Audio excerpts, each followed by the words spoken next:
She slashed the bladed fan across the woman's throat. Blood spurted from the Fonyaka's neck, and her body convulsed against its ice prison.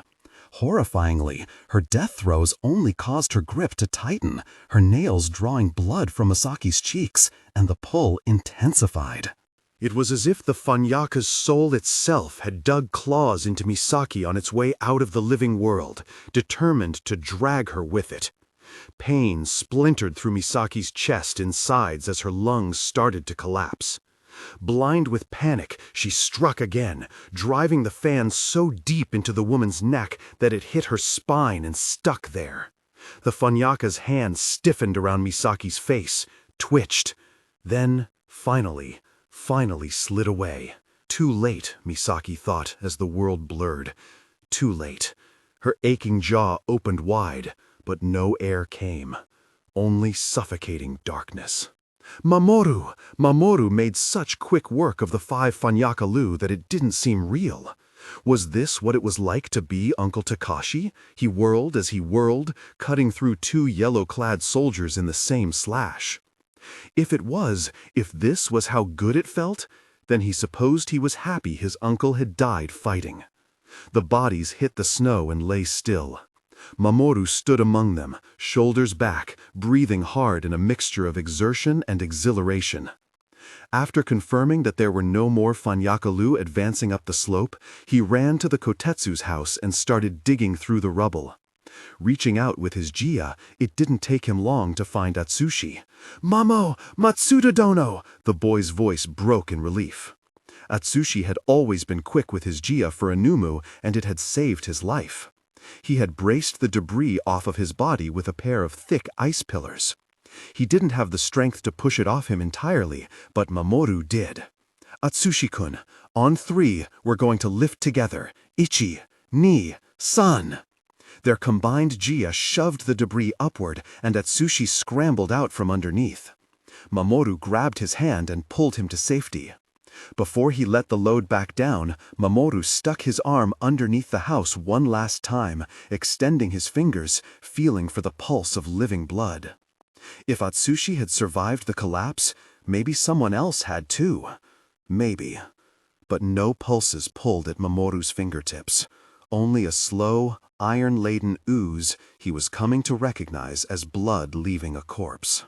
Closing his eyes, he withdrew his arm and released his Jia, letting what remained of the house crash down. Atsushi was clinging to his sleeve, shaking. "Mamoru!" the little blacksmith gasped, forgetting formality in a mixture of anger and hysteria. "My mother is still under there! My grandmother!" "Listen to me, Atsushi-kun." Mamoru held the boy firmly by the shoulders. "Your mother is—" The words caught in his throat. He couldn't say it. He couldn't imagine hearing those words, so he chose different ones. "All your mother would want is for you to live." And that was worse, because he didn't have to imagine. He had seen the look on Kachan's face when he pulled himself from her hands, watched her fingers grasp at the air where he had been. That's all she would want. Your grandmother too. You know that. Atsushi was shaking his head in denial, his eyes shining with tears. And, perhaps because he suddenly felt tears threatening in his own eyes, Mamoru slid an arm around Atsushi and pressed the little blacksmith to his shoulder.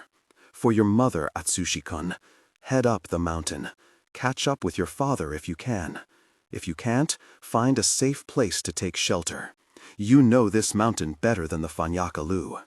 If you—" Mamoru trailed off as something caught his attention, a flash of black on the rocks above, too fast to be a passing bird. His heart dropped. "Run, Atsushi-kun! What? Run!" Mamoru threw the boy from him. He had barely flung his own body backward when the Fanyaka hit.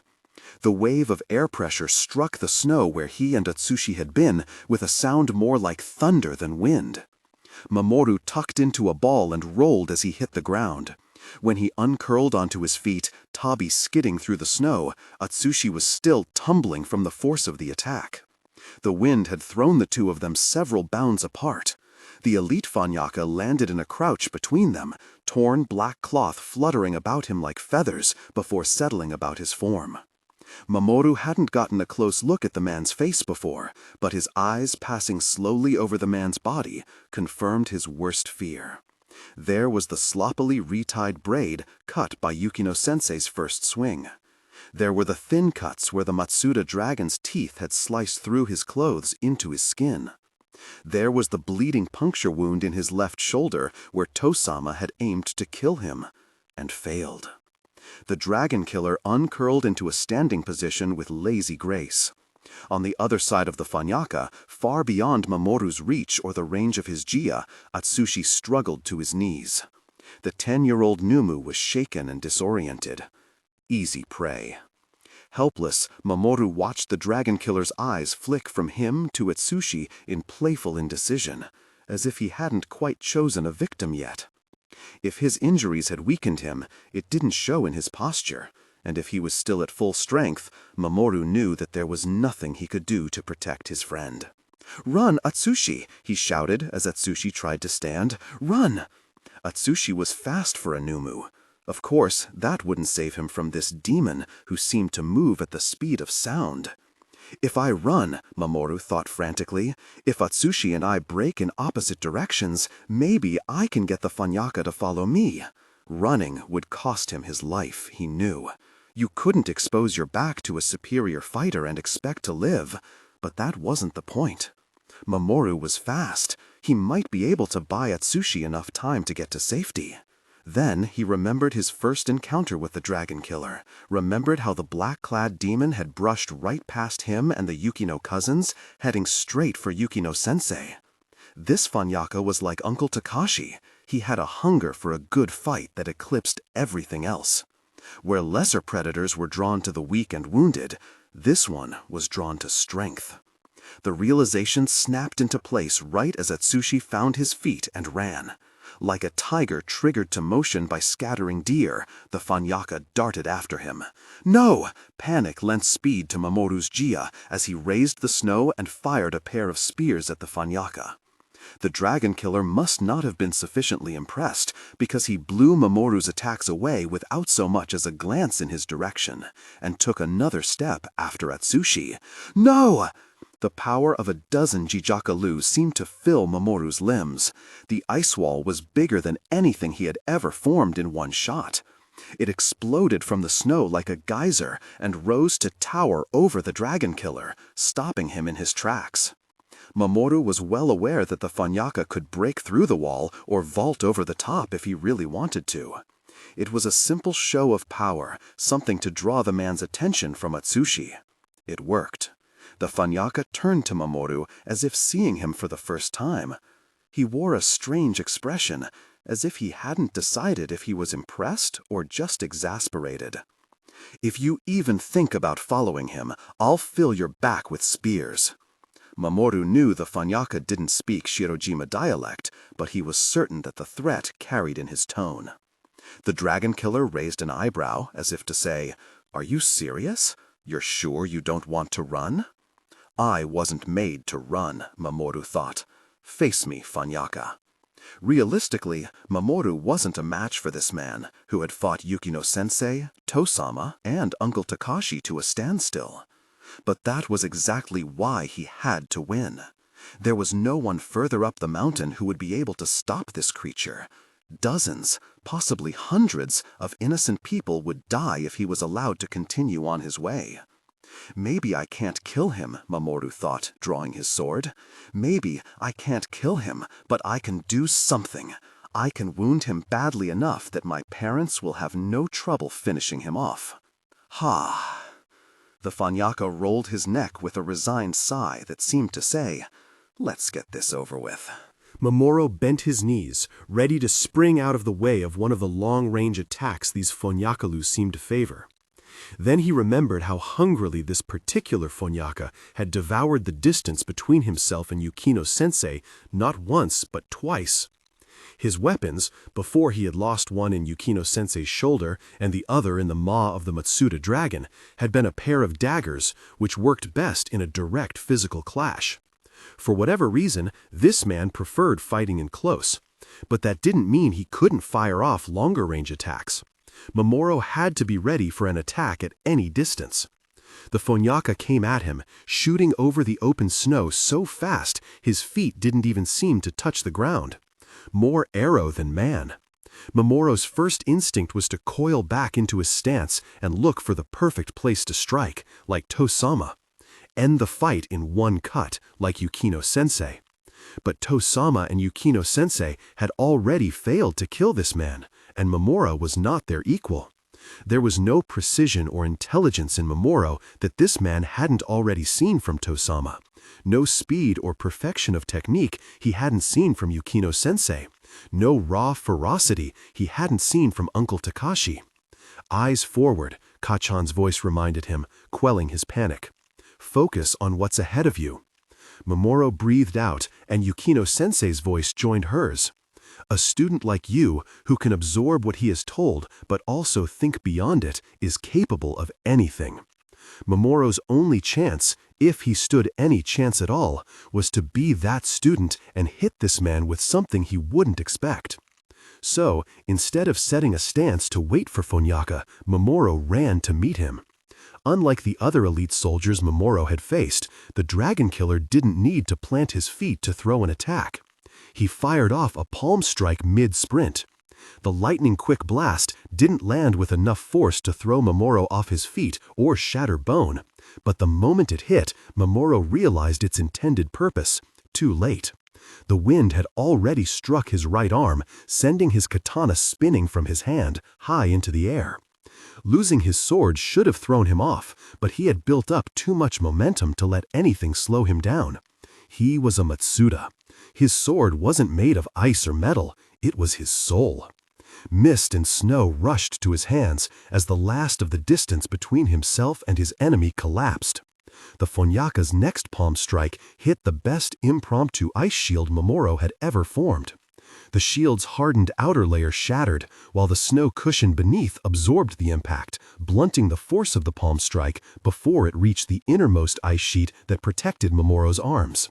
The techniques canceled each other out, causing both fighters to stumble back only a few steps instead of sending them both flying. Regaining his footing, Mamoru threw what remained of his shield at the Fonyaka. In the din of the black-clad man took to swat the inner layer of the shield aside, Mamoru raised his hands and locked his jia into the still airborne pieces of the outer layer. The ice had broken along planned seams, creating sharp-edged shards. Let's see you dodge this, Mamoru thought, and yanked his hands inward, bringing those hundreds of sharp pieces racing toward the Fonyaka. Even the most agile fighter couldn't dodge his way through a hail of projectiles this thick. At the glint of approaching ice, the Fonyaka let out a short sound of surprise.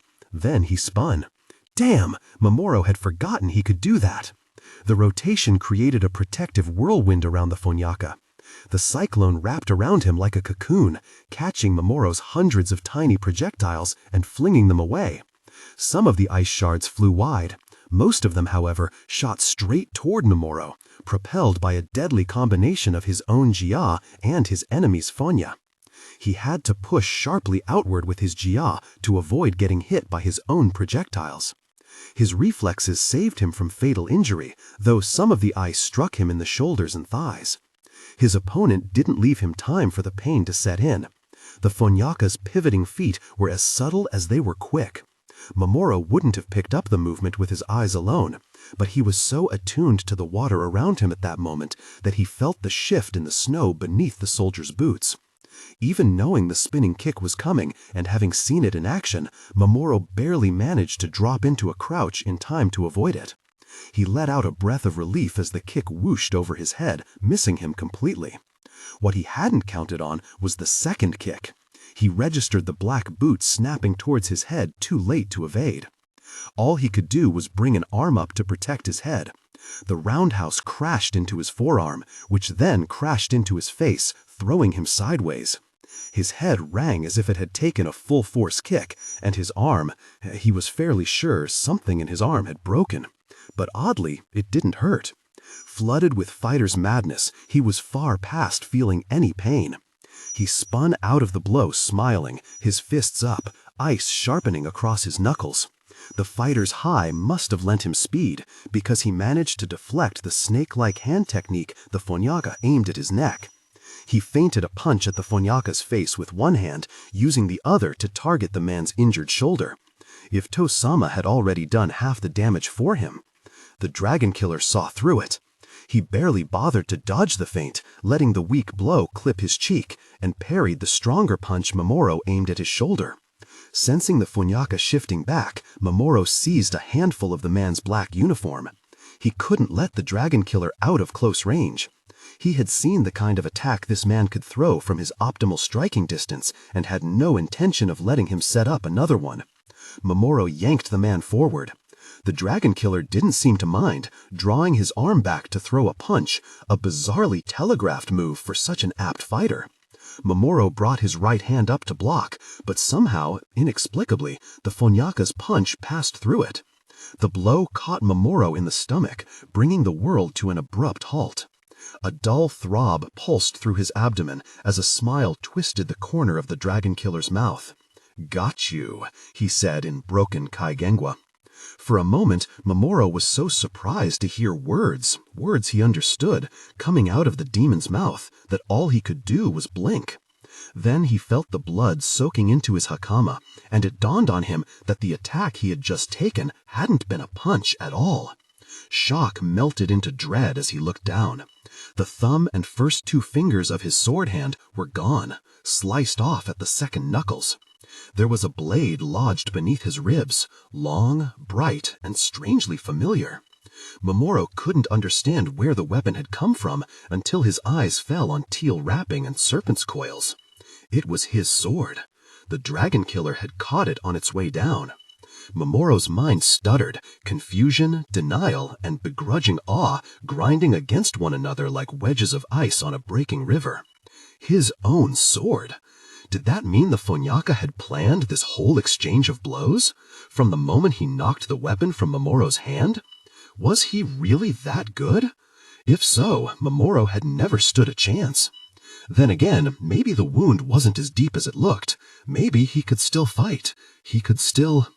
The dragon killer ripped the blade free, and Mamoru watched his own insides spill from his body.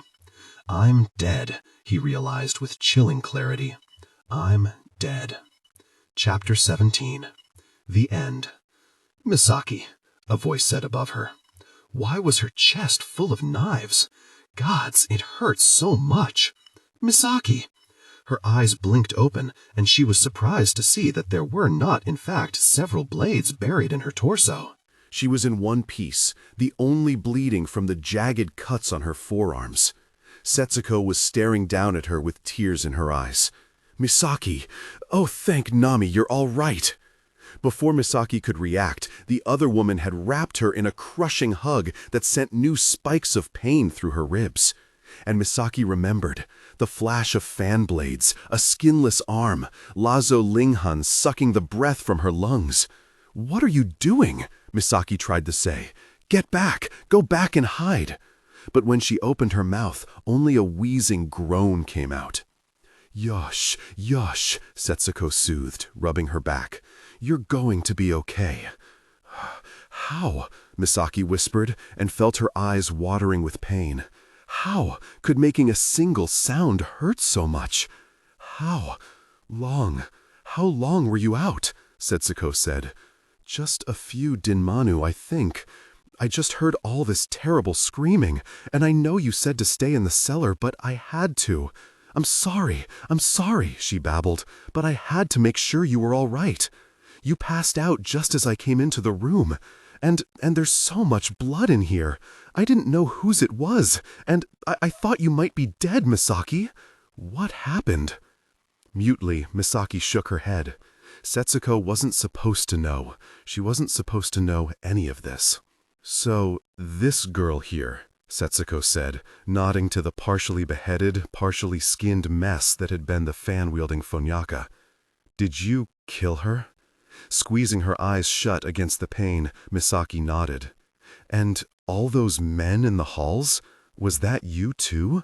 Setsuko spoke slowly, as though she was almost afraid to know the answer. But there was no point trying to lie, so she nodded again. Great Nami, Misaki. Misaki kept her eyes shut, not wanting to see Setsuko's expression of horror. She waited in agony for her sister-in-law to recoil, push her away. Instead, Setsuko clutched her tighter.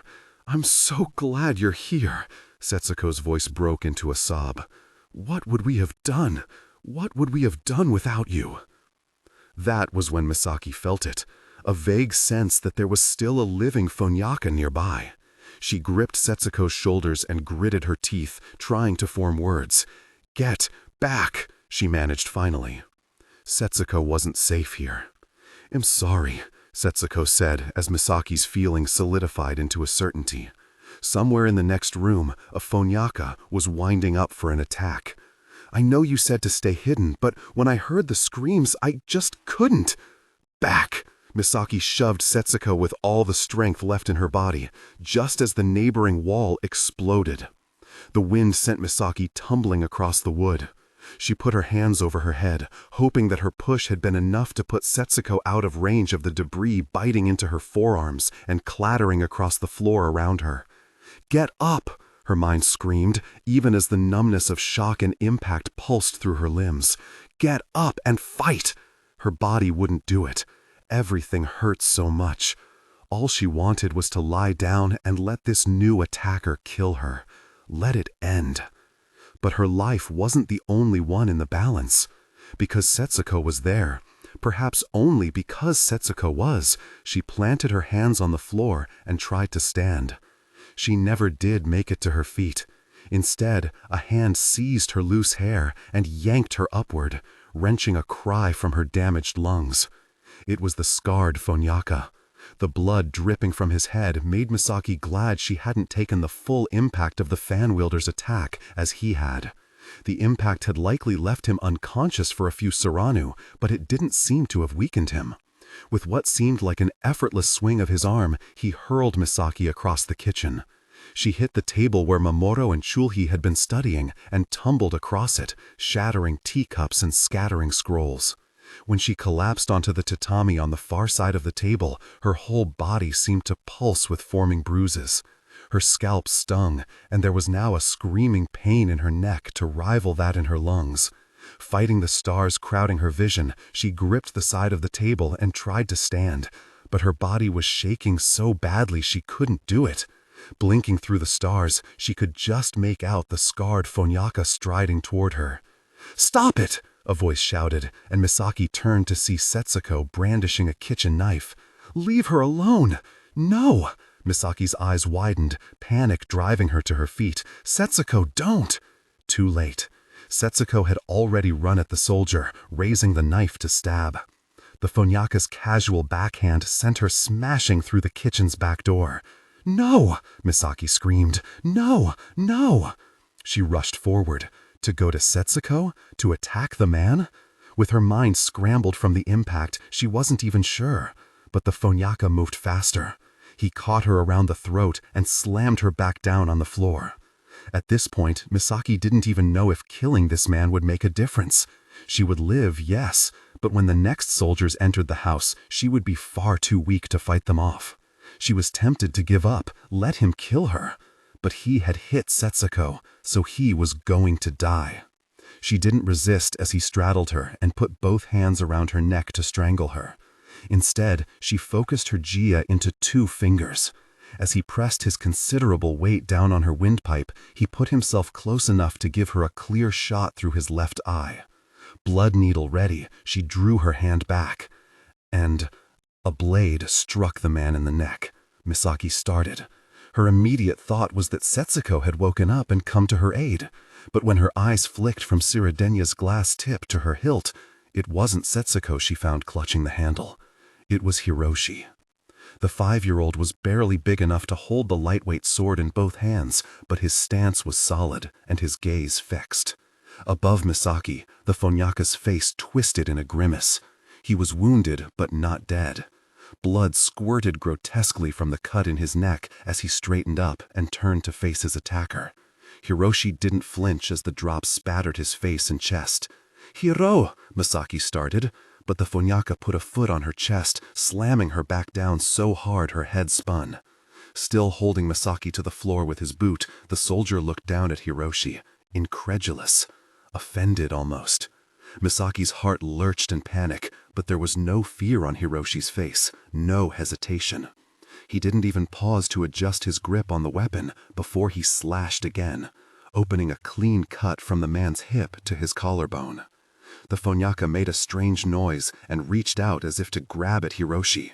Shoving the boot from her chest, Misaki scrambled to her feet to defend her son. But the man only stumbled and crashed to the floor. His fanya rose for a moment, rushing through the room in a howl of denial, then went still. Hiroshi had killed him.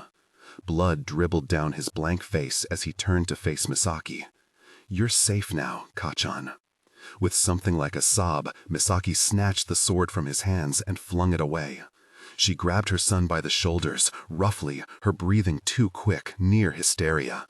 "Why would you do that?" she wanted to scream, to shake him. "Why would you do that?" But Hiroshi was only 5. He had only done what he had been taught by his teachers, his distant father, and his monster of a mother. They had created a little boy who was ready to give his life to kill his enemies. A true Matsuda. Misaki's head dropped onto Hiroshi's tiny shoulder. The monster crumbled, and she was just a woman, just a mother who had failed her son. "Hiroshi," her voice broke. "Come here." Gathering the boy into her arms, she held him tight and loved him as hard as she could, and hoped it would be enough to wash everything else away. Hiroshi, as always, was cold. Mamoru. The dragon killer stepped back and cast aside the nameless sword, now red with its owner's blood. Mamoru swayed. Blood drizzled from the stumps of his fingers onto the frozen ground. It was a strange sensation, feeling the liquid that carried his nyama, leaving him to seep out onto the mountain. His vision slid. But it couldn't be over. It just couldn't. If he could just force himself to move, push through it, it would all be all right. He took a step, and another, fell to one knee. His mangled hand hit the snow, and the world snapped into focus. The pain was sharp, but small, unimportant somehow. Suddenly, it wasn't as though he was missing fingers. His fingers were the snow. They were the rivers, reaching all the way down the mountain to sink into the ocean and grasp the power of gods. He wasn't bleeding out. He was the mountain. For the first time in his life, he was perfectly, overwhelmingly whole. He smiled. A decade later, a 15-year-old Hiroshi would become known as the youngest swordsman ever to master the Whispering Blade. What the world would never know was that he was the second youngest. By the time the Rangengi soldier registered the blood-red flash of ice, it had already passed through his body. The sword was pure Matsuda half, Takayubi snow, half Mamoru's own blood, and it cut through the dragon killer like he was no more than air. Alone on the mountainside, a whispering blade caught the last rays of a dying sun. It gleamed once, pointed skyward, as its first and only victim hit the snow. Then, its work done, the sword fell to mist. The sun sank to the sea. Mamoru didn't feel the Jia ebb from his body, didn't feel himself fall. All he knew was that his cheek lay numb against the icy ground as the last of the red left the sky. I did it, he thought, and the blood spreading from his body seemed unimportant. Tosama, Kachan, I did it! He couldn't wait to tell them. If part of him was lucid enough to understand that he was never going to see his parents again, he ignored it. The power that had just filled him was too big not to be remembered. He had touched divinity, held it in his hands. He didn't hear the thunder of approaching planes or the loudspeakers announcing the arrival of reinforcements.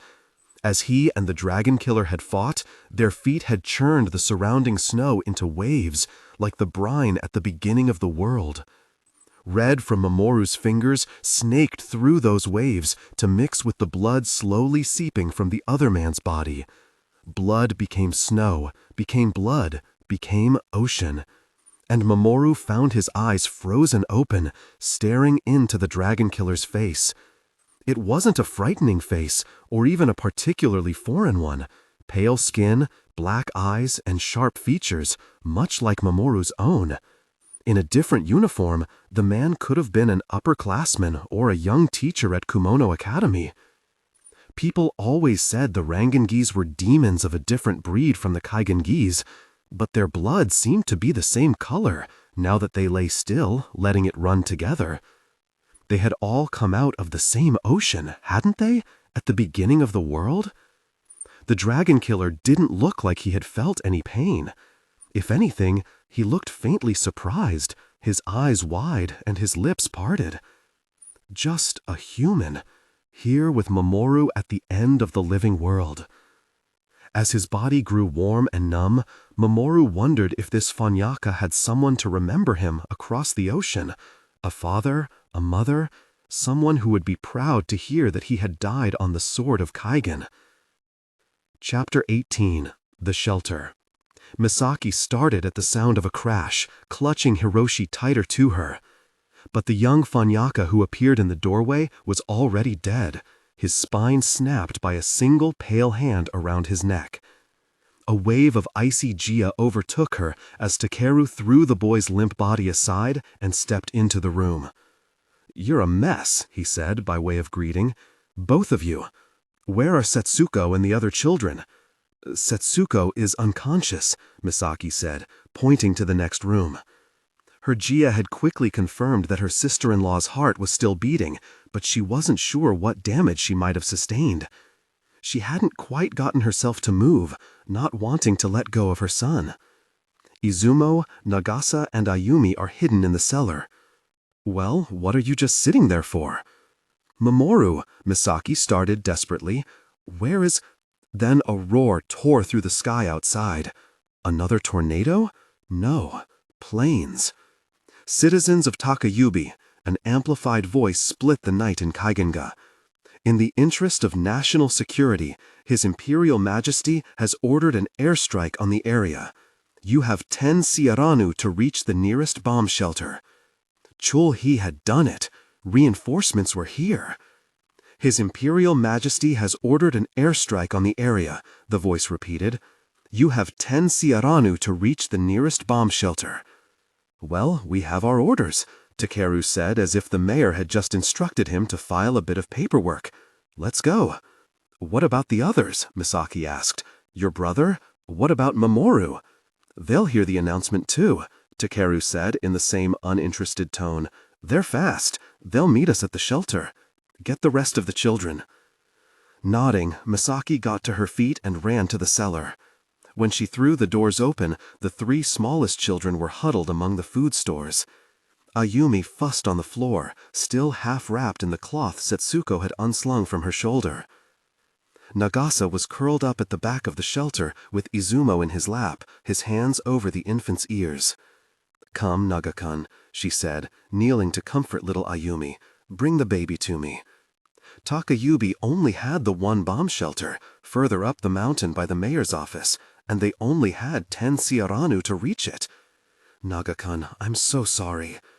She stroked a hand across Nagasa's bangs before picking up the babies, one in each arm. "I'm going to need you to run.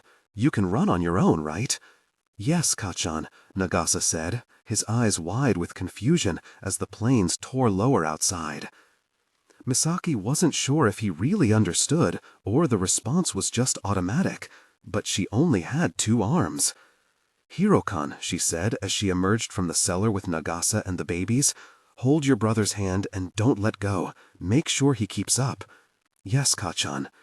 Hiroshi slid his blood-smeared hand into Nagasa's and held tight, pulling him after Misaki as she made for the front doors. Misaki led them through the back hallways of the house, avoiding the kitchen and the main hall where most of the butchered bodies lay. Nagasa didn't need to see that.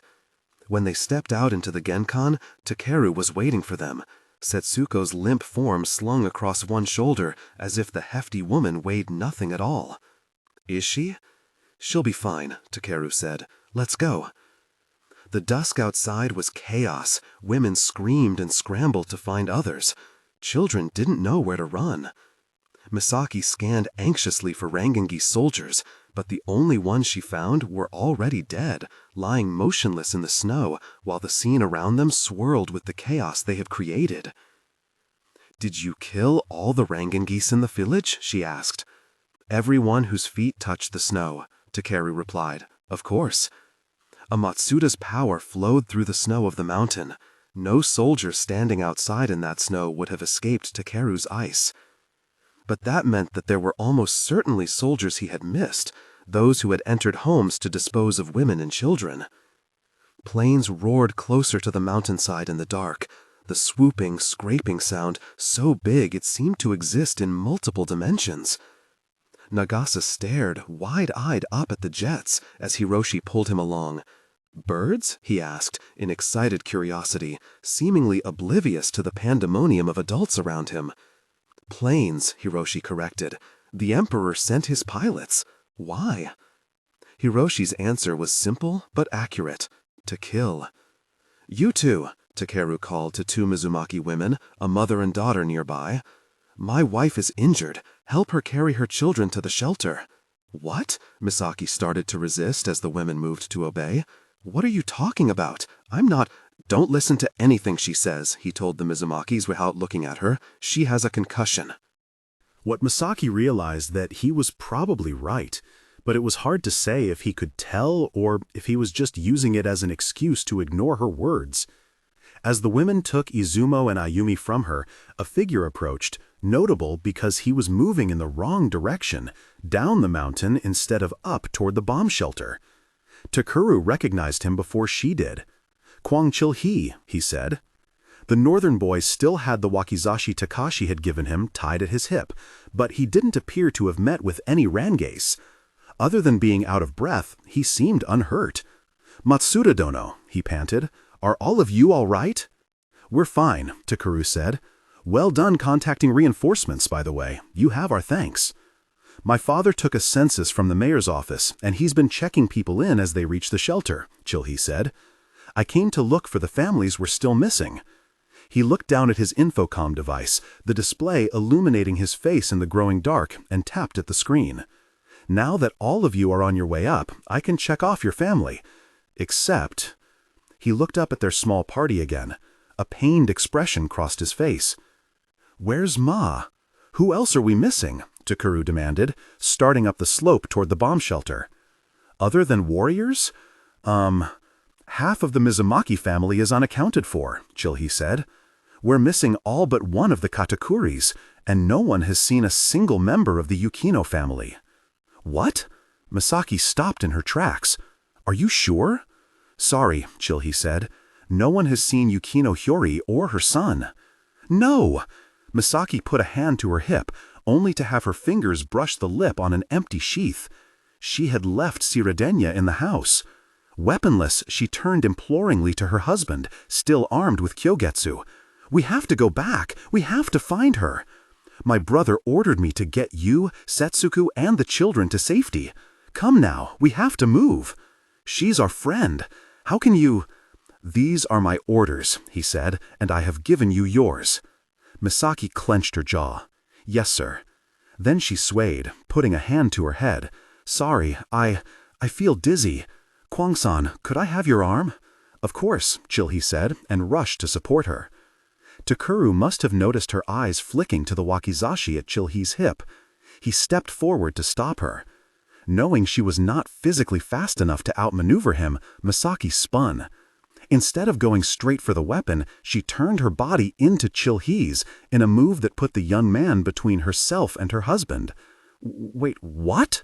The northern boy stuttered in surprise. As Takeru's hand closed on Chil-hee's shoulder instead of hers, Misaki seized the handle of the wakizashi. Then she shoved off Chil-hee's body, simultaneously throwing him backward into Takeru and propelling herself forward. The wakizashi slid from its sheath, and she was sprinting, weapon in hand, toward the Yukino compound. She didn't look back to see if Takeru was following her. He could either leave Setsuko with Chil-hee, hoping the boy would be able to get her safely to the shelter, Or he could try to pursue Misaki while carrying their sister-in-law. Either way, the Yukino compound was close enough that he wouldn't catch up to her before she got there. The double doors at the front of the house hung open, knocked from their hinges by the same blunt fanya that had breached the Matsuda compound. Not far from the entrance, Misaki found a tiny body in a light gray kimono. Ryota. The 4-year-old lay face down on the Genkan step. Blood had seeped from his back to stain the Yukino snowflake insignia, but Misaki could feel that the blood in his veins had stilled. She looked away quickly, knowing there was nothing she could do for the sweet little boy. "Sorry, Ryota-kun," she murmured, and tried not to think about his bright-eyed smile or his infectious giggle as she pressed on. She had to find Hiyori. The first thing Misaki saw of the Rangei soldier was his back. He was on top of Hiyori, straddling her. Her kimono was torn open, exposing her pale legs. Misaki was on him before he could turn. Takashi's spare wakizashi might not have been as light or sharp as Shirodenya, but Misaki's slice was clean, cleaving through muscle, windpipe, and spinal cord in one strike. At this point, Misaki was becoming familiar with the wind off a dying fanya, a haunting but harmless breeze from the weaker soldiers, and an outright howl from the black-clad elites. None of that prepared her for the power that burst from this man the moment she cut through his neck. The wind flung its host's blood in all directions, shattered a few nearby vases, and threw Misaki to the floor, reawakening the stabbing pain in her chest. She struggled to her hands and knees amid porcelain shards as the last of the man's fanya roared through the rest of the house, making the walls creak. With a horrified sound between a shriek and a sob, a blood-splattered Hiyori kicked, trying to drag herself out from underneath the headless body. "Sorry!" Misaki exclaimed, and scrambled forward to haul the corpse off her friend. "I'm sorry, Hiyori-chan. That was messier than I anticipated." Hiyori was bloody, her face streaked with tears, but Misaki flooded with relief to feel that her friend's nyama was still strong. Most of the blood on her had come from her attacker. Sobbing, Hiyori tried to rearrange her kimono to cover herself, but her hands were shaking so badly that she couldn't do it. "Hiyori, I'm so sorry," Misaki said, touching the other woman's shoulder. "I'm sorry I didn't get here sooner." Considering the power of the soldier's dying fanya, it was unlikely Misaki would have been able to kill him without the element of surprise. But she should have tried. Or someone should have tried. Somehow. This should never have happened. Pulling water from the air, Misaki swept it down her friend's body, clearing away the blood and everything else the Rangei soldier had left on her. Then she tried to close up Hiyori's kimono for her, but the garment was so ripped it didn't cover her breasts, bruised where fingers had clawed at them. Misaki clenched her teeth. Until now, she had not felt true hatred for the Rangeis, but suddenly she wished she hadn't killed the man so quickly. Wistfully, she thought of all the things she could have done to him before he died, how many times she could have stabbed him, how many pieces she could have cut off. But no amount of violence would heal Hiyori. Despite her rage, Misaki forced her voice to be soft as she rubbed her friend's arms. "It's all right, Hiyori-chan. He's dead now. He's gone. It's going to be all right." "No, it's not. It's not." Fresh tears spilled from Hiyori's eyes and rolled down her cheeks. "He killed my son, my baby boy." Part of what had always made Hiyori so beautiful was her simplicity. Those soft eyes were as clear as spring melt, concealing nothing. In love, in joy, in mirth, she was pure. Her pain was the same, undiluted, and it was unbearable to look at. Misaki ruthlessly forced back her own tears. They weren't out of danger. "You're still alive," Misaki insisted. "You're going to survive this." "I don't want to." Hiyori's voice was broken. "I don't want to. I don't want to." "I'm so sorry, Hiyori-chan." Misaki tucked a strand of the woman's hair behind her ear.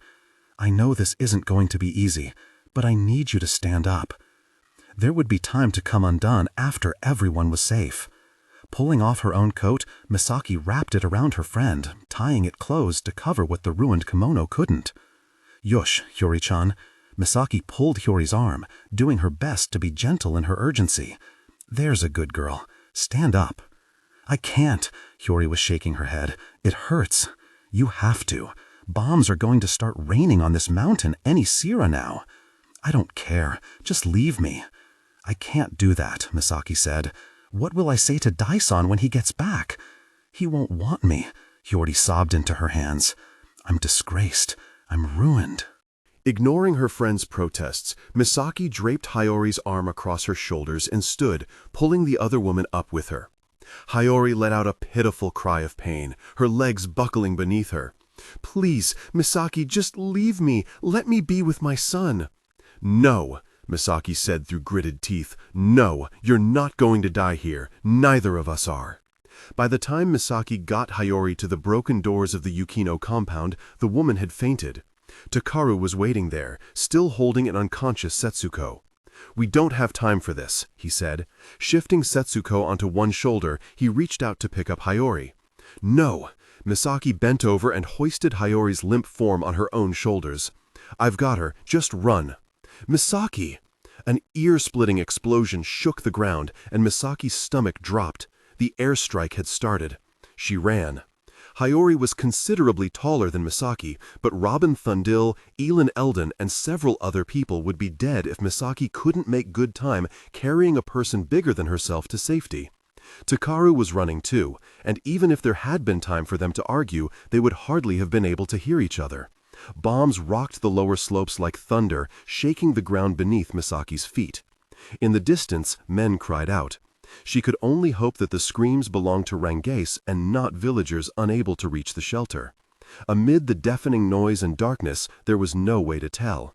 Ahead of her, Takaru skidded to a stop in the snow. Misaki nearly stumbled into him before she saw why he had stopped. A skinny figure stood in the dark before him. Atsushi, the swordsmith's son. Matsuda dono, the boy yelped. He had an ashen look on his face, as if he had just witnessed sights that struck the soul from his body. Atsushi, Takaru said, where is your family? The little smith's lip trembled. My father, he pointed toward the southern pass. One of the bombs hit him. His leg is gone. He told me to run. I couldn't help him. He's still on the path, and I'm not strong enough to carry him. Please, Matsuda dono, you have to go back. You have to save him. Takaru stared at the Numu boy for a moment, then he scooped him up around the waist and kept running. Wait! Matsuda dono, no! Tears streamed down Atsushi's face as he struggled, kicking ineffectually at Takaru. Please, please! This is unseemly, boy, Takaru said coldly. Don't make me knock you unconscious. With a last sob of despair, Atsushi stopped fighting and clung to Takaru, burying his face in his lord's kimonos, as if there was a drop of comfort to be found there. Atsushi's cries hurt Misaki's heart, but she couldn't fault her husband for this particular decision. Her detour to save Hiyori had already put their lives in danger. Heading back down to the southern pass in the middle of a dusk airstrike would mean almost certain death. Even to save Takayubi's greatest swordsmith, it wasn't worth it. The shelter was in sight, only a few bounds ahead, when the sound of a low swooping jet split the air. Deafened by the sound, Misaki stumbled from the force of the wind. Then a bomb hit, mere bounds from her. Had she been unburdened, she might have kept her footing, but with the wind and Hiyori's dead weight throwing her off balance, she fell. Pilots had good eyesight, but the sun was gone. And in the dark, Fonyokalu were indistinguishable from Jijakalu. Misaki rolled over onto her hands and knees. Unable to find the strength to stand, she crawled toward Hiyori. The other woman groaned, mournful eyes blinking open as Misaki gripped her arm. Through the ringing in her ears, Misaki could hear her whimpering. Why? Why are they firing on us? Because we don't matter, Misaki thought numbly. The only thing the Empire cares about is stopping the Rangase here. It doesn't matter how many of us get caught in the crossfire. Before Misaki could pull Hiyori up, she felt Takaru's Jia rising around them. The snow beneath her turned to a plain of ice as smooth as the surface of a frozen lake.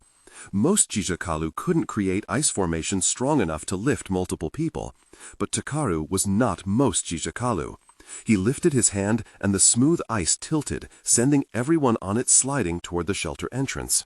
A shower of bullets shattered the ice where Hiyori had just been, but the formation itself held. A moment later, Misaki, Hayori, Atsushi, and an unconscious Setsuko tumbled to the bunker's jonjo glass floor. The hands of the other villagers immediately grabbed them, pulling the rest of the way in. "Ka-chan!" a relieved voice said, and Misaki found Nagasa clinging to her arm. "Atsushi," Chulhi said, helping the battered young smith to his feet. "Are you okay, Numuden? Where's your family?" Atsushi shook his head. His sob became one of many filling the small bunker. As Misaki got to her feet, Takaru slid into the shelter on his own ice, a hail of bullets following him almost to the threshold. He managed a smoother landing than the rest of them, even as gunfire sent up a spray of cutting ice shards all around him. "Back!" he ordered the rest of the villagers, outstretched hands stopping the ice shards before they could shoot into the bunker. "What about your son, Matsuda Dono?" Chulhi looked from Takaru to Misaki. "Where's Mamoru? He's not here?" Misaki scanned the huddle of people in the dark confines of the shelter and didn't see him. By her quick count, there were no more than 35, most of them women and children. Surely there had to be more survivors than that. But when she turned back toward the town, no one was following them up the mountain. "Matsuda Mamoru is still missing," Chulhi's father, Kwang Taimin, said, along with his uncle, Yukino Dai, and almost all the men. "What?" Hayori said weakly. Takaru grabbed hold of the heavy shelter door, ready to slide it shut. "Wait, wait!" Hayori clutched at Takaru's sleeve. "Matsuda Dono, my husband is still out there." Takaru ignored her and started to close the door. "Wait," Misaki insisted in a stronger voice. "Hayori's right. What about all the fighters? What about Mamoru? Where is Mamoru?" Takaru didn't look at her. "No one else is coming," he said in a flat voice. Misaki felt the whole world gray. The maddened energy that had kept her moving stilled. "What? When I left the line, my brother and son were the only fighters left alive. There were still over 100 Rangaise advancing on their position. No one else is coming." All the strength went out of Misaki's limbs. "No, no." Hayori's voice started as a low, methodical moan that rose in pitch until it was a shriek. "No, that can't be right. That can't be right." "You should be proud, Yukino-san." Takaru looked down at the wrecked woman. He died with his sword in his hand. Hayori screamed. That night in the bunker was as close to hell as any night in the realm of the Duna. The darkness stank of blood and vomit. Hayori screamed for her son and husband. Ameno Samasa's wife insisted that her daughter had been awake when she brought her to the bunker, even as those around her tried to tell her that the girl's skull was shattered. One of the Ikeno elders died right there in the crowded darkness, while her daughters-in-law tried to patch her injuries with the meager medical supplies in the shelter. Through the noise, Misaki was dimly aware of Izuma wailing in her lap, but she couldn't seem to lift her arms to hold him. It was only now that she was coming down from her fighter's high that she understood what had kept her body moving through this whole ordeal, through injuries that should have put her out of commission. It was more than adrenaline. There had been a hope, however ridiculous, that they would all make it through this alive. That hope had started to die in the Yukino compound when she saw little Ryota's body. The clunk of the closing door had fallen like a sword, killing it entirely. The shelter was sealed, and Mamoru was not there. Mamoru was not coming. After being held back so long, exhaustion rushed over her with a vengeance, weakening her to the point of paralysis. Grudgingly, she realized that Takaru had been right about the concussion. Her head pulsed. Shapes that should have been clear blurred in the dim light. Even her jijaka senses, which never failed her, started slipping away.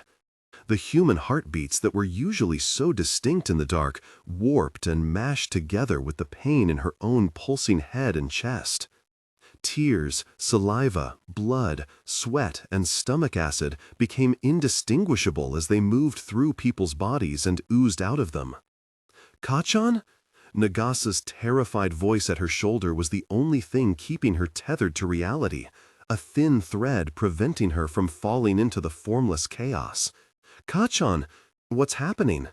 The toddler tugged on her sleeve, trying to pull his mother back to him. "What's happening?"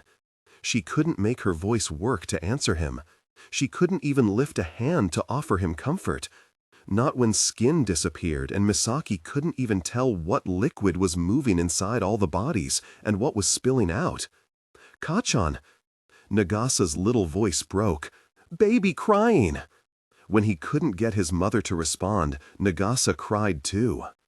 Eventually, the sobs and screams and moans of pain all coalesced into a sticky sea of sound, varying only when the boom of bombs too close to the shelter caused it to swell. The sea consumed Misaki. Fire and acid seemed to leach into her lungs, reawakening the stabbing in her chest. The pain immobilized her like a spear through the torso, pinning her back against the bunker wall. She needed someone to speak to her, a calm voice to ground her in reality before everything merged into this soup of blood and sound. But Setsuko was still unconscious. Hiyori had crumpled to the floor, seemingly too deep in her own agony to register anything around her. And Takaru? Well, Takaru, of course, didn't even turn to look at his wife.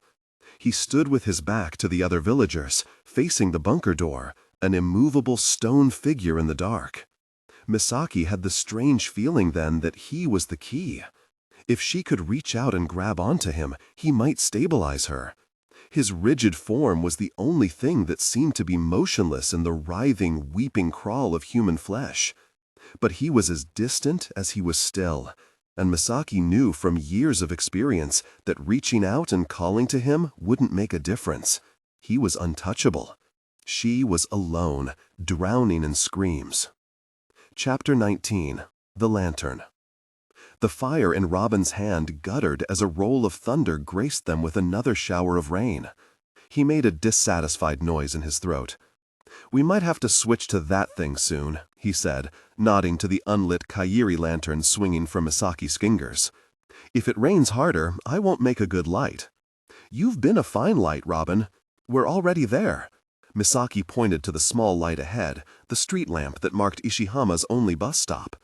"Your father predicted this," Robin said, staring up at the evening sky, now nearly black with clouds. "Right down to the volume of the thunder and the size of the raindrops. He does that. How? If I knew that, I'd have applied for a job in weather forecasting instead of emergency medical treatment." "I should have asked him to teach me," Robin mused as they reached the bus stop, marked only by a wooden sign affixed to the lamppost. "I don't know how that would have gone. Because I'm a Tajaka? No, I think it's a matter of experience. He was born in the Arashiki, you know. The more storms you experience, the more you pick up on the signs." The rain fell harder, and Robin's flame finally went out, leaving only the light of the bus stop's solitary street lamp. "Sorry about this," Misaki laughed. She extended an open hand above Robin's head, no easy feat, as the Tajaka was several koyanu taller than she was, diverting the raindrops around him. "We really should have tried to come up with an umbrella for you." Hindsight. He shrugged, seemingly not at all bothered as the ocean wind blew rain through Misaki's guard to spray his neck and face. They were quiet for a moment. Misaki stood close in order to shield him from the rain, close enough to feel the heat radiating from his body through his black coat. She sighed, melting into the warmth, trying to let herself savor it, just in case this was the last time. But no, she wouldn't think about that. Robin couldn't know she was thinking that. If she was going to do this right, he had to go on ahead. "So," he said, and she blinked up at him, coming out of her darkening thoughts. "Did I do all right, or were they just pretending to like me?" "Pretending? Robin, no. They loved you, Kazu especially." "He smacked me around a lot for someone who likes me," Robin said, rubbing a bruise on his chin where Kazu's fist had clipped him in a hand-to-hand bout. "You accepted the invitation to training," she pointed out. "Anyway, he's a 16-year-old Susanoo. That's how he shows affection. I'd be more worried if he hadn't bruised you a bit." "All right then," Robin laughed. "I'll take your word for it and be flattered." "Thank you for not burning him," she said, "and for giving him a few wins. That was gracious of you." "Giving him?" Robin repeated. "He fought well." Misaki just raised an eyebrow at her friend in a knowing expression. Robin sighed. "He was trying so hard," he said, and Misaki rolled her eyes. "Gods, you're soft, Thundeal. Tsusanoos were masterful with the sword, but hand-to-hand combat was Robin's domain." Kazu had been far out of his depth challenging their foreign guest to an empty-handed match. While Robin was not one to back down from a challenge, he was also not the sort of person who reveled in humiliating a younger fighter who was doing his best. Where Misaki was used to simply thrashing Kazu and walking out with an imperious toss of her hair, Robin had let the boy have his pride. Besides, Robin added after a moment, I thought the idea here was to get your parents to like me. I thought throwing their air all over the dojo was maybe not a good way to do that. Oh, Robin, Misaki laughed a sigh. You really don't understand Shurajima culture. Being the strongest is a good thing. That's why all these powerhouse Shurajima families are always intermarrying. I would say letting Kazu get a few hits in was a mistake, except that my father knows a thrown fight when he sees one. He was sufficiently impressed, she hoped. Power, Robin said. That's really the thing people use to decide who they marry? Misaki nodded. This whole betrothal business. She had avoided bringing it up this whole time. She didn't know why she brought it up now. My parents scoured the region for the most powerful house that would take me. And did you land a good house? Robin asked casually, but Misaki could sense the tension in his voice. Who do you think you're talking to? Of course I did, Misaki said, equally tense, though she tried to pass it off as indignation. Matsuda, House of the Whispering Blade. Langa, Misaki, not bad. Robin was still trying a little too hard to sound casual. He shook his head. It just all seems so old-fashioned. The observation made Misaki laugh in earnest. You're just now noticing that we're old-fashioned? Did you not notice how we light our house? She jiggled the Kairi lantern in her left hand, her right was still guarding Robin from the rain. Or the fact that my father kept calling you Son of Kree, a title that had been used centuries ago to address Tajaka of unknown parentage. We keep to the old warrior traditions the rest of the world has forgotten, and we're proud of it. The rain thickened from a patter to a deluge, and Robin caught her hand, letting the water pour down on him. Creatures of fire usually wilted and shivered in the rain, but Robin Thundiel never seemed to fit with the rest of his kind. His Disankaka skin, so much darker than Misaki's but lighter than a Yamanka's, had a luminous quality to it, like the aura of a Latigi, but warmer. He glowed in the downpour. Raindrops evaporated as they fell on him, hissing softly. The mist they created caught the fiery light of his skin, cloaking him in flame-like vapors. I don't want to leave without you, he said. Misaki looked at him through the rain and saw an unfamiliar emotion in those coal-black eyes. Robin Thundiel, Firebird, the crime fighter who made hardened criminals quake at his shadow, was afraid. I'll be right behind you, she squeezed his arm. Just like we planned. 1 week, Robin said firmly. You'll be back in Caritha in 1 week. Yes, if everything really does go to plan, I will. If this didn't go to plan, well, Misaki couldn't think about that now. If she let her mind wander in that direction, she would never be able to let go of Robin's sleeve. Right, Robin was nodding, seemingly more to himself than Misaki. You're smarter about this stuff than I am. I trust you. Stupid boy, a voice in her head scoffed, but it was drowned out by a part of her that hoped to all the gods that Robin was not being stupid, that his trust was not misplaced. Still caught in her thoughts, she didn't notice Robin leaning in until his lips met hers. She stiffened with a small noise of surprise. The water that had managed to seep into Robin's clothes, heated by Taya, hissed to steam when it touched Misaki's cold skin. Instead of recoiling from the threat of frostbite like a sane Tajika, Robin sank into it, drinking the cold like a parched man at a half-frozen river. Misaki melted. Kissing was one of those bizarre Carithian practices that had first repulsed Misaki and later seduced her.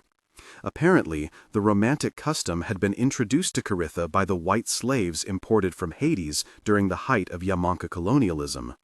Most Tajikalu did not kiss, but Misaki remembered thinking the first time Robin's lips met hers that she had never been happier that this particular Tajika had grown up in a barbaric white slum. Wound up in his heat, she had to wonder what appeal this held for the white Adins with no Jia or Taya. Where was the magic in something that didn't seethe between extremes? Where was the excitement in a kiss that didn't spark and steam and burn like this? Robin held her there, wound in tendrils of steam, before breaking the kiss. "Sorry," he said as Misaki raised a hand to tingling lips, doing her best to look affronted rather than melted. "I just had to. Just in case. I'm sorry. I'm just nervous." "Why?" Misaki laughed to cover the fact that she was just as anxious, if not more so. "You did your part. You were wonderful." "What if it wasn't enough?" Robin asked. "What if they say no?" "They won't. But if they do?" Misaki shrugged. "Then the answer is no." "It just seems weird to me that you would let someone else have the final say on who you spend the rest of your life with." "Not just anyone else," Misaki said. "They're my parents. They know me better than anyone, and I trust their judgment." "That's how I knew they would like you," she smiled. "If you say so. I guess I'll have to defer to your expertise," Robin laughed. "I don't have much experience with family stuff." Robin had lost both his parents and all his siblings except his twin brother, Rakesh, in the border skirmishes between Ranga and Disa when he was only 5. A loss like that was enough to shatter a child beyond repair, but somehow Robin had put those pieces back together into a broad smile and a heart open to everyone. A voice for the silenced, a shelter for the defenseless, a pair of fists for the powerless. It happened against Misaki's better judgment. She tipped onto her toes as if falling upward and caught Robin's mouth in another kiss. The lantern slipped from her fingers and splashed to the ground, forgotten, as her hands tangled in Robin's hair. Coarser than Kaigenese hair, straighter than Yamanka curls, an anomaly like everything about him. Her fighter who preserved life. Her Theonite who kissed like an Odin. Her Tajika who drank the cold like it could sustain him. They broke apart just as the bus came rattling up the path, headlights glowing in the rain. Cheeks flushed, they scrambled to stand an appropriate distance apart as the headlights brushed over their dispersing steam and the bus squeaked to a halt. The driver stepped out, squinting to see the teenagers through the driving rain. "Two?" he asked in Shirojima dialect, rounded with a full Ishihama accent. "No," Misaki shook her head, indicating Robin. "Just the one. He doesn't speak Kaigen or dialect, so please make sure he doesn't miss his stop. Shirojima Grand Station." "Of course, Ojo-sama," the driver spoke respectfully, noting that Susanoo crest on Misaki's yukata. "He'll be taken care of." "Any big bags?" he asked, gesturing toward the luggage compartment under the passenger seating. "No," Misaki said as Robin picked up his single waterproof bag and slung it over his shoulder. While the Thundeel twins had recently come into a ridiculous amount of money, Robin's habits had not yet adjusted for it. He still packed like a boy who had grown up in an orphanage. Well, Robin straightened out his thoroughly sodden coat. "Goodbye, Ojo-sama." He bowed at the waist and put his first 2 knuckles to his lips in a charmingly strange combination of a Yamanka parting and the Kaigenese one he had just learned. "Ah, wait!" Misaki snatched the lantern from the puddle where she had dropped it. "Wait, Robin." She dried the lantern with a quick pull of her jia and held it out. "Before you go." "Oh," Robin smiled, "of course." Putting his hand into the lantern, he struck a flame at his fingertip. Steam hissed, and he ignited the little wick inside. The lantern illuminated Robin as he boarded the bus and gave her one last smile. The doors closed and the vehicle rolled away, gravel crunching beneath its tires. It was a long way back to the Arashiki, but Misaki's lantern stayed alight the whole way, even as the rain persisted. The kisses lingered, tingling on Misaki's lips, along with her promise, "I'll be right behind you." As she came out of the trees near the cliff's edge and picked her way down the rain-slick staircase carved out of the rock face, more lantern flames winked in return, illuminating the windows of the mighty storm fort. Most of the region used electricity to light their houses these days, but the storms that battered the Arashiki made electricity unreliable. They still used portable Kairi lanterns for light. The stairs down to the Arashiki had a sturdy railing running alongside them to keep the Tsusanos and their visitors from plummeting to the ocean below. Misaki no longer worried about falling as she had when she was a child. She no longer formed the thin layer of clinging ice beneath her tabi to keep each step anchored to the stone in the wind. Things like rocks and heights had ceased to frighten her. Somewhere in the past 4 years, Her fears had grown bigger and less physical. "Ah, Misaki," Tosama gave her a broad smile as she came in. "Did your friend make it to the bus all right?" "Yes." Misaki's hair and yukata were soaked, but a quick wave of her hands turned the water to vapor. "For his sake, I hope you got there before the rain." "No, but he'll live. It does rain, on occasion, in Caritha. He just isn't used to the amount we get here." Robin had spent a week at the Arashiki. Several people had commented that it seemed silly for someone to cross the world only to stay such a short time, but there was only so long Robin could stay away from his city without things starting to fall apart. In the few days he had stayed in the Tsusano's home, he had managed to make friends with everyone, despite the language barrier. That was what Robin did. He had done his part to make this work. Now, Misaki just had to do hers. She took a breath, sick with nervousness. "Is something wrong, Misaki? Now that he's gone, I need to talk to you, Tosama." She had planned to wait until the next day. It was late now, and her father would want to sleep soon, but she couldn't wait. She wouldn't be able to rest if she had to lie down with the questions still squirming through her mind. "The storm is just beginning," he said. "We should talk further inside." Misaki followed her father into one of the Arashiki's interior sitting rooms, so deep that it was essentially a finished cave carved into the cliffside. Even here, the sheets of rain were still loud against the Arashiki's walls, mixing with the sound of waves on the rocks below. Misaki knelt opposite her father, setting the lantern between them. "Now, Misaki," Tusama said gently, "what is it, child?" "Tusama, I don't want to disrespect you." "You haven't, Misaki." His tone was light, humorous. "Are you planning to?"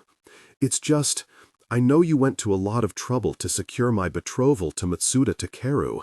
I don't want you to think I don't appreciate that. I do. But Nagise Kai, why was she stammering so much?" She took a breath to collect her words. "I know Robin told you, I had him tell you, that he was here as part of a research project. That's not why you brought him here." Tusama had probably seen through the lie the moment she told it. He could read people as he read weather patterns, like no one else. "I'm sorry for lying, Tusama," she bowed her head. "I needed you to meet him, so you would understand what I'm about to ask you." "Well, Flower, you've got me curious now. Spit it out." I don't want to marry Matsuda Takeru." She said it all in one breath, her eyes closed. "I want to follow Robin back to Caritha." She opened her eyes and found Tusama's expression unreadable in the wavering lantern light. "He's agreed to marry me," she added hastily, feeling lightheaded, as if there wasn't enough breath in her chest for all the words she needed to make her father understand. "Since I know Kasan really wants me to marry young, and you're concerned about my future being secure. You saw what a good fighter he is?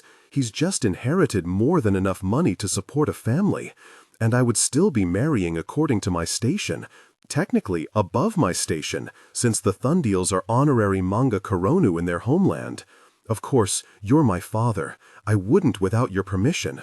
She looked to Tusama, anxious, aching. Her fists were clenched so tightly that her nails were driving crescent moons into her palms.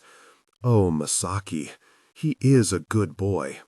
Tusama's voice sounded sincere, so why did he seem so deeply sad? "So," she said when she could bear the silence no longer, "your answer?" "No." Misaki fought back the surge of anger, of grief that rose in her chest. She had expected the answer. She had known there was only a slim chance. She couldn't be angry at her father. She could only be angry at herself for hoping, for letting Robin hope. When the Thundeal twins had found out about their inheritance, Misaki had seen a chance. Robin was a good fighter, the son of a good family, heir to a good fortune. Suddenly, he had met all the qualifications for marriage to the daughter of a great house. There had been a chance.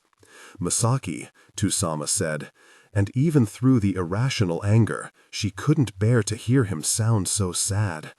"I'm sorry, please," Misaki said in a small, strained voice that seemed too fragile to belong to her. "Don't apologize, Tusama. I understand." She really did. Robin was Diazanka. His people had inherited their powers by mixing with their Yamanka conquerors, meaning his blood was impure. Misaki had, of course, seen enough to know that bloodline purity didn't have nearly as much bearing on a person's ability as people here thought, but she hardly expected her own experience to change deep-seated Kaigenese notions of propriety. If Misaki were to marry Robin, their children would be even more mixed, and thereby worse off by traditional standards. Fire and water might balance each other, but they didn't mix well when it came to offspring. She knew that. Why had she done this? How could she have even entertained the thought that her parents would allow her to marry a foreigner? Why had she thought this would work? Why had she thought meeting Robin would change her father's mind? So, she tried to breathe normally. You're going to force me to marry the Matsuda? No, Misaki. I have no illusion that I can force you to do anything you don't want to do. You're at Susa not tameable as a storm. But I order you to marry Matsuda Takeru. His meaning was clear. She could abandon her betrothal. She could go to Karatha with Robin, but she would do so in defiance of her father. The realization twisted like physical pain in her chest. Why? Gods, why would he do this to her? Misaki, Tusama's voice was not stern or cruel. In his quiet way, he sounded like he was in as much pain as she was. I don't do this to hurt you. But why? Misaki couldn't stop the tears from running down her cheeks. Is this just because Robin's not a Jijaka? Because his powers aren't genetically compatible with mine? Why should that matter? I'm a girl. I wasn't going to continue the Tsusano line anyway. That doesn't matter to me, Tusama said resolutely. He could be another Jijaka, or he could be an Odin with no power and no family name. My answer would be the same. I don't understand. If it's not about blood, then what is it? What's wrong with him? Nothing, sweet girl, nothing. I didn't need to meet him in person to know that. I may not have been a perfect father to you, but Nagi knows I didn't raise an idiot. You would never attach yourself to anything less than brilliance, and he is that. Brilliant and driven, he sighed. But you must not follow him down the path he walks.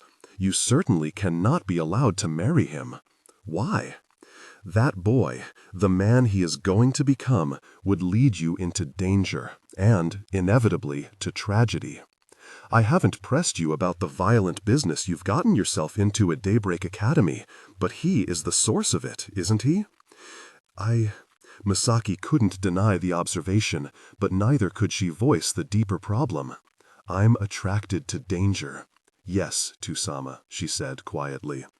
I understand, Tusama said, that this is part of the allure. Don't think I can't recognize that. When I was your age, training to wield the riptide, I wished for another war. You what? Misaki said in surprise. Tusama had always been something of a pacifist, as forgiving as he was strong. Wishing for a war didn't sound like him at all. I was raised on the glorious stories of the Keleba and the days before it, when our people sank ships and battled invaders. As I trained, I thirsted for a chance to flex my skill in battle like the heroes from our legends. I dreamed of the Runganus, or some as-yet unknown enemy sailing against our storm fort, just so I could slake that thirst. Then one day, the thirst disappeared. Do you know what day that was? Misaki shook her head. It was the day you were born, Misaki. Since I started building something better and more beautiful than a fighter's glory, the idea of war has made me sick. The idea that my little girl might suffer, or that my boys would be forced to go to war, that's not something a loving parent wants to contemplate, even the most hardened warrior. Now that I'm an old man, far past my fighting prime, I consider it a great blessing that I have never had to unsheath my sword in a real battle. I would not see you or your brothers in danger for all the glory in the world. I understand, Tusama, Misaki said, the tears still wet on her cheeks. At the very least, she understood the logic of it. But what does that have to do with... A life of dangerous adventures might seem worth it now, when you are young and seemingly invincible. But one day, you will have children, and you will not want that life for them. Robin wouldn't endanger his children, she protested. The work he does is all about saving children. He would never put his own at risk. Not on purpose, I'm sure. But men like that one, evil follows them everywhere. He is a good boy, Tusama said again, but he is a gamble, and I can't gamble my daughter's life. So, she said when she could bear the silence no longer, your answer? No. Misaki fought back the surge of anger, of grief that rose in her chest. She had expected the answer. She had known there was only a slim chance. She couldn't be angry at her father. She could only be angry at herself for hoping, for letting Robin hope. When the Thundiel twins had found out about their inheritance, Misaki had seen a chance. Robin was a good fighter, the son of a good family, heir to a good fortune. Suddenly, he had met all the qualifications for marriage to the daughter of a great house. There had been a chance. Misaki, Tusama said, and even through the irrational anger, she couldn't bear to hear him sound so sad. I'm sorry. Please, Misaki said in a small, strained voice that seemed too fragile to belong to her. Don't apologize, Tusama. I understand. She really did. Robin was Diazanka. His people had inherited their powers by mixing with their Yamanka conquerors, meaning his blood was impure. Misaki had, of course, seen enough to know that bloodline purity didn't have nearly as much bearing on a person's ability as people here thought. But she hardly expected her own experience to change deep-seated Kaigenese notions of propriety. If Misaki were to marry Robin, their children would be even more mixed, and thereby worse off by traditional standards. Fire and water might balance each other, but they didn't mix well when it came to offspring. She knew that. Why had she done this? You'll understand when you have children of your own. Misaki ducked her head to conceal the pain on her face. She had lost the argument. Had she expected anything else? Her father was wiser and more methodical than anyone she knew. He thought through everything. How could she have expected to overcome that with nothing but a full heart and her tears? Matsuda Takeru has all the capabilities of a warrior, but he also has the good sense to give you and your future children a stable, peaceful life, Tosama said. He is not the sort of person who will seek out trouble and bring it down on you. He will keep you safe. Tosama seemed to sense the agony in his daughter, and to understand, resigned, that there was nothing he could say to ease the pain. I will let you be, he said, and left the room, as the storm rose to a howl. The light in the lantern flickered out. A month later, Misaki was married to Takeru, second son of the Matsuda house, master of the Whispering Blade. Takayuki was eerily quiet. She ached for the Arashiki's crashing waves, or Livingston's constant traffic, anything to stave off the silence pressing around her. Perhaps it was thanks to that silence that a footstep on the front deck immediately drew her attention. She went and opened the door, expecting to find another neighbor with another belated wedding gift. She was unprepared to find the glow and smoky scent she had been trying so hard to forget. Robin! Her heart jumped with too many emotions. Shock, horror, and something that should not have been there at all. Hope? That wasn't right. That didn't make any sense. Misaki! His face split into a smile of relief. So, that does say Matsuda. He glanced from a note in his hand to the stone sign above the compound doors. What are you doing here? I had to see you. So, you came to my husband's house? All the way from Caritha? Are you insane? Even with Robin's newfound fortune, it was an expensive trip, one he appeared to have made alone. I had to make sure you were okay, and help you get away if you weren't. Help me get away?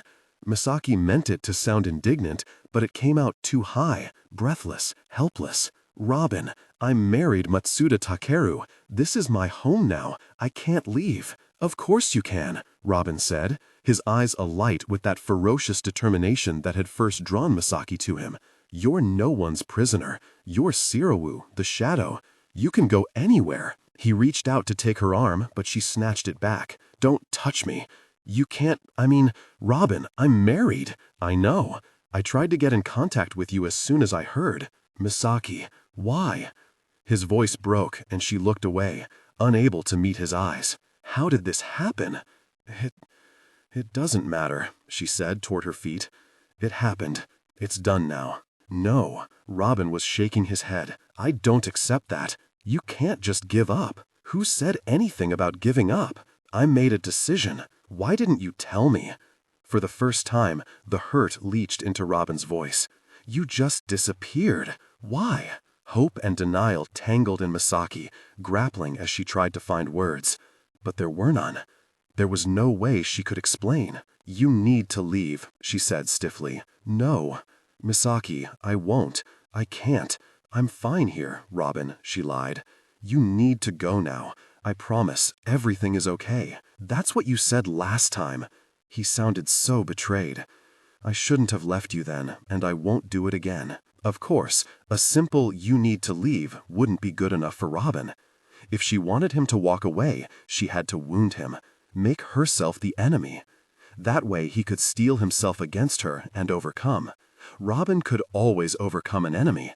He had just never been good with guilt. She had always been more eloquent and ruthless than her friend. For years, she had used that to support him, filling in the gaps his temperament left in his work. Now, she would use it to hurt him. I said I would talk to my parents. I never made any promises to decide on you, or to tell you when the decision was made. That's ridiculous. I humored you, Theolondile, she said, out of respect for the experiences we shared in Caritha. But you should have known this couldn't happen. Did you really think I would marry a Dasonka orphan? A boy who grew up on the street? Robin twitched. Don't, he said very quietly. Don't do that. Do what? Misaki snapped. Tell the truth? Try to protect me? Protect you? Misaki scoffed, trying to conceal the way his gentle words shook her. I'm trying to get you to leave. You're trying to hurt me, he said, so I can leave you here without any guilt. Her jaw clenched. I know your tactics, Misaki. They won't work on me. His voice had gotten so tender, so unbearably understanding. And I know yours, she said sharply. Don't use that voice on me. I'm not a crazy person with a machete to someone's neck, but she might as well have been. The tension and frantic, impotent fury between them could have rivaled any hostage situation. You're the one who traveled all this way to barge in where you weren't invited. If anyone needs talking down, it's you. You didn't respond to any of my messages. Misaki hesitated for a moment in confusion. She had never gotten any messages. Why? Had her husband or father-in-law been intercepting them? Would they? No, it didn't matter. She wouldn't have responded anyway. Did you ever consider, she said, that I just didn't feel like talking to you? She had thought she could avoid upsetting anyone. If she did as her father said, and then just never had any contact with Robin again, her old friend would forget about her, move on, and she would never have to confront him. Damn Robin for ruining that. Damn him. I just need to understand, he said. I need you to be honest with me.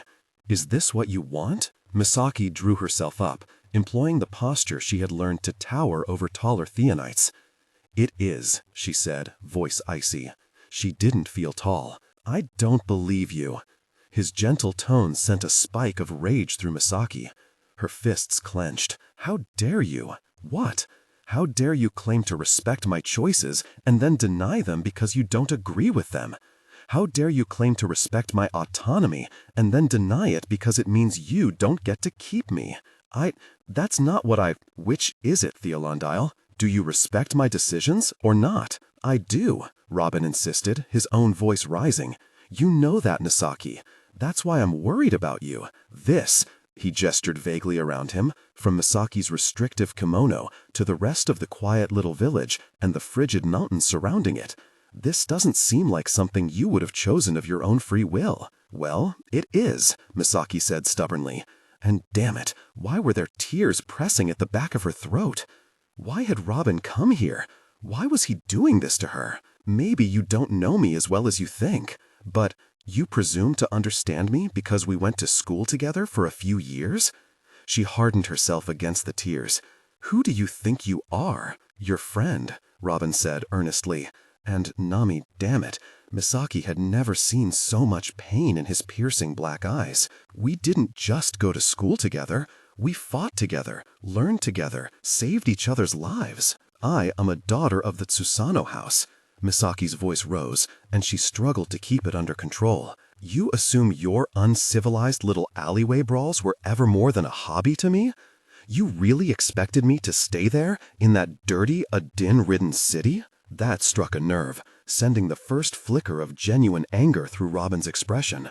Don't say that. I'm sorry, she said placidly, pressing her advantage, even as something in her screamed. I thought you wanted honesty, but clearly you don't understand. Then explain it to me, Robin said, his voice simultaneously pleading and forceful. Honestly, because it looks an awful lot like a forced marriage. But Misaki couldn't explain honestly. To do so, she would have to admit that she still loved him. And she couldn't do that. Not to him, not to herself, not to anyone. Huero, Misaki, I knew you loved your family. I didn't think you were a coward. Oh, is that what I am? I made a decision you don't like, so I'm a coward? This isn't about me, Robin burst out. You don't have to marry me if you don't want to. You don't have to come back to Karen Theta or ever see me again if you don't want to. But please, you can't stay here. As your friend, I can't let you. Misaki didn't recoil as Robin took her arm and tugged. She did, however, flinch at the wave of nyama that swept onto the front deck a moment later. Takeru. Misaki, her husband said, appearing at her shoulder in a wall of solid cold. What is going on here? Who is this person? Oh. Misaki yanked her arm free, looking from Takeru to Robin in panic. This is, Robin's hands curled into fists. He was glaring at Takeru with a blazing fury he usually reserved for murderers, and Misaki realized that he must have noticed her flinch and inferred the worst. Gods, why had she flinched? Why? Takeru's Jia had crushed the temperature down to a shivering degree. He and Robin didn't speak the same language, but the glares they exchanged needed no translation. Both said plainly that someone was about to die. Wait, Misaki started weakly, but she had no idea what to say. What was she supposed to do in this situation? Robin was doing a good job not trembling under the force of the cold, but Misaki could see on his face that it had him disconcerted. Theonites as powerful as Robin were not used to having their nyama completely overwhelmed by another. So, you're Misaki's husband, huh? Robin switched to Yamaninke, though it was unlikely to do much good. Yamaninke instruction in rural Kaigen was not good enough to produce fluent speakers. What are you, like twice her age? Takeru took a step forward, and sparks crackled at Robin's fingertips. He wouldn't win. Robin was a handy street fighter, far better than a self-taught orphan had any business being. His natural grace and his above-average taya made him unstoppable to the untrained, low-powered criminals of Livingston. But this wasn't Karen Theta. This was the seat of a power that had guarded an empire for years. Robin's mix of critical thinking and inexhaustible willpower were good for fumbling through a fight with a stronger Theonite, but Takeru was a caliber of fighter Robin had never encountered before. A direct clash with the Matsuda, here among so much ice and snow, would be a death sentence. Robin, don't, Misaki warned in Lindish. You're no match for him. Is that why you're staying here? Robin demanded, looking disgusted. Because you're afraid of him? The look on his face spelled disaster. He was ready to beat someone bloody, but Takeru wouldn't go down like a Livingston brawler or machete fighter. He would kill Robin if it came to it. Tell this man he isn't welcome here, Takeru said. He should leave before he finds his head separated from his body. The words chilled Misaki. She tried not to look frightened as she translated them to Lindish for Robin. You're afraid of him, Robin said. I can't leave you here. Misaki's mind reeled. There was now a very real threat to Robin's safety. She wouldn't convince him to back down by telling him that Takeru was too strong. She had to employ a different tactic. Stay calm, Misaki. Stay calm. Lifting her chin, she adopted the most scathing tone she could manage. "Really, Robin, you honestly think I'm stupid enough to marry someone who might hurt me? Since you apparently need this spelled out for you, my husband is trying to protect me from a raving lunatic who showed up out of nowhere to harass me." Robin's darkly glowing eyes, like live coals, flicked between her and Takeru. She knew that look. When he was searching for the right thing to do, not the easy thing, but the right one. For the moment, he seemed stumped, but Robin always did the right thing, no matter how hard it was. That was why Misaki had always followed him, why she loved him. "You are not welcome here, outsider," Takeru said again, and this time Robin could not miss the meaning. "This is your last chance to leave unharmed." Robin seemed uncertain. "Misaki, I'm not leaving without you." Takeru took another step forward. The air grew colder. Robin shifted into a fighting stance. "No!" Before she could stop herself, Misaki had grabbed the wrist of Takeru's sword hand, disrupting his Jia before the fabled whispering blade could form in his fingers. Her new husband, still such a stranger, looked down at her in mild surprise. "He's just a boy," she scrambled to explain. "He's not right in the head. It wouldn't be right for you to kill him, Takeru-sama. Please, I don't want you to have that on your conscience." Matsuda Takeru stared down at her, his expression unreadable. "Can you compel the madman to leave you alone, then?" "Yes, sir." Misaki leveled a frigid glare at Robin, her best friend, the only person she had ever wanted. "My husband is understandably concerned for my safety, but he has generously agreed not to kill you if you leave immediately and never show your face here again." Robin still hesitated, so she made her voice ice. "If you really don't respect my decision, then go ahead. Fight him. Die." Robin's flames flickered his uncertainty. His wide eyes reflected confusion and betrayal, but Misaki had seen him fight his way through worse than that. Against all the odds, he always fought. He always did the right thing. The flames between his fingers guttered and went out as he lowered his gaze. "If this is really what you want?" "It is," Misaki said through her teeth. "Then I'm sorry I disturbed you." Head down, Robin turned and walked away. Beside Misaki, Takeru's Jia eased back, the frigid bite receding from the water molecules around him. But Misaki found everything in her suddenly straining, frantic. Robin was walking away? Robin was walking away. Misaki opened her mouth to call after him. Come back! Please, Robin, take me with you." But no sound came out. The breath had frozen in her chest. Takeru's hand closed on her arm. "Come, Misaki, you should be inside, where it is safe." She was numb, unable to resist as the cold creature she had married pulled her into the Matsuda compound and shut the doors. Why did he walk away? An agonized voice screamed through Misaki. "He's Robin. Robin saves everyone. Robin never leaves a friend behind. Why did he walk away?" But the smothered, honest part of her knew the truth. He was just a boy. For all his abilities and accomplishments and superhuman spirit, Robin Thundeal was only 19. He had been out of his element, in a culture he didn't understand, caught between people older and, he mistakenly thought, smarter than himself. By all accounts, he had done the right thing, the only thing he could do when she looked him in the eye and told him to leave. Robin had always deferred to her when it came to matters of protocol, politics, and people. Why had she expected him to magically grasp things she barely understood herself? Why? Had she expected him to read her and react like a man? The answer lurked, unwelcome. Because you're too afraid to do it yourself. You are a coward, Misaki. If she wasn't woman enough to fight her own battles, then what right did she have to Robin's help? How could she expect him to save her when she wasn't willing to lift a finger to save herself? What had she thought Robin was going to do anyway? Fight the whispering blades and the rest of the mountain and then whisk her away? That wasn't within his ability. He had never had any power to change the situation. Only she had. And she had been too weak to make it happen. A coward like her had no right to someone like Robin, no right to the future she had let herself imagine with him. Still, she crumpled in on herself and wept for it. Loud sobs would have disrupted the silence, drawing the attention of the men of the Matsuda house, so she smothered the sounds in her long sleeves. Takeru found her there a wide-body later, curled up in the middle of the bedroom. Misaki. His usually frigid voice had taken on a note of worry. "Are you well?" "Yes."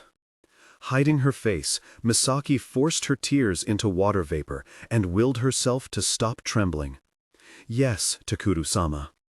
It was not until the next day that Misaki found the bag Robin had left her, tucked into a corner of the front deck. It contained only one thing, the sword that had been her companion through all their adventures. One last plea to remember everything they had had together. She had knelt, holding Shadow's daughter for a long time, fingers playing over the Zilizan glass handle.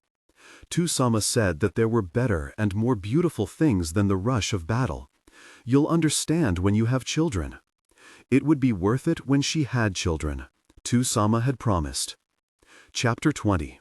The Last Time.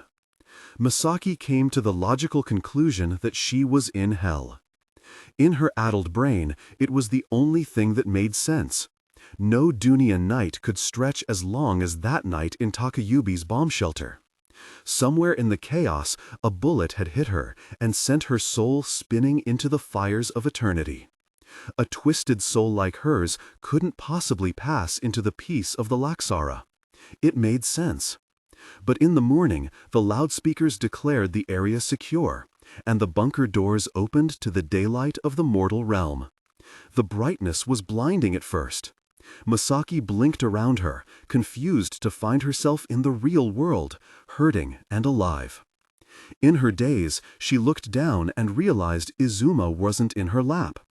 Panic jolted her to her feet, sending splinters of pain through her chest. Her hands groped around her, fumbling over Citardenya's empty sheath, but there was no baby. "Izukun?" She turned, frantic. "Naga-kun?" Her adjusting eyes found Ayumi in the arms of one of the Mizumaki women, but where were her sons? She had just taken a breath to scream when she found them. Her shoulders relaxed and she let out a soft, "Oh." Izumo was cradled in a pair of soot-stained arms, sound asleep against Atsushi's chest. At some point in the night, perhaps in search of human contact, or to quiet the crying Misaki was too far gone to hear, the blacksmith's son must have taken the infant. Nagasa had wormed his way under one of Atsushi's arms and fallen asleep with his head resting against Izumo's, while Hiroshi leaned against the huddle with his back to the other children. They made a strange picture, the Kotetsu boy in his smith's tunic, and the Matsuda boys in their fine kimono, all tangled together, splattered with blood and dirt. Tears had dried in the ash on Atsushi's cheeks, indicating that he had cried himself to sleep. Yet the 10-year-old had held the Matsuda boys through the night, while their parents were too frozen to do so. Hiroshi was the first to blink awake in the brittle morning light. Or maybe he had never been asleep. The circles under his eyes suggested that he had spent the night as Misaki had, staring ahead into the darkness. "Are you all right, Hiro-kun?" Hiroshi's eyes were veined with blood as he looked up at his mother. Stiffly, he nodded. If some part of her second son had ever truly been a child, it was gone now. Misaki's eyes roved to the Numo boy, holding her two youngest. She didn't want to wake him. Atsushi. Reaching out, she gently touched the boy's shoulder. "Atsushi-kun." He stirred. His lips moved. "Kachan," he said softly, and Misaki had to swallow an unbidden swell of guilt. "No, Atsushi-kun," she said as he blinked bleary eyes. "It's me." Grief fought with embarrassment on his face. "Oh, Matsuda-dano, I'm so sorry." Misaki wanted to be able to give him a smile. Her face wouldn't do it. "It's all right, Atsushi-kun. Thank you for looking after my sons." She bent to take Izumo, but stopped with a grimace as the pain in her chest flared. "Are you all right, Matsuda-dano?" Atsushi asked. "Yes," Misaki said, though just getting the one word out hurt. "I can carry the baby if you need me to." "I'll take him," another woman said, the younger of the two Mizumakis who had helped carry the Matsuda babies the previous night. Fuyuko, that was her name. Her father and brother hadn't come back from the front lines. "If you don't mind, Matsuda-dano," the girl said, holding out her arms for Izumo. You don't have to do that," Misaki started to say, but her abused lungs stopped her again. "It's no trouble," Fuyuko said, and carefully gathered Izumo into her arms. Misaki let the other woman carry Izumo as the villagers started to venture out of the bunker. She even took the arm Atsushi offered her for support, as what remained of Takayubi stumbled out of the shelter into the light. Destruction spread out before them, smoking. The mayor's office near the bomb shelter's entrance had been obliterated, as had the infocom tower beside it. "Try to watch your step, boys," Fuyuko warned Atsushi, Hiroshi, and Nagasa, lifting the hem of her own kimono to step over a beam from one of the fallen infocom towers. "At least we got one good use out of these towers, huh?" Chulhi said to his father in Kaigengwa. He sounded numb. "I don't know if I would call this good," Taimin said. Bombs had left gaping holes in some houses. Most had been completely destroyed, reduced to splinters. Bodies littered the mountainside, many of them in pieces. Kaigenese and Ranganese all jumbled together in bits of blood and bone. As they walked, Misaki pulled Nagasa to her hip and put a hand over his eyes, as if she could truly shield him from any of this. The airstrike, while devastating, may not have been excessive. Judging by the number of yellow and black uniformed bodies strewn throughout the rubble, it seemed that the Ranganese had kept advancing up the mountain into the night, giving the pilots something to fire on. The result was that the village had been decimated. What remained of Takayubi's population spread out slowly, sluggish with grief and shock. Some clawed through the ruins of their houses for the bodies of their loved ones. Some simply stood where they had lived and raised their families, faces blank with disbelief. The village had been a necessary sacrifice. Misaki understood that, from a tactical standpoint.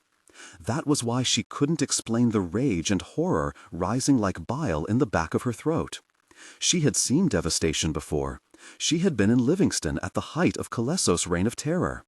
But somehow, back then, it hadn't seemed so bad. With no small amount of shame, she realized that, to her, those horrors belonged in violent Adon countries, far across the ocean. Not here. Not where she had rocked her babies to sleep and taught them their first words. Not where she had met Hiyori. Not where she had laughed at Setsuko's jokes and cooking. For so many years, Misaki had thought she would never belong in Takayubi, but somehow, while she hadn't been paying attention, this place had become home. Someone had dropped bombs on her home. Hiyori, whose wobbly legs had barely supported her down from the shelter, collapsed before the blackened ruins of the Yukino compound. The carved stone Yukino insignia that had been mounted above the doors now lay cracked in the snow.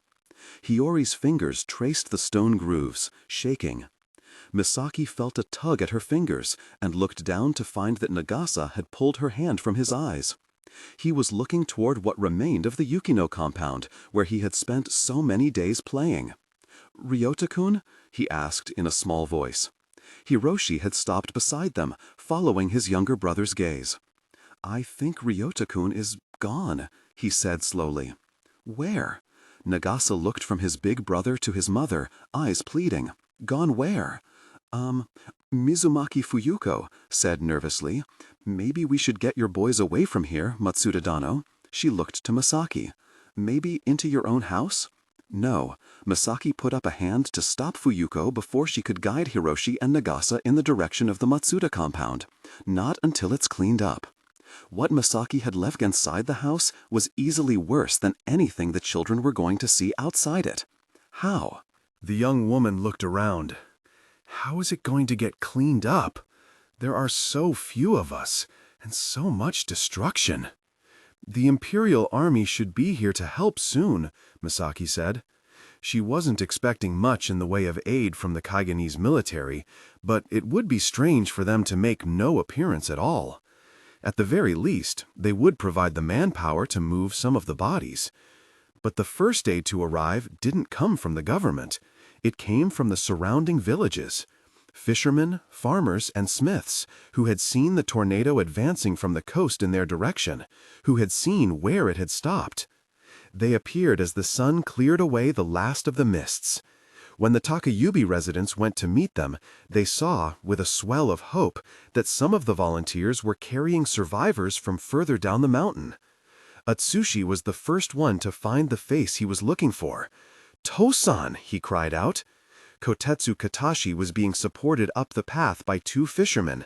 He was barely conscious, missing his left leg below the knee, but he still managed a wide smile as his son came running to meet him. Atsushi's younger brother and sister were alive as well, being carried by a pair of fisherwomen. A single, bruised Fina and a pair of frightened children were the only survivors anyone had found in the leveled western village. There was no sign of Mamoru. "We've left a few men further down the mountain to keep searching for survivors," the oldest of the fishermen explained. "Very good," Takeru said. "Thank you for your help." "It's all of us who need to thank you, Matsuda Dono." The man got on his knees, and the rest of the volunteers followed suit, bowing low in the snow before Takeru. "You and your people stopped this army before it could reach the rest of us. We can never thank you enough."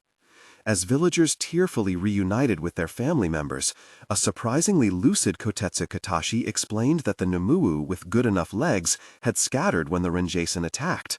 Of course, many had been caught and killed, but those first Renjaisen to break through had been few enough that a good number of smiths escaped. "Our house was destroyed almost immediately," he said, "before we could think of fleeing. Fortunately, my two little ones were small enough to crawl out from under the debris and run before any Fonyakalu found us." With the possible exception of the Matsudas and Yukinos, the old blacksmith families knew the mountainside better than anyone. Atsushi's younger siblings, along with several other Numuu, had taken shelter in caves that were all but impossible for an outsider to find. After applying a tourniquet to his own exploded leg, Katashi had managed to drag himself to the safety of the nearest cave with his powerful arms. Takayubi's rock formations had acted as natural bomb shelters, protecting the Numuu not only from the Renjaisen, but also the subsequent airstrike. They had stayed hidden underground until they heard the Kaigenese voices of the fishermen calling out for survivors. Astonishingly, 3 men had survived the carnage at the northern pass: 32-year-old Ginkawa Aoki, 43-year-old Ikeno Tsuyosa, and his 17-year-old cousin Ikeno Shun. During the initial clash with the Fonyakalu, Ginkawa had taken a blow to the head that had rendered him unconscious and had lain ignored for the rest of the attack. He had regained consciousness at the beginning of the airstrike and then risked the bombs to crawl among the corpses in search of survivors. In the dark, he had managed to drag the 2 wounded Ikenos to safety. Somberly, he told the desperate group of wives and mothers that there had been no other beating hearts in that darkness. Ikeno Tsuyosa had lost an arm, and the 17-year-old was even worse off, having suffered multiple stab wounds to the torso and severe head trauma that had left him delirious. "We brought them here, hoping you might have medics to tend to the wounded," the elder fisherman told Takeru. "Maybe a building to set up operations."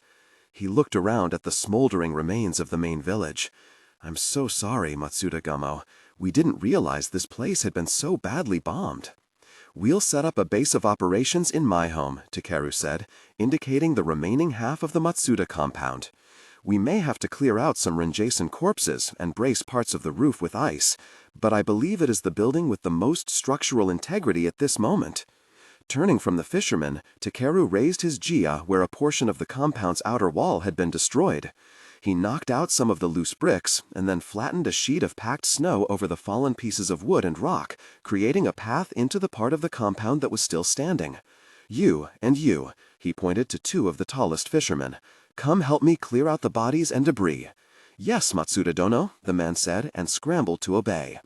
"We'll freeze the Fonyaka bodies in the courtyard until we have occasion to dispose of them," Takeru said, not looking back as the men followed him into the compound. "Make sure you clean up as much blood as you can after you move each corpse. The place must be properly sanitized before we move in the weak and wounded." The fishermen left outside quickly set about helping the people of Takayubi form makeshift benches and shelters of ice against the compound's outer wall. For a different community of the Theonites, shelter would have been a more immediate concern in the midst of a mountain winter, but Kusanagi Jiakalu were different.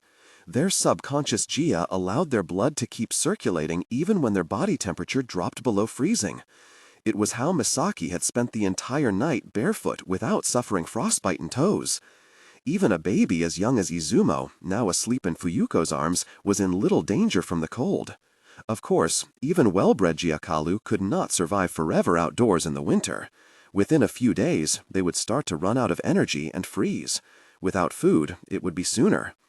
Blankets were recovered from ruined houses and draped over ice wedges to form comfortable seats for the elderly and injured to rest on while they waited for the Matsuda compound to be cleaned out. Fisherwomen formed cradles for Izumo, Ayumi, and the other babies, padding them with blankets and spare clothing. By the time the fishermen had set up in the Matsuda compound, more volunteers had arrived. These were warriors and blacksmiths from Takayubi's 2 nearest neighboring mountains. The Tetsukai blacksmith family had brought medics with them, including 2 city-trained doctors. The professionals immediately took control of first aid, directing others what to do. The representatives from the Amino stronghold on the neighboring mountain of Tatsuyama had brought baskets of food and a dozen warriors to assist in the search for survivors. Misaki and the children were guided into the compound. Takashi's study, which the man had barely ever used anyway, had been converted into a small hospital. Setsuko was already lying on some blankets, still unconscious, as 2 medics bent over her. "None of us are seriously injured," Misaki assured the Tetsukai medic as he guided her into the room and asked that she sit. "Sorry, Matsuda-dono. Your husband insisted that we examine you." The most concerning of Misaki's injuries was the persistently painful stabbing in her chest from the fan-wielder's lazolingan. If her lungs were truly damaged, it would take more than a few bandages to fix it. But she humored the Nomuu anyway, allowing him to disinfect and bandage the cuts on her arms. As soon as the medic had moved on to check Nagasa for injuries, Misaki knelt forward and tugged Hiroshi toward her. "Keep an eye on your little brothers and cousin," she whispered in his ear. "Kachan should be back soon." "Where are you going?" Hiroshi asked. "I'm going to go find your brother." Misaki rested a hand on his head for a moment before slinking out of the room and down the hall. She made a stop at a surviving closet to hide Siridenya's sheath and get herself a pair of tabi. "Hello, Matsuda-dono," Kotetsu Katashi said when he noticed her stepping lightly toward the compound's back door. The swordsmith had Atsushi and one of the fishermen cleaning his wounded leg and taking steps to prevent infection, while his younger children sat nearby. "And where are you headed?" he asked, managing quite the amicable tone for a man who had just lost a leg and a third of his family. Katashi's smile faded, and he lowered his gaze. "You won't find him on the front line where the others died." "What?" "Atsushi was the last one to see him, I think." Katashi looked toward his son, who nodded. "At the blacksmith village, ma'am, near what used to be our house." "Thank you," Misaki said with as much affection as she could muster, and slipped out of the compound. She was under no delusion that she would blend in on the slopes with the volunteers. It wasn't that she was the only woman. There were other wives and mothers eager to find their warriors, but she was the only noble woman.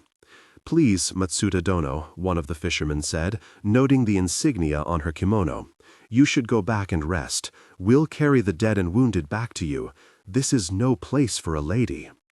I've seen worse," Misaki meant to say, but the words stopped painfully in her throat. The slope leading down to the front line was terrible. Here lay the blacksmiths who had run for the caves but never made it. Further down lay the bodies of warriors. It was hard to tell if they had been pushed back from the northern pass or if they had come up the slope deliberately when they heard the screams of civilians further up the mountain. There was Amino Samusa, the elementary school sword instructor who had taught Hiroshi and Mamoru before him. There was the Numu woman who had crafted Misaki's wedding jewelry, hand in hand with her husband, who came around every 3 months to clean and repair the Matsuda compound's roof. Volunteers paused hopefully at each body, checking for signs of life. But so far it seemed that they hadn't had any luck.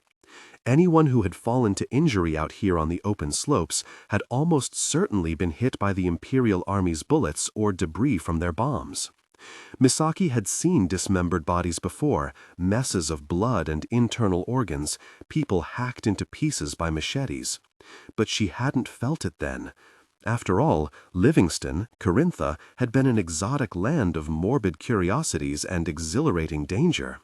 That had been the real difference between herself and Robin Thundiel. For him, the tragedy of Livingston's slums had been real. To Misaki, the privileged daughter of an untouchable noble house a world away, it had only been a game, a passing thrill to sate her thirst for adventure. It hadn't quite been real. This was real.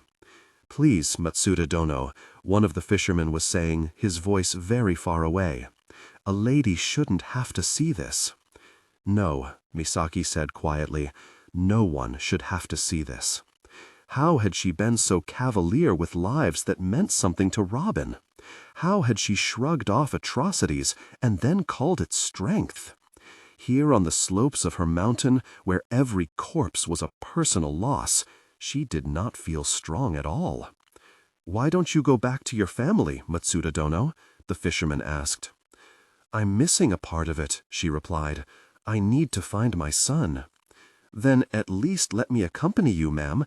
Parts of this slope may still be dangerous."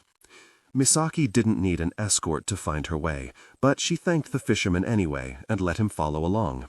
He might not have the authority to order her back to the main village, but it simply wasn't good manners to let a lady wander into the aftermath of a battle alone. "What's your name, fisherman?" she asked as they picked their way down the steep path. It may have been a strange time for small talk, but Misaki found that she couldn't bear the silence. It left her too much room to contemplate where she was going, what she would inevitably find. "Chiba Mizuhiro, Matsuda Dono." His voice carried the eager anxiety of a man who did not often get to talk to members of high houses. "Chiba." Misaki smiled in a weak attempt to put the man at ease. "My sister-in-law is a Chiba, you know." "Matsuda Setsuko-sama," he said. "Yes, I heard about that marriage." Of course he had. It had been quite the scandal. "My branch of the family was close with hers." "The fishing village at the base of this mountain," Misaki said, "where the tornado touched down first, what kind of shape is it in?" "It's not in any shape, Matsuda Dono. It's gone. If it weren't for the little pieces of wood and the odd scrap of netting, you would never know there was a village there at all." "I'm so sorry to hear that." Misaki tried to focus on that, on the tragedy of the lost fishing village and her sympathy for Setsuko. It was by no means a pleasant thought. In fact, it was quite painful. But that was the point. It was almost painful enough to take her mind off where her feet were carrying her. Almost. "So, I assume there are no survivors?" she asked. "Not that we could find," Chiba said, "though a few of us stayed behind to look, mostly people hoping to find their lost relatives." Misaki nodded. "Poor Setsuko. Poor Setsuko." "I saw the tornado," he said. "My wife and daughters were crying by the time it touched down. We thought we were all going to die." "I'm sorry," she said quietly. "That must have been terrible for you." "Please don't apologize, Matsuda Dono," Chiba said fiercely. "If it weren't for you and your family, none of us would be here now. I only regret we can't do more to help." Misaki cast a glance at her escort, meeting his earnest gaze. Matsuda Susumu had always complained that the peasants and lesser houses of the peninsula were not loyal the way they had been when he was young. He talked about the days when all the people of Kusanagi had respected and revered the Matsuda house. During the Keleba, the great families of Shirojima had earned their vassals' loyalty through their indisputable shows of strength against Kaigen's enemies. The Matsuda house might have raised powerful fighters every generation since the Keleba, but no one in Misaki's generation had witnessed the proof of that power. Until now. It seemed that a fragment of that ancient wonder had stirred from sleep when the people of Kusanagi's coast saw a tornado fall before the power of Takayubi. Loyalty was born of the awe shining in this fisherman's eyes. And now Kotaluna poured up the mountain, eager to serve however they could. "Your son and your brother-in-law? All of you who fought here are heroes, Chiba said fervently. We owe you our lives.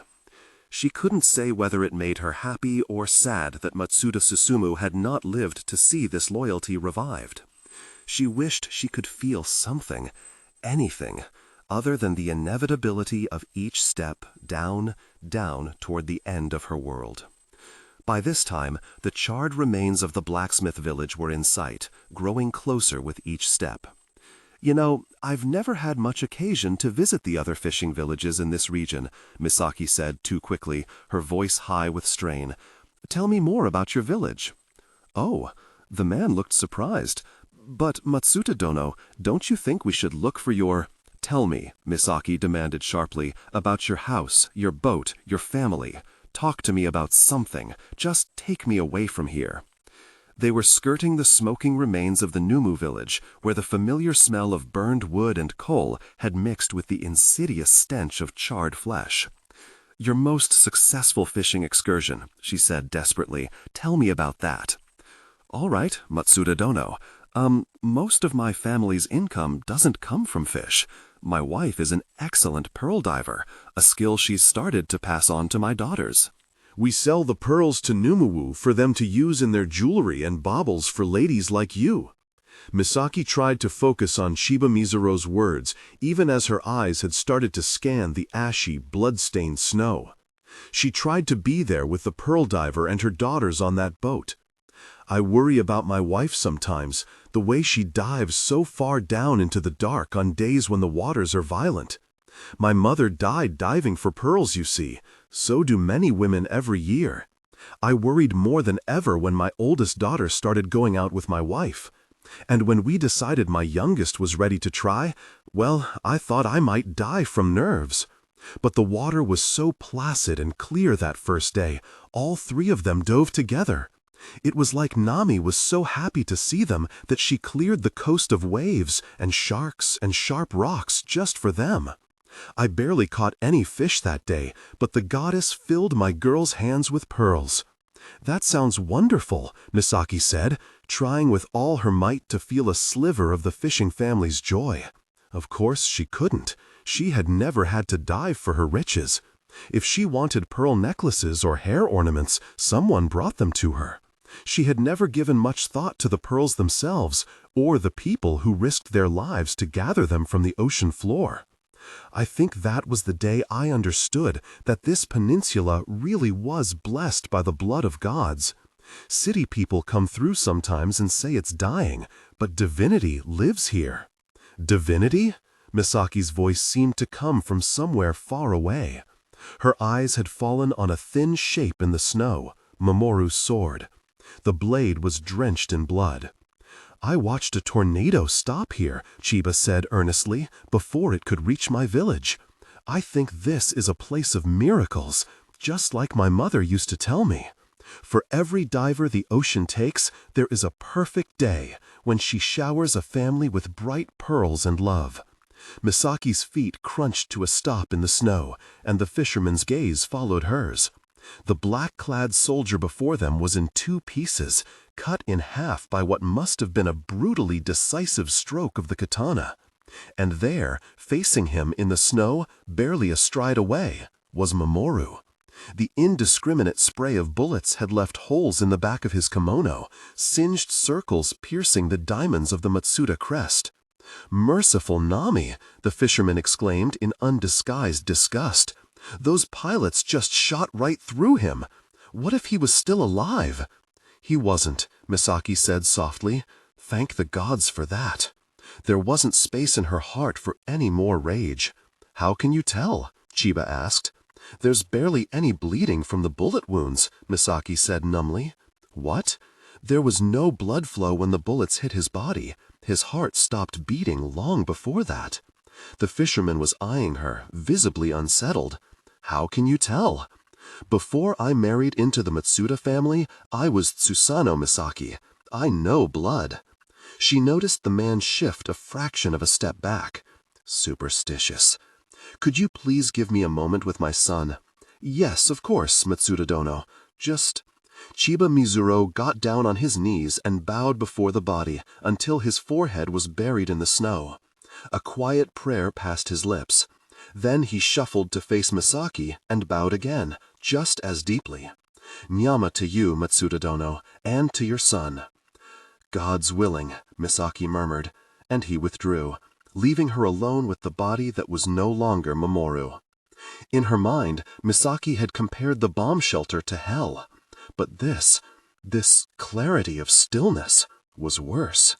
The bizarre thing about Misaki was that she could be at home in hell. Chaos had its own calming effect on her. In the bunker, the screams, the pulsing blood, and the gunfire had drowned each other out, smothering her in a daze. Here, there was no fluid crawl of blood or dribble of tears to consume Misaki's attention. This blood had frozen into something solid and irrefutable. There was no movement to spur her to action, nothing to mend or destroy. There was only the frozen truth of her son's death. Slowly, Misaki sank to her knees beside the corpse.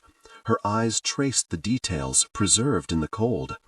The bullet wounds may not have bled, but there was plenty of frozen blood to survey. A map of Mamoru's struggles leading up to his death. Minor cuts littered his face and forearms. Bruising and raw skin around his neck suggested that someone had tried to strangle him, and his lip was split from a blunt blow to the mouth. But none of that had killed him. It was clear that his death had resulted from the deep blade wound in his side. Misaki wished she hadn't seen wounds like that before, on the victims of machete attacks in Livingston. She wished she hadn't witnessed firsthand how excruciatingly long it took those people to die. The Fonyaka opposite Mamoru had been cut cleanly in half by a sword stroke that ran from his right hip to just beneath his left arm, the sort of cut that ended a man's life instantly.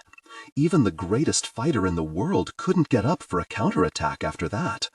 Mamoru's blow had been the final one, which could only mean that her boy had fought through the injury that ended his life. Even with that hideous wound in his side, draining his blood and disabling vital organs, he had fought. His right hand was mangled, missing 2 fingers, so she reached out and touched his left, smoothing a gentle touch over his battered knuckles. The first time Misaki had held Mamoru, as a tiny baby, she had hated the feel of his jiya simply because it reminded her of his father's. It had made her want to retch and recoil. Now she reached for it, her fingers grasping and senses straining for the smallest trace, but of course there was nothing. The life force that had made him Mamoru had departed, on its way to a different realm of existence. A breathless sob escaped Misaki. Her ice-laced fingers dug into the back of her son's kimono, and she wished from the depth of her aching chest that her claws could pull a life back to the Duna as easily as they could tear one out of it. The next breath that came out of her was more of a scream than a sob, and the pain it sent through her lungs was so pitifully small next to the sheer absence beneath her hands. She would let a Fonyaka pull her life from her mouth. She would give her soul 1,000 times over if she could just bring Mamoru's back. It wasn't until she felt liquid blood on her fingers that she jerked back and realized what she was doing. As she longed to feel Mamoru's pulse and Yama, her own subconscious had risen to pull at the lifeless body. It hadn't restored a true pulse, of course. All it had done was unfreeze arteries and disrupt rigor mortis, causing Mamoru's bullet wounds and other injuries to bleed anew. Horrified, Misaki scrambled a pace back from the body. "Sorry," she gasped, wiping the blood from her hands in the snow. "I'm so sorry."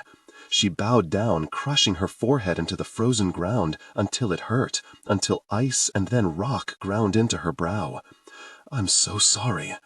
She stayed there for a long time, pressed to the ground in apology, as if there were enough apologies in the Duna to make up for how she had failed him. Closing her eyes, she prayed to Nagi for strength and Nami for calm. Neither obliged. Her blood-stained hands shook, even as she braced them against the ground for some semblance of stability. The sobs wouldn't stop, but she had not come here to confuse Mamoru's spirit and pull it in two. She had come here to help him, to be a good mother, if the gods would give her this last chance. One didn't need to be a Fina to understand that regret was like poison to the spirits of the dead. A spirit who regretted what he hadn't accomplished in life would be unable to pass into the peace of the Laksara. Those spirits became trapped in the burning realm on the fringe of the Duna, unable to truly die, their suffering intensifying as their regrets festered. It was a horrible existence. And it was the souls of those who died young, in the midst of hope, unfinished business, and unfulfilled potential who were in the most danger. Through the shaking, Misaki found the voice to speak to her son. Kotetsu, Katashi, and Atsushi both lived, you know, she said softly. The Kotetsu line survives, with all its knowledge, because of you. That was the first thing he needed know, that he hadn't died for nothing. To Misaki, at this moment, the lives of the Kotetsu seemed irrelevant, but Mamoru was a better person than she was. It would matter to him. I know you doubted. I know you worried that you wouldn't know what to do. But look at you. You fought so well. And with the grief, Misaki realized that there was also pride welling up in her throat. It intertwined with the pain, amplifying it. You're only a boy, but you fought to the last like a man. You did well here. But I'm sure you know that. A painful, nearly hysterical smile jerked at the corners of Misaki's mouth. No warrior could have fought through injuries like yours without being sure of himself. Misaki bit down on her trembling lip as her throat closed up. There were no holy men here to offer the perfect, enlightened words to send Mamoru's spirit on its way. As his mother, as the only living person here, Misaki had to find the words. This was the last thing she could do for him. So, even though it shook her body and hurt beyond imagining, she forced herself to keep speaking. You did right by your family and your country, even though, I think, none of us did right by you. There is nothing in this world for you to regret, nothing at all. But it wasn't Mamoru's regret Misaki truly feared. Her son had been honest with himself and others. He had lived well and died with purpose. Right now, Misaki herself was the greatest threat to her son's spirit. The regrets of a spirit's loved ones could also tie it down.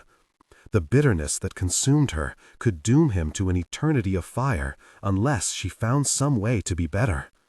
With a last bracing breath, she lifted her head to look into Mamoru's face and was surprised to find a kind of peace there. Somehow, the horrific damage to his body had done nothing to contort his features.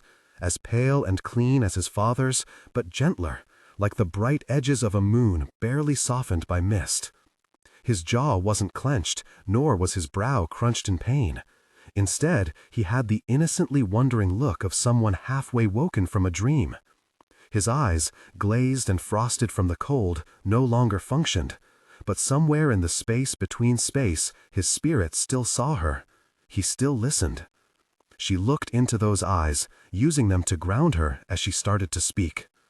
Mamoru-kun. The sound of her own voice wavering in uncertainty brought her back to the first time she had truly talked to her son. That dawn on the front deck mere months ago when they watched the sunrise. She hadn't quite known what to say then either to help him on his way.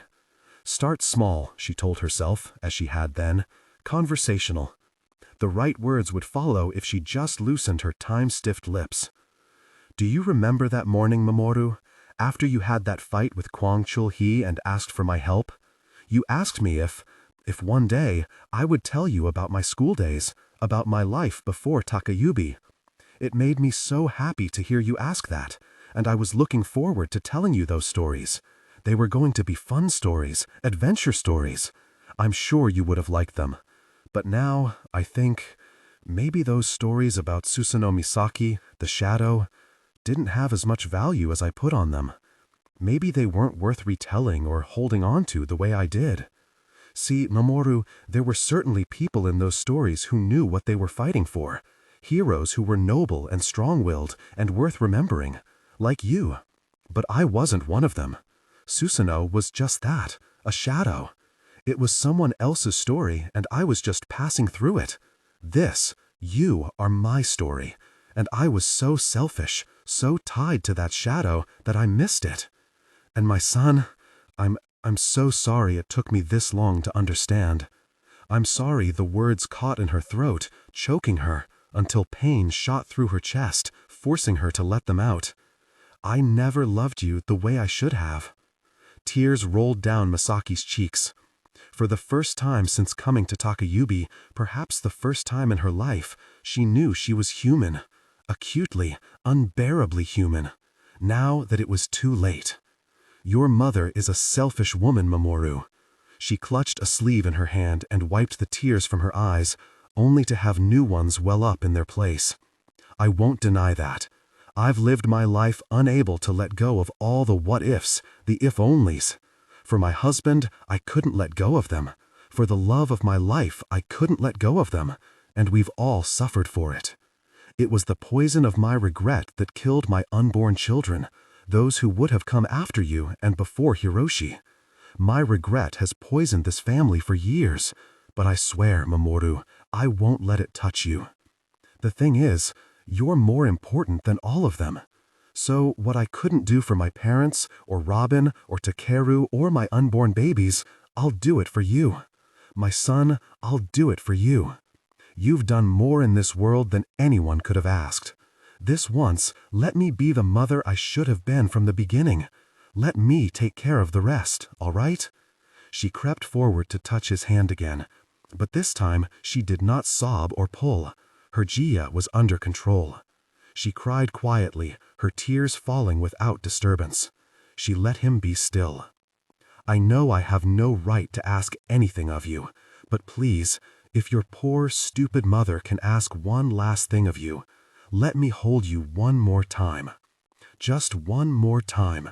You're going to let Kachan hold you and treasure you the way I should have the day you were born. Then I'm going to let you go, on with all my blessings. Is that all right? Finawu said it was not good for a woman to touch the dead, but Takayubi's Finawu had all been lost in the tornado with their temple. There was no one to judge Misaki as she gathered her boy into her arms and settled down to hold him for the last time. Please, Nami, please, Nagi, she prayed through the tears. He's such a good boy. Don't let his stupid mother ruin this for him. Please, give me the strength to let him go. A mother was supposed to go to the temple after the death of a child. She was supposed to speak to the spirits of the dead until she had said all she needed to say to the child, until all her unresolved feelings were spent, all conflicts resolved, all grudges laid to rest, until the Finawu were satisfied that the deceased could move on in peace. But the temple was gone, along with all the masks and wise monks in it. The best Misaki could do was hold her baby, and love him, and hope it was enough that she could let him go. You have no debt to pay the Duna, she murmured, resting her cheek against his cold head. It is enough that, even for a moment, I had a son like you. It is enough that Hiroshi, Nagasa, and Izumo will have a brother like you to look up to as they become young men themselves. It is enough, she told herself, even though she would never hear him laugh with his little brothers again, never watch him bring beauty to another kata, never see that boyish smile with those dimples deepen into the smile of a man. For a moment, her hands had been full of pearls. She rocked and repeated, "It is enough. It is enough. It is enough," until Chiba Mizuhiro returned with a group of volunteers to help her carry the body up the mountain. Before they left, Misaki paused before the corpse of the Ranganese soldier who had killed her son. Kneeling down, she passed a hand over his eyes, closing them, letting herself forgive him. It was easy to forgive a young man following orders. Too easy. And it didn't lift any of the weight from Misaki's chest, because this Ranganese stranger wasn't the one who really needed forgiving. Chapter 21. The Storm Lord. Setsuko woke later that day, complaining of a splitting headache with her usual good humor. When Misaki softly told her what had happened to her husband, she got very quiet. It was plain that she had been expecting the news. If Takashi had survived the battle, he would have been the one at his wife's side when she woke. "How did he go?" she asked finally. "Was it possible to tell?" "Fighting," Misaki said. That much had been easy to deduce. In fact, it was a bit of an understatement. Decimating or slaughtering might have been a more apt description of the scene Takashi had left on the southern pass.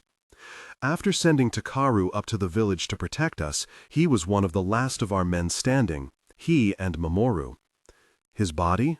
Setsuko asked, strangely calm. Well, there isn't really a body, Misaki explained. The volunteers had formed slabs of ice inside the Matsuda compound walls where they placed the collected bodies. But there hadn't been much of Matsuda Takashi to collect.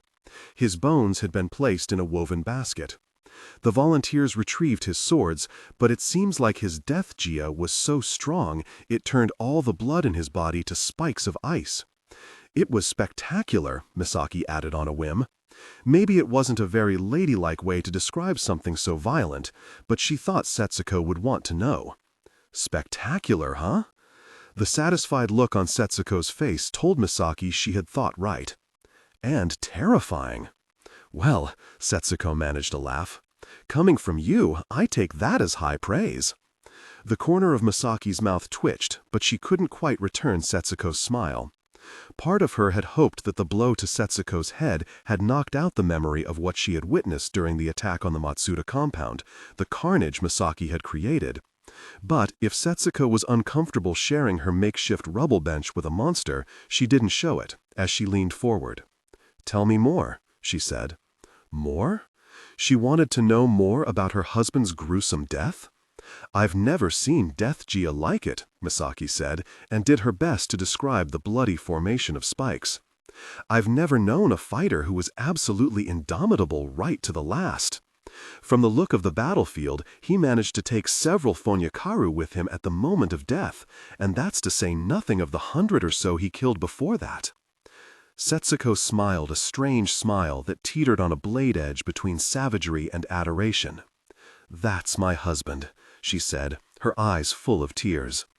"And that's my Setsuko," Misaki thought, as she clutched her sister-in-law's hands, vibrant, unbroken, even in the face of the unthinkable. "You hear that, Ayumi-chan?" Setsuko beamed through her tears as her baby woke and started fussing in her arms. "Your father's a hero and a god." Misaki wished she had Setsuko's strength. She had thought for so many years that what she had was strength-faking, a smile through pain and anger. But this honest ability to smile from the heart was something beyond anything she had ever had. It was why she had followed Robin like a moth to a flame. It was why Setsuko was, and always would be, the most beautiful woman in the world. "Come, little one." Setsuko stood, nuzzling Ayumi to giggles. "Let's go pay our respects." "I told you, there's no body," Misaki said. "Yes." The smile faded from Setsuko's face as she looked at Misaki. "But I have to say goodbye to my brave nephew, don't I?" Misaki looked up at her sister-in-law in surprise. She had only just woken up. "How did you?" Setsuko put a hand to Misaki's face, ran a gentle thumb beneath one of her eyes. "You're not much of a crybaby, little sister," she said softly. "I've never seen your eyes so red." Something in Misaki's expression must have broken through Setsuko's calm, because for a moment she looked sadder than Misaki had ever seen her. The hand on Misaki's cheek tugged her in. She took the invitation and leaned her head into Setsuko's chest. No words, just silent support. Misaki closed her eyes, reminded of the way her mother used to hold her during a storm, assuring her children that the wind and thunder could never hurt them. It was a comfort Misaki knew she would never feel again, one she could never offer her own children. "I think I should apologize to you," Setsuko said finally, "since my husband isn't here to do it himself." "What do you mean?" "Takaru came back to protect us on his orders. He could have sent Mamoru, and Mamoru would still be alive." It was something Misaki had been trying not to think about. "I'm sorry. It's not your fault," Misaki said. "It wasn't even Takashi's, really. He must have realized that staying to hold the line meant certain death, that whoever he sent back up the mountain would have to head up the Matsuda house in his absence. Takashi himself could have exchanged places with Takaru, but Mamoru was too young. A 14-year-old could not lead the family, let alone the whole village, in a time of crisis. She ignored the little voice in her head that demanded to know why Mamoru couldn't have gone up the mountain with his father.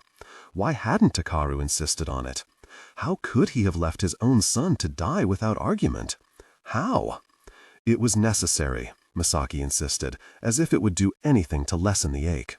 You don't need to apologize to me. Setsuko rubbed Misaki's back. But someone should. A steady stream of corpses on stretchers came up the mountain all day. It was horrible to hear the cries of grief and denial from family members that greeted each new body, but Misaki found that it was more horrible still to watch a body appear over the ridge to silence. Some of these people had died along with everyone who might remember them. They lay alone on their ice slabs with no one to mourn them. As Setsuko went to speak to the fisherman who had collected her husband's bones, Misaki stood before Mamoru's body, one hand on Nagasa's head, one on Hiroshi's shoulder, and tried to explain to her sons. Nagasa didn't understand. How could he at his age? He kept shaking Mamoru, asking why he wouldn't wake up.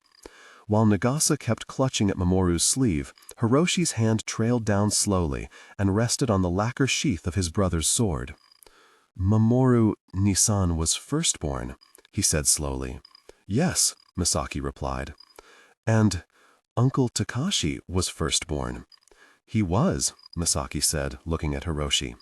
She watched his eyes narrow as his 5-year-old mind carefully worked its way up the hierarchy he had been born into. So, I am. Hiroshi did not yet know the words heir or inheritor, but it was clear from the questioning way he looked up at Misaki that he had some notion of the concept. In the space of a single day, he had gone from being the second son of a second son to the Matsuda heir. Even if he couldn't fully understand the shift, he could feel it. His little shoulders had stiffened as if a physical weight had dropped on them. His fists clenched, and Misaki realized that her second-born, who had been as steady as solid ice from the day he was born, was shaking. When she looked into his eyes, she saw something she had never seen there, not even as he faced down a Ranganese soldier 4 times his size. Fear. I'm not big enough yet, he said. I'm not strong enough. No. Misaki tried to smile at Hiroshi as she stroked his hair and put a hand on his shoulder. You're not big enough, but you're plenty strong. If nothing else, Haro-kun, you are strong. Hiroshi didn't seem to hear her. He can't go yet. He stared through her, looking almost fevered. He can't. He's already gone, Haro-kun. There's nothing we can do about it. But he can't. Hiroshi's face twisted in anger, his eyes still unfocused. I didn't catch up to him yet. As Nagasa sobbed and Hiroshi shook quietly under her hands, it occurred to Misaki what a big piece of their world Mamoru had been. Not just a firstborn son, but a decade older than his younger brothers, he must have loomed so large to them. He had been a landmark and a bulwark between them and the far-off adult world. For Nagasa, he had been a friend and protector. For Hiroshi, maybe he hadn't been a friend, but something more important. He had been something to chase after. I didn't catch up to him yet. Listen, Hiro-kun, that's all right. You don't have to stop chasing him. He won't be here with us anymore, but I'm sure his spirit would be happy to know you kept following his example. You can still grow up strong, like him, in time. But I'm not firstborn, Hiroshi protested, his voice strained with anxiety. I'm not big enough.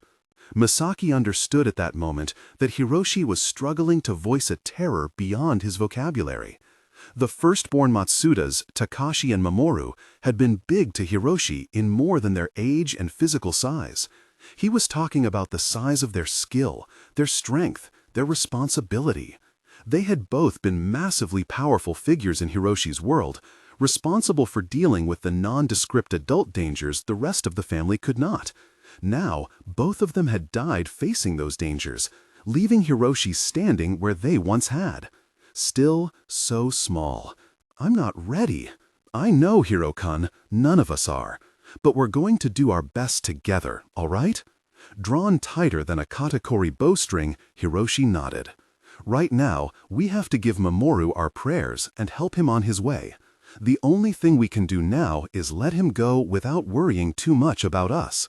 If you have anything you would like to say to your brother, any last things you feel he should know, you should offer them now."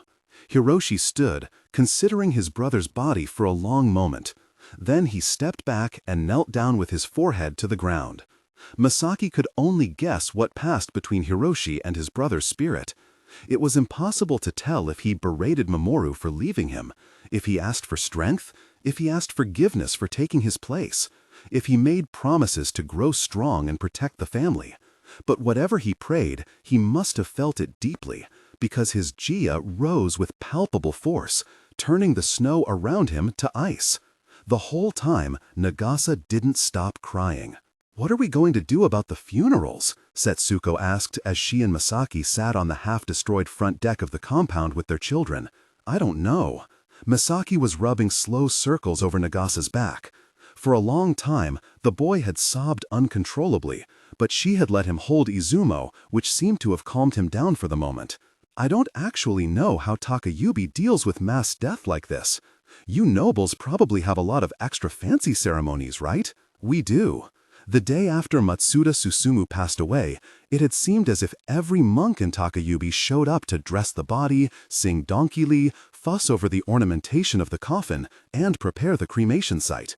Misaki herself had spent Watanu making sure her hair, obi, and bone-white kimono were all arranged just so, to avoid offending the spirit of her embittered father-in-law. After each of her miscarriages, the Finawu had led her through so much prayer and fasting and purifying that she had thought it might never end. "We should have covered the house shrine to protect it from evil spirits," Misaki said, recalling the one ritual that was always observed after a tragedy. "Oh," Setsuko's shoulders slumped. The Matsuda shrine was in the part of the house that had collapsed completely.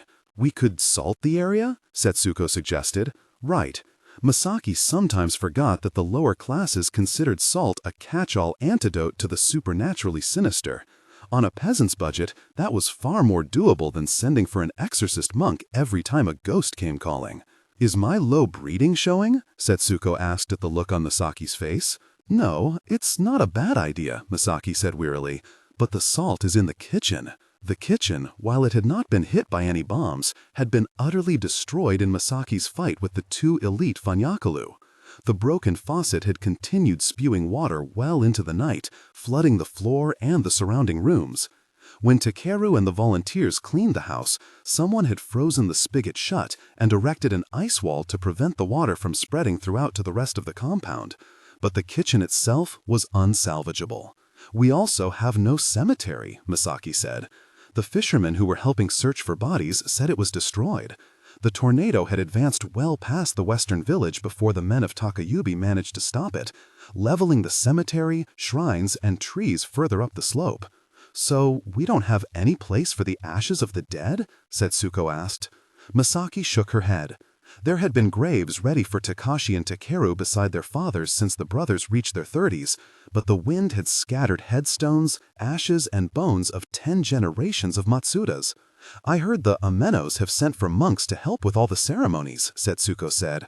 "That's good," Misaki tried to sound reassuring. "They'll know what to do." But how much good could any Fina really do in this situation? So many dead children, so many dead without warning. Was there any ceremony that could purge the miasma of so much pain? "Where is Takeru-sama?" Setsuko asked. "I don't know," Misaki shrugged. "Still giving the volunteers directions, maybe. I don't know." Frankly, she didn't care. He had left Mamoru to die. And for what? So he could arrive in the village just in time to try to stop Misaki from going to save Hiyori? Has he prayed for Mamoru? "I don't know," Misaki shrugged again. "It doesn't matter." "Of course it matters," Setsuko trailed off, staring at Misaki in confusion. "You're upset with him," she said after a moment. "And you're not?" Misaki said. "He left your husband to die. He also saved me." "Your husband saved you," Misaki snapped. "Takeru was just following orders." "Well, you can't exactly blame him for leaving the front line then, can you?" Setsuko said. "If he was just following orders?" Misaki didn't answer. She did, however, tug Setsuko's arm when she noticed Yukino Dai's body passing on one of the stretchers. The swordmaster's face was covered with a cloth, which would have made him indistinguishable from the other Yukino men who had died holding the line, but Misaki recognized his katana resting in the stretcher at his side. Of all the beautiful swords in Takayubi, Takanagi was the one Misaki had envied. Lighter than other kotetsu swords, and so breathtakingly fast in Dai's hands. She knew with a sad certainty that no swordsman would be worthy of the weapon again. "We should go," said Tsuko softly. Misaki nodded. Leaving their children under the watchful eyes of the kotetsus and some fisherwomen, the sisters-in-law went to be with Hiyori. They found her where she had collapsed that morning, half draped over the fallen stone Yukino insignia. Her head was resting in the crook of her arm, as if she were sleeping, but Misaki knew before crouching down to Hiyori's eye level that she wasn't asleep. There was a brittle tension in her shoulders that could only come from waking pain. "Hiyori-chan?" Misaki rested a hand on her friend's back. She was so stiff and still that for a horrible moment she reminded Misaki of the corpses in the snow, rigid with a combination of ice and rigor mortis. She didn't move as the men lowered Dai onto the ice slab next to the bundled remains of his son. "Hiyori-chan?" Misaki said again. Dazed eyes blinked and she said miserably, "What? They've found your husband's body." Hiyori turned away from Misaki with a strange sound of denial, like the bleating of a lamb in the wolf's jaws. "No." She buried her face in her arms. "No. You should at least give him your prayers, Hiyori-chan," said Tsuko softly, "so he can move on in peace. He loved you so much." Hiyori only curled more tightly against the stone, her knees twitching up to her chest. "I can't." "What do you mean, Hiyori-chan? I'm not worthy," Hiyori said in a voice smothered with pain and muffled in her sleeves. "I shouldn't touch him. I shouldn't even look at him." "Hiyori-chan, what are you talking about? I failed him." "What?" Setsuko looked confused. "Are you talking about Ryota-kun? Hiyori-chan, that wasn't your fault." Hiyori flinched away from the hand Setsuko tried to lay on her shoulder and huddled into herself, shaking her head.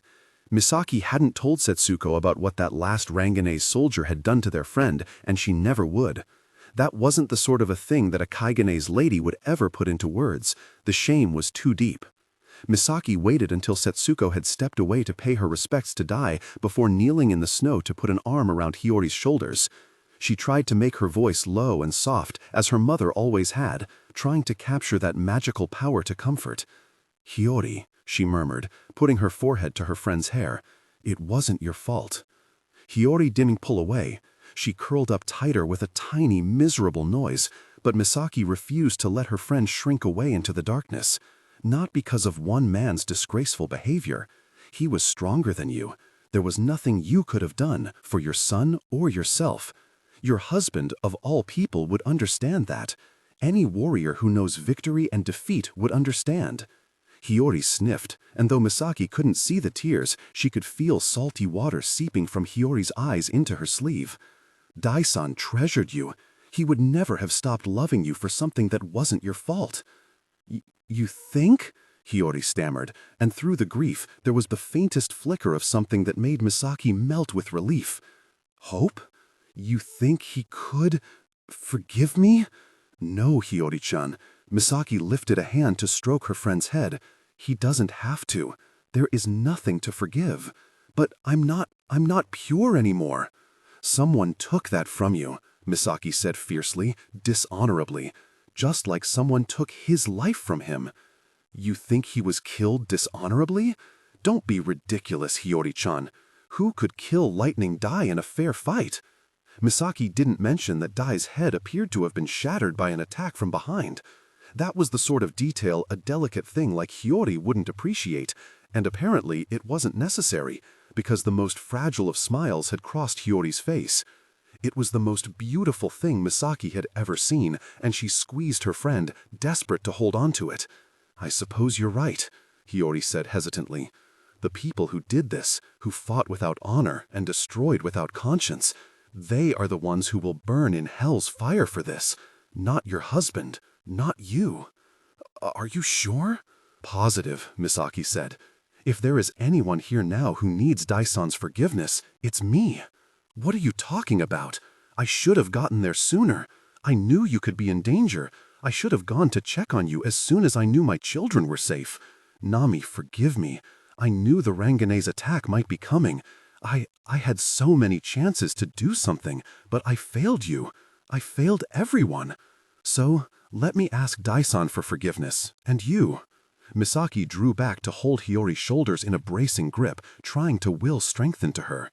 "You just send him all your love, all right?" Hiyori was shaky, tears still trembling in her eyes, but she nodded. "All right." After Hiyori finished praying, Misaki and Setsuko sat with her. Neither had any words to ease her agony, but in the end, the words they chose didn't seem to matter. Hiyori just knelt and stared numbly at the body, seemingly unable to see or hear what was around her. They stayed anyway and held her hands as if their presence could make her any less alone. Misaki was still murmuring soft reassurances when the flutter of familiar colors caught her eye. "Oh!" She stood, wondering if she had imagined the symbol, but it was real. The white-crested wave of the Tsusano family rising among the Ameno banners. Setsuko nodded to Misaki as if to say, "I'll look after her." Misaki squeezed her arm in a silent thank you. "Hiyori-chan, excuse me a moment." She brushed a hand over Hiyori's back before hurrying as quickly as was ladylike to meet the Tsusano party. Her eyes fell immediately on her father's blue and silver haori, but when the Tsusano leader turned to face her, it was not her father. "Kazu-kun!" Her voice broke. She had never been so happy to see her dumb baby brother, and she found herself lurching toward him. Maybe the emptiness of letting Mamoru go was too fresh in her heart. Maybe Kazu's face was just a reminder of a time before any of this. Before she found the self-control to stop herself, she had thrown her arms around him. The Lord of the Stormfort grunted in surprise, opened his mouth as if to say something, but ended up coughing as Misaki crushed him tighter in her arms. He smelled like salt and sea wind, like a home that no longer existed. She had to let Mamoru go, but at least Kazu was here. She could hold him like this, like she had when they were little children and he had run into her room afraid of the thunder. Nissan! Kazu could not have sounded more shocked if she'd punched him in the face. When they were young, she had always been the one scolding him for breaches of decorum. If he had ever clung to her this way in public, she would have smacked him away and hissed that that was no way for a young lord to behave. "Nissan, are you all right?" he asked as Misaki drew back. "Are you insane?" The implication was there. What happened? Misaki shook her head, unable to voice it. Kazu's men were staring, their expressions ranging from shock to worry. Through her haze of emotion, she realized that she recognized some of them. They were members of the Tsusano's vassal families who had served her father and trained in his dojo as children. "Umiro-san, Hakuyu-san." She detached herself from Kazu to bow properly. "It's good to see you again. Matsuda-dono." They bowed deeply. "How are things in Ishihama?" Misaki asked, turning from the vassal men back to her brother. "How is our family?" "Our parents are comfortably set up with our cousins, and everyone else has a place to stay in the short term at least." "Good," Misaki nodded. "Good, I'm so glad." Unlike Takayubi, which was surrounded by poor fishing and farming villages, Ishihama had neighboring towns capable of accommodating a small influx of refugees. But Ishihama was only attacked a short while ago. "I know what you're going to say, Nissan," Kazu said with a guilty smile. "I probably shouldn't have left home so soon after the disaster, but I've left Kaido and Raiki to look after the family."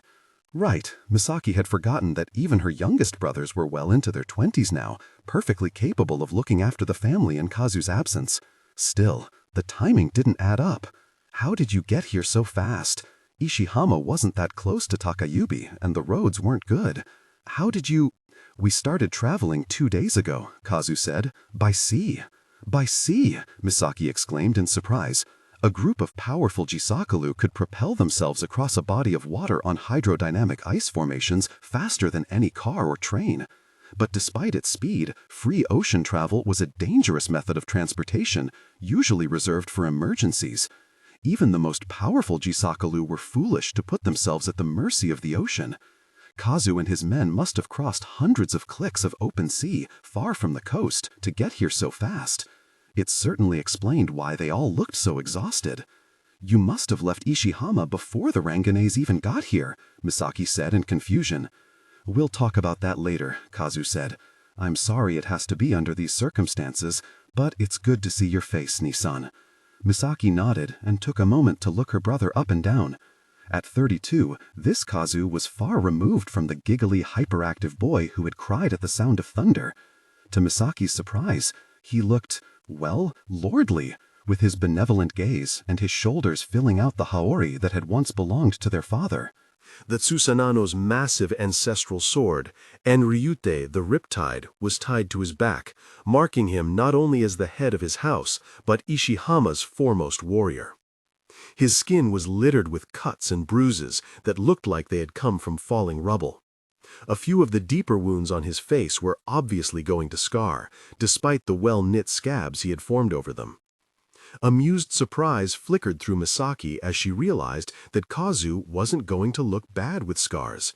He was going to look hardened, intimidating. Eyes trailing down, she tilted her head at a deeper wound across his right collarbone that looked suspiciously like the work of a blade. Ah, Kazu quickly pulled the neck of his kimono up to cover the injury. You know, I forget how cold it is up here. Misaki gave him a knowing look. None of her younger brothers had ever shared her proclivity for deception, but Kazu had always been the worst liar of the bunch. And you look like you had some fun? Kazu's eyes passed over Misaki's bruises and the cuts the fan wielder had left on her forearms. A normal brother would have worried for his sister, but Kazu undoubtedly remembered all the times Misaki had trounced him in the Tsusanano dojo and knew to worry for her enemies more than anyone else. Misaki-ni-san, he lowered his voice so the others wouldn't hear. You didn't go to the front lines? Oh, Kazu-kan, I'm flattered that you assume I would have survived that, but I didn't have to. She gestured to the wrecked village behind her. The front lines came to me. We should have gotten here sooner, he sounded pained. Have the military representatives arrived yet? He glanced around him, and Misaki saw an echo of the jumpy boy who had been so scared of the thunder. No. I mean, planes showed up to bomb every last Fonyaka off the mountainside, but no one has spoken to us yet. I haven't seen any Imperial troops on the ground. Good. What? Not here, Kazu said quickly. So, did you know? She asked. The storm you wrote me about? Was it really a storm? Or, I said not here, he repeated more firmly.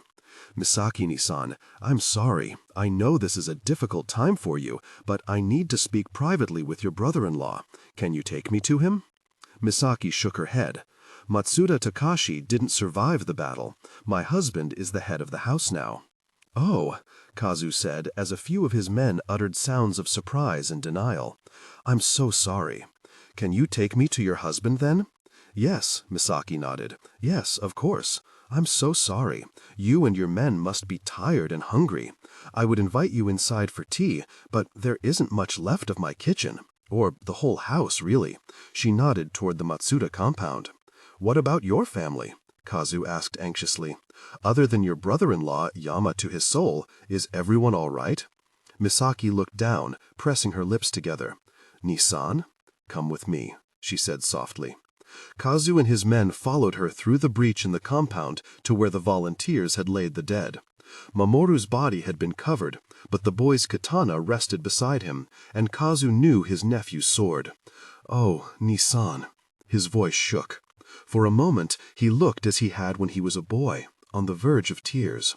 A lord of the house did not cry in front of his men, of course, but Misaki found herself feeling ridiculously grateful for her brother's moment of weakness. It was good to know that one of the men in her life cared that Mamoru was gone. One by one, Kazu and his men paid their respects to Mamoru, bowing before the body and offering their prayers. Unable to watch, Misaki turned from the scene and went to find her husband, as Kazu had asked. She hadn't spoken to Takaru since the previous day, when he had tried to stop her from going back for Hiyori. He must have heard by now that Mamoru's body had been found. His firstborn son was dead. But the knowledge didn't seem to affect him as he swept about the village, organizing supplies and ordering volunteers around. I'm busy, were the first words out of his mouth when he saw her. I know, Takaru-sama. She lowered her gaze, made her voice soft. It was the only way to hold off the anger simmering in her throat. I'm sorry, but my brother, Lord Susanano, is here to see you. He says it is urgent. Ameno-san, Takaru addressed the lead representative from the Ameno family. Please take over operations here. Yes, Matsuda-dono. The man bowed.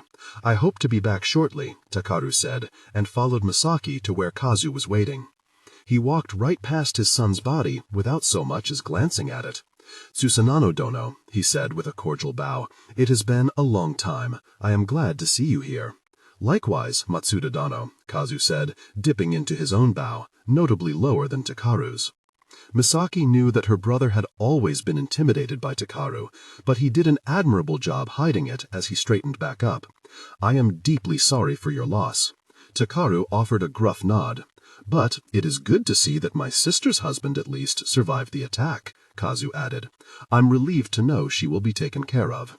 Another nod. Is there some place more private we could talk, Matsuda-dono? Kazu asked. Regrettably, my house is occupied by the wounded at the moment. Somewhere else then? Out of earshot of everyone? Takaru nodded. Follow me, Susanano-dono. Misaki, you may leave us, he added over his shoulder.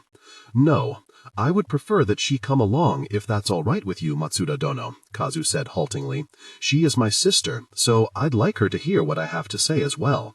I would think, as her husband, you wouldn't mind. Fine, Takaru said with a dark look at Misaki, but you will keep your mouth shut. Yes, sir, she said quietly. Kazu's eyes flicked from his sister to Takaru in obvious discomfort, but he didn't say anything. It wasn't his place to say anything. Not only was Takaru the new Matsuda patriarch, but he was also more than 10 years Kazu's senior. A young lord didn't comment on an older lord's treatment of his woman, even if the woman in question was a sister who had once rocked a certain young lord to sleep and taught him his first sword forms. Do you have anyone else you would like to include, Matsuda-dono? Kazu asked. What? I'm sure you have other men you trust, Kazu said. Men you would like included in this meeting? Kazu was so ready to accept Takaru's authority, it probably didn't occur to him that the second-born Matsuda hadn't even been the head of the house for a full day. My brother's closest confidants were myself and Yukino Dai, Takaru said. The latter is dead. Lightning Dai? Kazu said in shock. He's gone too? We lost most of our best. Takaru slowed his steps before what remained of the Mizumaki house, where Kwang Chul-hee and his father were helping the Ameno men organize and distribute the meager supplies the volunteers had brought up the mountain. He seemed to consider for a moment, his eyes passing over each of the high-ranking Ameno men, the 2 surviving Mizumaki elders, and the crippled Katakuri man who had been unable to join the fight. The visiting Amenos, while they were doing a wonderful job helping, were not typically very involved in Takayubi affairs. The Mizumakis and Katakuris were close and trusted allies, but these remaining men were not their leaders. Katakuri Hisato, with the twisted leg, was a 5th son who had spent his entire adult life working as a cashier in the Western Village's convenience store. The Mizumaki elders had been fine men in their prime, but these days one could only remember half of what he heard, and the other could not hear at all. Takaru's eyes narrowed in thought. Then he made up his mind. Kwang Tai-men. Yes? The northerner looked up. Your son can take over the work you are doing, yes? Taimen glanced at Chul-hee. Sure. You will come with me. Oh, Taimen looked surprised. Of course. Just give me a moment. He's a northerner, Kazu whispered with an apprehensive look at Takaru. Kwang Tai-min may have forgone his hanbok and bogalan vest in favor of a Shirojima-style kimono, but his accent was unmistakable. He's not one of us. He is a citizen of the Empire, as we are, Takaru said, and he is well-traveled, giving him insights we might not have. Misaki had plenty of the same insights, although Takaru didn't seem particularly interested in listening when they came from her mouth. He is also one of the few men of sound mind who survived. He didn't fight, I take it? Kazu said. His strengths lie in other areas, Takaru said. The 2 of us have spent a few months now working together on one of the mayor's projects. All Misaki knew of her husband's relationship with Kwang Tai-min was that the 2 had worked together closely on the plan for the Infocom towers. She knew that Takaru had been the one to suggest the project in the first place, and he had evidently grown close to the northerner as they worked together to make it a reality. Takaru was always pressing for more modern development, a paved road one year, better power lines the next, and on the rare occasions his projects were approved, he was always the one who ended up managing them. The mayor was, or rather had been, more of a figurehead, a dull but harmless government official, content to let his staff do his job better than he could. The empire didn't typically send its best and brightest to oversee tiny mountain villages. "And the mayor?" Kazu asked. "Dead," Takaru said, displaying no emotion for the man who had employed him for many years.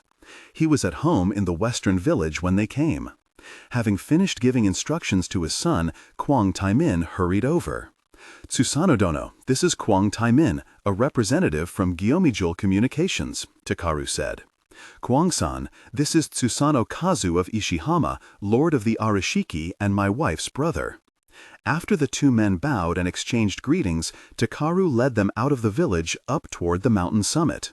The snow grew deeper as they ascended, but it parted before them at the touch of Takaru's jia. Two of Kazu's men followed them up until Kazu turned to them.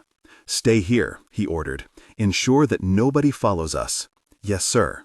As the men took up position in the snow, Misaki had the feeling that her suspicions were about to be confirmed. This attack and whatever had taken place in Ishihama were connected, and the government was going to considerable trouble to hide it. Takaru led them to a snowy clearing overlooking Kumano Academy. The temple-turned-school was the only structure that seemingly hadn't been touched by bombs or fanya. It stood as proud and serene as ever against the rock. Perhaps it was too high up the mountain, too removed from most of the action for anyone to have bothered with it. The climb had certainly taxed Misaki's aching lungs. "Now then, Lord Susano," Takaru turned to Kazu. "What was it you wanted to discuss?" Kazu started hesitantly. "First, I wanted to apologize for not warning you properly." "Explain." "As I'm sure you've guessed, Takayubi wasn't the only town the Ranganese attacked in these past few weeks. They came to Ishihama as well. That was what destroyed the Arashiki and the surrounding town, not a storm as the news reported." Takaru nodded as if he had suspected this the whole time, as if he hadn't slapped his son around the dojo for suggesting it.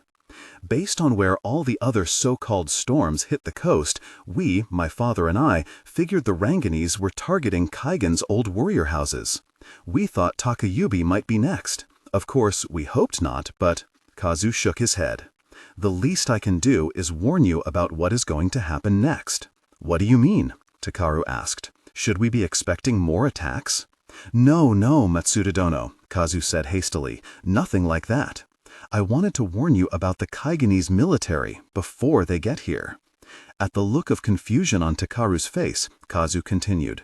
"There is a reason I couldn't explain our situation in the letter I wrote my sister. As soon as the Kaigenese troops arrived in Ishihama, they made it clear that we were not to discuss the attack amongst ourselves or tell anyone else what had happened." Takaru's brow had furrowed in thought. "Why?" "I don't know." Kazu shook his head. "They wouldn't tell us, but it was clear that they were trying to keep news of these attacks contained. The Empire soldiers even moved us all into the neighboring town while the Yamanka troops helped them clean up the damage." "The Yamanka-lu are involved?" Misaki asked. It wasn't unusual for Kaigen's more powerful ally to give them military support, especially where Ranga was concerned, but it added a new level of complexity to the situation. Yamanka was its own player with its own motives. Yes, the Yamanka soldiers were there almost as soon as our own military. "How did they act?" Misaki asked. "Did they say anything to you, or—" "You were told not to speak," Takaru said shortly. Again, Kazu's eyes flicked uncomfortably between Misaki and her husband.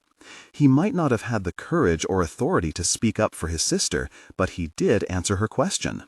"The Yamankalu barely interacted with us. Most of them communicated only with the Kaigenese military and then went to help with the cleanup, or whatever it is they're doing in the area affected by the attack. We haven't been allowed back in to find the bodies of family members or retrieve belongings. I don't know if anything's changed, but that was where things stood when I left." "And you think we can expect something similar here in Takayubi?" Takaru asked. "Maybe. I just wanted to warn you before the Kaigenese troops arrived. I'm so sorry my men and I didn't make better time," he added earnestly. "I'm sorry we weren't able to offer more meaningful support." "Don't apologize," Takaru said.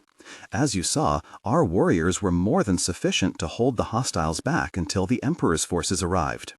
He said it with his usual disinterest, as if the deaths of his brother, his son, and so many civilians meant nothing. "We didn't face anything like this in Ishihama," Kazu said. "The Ranganese didn't send as many soldiers? I don't know. I think most of the Ranganese involved in the attack never actually reached us. The Tsusano's town, perched high atop that sheer cliff, was far more defensible than Takayubi, or indeed any place in the world as far as Misaki knew.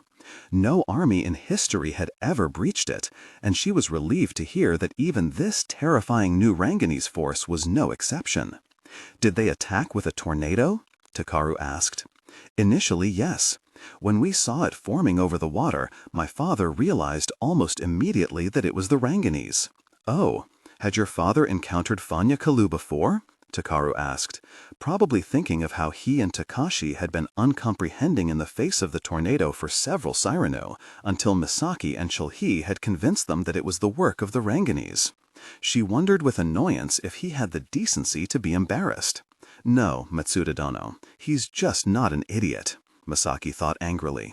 "I think," Kazu said more tactfully, "my father had just seen so many hundreds of storms in his life that he could sense right away when one was not behaving normally. Knowing that the houses nearest the edge were lost, we evacuated as many homes as we could and gathered the warriors to face any Ranganese who made it ashore." "And?" "The tornado broke apart when it hit the cliff," Kazu said, "and it didn't surprise Misaki that the Ishihama cliff had done what even the jagged rocks and steep slope of Mount Takayubi could not. Obviously our Arashiki was destroyed, along with the houses that sat near the edge. The wind off the tornado threw some of the Ranganese over the lip of the cliff, about 20 dozen, I think. We killed them. That explained the blade wound across Kazu's clavicle. The rest of the Ranganese, I assume, tried to scale the cliff, but they didn't make it before the Yamankalu showed up to shoot them down." Takaru nodded. "So you did not suffer heavy casualties?" "Only 2 of our warriors died in combat, but the flying debris caused devastation for cliques around. Unfortunately, there wasn't time to evacuate the entire area, and the tornado shattered the weaker parts of the cliff's edge, raining rocks on us, some as big as houses. Many people were killed by those rocks. We think close to 100. You think? That's how many were missing after we reached safety and took count. But like I said, we haven't been back to our houses, and the soldiers won't tell us anything." He shook his head. "I just wonder what they stand to gain from covering all of this up." "A sense of security," Misaki thought. "If news of the attack spread, people might panic and become more difficult to control. Then again, that didn't explain what secretive business the Yamankalu were up to." "It doesn't matter," Takaru said. "Thank you for the warning, but it is not our business to question the will of the Emperor. If these are his orders, our only job is to obey." "Matsuda," Taimin said, looking uneasy, "I get the feeling you may not like what the Emperor asks of you." "What are you talking about?" Kazu asked, shifting to Kaigenwa as he turned to Taimin.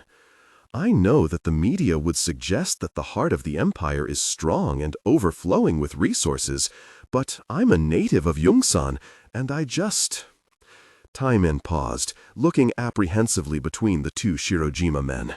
He was taking a gamble. He didn't know Kazu, and how well could one really know Takaru? "The reality of the Imperial Army is very different from the image it projects." He turned to Kazu. "If the military has already made an appearance in Ishihama, you already have some idea." "Well," Kazu was frowning, "I didn't interact with the soldiers very much." The hesitation in his voice revealed that there was some truth to what Kwang Taimin said. "I don't say this to belittle the Empire or to upset you, Tsusano," the Northerner said carefully. "But, Matsuda," he looked to Takaru, "your village is in a difficult position at the moment. So far, we've accounted for 42 living, many of whom are injured. You have only what remains of the Matsuda compound and the very little that remains of the Mizumaki house to accommodate all those people. My son is still inventorying the food we've recovered, but it isn't going to be enough to feed many." "I'm aware of that, Kwang," Takaru said tersely. "What does this have to do with the military? I just want to warn you. I don't want you to make the mistake of assuming you can rely on the Empire to support your community through this time. I've been around enough to know that you will be disappointed." "You shouldn't say such things of the Empire," Kazu said, his frown deepening. "So, your town has received the aid it needs, Tsusano?" "I didn't stay long after the attack," Kazu said. "I'm sure they have by now." He didn't sound sure. "Besides, Ishihama didn't need aid the way Takayubi does. My people still have roofs to sleep under, a way to get back on our feet. If this village doesn't get help, it will cease to exist," Misaki thought grimly. "Whatever the Emperor orders, our only job is to obey," Takaru reiterated firmly. His words made it sound simple, as if lives didn't hang in the balance. "It is a privilege to serve the Kaigenese Empire in whatever way we can." "Of course," Kazu agreed, "but I will admit that all of this is strange. Not just the business with the Imperial troops and the Yamankalu, the attacks themselves don't seem logical." "What do you mean?" Takaru asked. "A smart fighter strikes at his enemy's weak points, yes? So, what is Ranga doing launching these concentrated attacks on the towns of Kaigenese most powerful fighters? If their goal was to penetrate into the interior and they had the element of surprise, why target the homes of the people most likely to repel them?" Kazu made a surprisingly good point. It was like deliberately aiming a sword stroke at armor or a blood needle at bone. At worst, doomed. At best, wasteful. There were so many places a Ranganese force of this size and skill could have come ashore and killed everyone with ease, or even snuck through completely unnoticed in the night. "Maybe penetration wasn't their goal," Misaki suggested, even as Takaru shot her a disapproving look. "These attacks could be part of a more complicated plan. Maybe their intention was to weaken the great houses? At the cost of so many soldiers?" Kazu said incredulously. There again, he had a point. There were ways to do away with your enemies without losing hundreds of good fighters. Granted, none of the ways that came to mind were particularly honorable. Most of Misaki's immediate thoughts involved assassins and poison. But slaughtering children was not honorable. Burning blacksmiths in their homes was not honorable. Raping your enemy's women was not honorable. If the Ranganese were willing to commit those atrocities, why not stoop to poison or a single well-placed bomb? Why sacrifice so many fighters? The rank-and-file soldiers in yellow may have been an expendable resource to the Ranganese Union, but those soldiers in black were 1 in 10,000. When Misaki had been at daybreak, Ranganese special forces had been limited to Ranga's strongest bloodlines, Shang and Tian. Soldiers of their caliber were incalculably valuable assets. Why send dozens of them to die in a head-on battle? Before the men had a chance to discuss further, one of Kazu's fighters ran up the slope to them and stopped, panting, winded from the climb. He cut off, struggling to catch his breath, his lungs unaccustomed to Takayubi's thin air. Sorry to interrupt, Matsuda-dano, Tsusano-dano." He bowed. "What is it, Hakuyu-san?" Kazu asked. "The Imperial troops have arrived. They're asking for the head of the village." Hakuyu looked to Takaru as he straightened up. "I told them that was you, Matsuda-dano.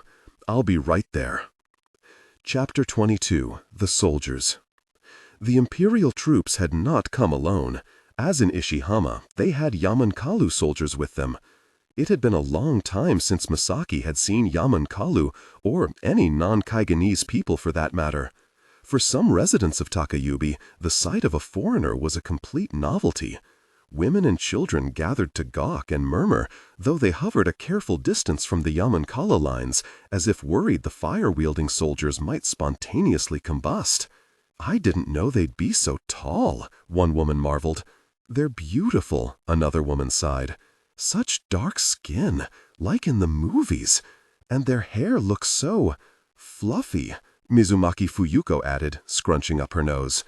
Do you think I could get one of them to let me touch it?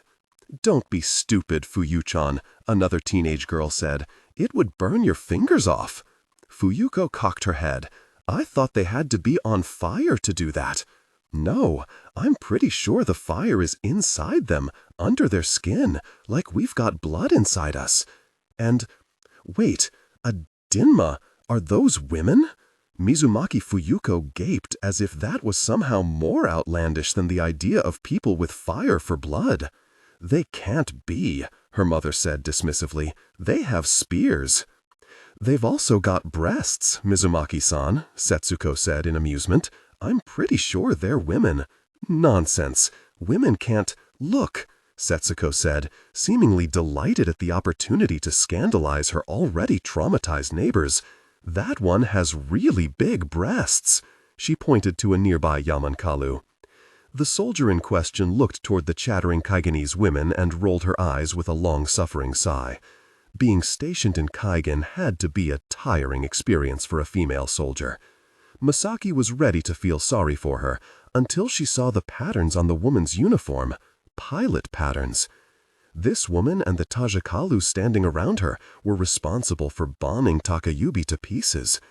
In the darkness and confusion of the previous night's airstrike, it had been impossible to tell which country the planes belonged to, but it didn't surprise Misaki that the yamankalu had responded faster than the Imperial Army. Yamanka had military bases scattered across the Kaigenese Empire, and they were famously quick to respond to crises. Still, it was unsettling that the Emperor would allow foreign planes to rain bombs on his own land. They all look rather upset, one woman commented, looking down the line of Yamanka soldiers. They're Tajikalu, Misaki said. It's the middle of winter, and they're up here on a freezing mountain.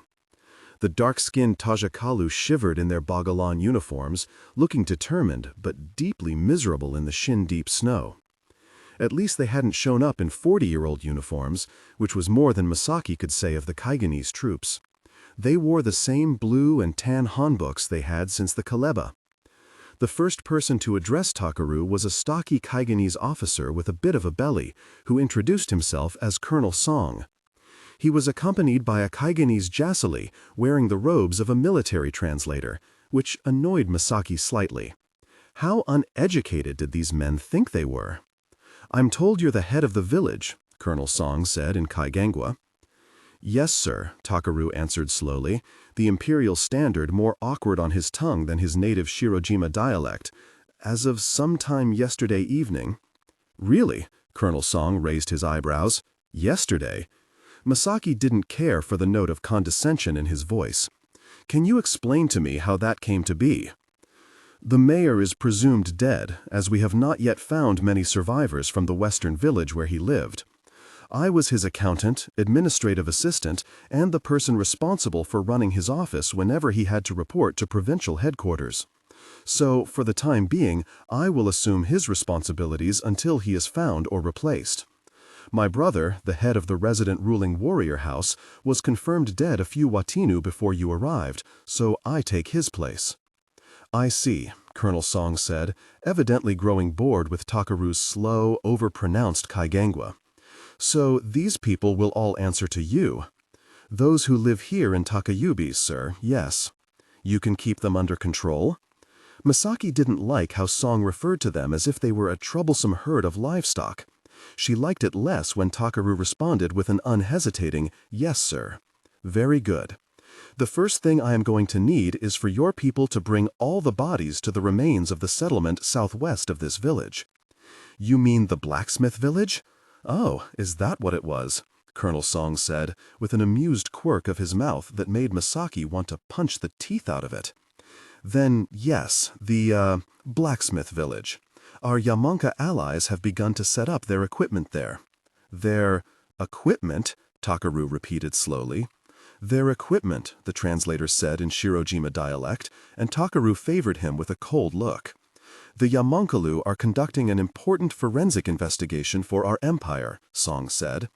You and everyone in this village are to give them your full cooperation.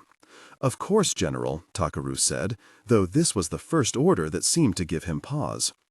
The Yamonkalu might have been Kaigen's allies since the Kaleba, but they were still foreigners, and villages as ancient and isolated as Takayubi didn't take well to foreigners interfering in their affairs.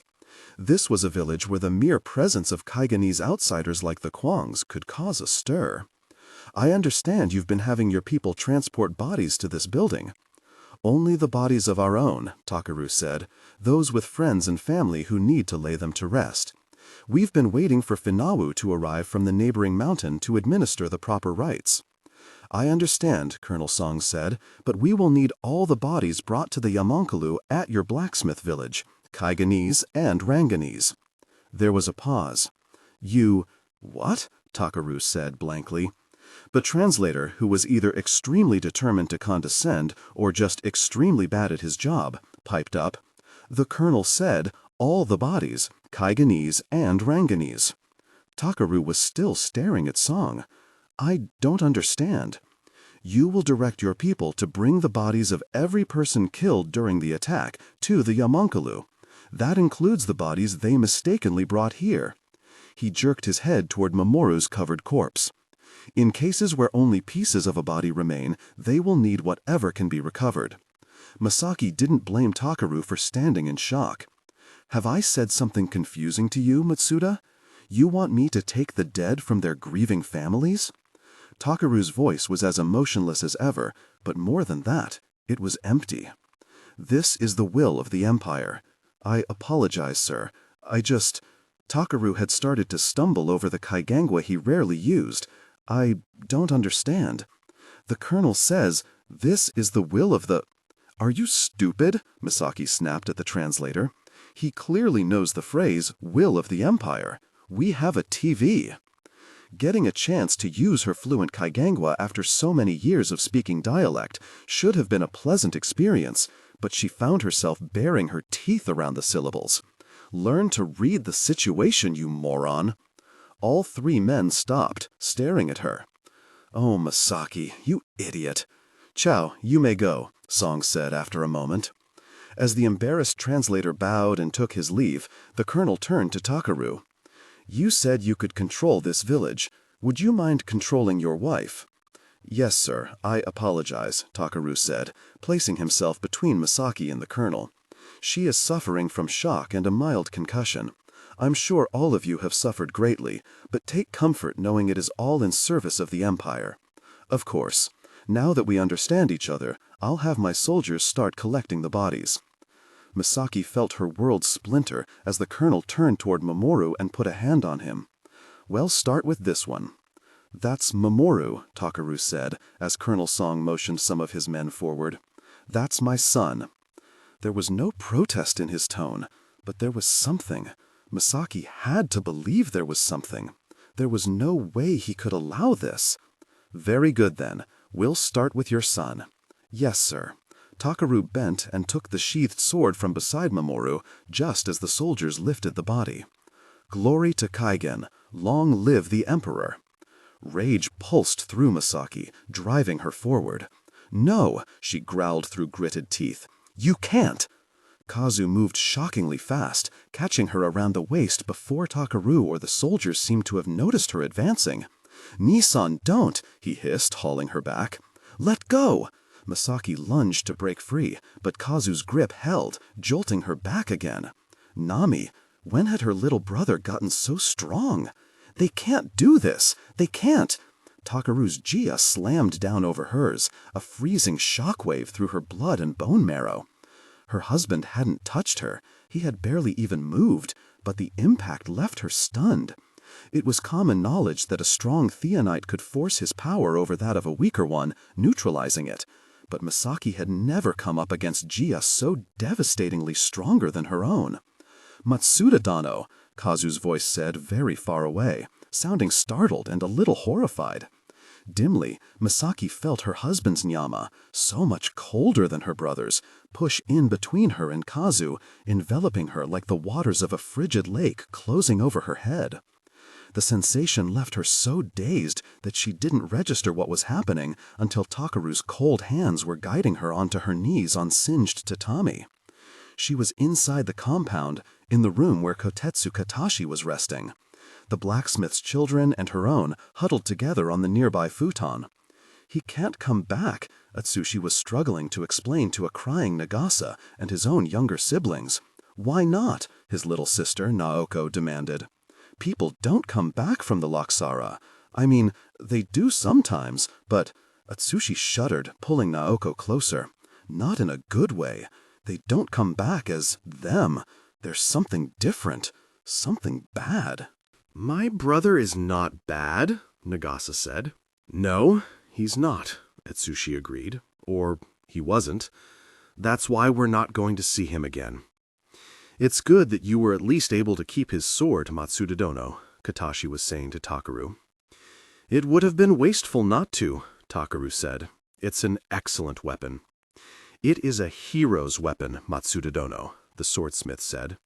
It should be kept in your family for future generations to wield and admire. Its name should be repeated proudly alongside the likes of Kurokuri and Kumoke. My son's sword doesn't have a name. Of course it does, Matsuda Dono, Kotetsu said in his singularly gentle, rumbling voice. It gave its maker and wielder to earn it. That is Mamoriken, he nodded to the sword, the protector. For a moment, something almost like an emotion flickered across Takaru's features. Almost. Misaki wondered why. Trying to find emotion on that man's face felt like trying to grab the thread of a spiderweb, like trying to remember a dream. Thank you, Kotetsu-kama, Takaru bowed. Before he left the room, he paused where Misaki knelt and crouched down to her level to whisper, Your behavior has been disgraceful. You will rest here in silence until you are able to conduct yourself in a respectable manner. Do you understand? Of course, sir, Misaki slurred, mocking Takaru's low voice and Shirojima accent. Glory to Kaigen! Long live the Emperor! If he was going to kill her, he might as well do it now. After all, it seemed that the loss of his closest family members meant precisely nothing to him. But he didn't raise a hand to her. He simply pressed one down on her shoulder, as if to confirm that she would stay. You are not well, he said. Rest. Then he left, as he had the day of Misaki's first miscarriage, as he always did. She watched him go, wishing he had hit her. Chapter 23. The Riptide. The Yamankalu did not let any civilians near their tents for the next 2 days. Misaki tried to speak to one of the Yamankalu soldiers, hoping he would be more helpful than Colonel Song and his imbecile translator. To his credit, the Tajaka was significantly friendlier and more respectful than the colonel, but she still couldn't get much out of him. I'm sorry, Koroya, he repeated, each time she tried to ask what they were doing with the bodies. I can't tell you any specifics at this time. Yamankalu tended to stand closer to one another than Kaigenese during conversation. This allowed Misaki to stand just close enough to the man to sense his heartbeat. The heat wasn't unwelcome either. We are here to help you, he said earnestly. I swear it on the Faleke. If our work here is successful, it will prevent any further attacks on this village and others.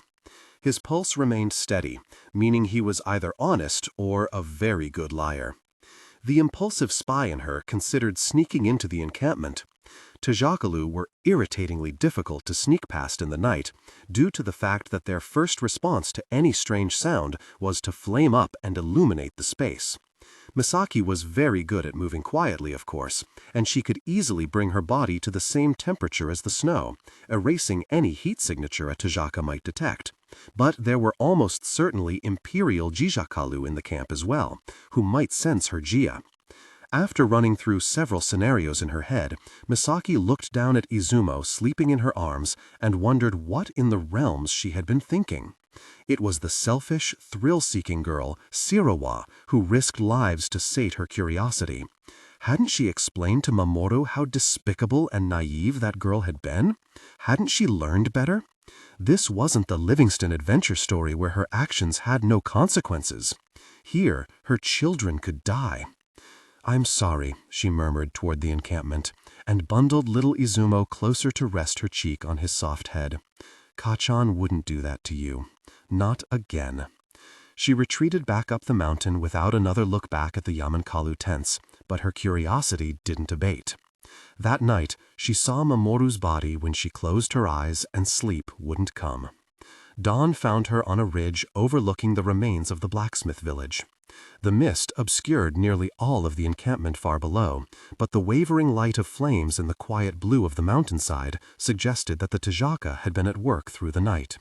Snow crunched softly beneath Tabi, and Misaki felt her brother come to stand on the ridge beside her. "Good morning, Susano Dono," she said, not taking her eyes from the firelight, gradually growing sharper as the mists thinned. Takaru had insisted that she used Kazu's proper title, though it still felt funny on her lips. An amused breath at her shoulder told her that Kazu felt the same way. "Morning, Matsuda Dono," he returned. "Your ladyship couldn't sleep? Your lordship can't mind his own business?" Misaki was still annoyed with him for holding her back from Colonel Song. She knew she shouldn't. He had been the prudent one in that situation, but she was. Kazu laughed. "I don't know why I thought you'd be nicer to me when I became the head of the house." "Neither do I," Misaki said lightly. "What a silly thing to think. Are you always going to be this mean to me? Until I die." "Misaki-Nisan, are you all right?" "What am I supposed to say to that, Kazu-kun? I've just lost my son." "Sorry. Of course, you're not. I wasn't talking about that. I meant—" Kazu paused for a moment, clearly unsure if he should elaborate. He swallowed. "Is everything all right with your husband?" "Excuse me?" Misaki raised her eyebrows, honestly surprised at her brother's forwardness. Has he been good to you?" "Don't be stupid, Kazu." "What?"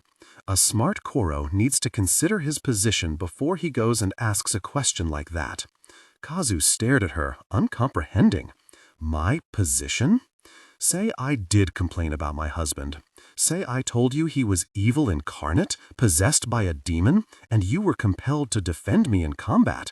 How do you think that would go?" Could you win?" Misaki asked. "If the answer is no, you might consider keeping your mouth shut." "I'm a pretty good fighter," Kazu protested, sounding endearingly uncommon, as he had when he was 10. "You're a very good fighter," she said, "and a lousy tactician." "What is that supposed to mean?" "A good tactician knows when he's outmatched." Kazu gave her a sour look. "I see why Tosama still misses you so much. You two sound exactly alike.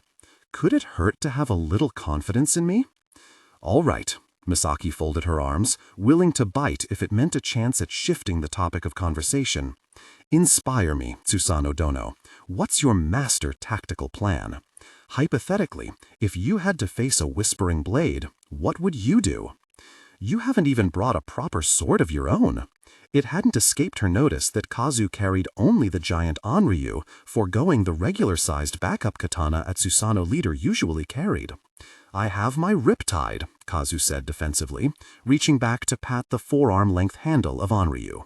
"Ah yes," Misaki said, affecting a mockingly dramatic tone. "Mighty Onryu, the Undertaker, sinker of ships." The ancestral sword was a weapon of ridiculous size, so big it could only be carried across its Susanoo patriarch's back, fixed in place with a broad leather strap so it didn't bump and drag along the ground. According to legend, it had been forged by Ishino smiths for the war hero Susanoo Raiden, a contemporary of Matsuda Takaru I. Raiden was said to have stood over 2 stories tall, allowing him to wade into the sea and cleave whole ships in half with his storm blade. Misaki had always found this particular legend amusing, considering the modest stature of modern Susanoos, but it did provide an explanation as to why anyone would forge such a ludicrously large sword.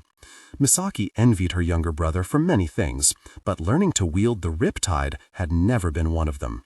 Her shoulders and forearms burned just thinking about trying to maneuver such a massive weapon. Like laymen couldn't understand why Master Matsudas trained with steel swords, many couldn't understand why the Susanoo trained with the riptide. If a man could slice and spin with Onryu in hand, he was unstoppable with a regular sword. It was a simple matter of conditioning for maximum speed and strength, much like training with weights on one's wrists and ankles. Onryu was a glorified training tool. Though the Ishihama Smiths kept its blade sharp, wielding it in an actual fight was folly. Don't tell me you expect to be dueling anyone with that monstrosity? Kazu shrugged. It worked well enough on the Ranganais. What? Misaki's eyes widened. Kazu, it's not good for a lord to make up stories. I'm not making it up, he said in genuine annoyance. But that's impossible, Misaki said. I fought the Ranganais too. Even the rank-and-file soldiers weren't exactly slow. I know you're strong, but no one could wield such a heavy weapon fast enough to fight those Fanyakalu. Tosama could, Kazu said. You know that, Nesan. You've seen him do the Stormblade katas. Yeah, of course she had. She remembered kneeling a safe distance away as her father sliced and spun through the ancient sword forms composed by Tsusano ancestors specifically for the use of the riptide. As a child, she had viewed her father as a god and hadn't questioned the fact that he could swing a sword as heavy as a grown man as if it weighed nothing at all. But he's Tosama, Misaki said, and he was younger then. Right, Kazu said. I forgot you haven't seen him in a while. Did you know that now, in his 60s, he still moves just as fast as he used to? He can still use Onryu. I mean, not just lift it, but wield it faster than a 20-something wields a normal sword. What? How? Misaki asked, stunned. That's what I always wondered, Kazu said. I've been asking him about it for years, but he'd never give me a straight answer, just vague platitudes about willpower. He said that, in order to wield Onryu, a man must be bigger than himself, which never really made sense to me. He said I might understand when I grew up. Then, when the Ranganais attacked, suddenly it made sense. I fought them, Nesan. I fought them with Onryu. Seriously? Misaki exclaimed. Your arms must be wrought steel. She had been impressed by her brother's strength when he held her back from Song and his soldiers, but to wield the riptide in battle? It's not in the arms, Kazu said, flexing his fingers. I've been wanting to talk to you about it, actually. To me? Misaki said in surprise. Well, everything was so chaotic after the attack, I didn't get a chance to discuss it with Tosama. I figured you're the only other person who might understand. Misaki's only intention in bringing up Onryu had been to divert Kazu's attention from Takeru. Now that it had worked, he had her genuinely interested. Still, there was propriety to be upheld, so she forced herself to click her tongue reproachfully. Kazu-kun, you know I don't do that anymore. I'm a mother and a housewife. Of course, Kazu gave her an exasperated smirk. So, you won't mind if I do this? He poked Misaki in the arm, right on one of her deep cuts. Ow! She snatched the arm back and held it protectively to her chest, glaring at her brother. Point taken. What is this amazing revelation you need to brag about? I know better than to brag to you, Nesan. There isn't a technique in my arsenal you hadn't already figured out when you were 7. If you fought to defend the people you love, I'm sure you've experienced it too. Misaki only stared at him blankly. Experienced what? Super strength? Ascension to godhood? Can't say that I have. Really? Kazu looked surprised. But Setsuko Nesan told me you fought off a whole horde of Ranganais, including elite soldiers, without having practiced with the sword in years. How did you do it? Sloppily. Misaki held up her fan-sliced arms. As you can see. How did you do it?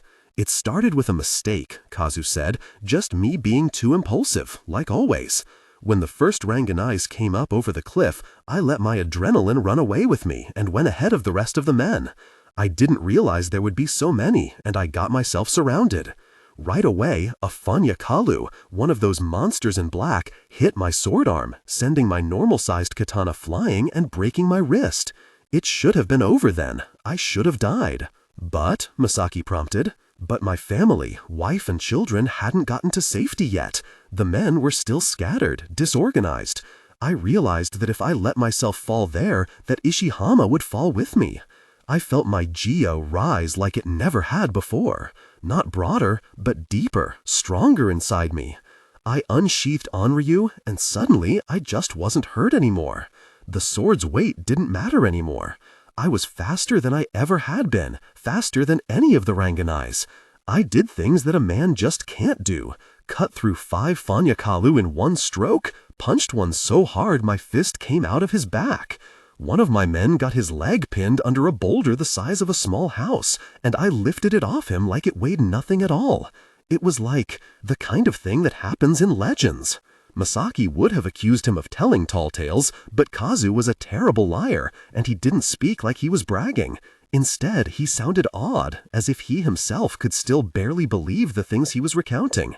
"How?" she said. "Blood, Ne-san." He turned to her with an excited look in his eyes. "We can manipulate blood. It's so simple. When I used Onryu against those Fanyakalu, it wasn't the work of my muscles, it was the blood in my veins, all of it, moving in direct response to my will." "What?" "I think there's a reason Onryu is our ancestral sword," Kazu said, "and it's not because one of our ancestors was a giant demigod. I think that a fully realized Susanoo, and only a fully realized Susanoo, can wield it. We're the only great house whose Jia can move our own blood. And apparently, at a high enough level, the force of that blood manipulation can overcome normal physical limitations." "Gods, Kazu," Misaki breathed. "That's incredible. So that was how Tosama had always gotten his body to do the impossible, and continued to do so into his old age. He wasn't just physically strong, he turned his blood into a direct extension of his will. With the flow of blood moving his body for him, his aging bones and muscles didn't have to bear the strain." "You're so skilled, Ne-san," Kazu said. "I'm surprised you didn't figure this out years ago." "I'm not," Misaki said. What Kazu was describing was clearly a matter of willpower as much as skill, and willpower had never been her strong suit. Now it seemed that her little brother had gone and grown up while she still had the shallow Jia of a child. Sure, she could wield it more deftly than any child, but Jia was supposed to deepen as a person matured. Somewhere in her soul, Misaki was still a little girl. "But you've always been so good with blood," Kazu said in confusion. "Little tricks of blood," Misaki said. "Claws and needles that require a lot of precision and barely any power. And it's always other people's blood," she added, "not my own." Misaki rarely turned her Jia inward. She didn't much like thinking about what lay deep inside her. From what she could tell, it was twisted, evil, and best left untouched. "Anyway," Kazu said, "a week ago I wouldn't have dreamed of challenging a whispering blade. Now, I can't explain it, but I'm something more now. I'm more than Susanoo Kazu." "And you're sure that thing you did on the battlefield wasn't just a fluke?" Misaki asked. "The result of an intense fighter's high?" "It wasn't." "How can you be so sure?" "My right arm is still broken. Have you noticed?" "No," Misaki said. Not even when he physically restrained her back at the compound." "You've been compensating for the injury by manipulating your own blood?" Kazu nodded. "Like Tosama compensates for his aging body. This power." I might not understand it completely, but I know that it comes from my will to protect the people I love. I could do it for you, Nissan. I know it's not my place, but I will protect you if you need it." She laughed to hide her sudden swell of emotion. "You're so dramatic." "I know," he said apologetically, "but I'm being serious. You shouldn't get involved in another lord's marriage." "I know," Kazu said resolutely, "but you say the word and I will." He held her gaze with an intensity somewhere between the expectant trust of a child and the resolve of a man. Her little brother still trusted her to know what was best, like Robin had, like Mamoru had. Misaki looked at her feet. "My word isn't worth much, Kazu-kan. I'm just a stupid woman." "Misaki." Something in Kazu's tone darkened. "He hasn't hurt you?"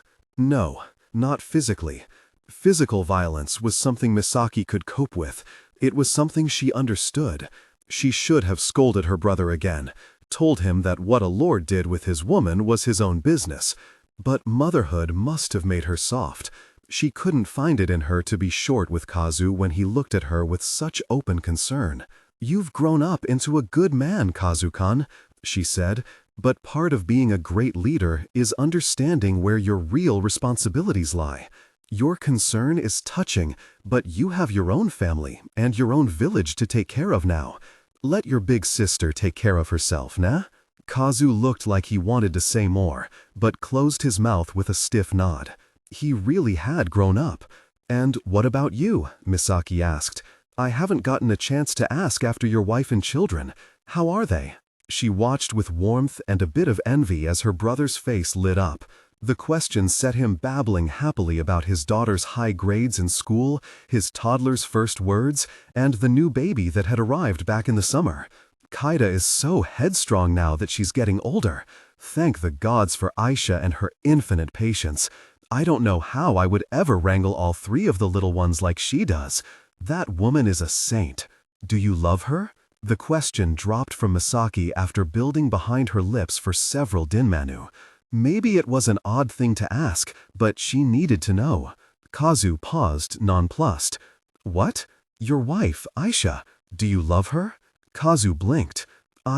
From the way his brow furrowed in thought, Misaki got the feeling it wasn't a question anyone had ever asked him. I do, he said after a long moment. Did you just figure that out? Misaki's tone was joking, but her curiosity was genuine. You've been married to the girl 7 years now. Well, it wasn't right away, Kazu said. Obviously. We were practically strangers when we married. In the beginning, she was a source of worry for me, more than anything else. That first year, she was so homesick. She missed her family and their fields back in Hakudao. I grew up in the Arashiki, so I suppose I didn't realize how unpleasant it would be to someone afraid of heights and storms and the ocean. You were scared of the storms too when you were little, Misaki couldn't help pointing out, but you always knew what to say to calm me down. Actually, remembering the way you used to talk to me was a big help when I needed to comfort my wife. Seriously? Misaki said in surprise. She recalled being vaguely impatient with Kazu when he would cry. You were always patient, so I was patient with her, and after a year or so, she turned out to be fine. I'm impressed, Misaki said. Patience has never been your strong suit. Kazu shrugged. Well, I knew our parents had chosen us specifically for each other, and Tosama and Kasan are so wise and good. I trusted in their judgment, and in the end, they were right about her. Yeah? Misaki cocked her head. Kazu had been married a long time now, but it was still strange trying to think of her little brother as a husband and father. Not that he would be bad in either capacity. It was just strange. Once Aisha stopped being scared we were all going to fall off the cliffside, she actually turned out to be a really calm person. Smart, too. She balances me when I'm overexcited, Misaki suggested. They really did make me a good match. Misaki said thoughtfully.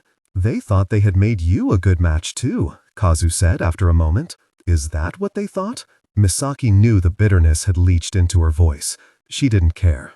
I remember when they were planning the marriage, while you were still away at daybreak, Kazu said. Tosama went out of his way to find you the most powerful husband he could. The first thing he told the matchmakers was not to bother with any house weaker or lower bred than our own. When they'd ask why, he'd say, Misaki is stronger and more skilled than most men. I didn't know that. Misaki had never brought herself to talk to her parents about how they had arranged her marriage into the Matsuda family. There had been too much hurt there. She wanted to be able to love them, thank them, make them proud. That got harder when she thought about the fact that they had been shopping her around to men she didn't know while she was still a girl in school, in love with someone else. I wasn't involved in the process, of course, Kazu said. I was too young at the time, but I'll admit now that I snuck around and listened in on a lot of it. Of course you did, Misaki smiled. I remember, early on, there was talk of you marrying Matsuda Takashi. What? Misaki said in utter surprise. It made sense, she supposed. A father with his daughter's best interests at heart would try to marry her to a firstborn son. That way, her husband would inherit, securing her future. But Matsuda Susumu turned them down, huh? Misaki said. Her father-in-law had complained so incessantly about her unclean Susanoo blood. Surely he wouldn't have wanted her to mix with his precious firstborn son. No, Kazu said, looking at her in surprise. Matsuda Susumu was very receptive. He offered Tosama a choice between his first and second son. Really? It had never occurred to Misaki that Susumu could have been in favor of her marrying into his family. He had always seemed to hate her so much. Then again, the man had seemed to hate everyone, including his own sons, so she supposed it wasn't that strange. He probably would have been just as cold and disdainful toward any daughter-in-law. So, it was our father who chose Takeru? Kazu nodded. Of course, initially, he and Kasan agreed that it would be best for you to marry the firstborn Matsuda. Then we traveled here to meet the whole Matsuda family. Matsuda Susumu introduced our parents to both his sons, and after that, Tosama changed his mind. He said, "What did he say?" Misaki asked, suddenly burning with curiosity. I probably shouldn't repeat it," Kazu said apologetically, out of respect for Matsuda Takashi's spirit. "His spirit can take it," Misaki said dismissively. "Tell me." Kazu sighed. Ka-san liked Takashi better. She and Tosama argued about it the whole way back. "Takashi is so handsome," Ka-san kept gushing, "and such a powerful jikaka." Tosama seemed to think Takeru was actually the better fighter of the two. I don't know how he figured. Tosama was always perceptive about that kind of thing, Misaki said with a nod. He was right. And that was it? He just boiled it down to a question of who was stronger? I don't think it was quite that simple. He also seemed to think Takeru was more level-headed and responsible. He said, "We can't marry our smart girl to a big dumb flake." Misaki felt a laugh burst from her and didn't even care that it shot needles of pain through her lungs. "But Nissan, you can't ever tell anyone I told you this," Kazu said, looking slightly panicked. "Promise." "Don't worry, Tsusano Dono," she laughed. "I won't tattle." The smile faded from her face, but the pain lingered in her chest as she stared down at the daylight creeping through the mists. Her father had chosen Takeru for her. She didn't know whether to feel touched or deeply, furiously hurt. Tosama had loved her, joked with her, taught her to use a sword. He was supposed to know her. He was supposed to be wise. In the remains of the blacksmith village below, morning light revealed movement. "And this is the same thing they did in Ishihama?" she asked, as Kazu followed her gaze down to the encampment. "I think so. Again, we never really got a look. What do you think they're doing?" Yamankalu moved between Bogolan tents like ants, their activity indiscernible from this distance. "What do they need those bodies for?" "I don't know," he said. "It's probably best not to question it." "It must be very important," Misaki said a bit petulantly, "for them to expend all their energy on that rather than helping us rebuild or gather supplies." The Kaigenese and Yamankalu troops had been in Takayubi for 2 days, and so far they had done nothing to deliver on the propaganda image of helpful soldiers handing out food and blankets. They hadn't provided medical attention, food, or help repairing the damage their own bombs had caused. The only thing they seemed interested in was collecting all the bodies for the Yamankalu. A few soldiers had gathered up broken beams and slats from the houses, helping to clear the area, but nothing more. "I've sent some of my men out to the surrounding villages to gather more supplies," Kazu said, "and the Amenos sent one of their men to the mountain strongholds further inland to request aid from the Ginkawa. We heard from the fishermen that the main Ginkawa branch keeps large food stores for crises like these, so that should help keep your people fed for a while." "If they're willing to help," Misaki said. "Of course they'll help," Kazu said. "We're all the blood of gods." Misaki didn't share her brother's confidence, but he turned out to be right. The next day, new banners crested the ridge bearing the silver river dragon of the Ginkawa family. Centuries ago, the great houses of Shirojima, Matsuda, Tsusano, Ginkawa, Yukinohad had fought bitterly for supremacy. It was strange that now they were all one people, struggling for survival against the Renganese and an empire that seemed determined to disregard the way of life they represented. In the immediate aftermath of the attack, Misaki had not been very conscious of her brother-in-law's absence, but it became more palpable as the days passed.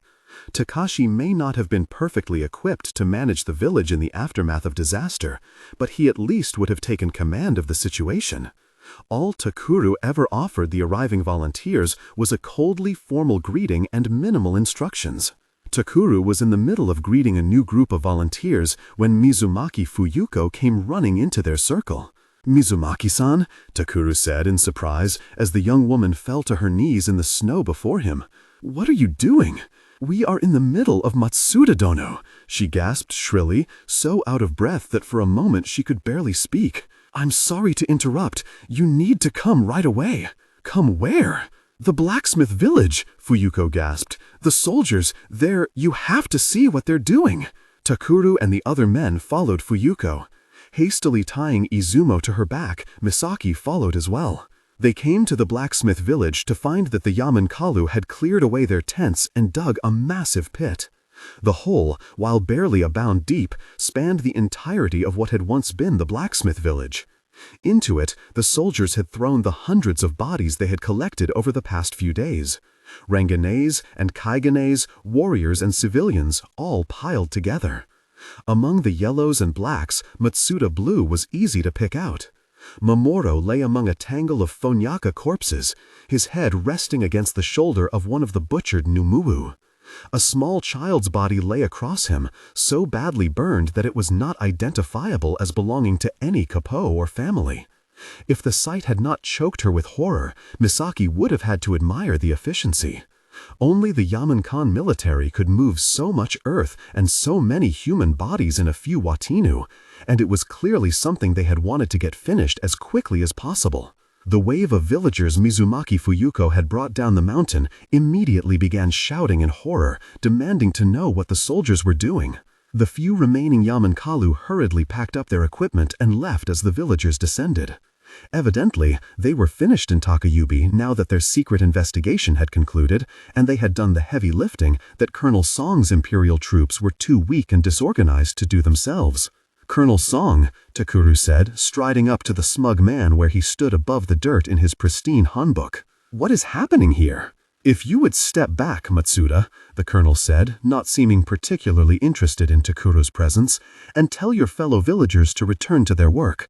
They do not need to see this." "I can't," Takuru said. Colonel Song raised an eyebrow. "I beg your pardon?" "The bodies of their family members are down there," Takuru said. "I can't demand that they step back." The colonel gave Takuru a sour look, as if the Matsuda patriarch were a fly he had just found in his tea. "Fine," he said, and gave a signal to his soldiers. They moved forward and grabbed the crying women, forcibly hauling them back from the pit. Nearby, one of the Ginkawa Aoki intervened, trying to pry a soldier off a screaming woman. The soldier struck him, not a proper punch, but a backhanded slap like one might strike a misbehaving child. The sound cut through the rising chaos, making everyone stop and stare for a moment in indignant disbelief. The Ginkawa man looked more shocked than anything else. It was one of the women who spoke up first. "How dare you?" she snarled at the soldier. "Do you know who he is? He fought to protect this empire. How dare you?" Gia rose among the villagers and their helpers. Hands on both sides went to swords. "Disarm anyone who resists," the colonel said coolly. The vicious, irrational part of Misaki wanted Colonel Song to go ahead and try it. Let him see how his brainwashed excuses for soldiers fared against real fighters. These hundred-some imperial soldiers would be lucky to survive an honest fight with a dozen Ameno and Ginkawa swordsmen before them. Gods help them if they faced Takuru or Kazu. "Stand down," Takuru commanded, his voice booming across the pit. "Ginkawa, Ameno, people of Takayubi, stand down." There was a moment of tense stillness. Then, slowly, the grieving women and the volunteers stepped back. Hands withdrew from sword handles, and the swell of their collective jia eased back like a retreating tide. Colonel Song raised his eyebrows, looking mildly impressed at how quickly they obeyed. "You have not explained yourself, Colonel." Takura's voice had taken on a dangerous edge. "What do you think you were doing here?" "These bodies are going to be burned," the colonel said, as if it were perfectly normal to throw the corpses of fallen warriors into a pit like trash. "All the bodies? This is standard procedure to prevent disease." It was only then that Misaki noticed the layer of boards and beams laid out beneath the bodies at the bottom of the pit. The soldiers who had come around to take wood from the ruined houses hadn't been helping clear Takayubi of debris, they had been gathering kindling. "But the Kaigenese should be returned to their families for proper funeral rites," Takuru said. "This is the will of the emperor. We need to keep your village clean." "I understand that," Takuru said, "but surely you can at least let the grieving families have their relatives' remains. I can assure you they will be properly cremated straight away." "Sorry, Matsuda," the man said gruffly. "It's standard procedure." "Our son's body is in there," Misaki burst out, unable to hold her tongue any longer. Takashi had never even prayed over Mamoru. What kind of person burned a boy's body without allowing his father to pray? Yuki no Dai is in there. You can't. Quiet, Misaki, Takeru hissed. General, I apologize for my wife's behavior. Don't worry about it, the colonel said with entirely fake sympathy. She's been through a lot.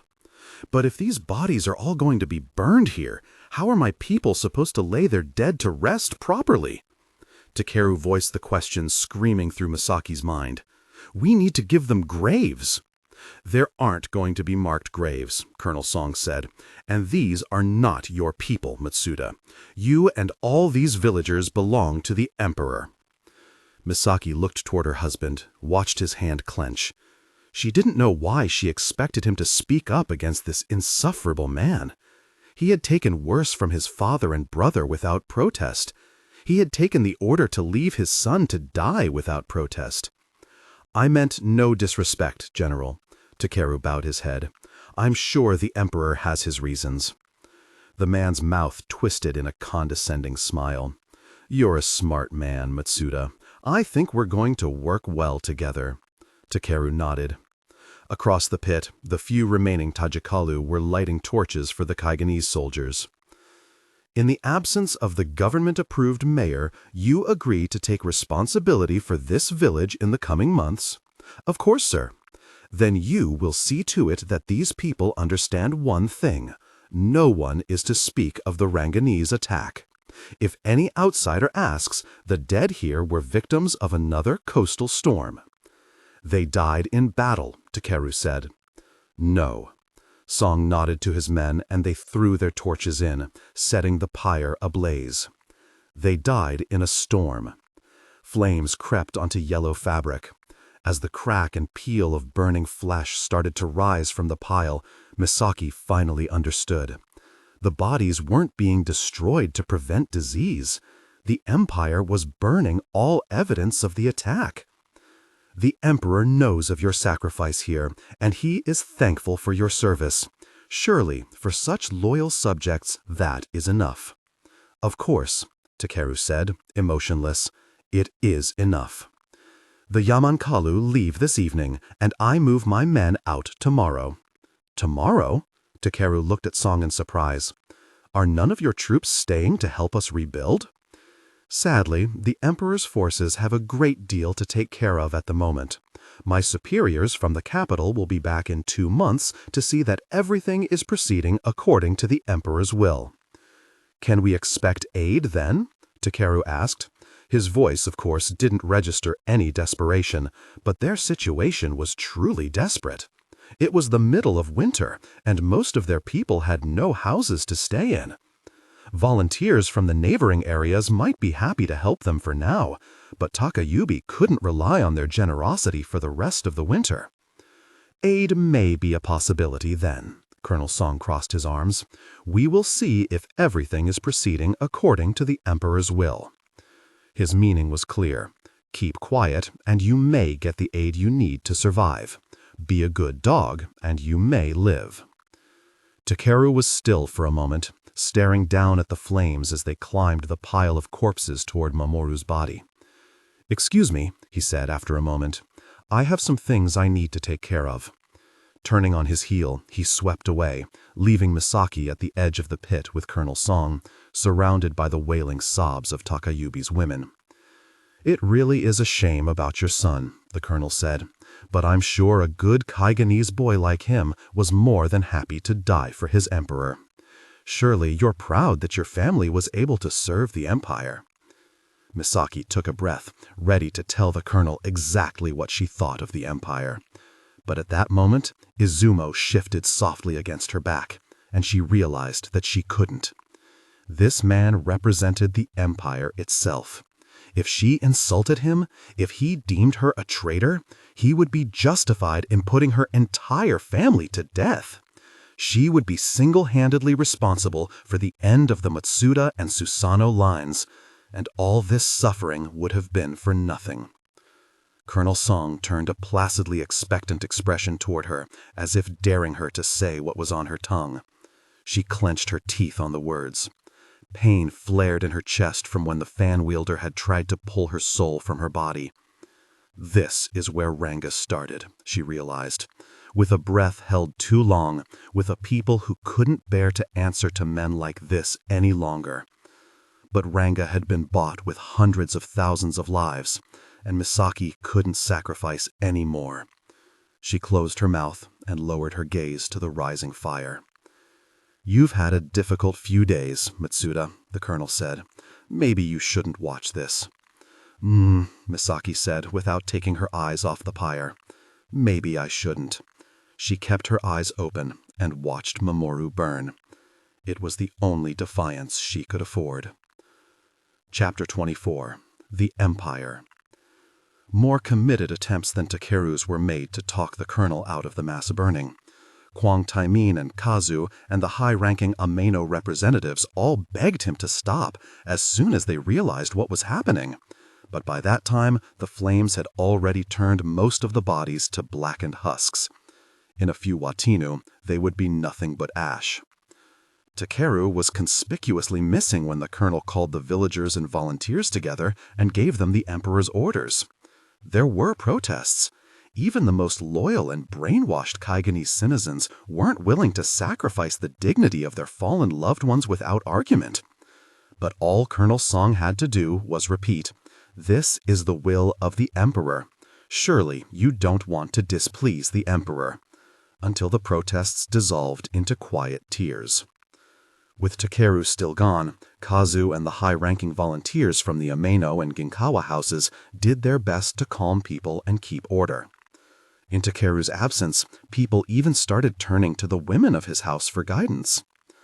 That evening found Misaki and Setsuko surrounded by women who either wouldn't bring their grievances to the men out of propriety or had been unsatisfied with their responses. The women clustered close in the temporary sleeping quarters that had been the Matsuda dojo. The men survivors and volunteers who didn't have a nearby village to go home to at night just barely managed to squeeze into the compound's intact bedrooms and studies at night. The dojo was a sacred male space, but it was the only indoor chamber big enough to house all the women and children who had no roof to sleep under. Takeru had removed the shrine and the weapons rack. Now, every night, the dojo, built to accommodate 50 sword students, became a sleeping area for 20-some women and all their children, and this evening, a place for them to hold their own assembly.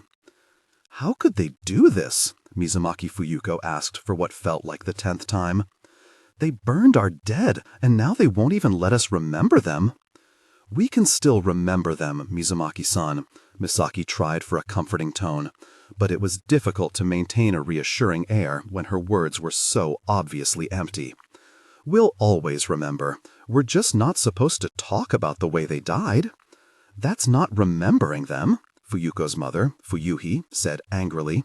"Not as they were. My husband and son, your son," she turned to Misaki, "and your husband to Setsuko, and yours to Hayori, all of our men were warriors. If we don't remember the way they died, then we're not remembering them for who they were." The women were quiet. No one could deny Mizumaki Fuyuhi's words. "And don't try to tell me we can remember without speaking of what happened here," the older woman said, smashing down Misaki's pitifully weak response before it could even take shape on her lips. "A warrior's legacy is essential to his soul. To deny what happened here, to ourselves or to anyone else, is the greatest disservice we could do our dead." And that's to say nothing of the defenseless who were killed, Mayumi, one of the few surviving katakoris, our fellow women, the Numuu and Finawu and small children. The archer's widow was crying, but the tears only seemed to make her voice stronger. Are we supposed to deny what they suffered? For so many years, Misaki had looked down on these people for soaking up the Empire's propaganda. For so many years, their small-minded ignorance had frustrated her. It was a strange experience, strange and sad, to watch a whole village full of people realize what she had a long time ago, that the emperor was more of a selfish tyrant than a protective father. In the face of the horrible revelation, the women of Takayubi were stronger than she would have anticipated. For all their softness and demureness, these noble women were well educated, versed in Kaigenese poetry, history, and philosophy.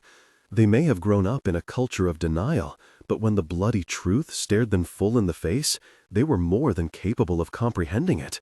They were more than capable of anger. Misaki wished she knew how to calm that anger. If she had, she would have saved herself years of pain. It's like the Empire doesn't even care. Mizumaki Fuyuhi's voice rose as her eyes filled with tears. How could they do this? How could you let them do this? She demanded, turning her fury on Misaki. Your house is supposed to protect us. Your husband vanishes as our dead are taken from us, and now you're telling us to just forget? Hey, Setsuko cut the other woman off sharply. You don't need to speak to her that way. She's telling us to deny what happened to our families? She's a coward. Watch your mouth, Setsuko shouted out, and Mizumaki Fuyuhi wasn't the only one who started. No one had ever heard Matsuda Setsuko, the cheery, simple fisherwoman, take that tone with anyone. I know you're angry, but we're all ladies here, and you'd do well to watch your tone, she said, proving that she could be just as imperious and commanding as any high-born Koro. Misaki is the wife of the head of this village. You'll talk to her with respect. There was a stunned silence. Then Fuyuhi inclined her head toward Setsuko. Apologies, Matsuda-dano. I don't need your apology, Mizumaki, Setsuko said. I'm just a widowed fisherman's daughter. Apologize to her, she pointed to Misaki. Mizumaki Fuyuhi bowed. My apologies, Matsuda-dano. The whole damn world seems to want us to die, Setsuko said, ignoring the few women who cringed at her coarse language. We can't afford to start tearing each other down like a pack of rabid dogs. Now, if you knew what you were talking about, Misaki-sama would be the last person you'd be yelling at. She's fought harder to defend this village than any of us. It's true, Hiyori said softly. It was the first she had spoken. During the attack, Misaki-san came back for me, even though the bombs were already falling. When I was too weak to stand up, she carried me to the shelter. If she hadn't come back for me, I would have died with my son. Sorry, I didn't realize that, Fuyuhi said. She even tried to warn us, Hiyori said. Months ago, before there was any news of storms, she tried to tell us the Ranganese would be coming, me and Setsuko-san. We didn't listen. Hiyori was looking into her lap, eyes soft and sad. Whatever she has to say, you should listen to her now. So, you knew our empire was feeding us lies? Mayumi demanded. You knew we were going to be attacked? No, Misaki said. I only suspected. Then why didn't you say anything? Mizumaki Fuyuhi asked. Misaki took a breath and then replied, For the same reason you're not going to. What? The empire might not be as strong as we thought it was, but it is dangerous. The emperor may not retain the most competent military, but he does employ competent assassins. If we are outspoken about our disapproval, I worry that people will start to disappear. But the emperor wouldn't do that to us, Katakori Mayumi protested. Our mem protected his borders. And then he had their bodies burned without rights, Setsuko said. I don't think he cares about their service. I don't think he cares about us at all. Well, that's not right, Mayumi said, while others exclaimed their agreement. We need to do something. We need to stop them. Misaki shook her head. Defying the empire won't change anything. It'll just get us killed. So, what can we do? Mizumaki Fuyuko asked, and Misaki recognized the tremor in the girl's voice, the unbearable shiver of rage giving way to helplessness. What can we do for our dead? How can we do right by them? We can live, Misaki said. We can keep Takayubi alive for them. It felt like such a pitiful offering. But listen, Fuyuko-san, Misaki said gently. A few months ago, my son Mamoru came to me for guidance. The circumstances aren't important, I suppose, but he had found out certain things about how the empire had lied to us. He asked me how he could fight for an empire he couldn't trust. And what did you say to him, Matsuda-dano? I confess, I didn't have a good answer to give him at first. But he was a smart boy, smarter than his mother, I think. The last time I spoke to him, he had decided that if enemies came to Takayubi, he would fight them no matter what. Whether the emperor commanded it or not, whether he was remembered for it or not, he would fight to protect the people of this mountain and all the farmers and fishermen behind it. And that was what he did. Misaki paused, swallowing hard. She did not want to cry in front of these women, not when she was trying to give them strength. But they needed to know. The daughters, wives, and mothers weren't the only ones hanging on Misaki's words. Hiroshi knelt nearby, listening with a desperate sort of intensity. No one had spoken to him about Mamoru's death except to tell him that his older brother was not coming back. He was only 5 after all. But he had already seen things, done things no 5-year-old should. Maybe he needed to hear. If he was going to take Mamoru's place and chase his image, that image needed to have meaning. If he was going to move forward in the knowledge that he was a killer, that killing needed to have meaning. Every pair of eyes locked on Misaki was pained and straining. For all of them, all of this had to mean something. Mamoru died fighting, with multiple injuries, including missing teeth and a gut wound so deep it should have disabled him instantly. He stayed on his feet and fought. The tears she wouldn't let herself cry were rolling down other women's faces. Takayubi alone was important enough for him to fight through that much pain. I have to imagine that many of Mamoru's fellow warriors, your husbands, fathers, brothers, and sons, felt the same way. Empire or none, I think many of them would have died to protect this mountain. She could see from the women's faces that she had connected with them. They understood. They gave their lives protecting Takayubi, Misaki continued, her voice stronger than she expected. Now it's time for us to protect it. That's what we can do for them. So, do nothing? Mayumi said. Surviving isn't nothing, Katakori-san, Setsuko said. We're going to survive. How? Without government aid, we'll never make it through the winter. Setsuko laughed. Of course we will, silly girl. How can you be so sure? Fuyuhi asked. Because I've done it before. Setsuko took a moment to count on her fingers. 24 times. Remember, before I married my Takashi-sama, to his soul, I lived in the fishing village at the base of this mountain. There wasn't a lot of food to go around some winters, and you'd better believe my family's shack had as many holes in it as we've got bullet holes here. But we always managed somehow. But we're not fisherwomen, Fuyuko said. You're right, Setsuko said cheerfully. You're better bred than fisherwomen. You come from warrior stock, every one of you. The same blood that made your fathers, brothers, and sons such powerful fighters flows through your veins, doesn't it?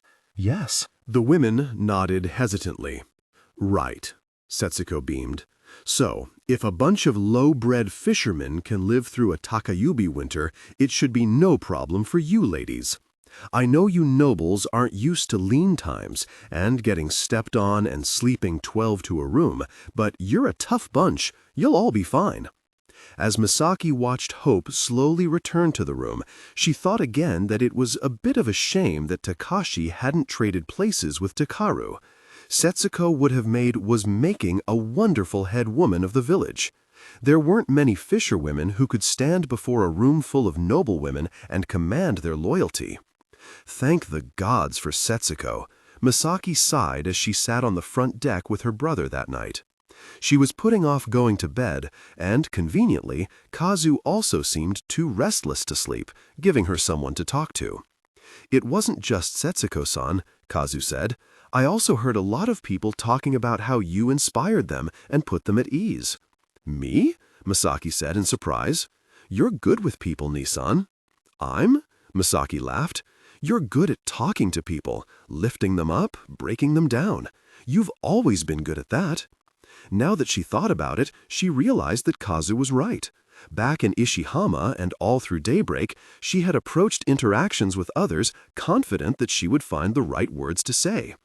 Somewhere in Takari's frigid disregard and Matsuda Susumu's abuse, she had lost that. I wish I had your skill, Kazu sighed. I wish I could have done more to reassure these people. Well, it's not your job, Misaki pointed out. Honestly, it was Takaru's, but he was still nowhere to be found. I'm just still so shaken myself, Kazu admitted. I didn't know the Empire would do this. You went to school overseas, Nisan. Did you have any idea? Not really, Misaki said. I mean, I knew our government wasn't transparent, what government is, but I never imagined anything like this. Maybe if I'd been paying more attention. It doesn't make sense to me. I thought the Emperor valued us, wanted us strong. What is going on? I don't know, Misaki sighed. There are obviously political forces at work here that we just can't see.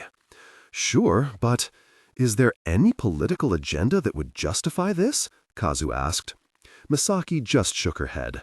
She had no answer. I feel sick, Kazu grimaced, like my own father stabbed me in the back. Kazu, Misaki said, if this is what's happening in Ishihama, you have to go home. Kazu didn't respond.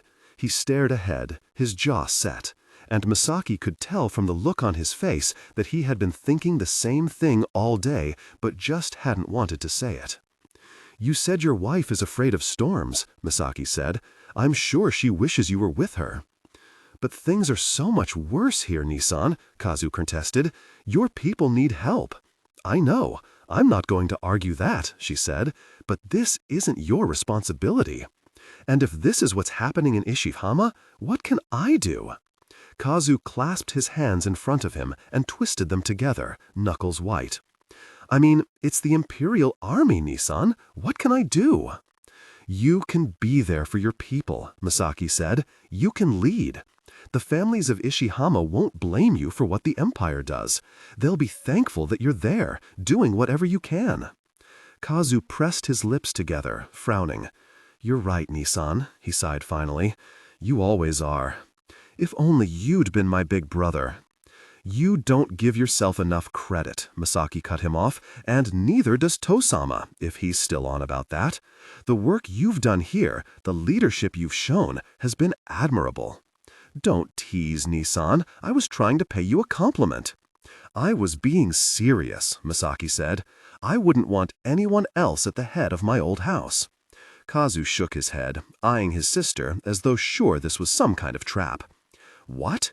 You have something a lot of powerful Tianets lack, including your own big sister. She looked into his eyes. You're a good man, Susanoo Dono. She used his title for the first time, without irony. You really have become what Tosama was, something bigger than yourself. I may not understand it, but I'm very proud of you. Takaru was still not there the next morning when Misaki said goodbye to her brother. I'm leaving behind some of my men to look after you and your people, Kazu said. Don't they have families to get back to? Misaki asked. Hakuyu-san isn't married, and the two Umichiros volunteered. Fine, Misaki smiled. It's really not necessary. But it is, Kazu said seriously. I need to make sure you're taken care of. The first thing Kazu's men ended up doing was sweeping the mountain in search of Takaru, who still had not returned at noon. It was Misaki who eventually found him in the snowy clearing above Kumono Academy. No one else had thought to look that far up the mountain. He perched near a ledge in his favored meditating position, down on one knee, head down, both palms pressed to the ground. Takaru-sama, she said when she had gathered enough air into her aching lungs. His Jia was so still, his body so cold, that he seemed like part of the snow. Misaki's blood-sensitive Jia barely picked the inhumanly faint heartbeat and blood flow. If not for the blue Matsuda Howari, she might have missed him entirely. Takaru-sama, she said more loudly. A twitch of his shoulders, an unsettling flicker of motion in the picture of perfect stillness. Then, slowly, he straightened up. As his palms came away from the snow, his eyes opened and his nyama returned to normal, a proper human heartbeat and blood flow registering in Misaki's senses. You know you're not to bother me when I'm meditating, he said. Is that what you've been doing this whole time? Misaki fought to keep the anger out of her voice. Meditating? Yes, Takaru said, without even the suggestion of an apology in his voice. You've been up here for more than a day. Standing, he strode past Misaki and down the mountain without another word. Misaki's fists clenched. We needed you, you know, she shouted at the Matsuda insignia on his back. Your people needed you. He just kept walking. Chapter 25, The Gods. In the next few days, droves of Finawu arrived, shuffling up the mountain in their long red robes. They apologized profusely for taking so long, but they had had to travel a long way. The Ryuhan religion practiced by the great houses of Shirojima was an ancient form of falea distinct from the Nagino falea practiced in most of Kaigen. Takayubi's temple had been one of the last true strongholds of the religion. The pyre where Mamoru, Dai, and hundreds of others had burned to ash had been covered with soil and packed down in a neat circle. Colonel Song had forbidden anything that marked the site as a grave, but the Finawu gathered around it in reverence and spent days singing their prayers as the villagers and volunteers took it in turn to join them. Misaki visited the grave herself on the second day with her sons, a white cloth tied into her head. Traditional mourning outfits were entirely white, but few of Takayubi's residents had even one change of clothes, let alone a full set of proper mourning attire. Instead, they improvised, wrapping strips of white cloth around their waists or tying them into their hair.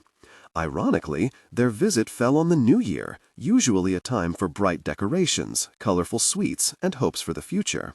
But the New Year was also an important time to drive away bad spirits, so Misaki considered it as good a day as any to bring her family to pray. The Matsudas went through the rituals, songs, and recited prayers for Mamoru, though Misaki politely declined the masked spirit's offer to act as intermediary in conversation with her son. "I spoke to his spirit at length, Fina-sama," she explained with a low bow to the senior monk, "as did his little brothers, shortly after his death. There is nothing more we can offer him." "And the boy's father?" the bald man asked in a voice wobbly with age. "He has also prayed already?" I don't know, Fina-sama." It didn't make Misaki sound like a very good wife, but it wasn't smart to lie to a Ryuhan high monk. "He has been keeping to himself since the storm." Meditating, I heard?" "Yes, Fina-sama." "He will join you here then?" "No." Misaki licked her lips. "I don't think he was planning on it, Fina-sama." She hadn't spoken to Takuru since she had found him meditating near Takayubi's summit. The wrinkles on the man's face arranged themselves into what Misaki took to be a frown. "This is not good, young Matsuda. A man and his wife should be together after the loss of the child. The boy, when he lived, was of both of you. You hope to keep his spirit from being torn in two pieces, yet you do not come here together." "I'm sorry, Fina-sama. I will try to talk to my husband and bring him here tomorrow." "No, child," the Fina said with a slow wave of his withered hand. "This thing, if it is forced, will do your son's spirit no good. Your husband must come here for himself, because he wishes it." Misaki nodded, secretly relieved that she would not have to attempt that conversation with Takuru. "If I could, I would like to speak to a mask for my brother-in-law, Matsuda Takashi." She needed to see if she could forgive him for his last orders. When her prayers were done, Misaki gathered her children and prepared to head back up the mountain with the Katetsus, who had shown up to pray at the same time. Kwang Chul-hee was with them, mainly to serve as Katetsu Katashi's crutch, while Atsushi corralled the younger children. Katetsu was in the process of designing himself a chair that he could easily move around with his Jiya, but while he lacked the supplies to finish it, he still relied on Atsushi and others to help him move around. With the master swordsmith relatively immobile, the Numu family had only just gotten the chance to pray over the resting place of those they had lost. Throughout the rituals, Chul-hee had waited on the fringes of the circle. His purpose was only to make sure that he was there to help Katetsu back up the mountain when he needed it, but the inquisitive boy had quickly become fascinated by the proceedings. He seemed grateful when Katetsu opted to rest for a while on a bench of ice before tackling the steep path up to the main village, now the only habitable place on the mountain. "I don't understand," the northern boy murmured, staring at the chanting monks in their blood-red robes. "Why the special Finawu? Monks who practice the imperial standard Nagano Philea would not be able to administer the proper rites," Misaki said. "There's a difference?" Misaki, Katetsu, and even Atsushi laughed at the question. "What? Ryuhan Philea is very different from the religion you know, boy," Katetsu said. "How so, Numaba?" Chul-hee asked. "Numaba." Katetsu chuckled again at the title. "You'll notice we don't use those fancy Yamanka addresses the rest of the world is so fond of?" "Yeah." Chul-hee looked self-conscious. "I thought it was a dialect thing. It is indeed a dialect thing, Kotetsu said, because we Shirojima dialect speakers do not put much stock in the Yamanka version of the world's origin and its order. But Yama is the place of first planting, Chulhi said in confusion. If you believe that, Kotetsu said. How can you not believe that, Numaba Kotetsu? You still worship Nagi and Nami like the rest of us, don't you? And what are Nagi and Nami to you, Nagano Faleka? Kotetsu asked. They're children of the mangrove seeds planted by the Falekie, god of soul and fire, and Nyare, goddess of flesh and substance. Chulhi recited what was obviously a deeply ingrained story from many repetitions in school. His voice even took on the vaguely musical lilt of the Falea myths imported from Yama. The mangrove was the sixth-born seed of human ancestors, after Kri and Sura of the first baobab seed, Bemba and Sibi of the second baobab seed, Nege and Joya of the first acacia seed, Nyanga and Chaka of the second acacia seed, and Sayandana, the death-bringer, of the sycamore seed. Sixth-born, Kotetsu said, looking faintly amused. Yes, their pods didn't split open until after Kie and Nyare sent fire to purge the land of the Deathbringer's evil. Bemba shielded them from the fire with his body until Kri tamed the flames and became the first Tajaka. Then, when Sura Song summoned the rains that flooded the world, they broke out of their seeds and took the form of giant fish so they could bear their seed siblings above the water. After saving the other human ancestors from drowning, they lay down and swam east with the receding water, carving Yama's great twin rivers into the land. Recounting the story seemed to give Chulhi comfort as he stared into the chanting mass of strange Finawu. They continued swimming beyond the edge of Kelendugu, pulling with them the water that became the world's oceans. They didn't stop until they came here and raised Kaigen from the waters. Then they created the first Kaigenese people from sea foam. Why are you laughing? Nagi and Nami are gods of the ocean, Kotetsu said. Yeah, Chulhi said. And we are to believe that they are the mere children of deities of earth and fire? Well, This conceit that all the races of humans came from seeds is ridiculous to us, Kotetsu said. It is an irrefutable truth that all life came from the ocean. Thus, it stands to reason that the original gods are those of the ocean. Nagi and Nami were not children of any Yamanka gods. Nami and Nami are god and goddess supreme, parents to us all. Wait, you deny the existence of Kie and Nyare? Chulhi looked utterly scandalized. That's what Ryuhan Faleka is? Oh no, Kotetsu said earnestly. None of these monks would go so far as to say that the Kie and Nyare you all worship do not exist. We accept that the version of events in Yama did unfold more or less the way it is told in the Dankili. The Yamanka-lu simply misinterpreted it. They what?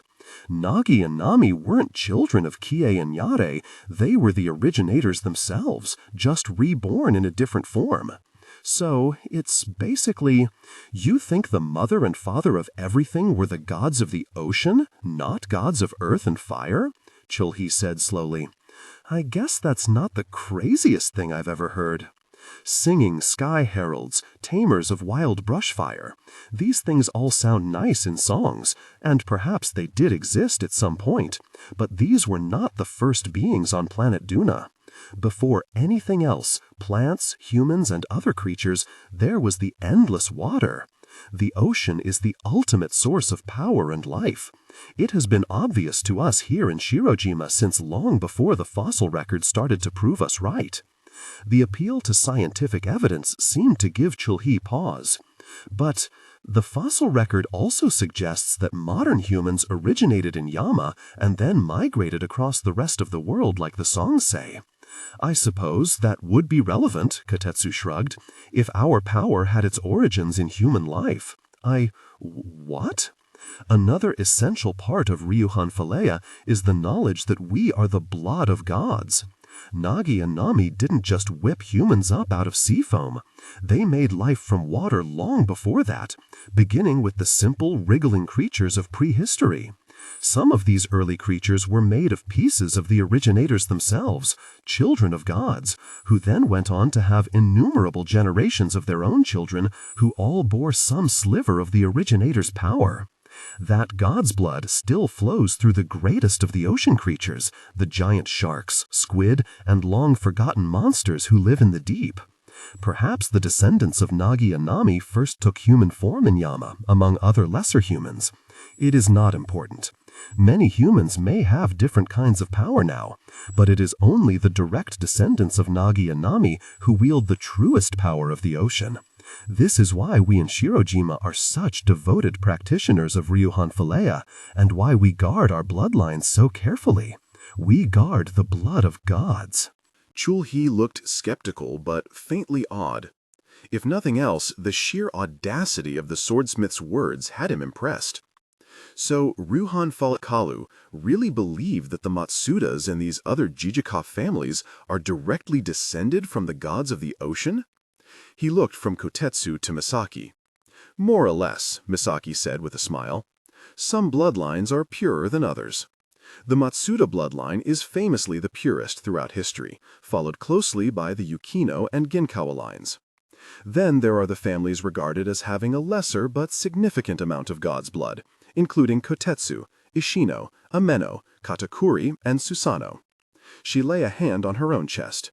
There are some branches of the Mizumaki family, like the one here in Takayubi, who are thought to have god's blood in them, while others are just regular Jijikalu. You're talking about this like it's a measurable thing, Matsuda Dano, Chulhi said incredulously. Well, Misaki returned, jouncing Izumo on her knees. Your Nagino Philea mythology presumes to count the ancestors of all humanity on 10 fingers. 16, Matsuda Dano, he said indignantly. There are 16 human ancestors. Oh, right, I apologize. It's been a while since I brushed up on my heresies. Chulhi looked as if she'd slapped him. Well, now I know where Mamoru got his. He stopped short with a look of consternation.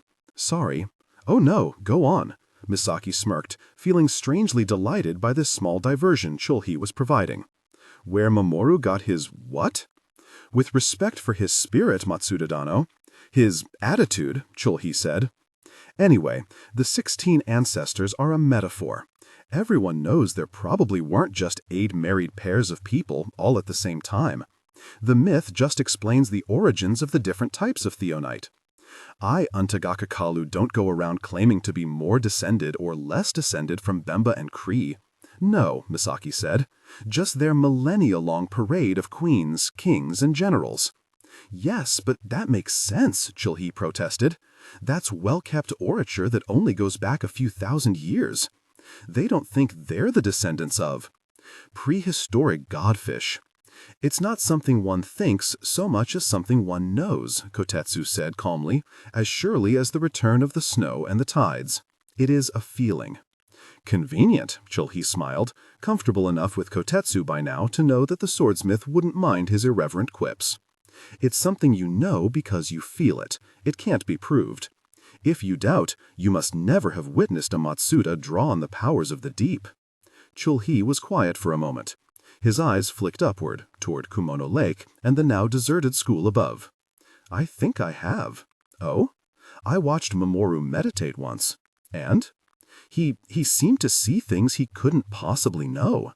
It was dark, but he mapped out the whole mountain in his head, just from the mist on the rocks, the dew on the grass, and the flow of streams. It was amazing. Kotetsu shrugged. If you think that could be done without a sliver of God's power, then, by all means, keep to your Nagino Philea. Chulhi was quiet, his gaze seemingly lost in the mists around the lake. These Fainawu are here because they are the only ones who know how to send the souls of our dead on to the place they belong, into the arms of their true mother in the deep. Your version of the Loxara? Chulhi said, still staring at the lake. Kotetsu nodded. The ocean of souls. He reached out a broad hand and clapped it down on Chulhi's shoulder, causing him to start out of his daze. Now, be a good boy and help lug this old bag of God's blood up the mountain. Chapter 26. The Spirit. The Ryuhan Fainawu were gracious and careful, taking the time to listen to each grieving villager and lead them through the appropriate prayers and rituals. Some even agreed to stay, taking up residence in the old temple that had been Kumono Academy. But their noble efforts hadn't put all the spirits to rest. Misaki saw Mamoru when she slept. Sometimes she was the Rakanji soldier who had killed him, thrilling like a maniac in the high of combat, only sobering when she found her son bleeding before her and the pain cleaved her in two. Sometimes he stood in one of the compound's hallways or in the dojo, seemingly close enough to touch, but somehow out of reach. Another time, she relived the fight in the darkened hallway. She stabbed the soldier through the chest, only to find Siradenia buried to the hilt in the center of the Matsuda crest. She slid the blade free, and it wasn't the Rakanji boy but Mamoru who fell to the floor at her feet, eyes wide in betrayal. She wanted to hold him, patch his bleeding heart, comfort him, but she couldn't. She could only stand there as the blood seeped in between her toes. She could only watch him go. One night, the dream did allow her to move. She tried to staunch the blood from his wound, only to pull it from his body, killing him. She woke to screaming that time, but it wasn't hers. When her eyes snapped open, she found Nagasa thrashing on the blankets beside her, his back arched, small heels beating against the dojo floor with bruising force. Hiroshi was already gripping his shoulders, trying to shake him awake. "It's a nightmare, Naga-kun, wake up!" "Nissan! Nissan!" Nagasa whined, but when his eyes opened, he looked surprised to see Hiroshi above him. "Nissan?" "I'm here, Naga-kun," Hiroshi said. "No, where is—" Nagasa's wide eyes flicked around, searching the dark, as Misaki put a soothing hand on his head. "Where is Nissan? Where is Mamoru?" "He's not here, Naga-kun." Misaki stroked his hair and found his bangs damp with sweat. "He's gone." "No, no!" Nagasa's small voice rose in anger. "He was here!" "No, little one, no." She gathered her third son to her chest, still petting his hair. It was just a dream. She would have worried about waking the others, but Nagasa wasn't the only one crying. There were so many nightmares in the dojo that one crying child barely made a ripple. Misaki did her best to soothe Nagasa, but her soft words masked a deep dread and sorrow. The fact that not one but two of them were seeing Mamoru so vividly was a sure sign that there was a ghost in the compound.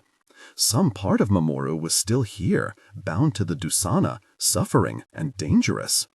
Setsuko was coping the best of any of the Matsudas. Every day, when the work had wound down, she carried little Ayumi to the mass grave. "See that?" she would say, bouncing her daughter on her hip. "Your father lies here. Your father was a hero, Ayumi, never forget that. Your father was a hero, so we're going to be strong for him, nay? We're going to make his spirit proud." The stout woman was the only person who seemed to have drawn strength from the tragedy. She seemed to have decided that she was going to get back at the Renjese by living with a vengeance. A lesser woman might have lamented no longer having a man to look after her, or resented Misaki for taking her place as the head lady of the Matsuda house. But far from sulking or eyeing Misaki with envy, Setsuko positively leaped with energy, asking, "What can I do to help? What do you need me to do?" With Ayumi on her back, she carried as much as any of the men. The only people who worked as enthusiastically as Setsuko were, surprisingly, the Kwangs. Misaki had expected the father and son to leave the village as soon as they could arrange it. The infocom towers may have saved the village, but they were destroyed now, and she couldn't imagine anyone wanting to linger at the site of such trauma. But the city boy and his father threw themselves into rebuilding the village as if it were their own. Kwang Tai-min assisted the Namawu in disassembling the broken infocom towers so the metal could be repurposed to build new houses, while Chul-hee volunteered himself for the building efforts. The northern boy had barely spent 2 seasons on Mount Takayubi, but the time had transformed him. His soft limbs had filled out with muscle from months of sword training with Yukino Dai and Mamoru. He may never have achieved the combat prowess to be of any use against the Ranges, but his newly forged strength made him invaluable in rebuilding in the wake of the attack. He ended up spending most of his time helping Hiyori build a new home with the help of Atsushi. She was one of the few women left behind with no resident or visiting male relatives to help her rebuild. Her sister and parents had lived in the western village. They had been killed in the first moments of the attack, their houses ripped right off the side of the mountain before anyone had a chance to defend themselves. Neither her husband nor her younger brother had returned from the battle, and her little son had been killed right in front of her eyes. She had no one left to care for her in her grief. Misaki and Setsuko did their best to visit her often, and in the meantime, Chilhee and Atsushi did an admirable job trying to keep her in good spirits.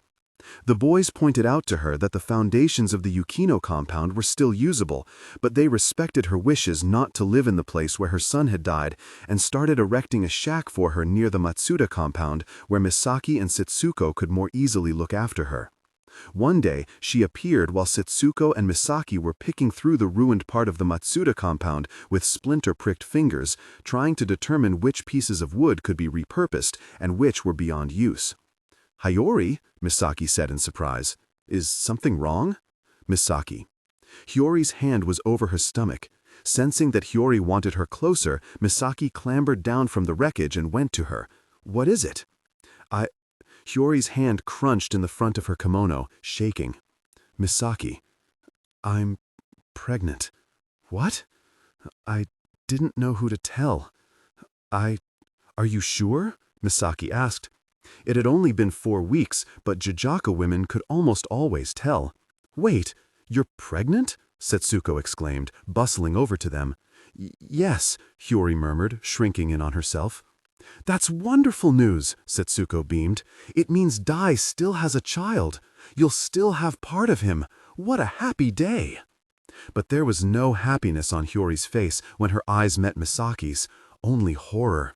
Setsuko ran off to tell the neighbors, and Misaki had to ask, even though the look on Hiyori's face made her fear the worst. "Is it Dai's?" "I don't know," Hiyori said in a hopeless whisper. "The timing.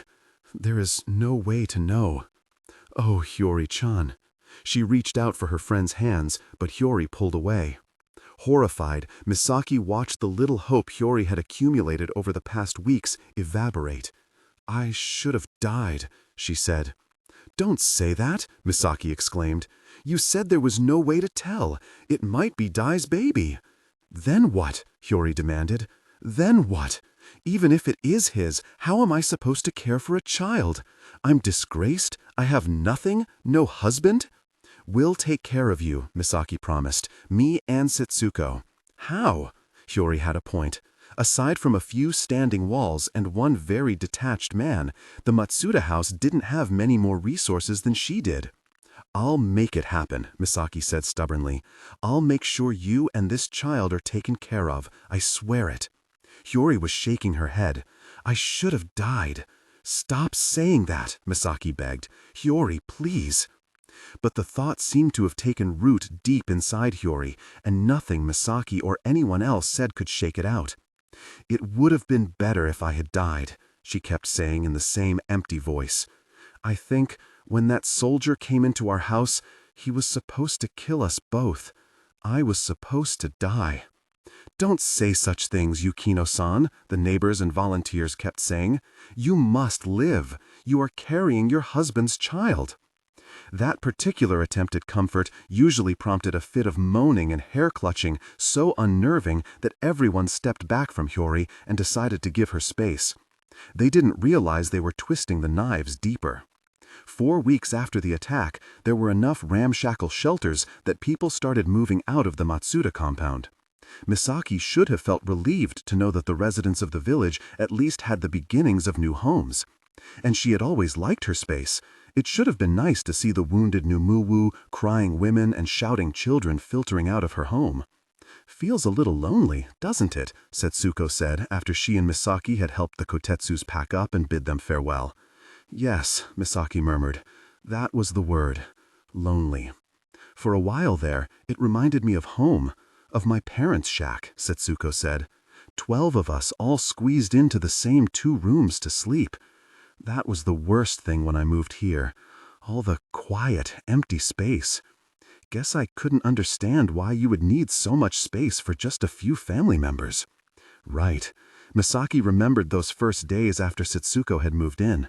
Setsuko had stuck to her like glue, insisting that she talk and smile. It hadn't occurred to her that Setsuko might have been reaching out for something too. On the bright side, a good piece of the house is gone now. A good piece of the family was gone too. When the halls had been filled with the temporarily homeless people of Takayubi, nursing injuries, giving each other comfort, and sleeping on folded blankets, there was no room for the memories. The emptiness left the house open to too many memories, where Ryota always liked to chase around with Nagasa, where Takashi had liked to lounge after his evening drink, where Mamoru had gotten ready for school, studied with Chilhee, played with his brothers. The nightmares got worse. Misaki was dismayed when one day she came back to the compound to find the bedroom she had shared with Takaru before the attack empty. On the floor of the dojo, among many shocked and grieving people, it was not out of place for one to mutter in her sleep or wake up shouting. She didn't want Takaru to hear that. She didn't want to sleep beside him at all. She was still standing in the bedroom doorway, gripping the doorframe, when she felt the touch of Takeru's nyama on the back of her neck. "Misaki," he said, and his tone of voice suggested that he had already repeated himself several times. "Sorry." She turned from the bedroom doorway to face her husband. "What is it?" "I found something in the wreckage." "Oh?" Takaru took a step forward, and Misaki fought the urge to step back. When Mamoru was born, she had hated the way his nyama reminded her of his father. Now she hated the way Takeru's nyama reminded her of Mamoru. She didn't want to look at him. She didn't want him anywhere near her. "What is this?" he asked, holding up Siradenya. "That," Misaki said, looking at the weapon, "is mine." Lying had barely crossed her mind.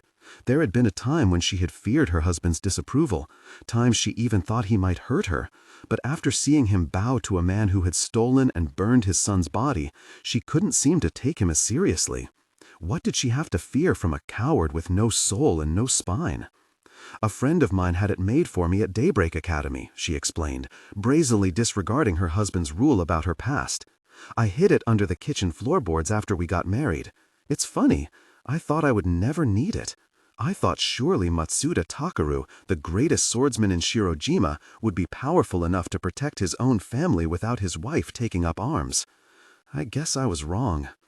Takaru opted to ignore the blatant insult. Wordlessly, he extended a hand and dropped Siradenya. Misaki's hand shot out possessively and caught the weapon before it could fall to the floor, automatically assuming her favored reverse grip, perfect for attacking an opponent standing close in an enclosed space like a hallway. Hiroshi said he recognized that blade. He said he used it to kill a man in black. "He did," Misaki said. Why bother lying? Why bother watching her words at all, if her husband clearly didn't care? Nice thing about that blade is that she isn't just light, she's got a razor-sharp edge that makes cuts easy for an undersized woman, or, as it turns out, a small boy. "You should never have allowed something like that to happen," Takaru said stiffly. "He is too young." Misaki was so indignant that she could only stare at him. "You should have ensured that the children stayed hidden," he said. "Your job as a woman is not to fight." "And what about your job?" Misaki found herself demanding. "What about your responsibility to keep this family safe?" "My orders were to protect you, Setsuko, and the children." "I protected Setsuko and the children." Misaki felt her face twist into a snarl of rage. "5 people were here in the house with me when the Rangais broke down the doors, and all of them are with us now." Her snarl turned predatory, and she felt the need for blood in her teeth. "1 of our sons was with you. Just 1. And where is he now? Misaki, where is he now, Matsuda Takaru?" she demanded savagely. "Where is he now?" Predator's eyes searched his expression, mad with hunger. She hadn't just insulted him now, she had bitten into the rawest nerve she could find. There had to be anger there. There had to be something. He just stared at her flatly, completely emotionless. "I don't need you speaking to me that way," he said. "Pull yourself together." Misaki's fists clenched, a new army of insults crowding to the tip of her tongue, but she stopped at the sound of bare feet padding across the floor. Hiroshi round the corner into the hallway. "Kachan?" The boy stopped, staring up at his parents. Expressionless, he looked from Takaru to Misaki to the black sword clutched in his mother's hand. If seeing the weapon he had used to cut into another human had any effect on him, it didn't show on his face. He did, however, seem to realize that he had intruded on a sensitive conversation between his parents because he dropped to his knees. "Sorry, Tosama, Kachan." He bowed with the poise of a grown swordsman. "The baby is awake." "Tell Setsuko to deal with it," Takaru said disinterestedly. "No," Misaki said before Hiroshi could move to obey. "It's all right. I'll take care of it." "We're not done here." Takaru took a step toward Misaki as if to back her into the bedroom, trapping her. Misaki brought Siridania up between them in a reverse grip, handle first. Takaru's chest hit the blunt butt of the Zillazen glass sword, and he stopped. Misaki met his eyes in challenge. At the moment, her position wasn't aggressive, barely even defensive, but that could change with the smallest flip of the blade. Another fraction of a step forward would force Misaki to either give ground or turn her wrist and cut him. It was his gamble. He didn't move. "That's what I thought," a vicious part of Misaki growled. "I think we are done." Lowering Siridania, she strode past her immobile husband, past a very confused Hiroshi, and out of the hall. Izuma was squirming in his cradle. Well, it wasn't really a cradle, but a bureau drawer padded with spare clothing. Misaki had given his old cradle to a woman with a much younger infant whose home had been destroyed. "Hey there, little one." She patted Izuma's stomach, but she couldn't pick him up with Siridania in her hand. "I'll be right with you." Reaching behind the drawer cradle, she pulled Siridania's flowered sheath from its latest hiding place. A quick swipe of her gaja cleaned the dried funyaka blood from the blade. Having sheathed Siridania, she hid the weapon again, and knelt to pick up Izumo. "Yush, yush," she soothed, rocking him. The baby's arms moved as he cried, swiping aimlessly at his own face. As Misaki watched, a few tears jumped from his cheeks, drawn to his tiny fingers by the pull of his gaja. The salty droplets tumbled through open air, twinkling for a moment before falling to the tatami. Mamoru and Hiroshi had also been moving tiny amounts of water by the time they started to teeth, Nagasa around the time he started to walk. Unlike the three before him, Izumo did not seem to grow colder as he grew stronger. He didn't scald like a little Tajaka, but his modest human warmth was like that of the few Aiden children Misaki had held. It wasn't just Izumo's body temperature that was pleasant. Misaki had come to love the feel of his yamen, not hard, but fluid, never grating against her coldness, but swirling about it until slowly they melted together and both became liquid. He brought back a long-gone feeling of being adaptable, fluid, and free. Misaki let the feel of her fourth son at her breast calm her, ease the anger.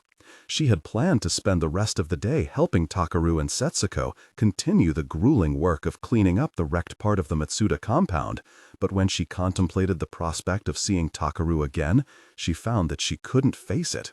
Instead, she bundled Izumo into a cloth sling against her chest and slipped out of the compound to visit Hiyori. Visits to Hiyori's little hut were hardly joyful experiences, but her friend needed companionship. And at this moment, Misaki felt like she would be ready to walk into hell itself so long as Takaru would not be there. Hiyori greeted her with her usual politeness, inviting Misaki into the cold, cramped space, and apologizing that she didn't have any food to offer, as if any of them had food. "Sorry about the cold," she said. "The boys are still helping me with the insulation." "I live with Matsudas," Misaki said. "I'm used to the cold." "I'm worried," Hiyori admitted once they were kneeling together on the tatami. "Why?" "This baby. It doesn't feel like Ryota did inside me." "Well, none of my boys quite felt the same as one another," Misaki said. "Hiroshi was so much colder than the others." "It doesn't feel like a Jajaka." Misaki paused. "It's barely been long enough for you to tell that you're pregnant at all, Hiyori-chan. I'm sure it's too early to tell something like that." "Maybe." Hiyori's hand rested on her waist, her thumb rubbing nervously back and forth across her obi. With all the heart-twisting chaos of Misaki's own life, she still found it sobering to consider what Hiyori was facing. If the baby was her husband's, life would be difficult. Without any family to support her, she would have to work to support the child, a daunting prospect for a noble girl raised to be a housewife. And it wasn't as if there were an abundance of employment options in Takayubi. If the child was not Dai's, Everything would be so much worse. Misaki had spent a good portion of her sleepless nights trying to figure out what could be done to help Hiyori in that worst-case scenario. What could she do to make life easier for her friend? All her consideration had yielded little. Everyone would know what had happened. Hiyori would live the rest of her life bearing shame that wasn't hers to bear. And the child. Misaki shuddered to think how these people would treat the child, but she couldn't show her apprehension. Hiyori hardly needed Misaki to add to her stress. "I'm sure everything will be fine." Misaki did her best to project reassurance she didn't feel. What she did feel was anger. A pressing, seething abundance of anger. It swelled in her chest, causing a flare of pain that made her grimace. "Are you all right, Misaki?" Hiyori asked, shuffling over on her knees to put a hand on Misaki's back. "I'm fine," Misaki said, clutching her chest. "Your lungs are still bothering you," Hiyori said. "I know there isn't a lot of money right now, but maybe several of us could pool our funds and try to get you to a city hospital for an X-ray. At the very least, we should try to get an expert here to examine Nami's wrath." "Hiyori, are you honestly worrying about me?" "Of course," Hiyori said. "You're so good." She couldn't find comfort in Hiyori's touch. Instead, she saw the Rangai soldier on top of her friend, holding her down, and she felt hatred. "You're so good. No man should be allowed to diminish that. No man." Misaki, you're not making any sense. Listen, Hiyori-chan. Misaki gripped Hiyori's arm. Maybe it is your husband's child. Maybe it's not. That doesn't matter. How can you say that? Because the child doesn't belong to its father, Misaki burst out, surprised by the rage in her voice. Who says that children belong to their fathers? We carry them. We nourish them inside us. We bring them into the world. We do all the work in raising them. Then these men think they can just take them and kill them? Misaki, what claim does that Ranji's bastard have to a child from your womb? What right do any of them have? As much as Ryota was Dai's, he was yours. As much as Mamoru was Takeru's, he was mine. He was mine. A slamming pain made Misaki look down and realize she had punched the tatami, breaking the bamboo reeds and cracking the wood floor beneath. In his sling, Izumo started crying. "Sorry." Misaki put a hand to her eyes. "I'm so sorry, Hiyori-chan. I'm not helping. I should go." She bowed. "I'll replace the tatami and boards. Give Cholhi and Itsushi my apologies." "Misaki." Hiyori was looking at her friend in a mixture of concern and fear, but no intervening emotion seemed to be able to drive the deep sorrow from her eyes. Misaki couldn't bear to look at it any longer. "I'm so sorry." She bowed one last time and fled the hut. After leaving Hiyori, Misaki wandered. Under the pretense of checking on the neighbors, she made her way throughout the entire village.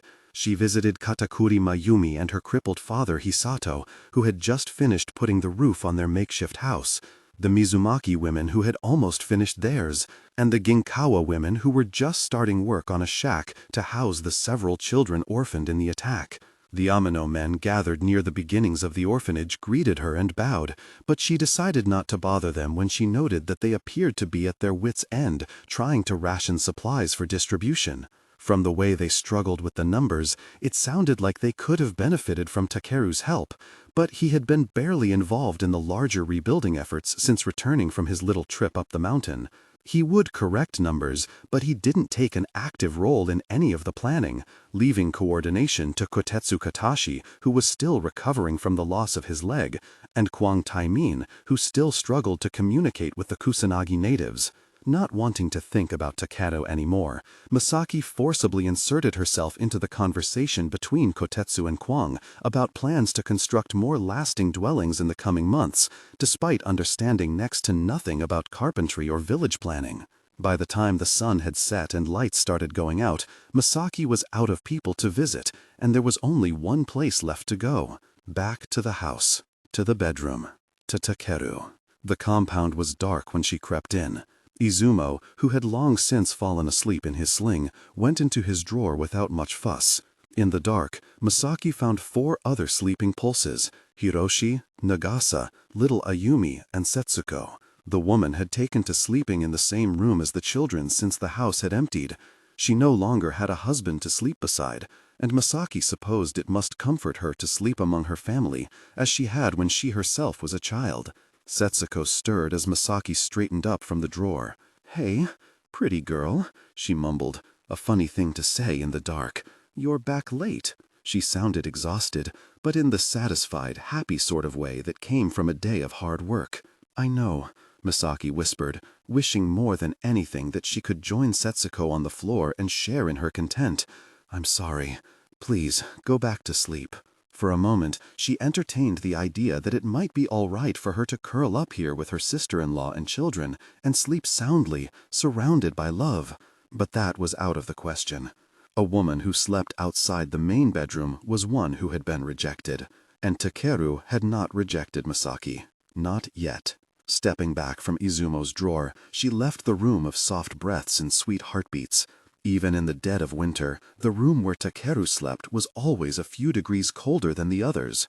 Most powerful Theonites, including Takeru's own brother, had powerful pulses that Misaki could sense from bounds away. Takeru's heartbeat was as faint as it was steady. His breath barely moved the air.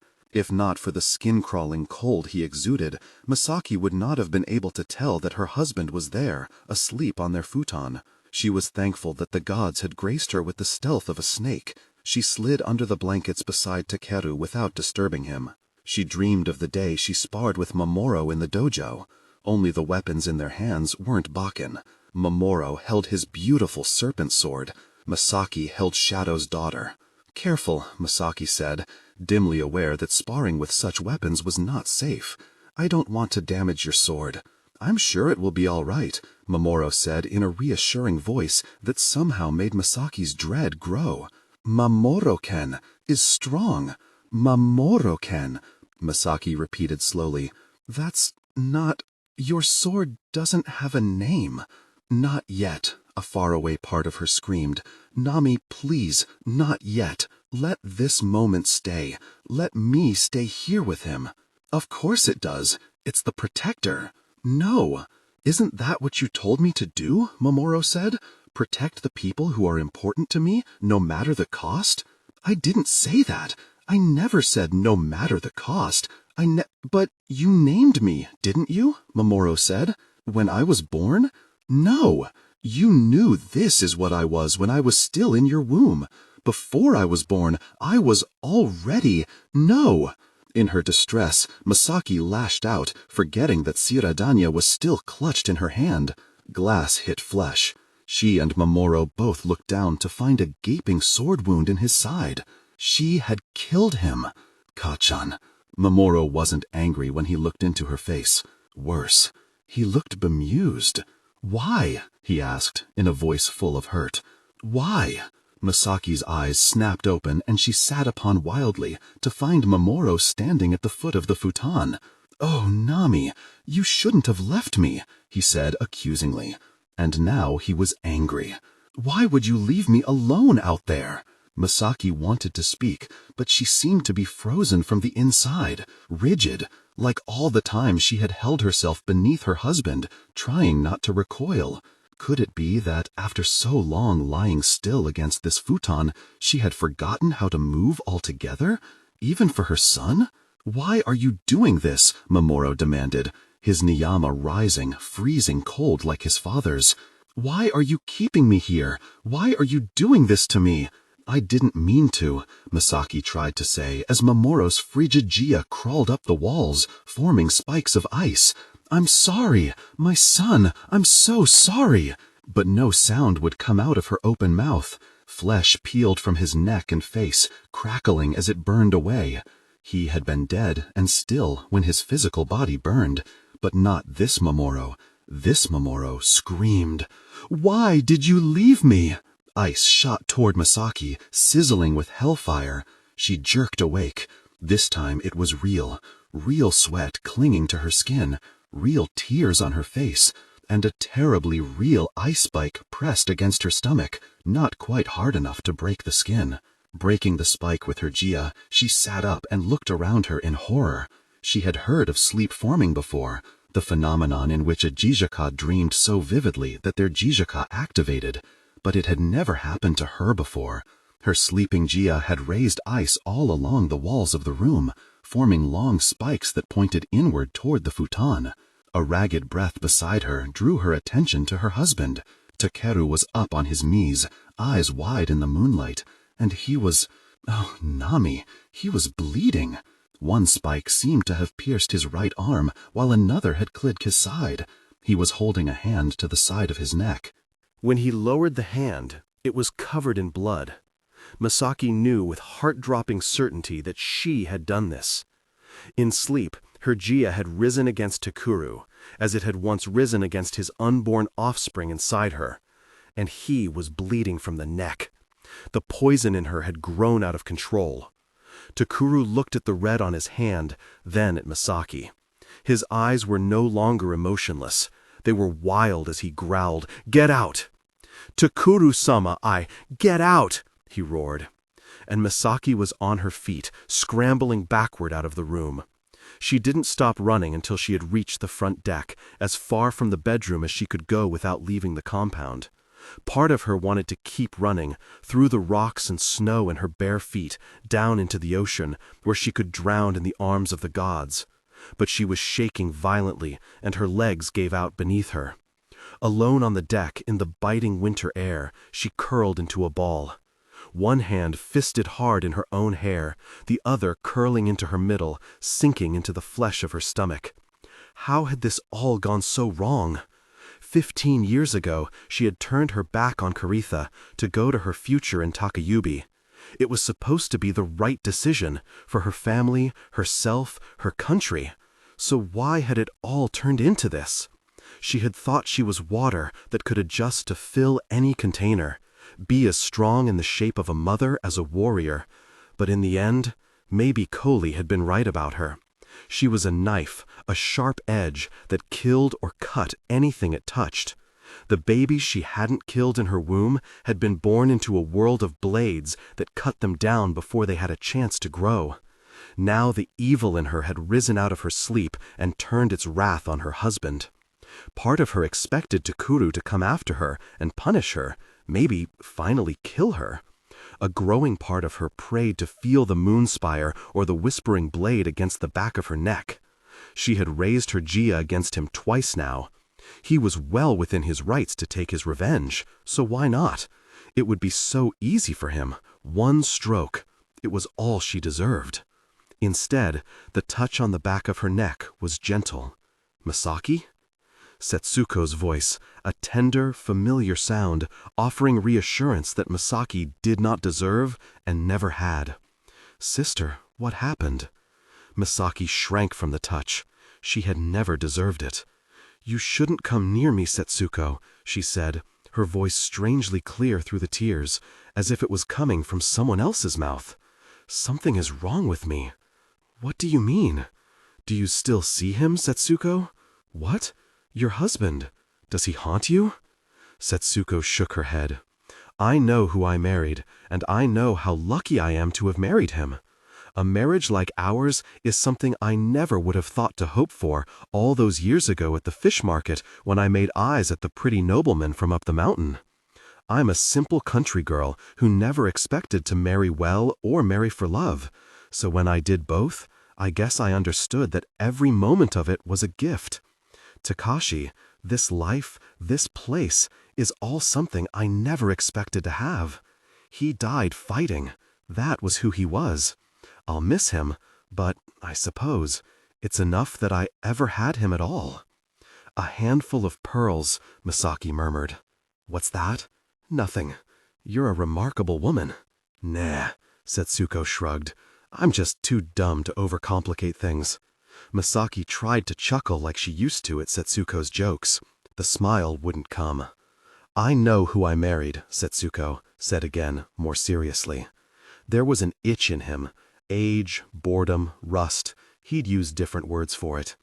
"It's hard to believe my man could fear anything, but I think he feared growing old in this house without ever fulfilling his potential. The way he went, I think that was a kinder end for him than that slow rust. He wanted to mean something. And sticking around to be a husband to you and a father to Ayumi? Misaki couldn't help but ask. That wasn't enough meaning for him? You know what he was like, Setsuko, with a fond smile. So dramatic. It wasn't enough for him to love us. He had to show it in the biggest, most ridiculous way possible. But it wasn't just you he left, Misaki said. He left this whole family, this whole village with no leader when he sent Takuru. Isn't that a bit selfish? No, said Setsuko stubbornly, it wasn't. Not just selfishness anyway. It was trust. What? You never heard him talk about Takuru behind closed doors. He believed in his little brother more than he ever believed in himself. Then he was even more delusional than I thought. Takuro still had not emerged from the house to retrieve her. What kind of leader couldn't even control his own wife?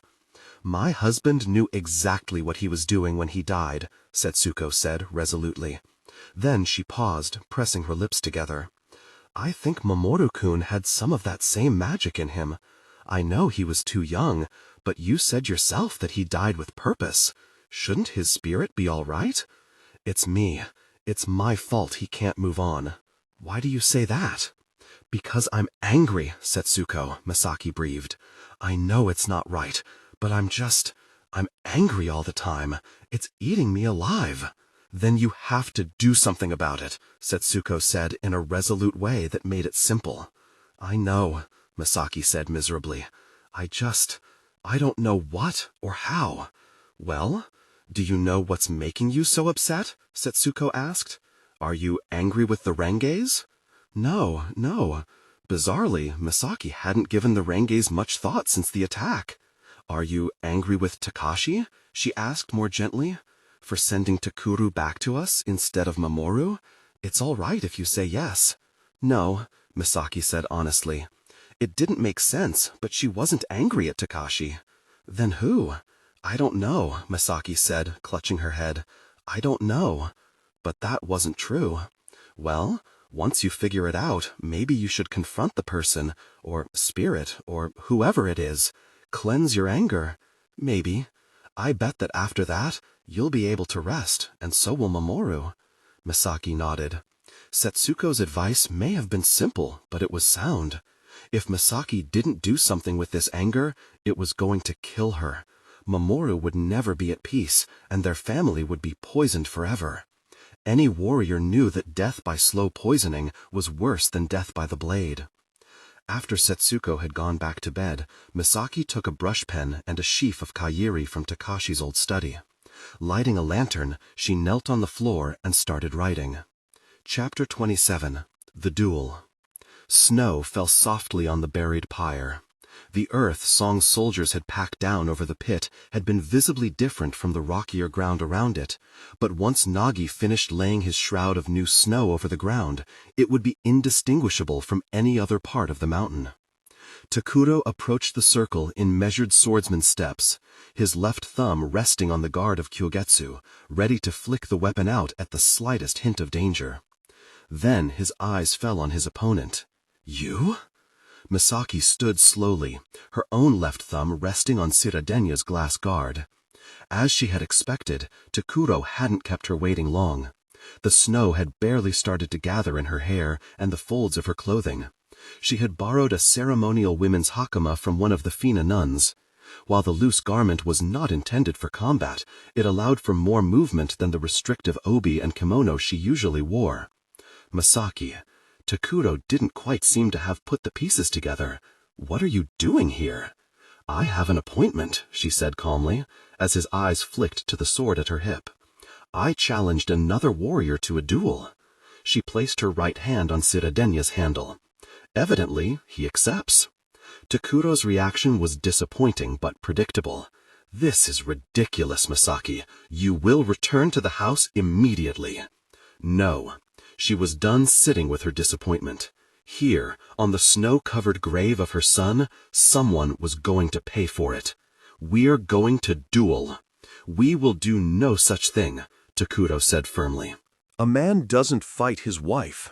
You forfeit then? she demanded. "That would be a first in Matsuda history, wouldn't it? I also believe it entitles me to your head if I want it." "I can't forfeit if it's not a real duel," Takeru snapped. "You have to be a warrior to issue a challenge, and you are not." "Am I not? Would you like to tell that to the Renge who got past your lines?" She thumped a heel against the ground beneath which her victims were buried. "I believe I killed 8 before you arrived to protect me, and 1 more when you refused to protect Iori. Or did you think they had all dropped dead of their own accord?"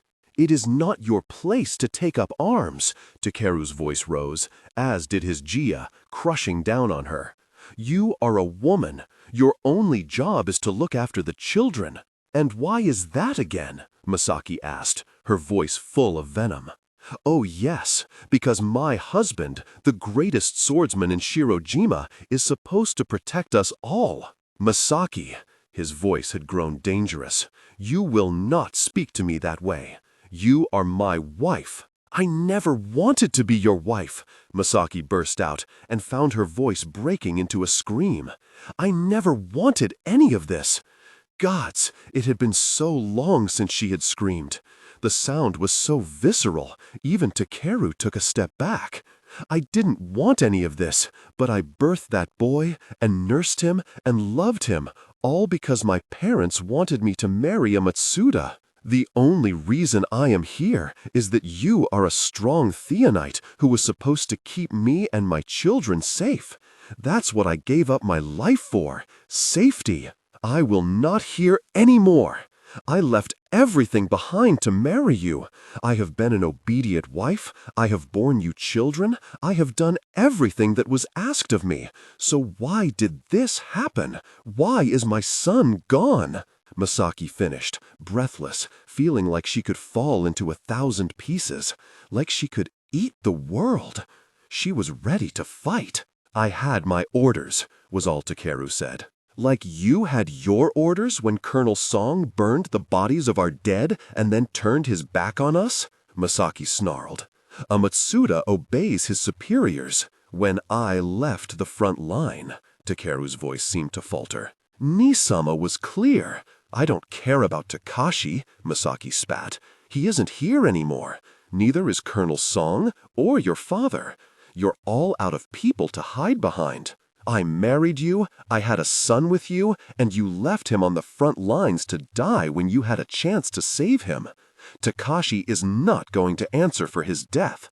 You are." She whipped Shirodenya from her sheath and leveled the blade at her husband's chest. "Draw, Matsuda Takeru. I will not hear any more of this, woman," Takeru bellowed, as if sheer volume could silence her now. "This is your last chance to obey.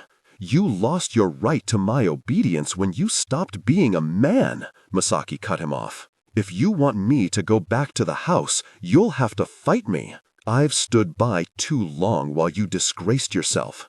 But this is the last time you will be weak in front of me. One of us is going to rest here with our son. Draw." Takeru held her gaze. There was no indication that the storm seething in her had prompted so much as a ripple in him. For a moment, the only movement between them was the slow undulation of falling snow. "You shouldn't yell so much." His voice was suddenly quieter. "It's not ladylike." Indignation twisted in Misaki's throat, and she shifted into her stance, preparing to attack. Her anger was itching to burst into action, and she had given him ample warning. "Besides," he said in that same subdued voice, "you made your case better in the letter." "What?" Misaki's fingers squirmed in their grip on Shirodenya's handle. Her body was heartbeats from surging out of her control, like the lurch that had sent her into Kazu's arms, the fury that had driven her toward Colonel Song's throat, and it took all the willpower she had to hold it back. Takeru still hadn't drawn Kyogetsu or summoned his whispering blade. If she was going to follow through with the formalities of the duel she had called for, she couldn't attack him until he had a weapon in hand. "It is customary," Takeru said, "for the challenge to be reviewed before a duel commences." Misaki glared up at him, eyes narrowing. "Does this mean you accept my challenge?" she asked. "If so, I don't need anything reviewed. I know what I said." After 15 years of holding still, she didn't feel like she could take another moment. She wanted to fight. Ignoring her, Takeru reached into the fold of his kimono and produced the anonymous letter of challenge Misaki had left on the door of the compound. Nami's sake, wasn't that just like him? He couldn't even fight without making sure the paperwork was all in order. Emotionless, he read aloud. Matsuda Takeru, I am one of many who lost my family, my home, all that was precious to me, to your cowardice and poor judgment. In abandoning the front lines during the battle, you condemned other warriors to die, including your own brother and son. I told you, you don't need to read it, she said, but Takeru kept going. Since our village has been ravaged, you have not spoken to the government on our behalf. When the bodies of our dead were disrespected, you did not speak up. When the authorities refused us aid, you did not dispute their decision. When we needed you most, you disappeared up the mountain, leaving others to assume your responsibilities. At every turn, you have proven yourself incapable of standing up to authority when those beneath you depend on you to do so. It is my belief that a coward like this is unfit to lead our village in its time of need. There had been so much righteous anger in Misaki as she wrote. Takeru's deep, calm voice stripped the words of their emotion, sharpening them to their simple cruelty. For these reasons, I challenge you to single combat at the 9th Wati, on the ground where the Numu village once stood. If you would prove yourself a man, do so in single combat, Takeru finished, still staring at the letter. Incapable of standing up to authority? He repeated, strangely pensive rather than angry. Is this in reference to Colonel Song, or to my brother? Both, Misaki said, her sword still drawn. I stand by what I said, and what I wrote. Do you deny any of it? Takeru did not answer. When he reached to his hip, Misaki twitched, ready to defend herself.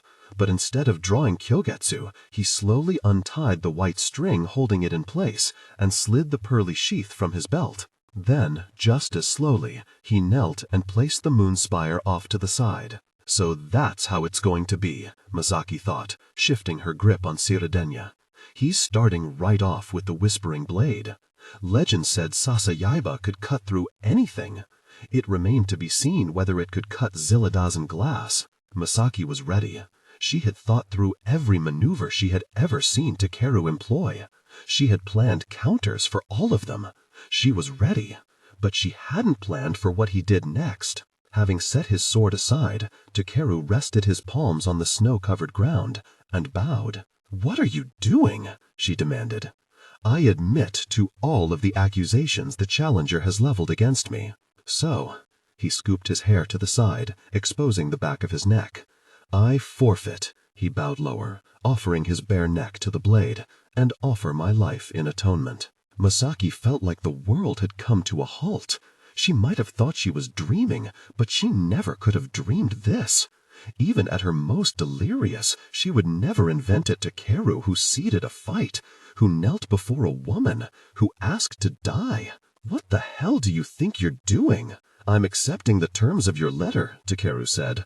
"I'm forfeiting and surrendering my life." I didn't mean all those things in that letter," she stammered, backpedaling in her confusion.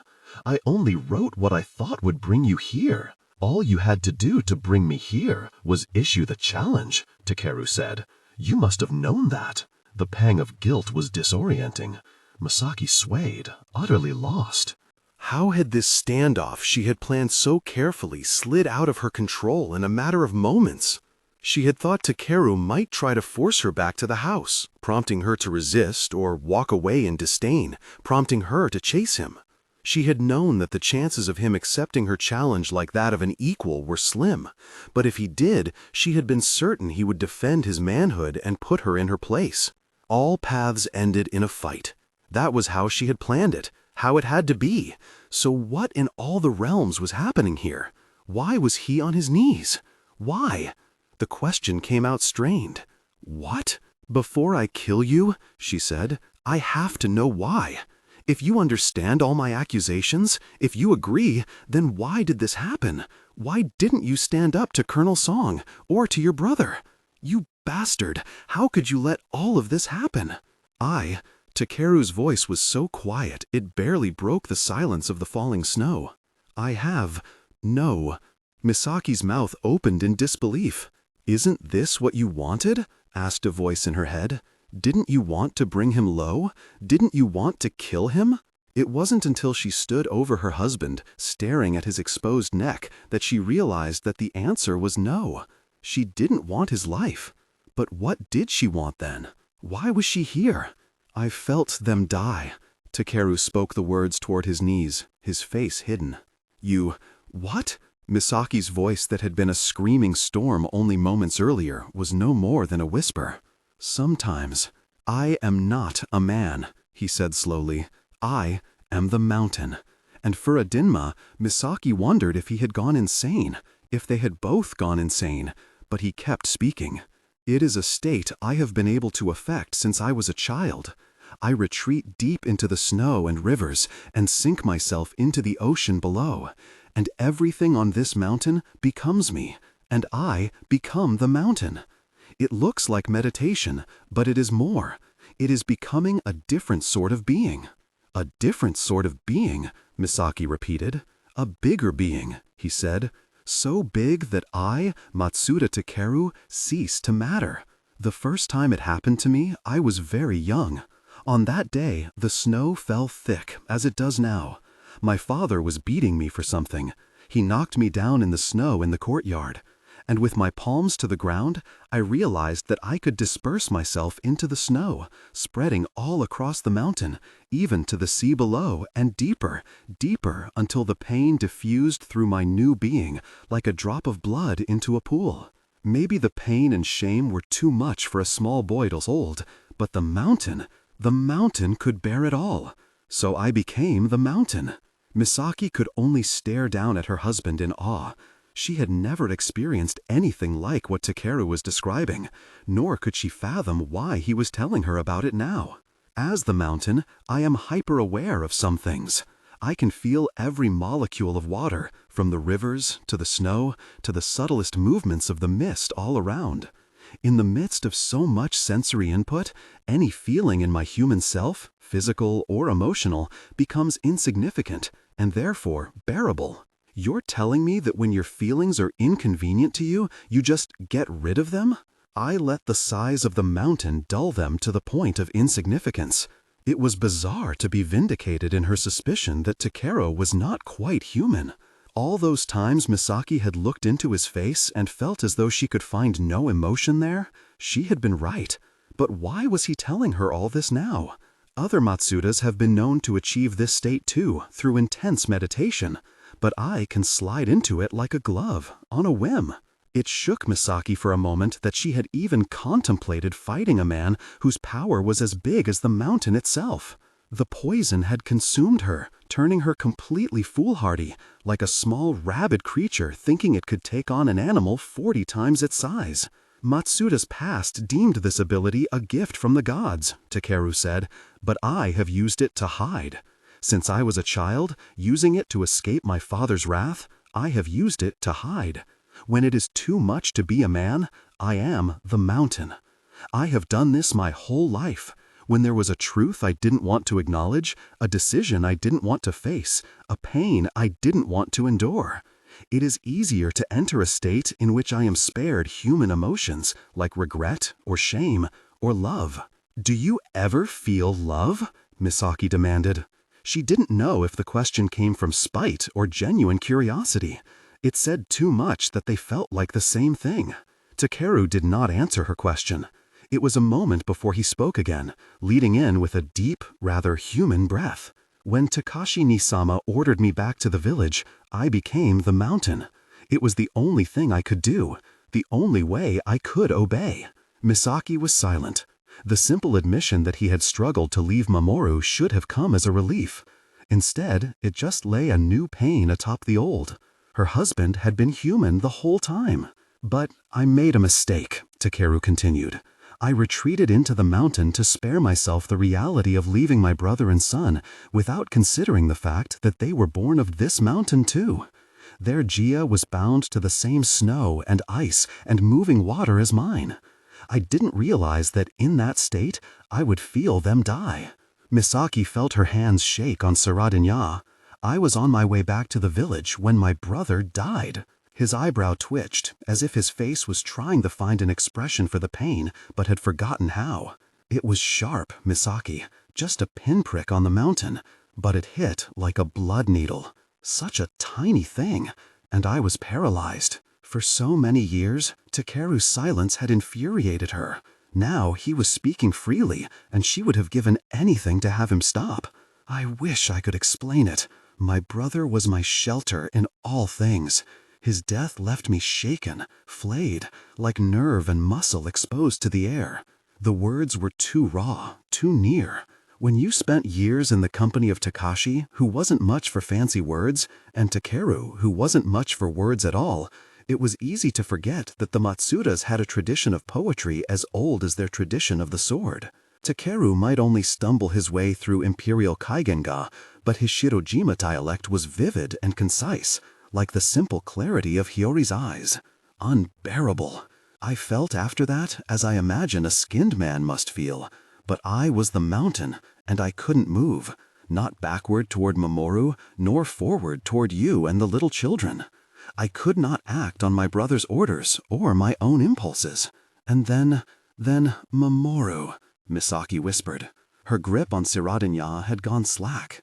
As tears clouded her eyes, she remembered staring through a similar fog in the dark of the bunker. The haze of her concussion, or perhaps the tides of her own stubborn denial, had drowned the memory, submerging it back now. Takeru, resting his head against the bunker door as his shoulders shook. In the dark, the low sound had mixed with the weeping all around them and gone unnoticed. She hadn't reached for him or spoken his name, even when she knew she should. Why hadn't she reached for him? It's all right, she meant to say. I forgive you. But she couldn't. Even now, part of her was still too prideful, too cruel. Taking a deep breath, she tried again. I know that a Matsuda's job is to defend the empire, even at the expense of his sons. Snowflakes caught in her tears as they ran down her cheeks, making them slow with cold. I know who I married. Who did you marry, Tsusano Misaki? Snow had gathered into Takeru's hair in the stillness. Who did you marry? I was supposed to marry a man with the strength and sense to keep my children safe. Then I have failed you, completely. You didn't. Misaki stumbled over her words, lost between her overgrown anger at Takeru and this new and foreign urge to defend him. You didn't know that was going to happen. You didn't know you would be immobilized. That's no excuse.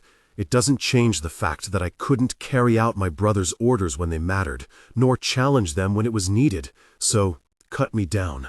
Even though you are a woman, you issued a formal challenge, so your hands and conscience should be clean in the eyes of the gods. You can rid the family of my spiritual impurity. That part surprised Misaki. Your spiritual impurity? I harbor anger toward my brother and regret for not protecting my son. That weakness has kept them both from passing to the next world. Perhaps the gods will allow me to take their place in hell, knowing my bitterness has passed out of the living realm. You think Mamoru's ghost stays because of you? Misaki didn't understand. She was the one who had suffered for nights with terrible visions. She was the one who couldn't let go. I never prayed for him. Why not?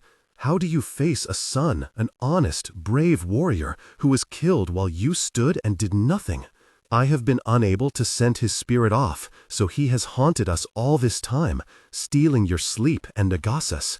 Last night, he caused my Jia to rise out of my sleep, and it nearly killed us both. That wasn't you, Misaki had started to say, but she trailed off. Now that she thought back to the previous night, she remembered waking up drenched in sweat and tears. That water on her skin would have been the first to turn to ice if her Jia had been active. The ice spikes protruding from the walls had been straight and clear, much more like Takuru's clean blades than her own imperfect creations. You stabbed yourself! she exclaimed in horrified realization. There were accounts of the Sonamites subconsciously wounding themselves with their own untamed nyama, but it was only supposed to happen to children whose powers were not developed enough to be lethal. In an adult, it was treated as madness. "It was lucky that you screamed," he said. "The sound woke me before my Jia had a chance to hurt you." Misaki realized then that when he had shouted at her to get out, it hadn't been anger in his eyes but panic. He had been worried for her safety. "With that in mind, you should be careful in this endeavor." Takudu lowered his head again, voice peaceful. "I doubt my death Jia will manifest as dramatically as my brother's, but it may still be extremely dangerous. Make sure you get clear as soon as you've severed my spinal column." How could he speak so calmly about his own death? Why was his heartbeat so steady? "You're doing it now, aren't you?" Misaki accused. "Retreating into the mountain so you won't have to face this like a man." "I am not." "Then how are you so calm all of a sudden? You had emotions a moment ago when you were talking about Mamoru. How can you ask your wife to kill you as if it means nothing at all?" "Because this does not upset me." "I don't believe you. How could someone as powerful as Takudu just give up on his own life without resistance?" "I'm telling you the truth. I haven't tried to enter that state since Colonel Song burned the bodies." Misaki spoke the realization aloud as it hit her. "You couldn't face it, so you ran away, to retreat into the mountain." "I tried," Takudu said. "The anger didn't go away." "Oh, Takudu-sama," Misaki breathed, voice high in a mixture of exasperation and grief. "The anger isn't going to go away." For a moment, she couldn't name the emotion welling up inside her. When she did identify it, an insane part of her wanted to laugh because it was pity. For this ridiculous man on his knees in the snow, for this blind, self-centered woman who had been married to him for 15 years and never seen him for what he was. 15 years, and she had never once looked at Takudu as someone who might need her help. Or if she had shut it down. "It's not my place, not my responsibility, not my family." "Well?" Takudu asked, his voice as placid as ever. "Are you going to do it?" "No." She lifted her head and felt something flare to life in her chest, a fresh determination. "You've always been good with people," Kazu had said. If she could pull others out of their despair, she could do the same for Takudu. As she had just learned, he was just as human as anyone else. "The anger is not going to go away," she repeated in a stronger voice, "but you are going to face it and tame it like a man." "What?" Takudu looked up at her, confused. "You're guilty of the same thing I am, trying to please and obey your elders." Misaki shook her head. "Maybe that was a mistake. Maybe not. It doesn't matter anymore. None of them are here to give us the answers anymore. We're all out of parents and grandparents and brothers. She paused, unsure where she was going. Maybe setting aside her own regret wasn't enough. Maybe this was the last thing she needed do for Mamoru. "Find the words, Misaki." She took a painful breath. "When you left Mamoru to hold the line, you were just a second son, following orders. But you're more than that now. You're the head of the Matsuda house. But I was never supposed to be. It was peacetime. None of this was supposed to happen." "I know." Emotion choked Misaki, and she was overcome by a sudden urge to do something she had never remotely wanted to do before. She wanted to rush to Takudu. She wanted to hold him, and to have him hold her. In the same moment, she realized that that was not an option. They weren't children. They needed more than a protective pair of arms. They needed to be more. "Whether or not my failures are forgiven, I am not equipped to protect our village," Takudu said, his frustration palpable, painful. "A force of fighters I might be able to lead, but I don't know how to care for a group of widows and orphans with no homes, no resources, and no support from the Empire." "But you have to. You realize that, don't you?" Misaki said. "If you don't assume the role of village leader, the government will send someone else. We'll be at their mercy, and that will be your doing." That gave Takudu pause. "Look, maybe you're not at fault for everything that's happened up until now. Maybe I can't hold you responsible for the decisions of your father and brother, but you are responsible for what happens next." As was she. She understood that now, and she wouldn't fail. Not again. Fighting the Ranganese is one thing. It is what I was born to do. But defying the Empire? Takudu shook his head. That is beyond my ability. It's impossible. It is impossible for ice to cut through steel. It is impossible for a Jishaka to stop a tornado. You're a Matsuda. The impossible is a day at the dojo for you. But in the letter you wrote, forget what I wrote. Stepping forward, Misaki tore the letter from Takudu's hand and ripped it apart. I rescind my challenge. You can't just... Here is my new challenge. She pointed her blade at him as the torn pieces of kairi fluttered to her feet. You agree to be a man and make this up to me. You are going to do whatever you have to in order to protect this family and this village, with or without the support of the government. Misaki, Takudu started to rise, but she put Saraden Ya to his neck and he froze. No, she said coldly. You don't stand up until you are ready to accept my new challenge. Do you accept, Matsuda Takudu? I have already told you that I don't know how to protect Takayubi, woman. Even in his self-doubt, Takudu somehow still managed to sound condescending. I can't. You can, Misaki cut him off angrily. What makes you so certain? Because this time, when we head up that path, we do it together. This time, you will have me. Do you accept my terms and my help? I accept, he said, but his face was blank. There was no fear, but no conviction either. It was not enough. Then prove it, Misaki said. His brow creased in confusion. What? I can't take your word that you will accept my help when you have done nothing but disregard my advice and my feelings since I married you, she said coldly. And I can't take your word that you will stand to defend Takayubi when you won't even stand to defend yourself. What do you want from me? In answer, Misaki put the flat of Tsudanea to his cheek. Do you know what this is? She asked. His eyes flicked to the black blade pressed to his pale skin. Yamaka obsidian? It's Zilazan glass. Experience, science, and ancient Yamaka religion saying no other weapon can put a scratch on it. When you get up, you're going to prove yourself equal to the challenge. Prove that you're ready to do the impossible. If you can't manage that, Nami, I hope I know what I'm doing. Then this village has no use for you, and neither do I. She slashed downward. Takeru moved so fast it might have been pure reflex. Misaki barely saw the whispering blade before the icy weapon rang against Tsudanea, knocking it away from its target. The impact of ice against glass was so intense that Misaki had no idea how she kept her grip on her sword. Takeru was on his feet. As the snow rose around him, Misaki's Jia rose as well, not around her, but inside her. She was still in the dark halls of the Matsuda compound, fighting for her family. In her mind, she had never left. She couldn't, she now realized, until she faced this last and most dangerous opponent. The enemy that loomed before her now was not Matsuda Takeru himself, but the bitterness of silence that had built up between them over 15 years. She would fight it, kill it, and when she was done, she would have a husband. Her children would have a father. Takayubi would have a leader. Mamoru could rest. Their blades crashed together, and Misaki experienced a moment of satisfaction when she realized that Takeru had not held back, but struck with full, bone-breaking force. This was followed by a moment of utter surprise when she realized that her bones were not broken. She and little Tsudanea had withstood a stroke of Takeru's whispering blade. Not only that, but as the Zilazan glass guard locked with Sasayaiba's ice one, Misaki stepped forward and with an inhuman burst of power shoved Takeru back.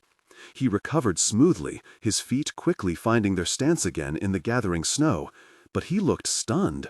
The feat of strength from such a diminutive theonite should not have been possible. "What are you?" Takeru whispered. "Something bigger than myself," she realized. "I'm Matsuda Misaki," she said with pride and honesty she never attached to those words before. "I'm your wife." And she attacked him. The speed of her youth seemed to surge into her limbs, but more than that, she was something more than Susanoo Misaki or Shirawu, the shadow. She was fighting for something greater than one life, or 5, or 10. Takeru's will to live, Mamoru's soul, her family's future, the survival of Takayubi itself, all hung on her blade edge. That was something the shadow, in all her blind love and ruthlessness, would never have understood. Like Kazu, Tosama, and the giant, Susanoo Raiden had borne the weight of Onyu in battles past. She bore Takeru's attacks and forced him back. Takeru responded with his flawless form, leaving no openings, but he was on the defensive as Misaki drove forward. In all her years of training at Daybreak, Misaki had never had the skill to match a master swordsman in combat. But unencumbered by the tight kimono or the childish cowardice that had bound her for years, she had become a new creature, more fluid and boundless than a girl, but more solid than a shadow. A woman of lightning sinew and roaring blood. For once in her life, her body kept pace with her mind. The moment she visualized a swing, the blade was there. The moment she registered an opening, she was inside it. If she willed her stance to hold, it held. She was breathing hard, but it occurred to her that for the first time since the soul pull, the heaving breaths were not hurting her lungs. 3 times the whispering blade cracked, but Takeru was quick to reform it. Good. If he could withstand Tsudanea, if he could fight through this, then there was hope for Takayubi yet. Snow whirled faster around them as Misaki crashed into the whispering blade a 4th time, shattering it. The moment was jarring. With her blood serving as an extension of her will, Misaki didn't feel the impact in her muscles and joints. Instead, she felt it in her soul, and it felt unnatural. The whispering blade was not supposed to break. She may have extended her willpower throughout her own body, but that still was not good enough. She needed it to reach beyond herself. She needed it to reach him. "Show me better," she willed Takeru as she pressed forward. "Show me the impossible." He gave a calculated amount of ground, but instead of using the retreat to reform his sasayaiba, he changed tactics, making a broad sweeping motion with his open hands. Snow rose to the flow of his jia, and a serpent reared from the ground before Misaki. Not quite a Matsuda dragon. That technique required the power of 2 full-grown Matsudas, but the creature was far bigger than any ice snake Misaki had ever seen in individual Jiaka form. The serpent slung razor-scaled coils protectively about Takeru, and then raised itself up to face Misaki, ice-shard eyes gleaming. It was taller than a house, its fanged jaws open wide enough to bite her in half. It was a good attempt at intimidation, but Matsuda Takeru needed to be more than outwardly intimidating. He needed to be invincible to the core. Misaki hoped the icy creature was as mighty as it looked, but there was only one way to find out. As the creature struck, she stood her ground. Ice met glass. In 2 lightning strikes of Shadow's daughter, Misaki shattered the serpent's head. Flipping Tsudanea into a single-handed reverse grip, she extended her open hand to the creature's headless neck and seized control of the water inside it. Even at her strongest, she could not fight Matsuda Takeru for control of the snake's spines and scales. Ice was his undisputed domain, but Takashi had been the one with the decisively fluid energy to power the inside of the Matsuda dragon, and Takashi was gone. With a roar, Misaki heaved her arm back. Her jia ripped the liquid interior from the serpent as if pulling the spinal cord from a living snake. The formation collapsed like a skeleton with no spine. "Do better," Misaki exploded through the rain of scales. "Give me more." Takeru, Matsuda Takeru buckled. He had never lost control of the dragon's armor. Even when Takashi's water moved at blinding speeds or changed direction sharply, he had been able to move with it. Following had never been difficult for him. He had assumed that Misaki, like most fighters, would attack the dragon's invincible exterior, but she had gone for the unstable interior, for Takashi's absence. The emptiness shook the heart of him, while the impact sent his armor scattering in all directions. Flayed and boneless, he faced the creature he had awakened, this woman of God's blood and fury. Her face was flushed, strands of hair flying free of her bun as she swept her glass sword through what remained of the dragon.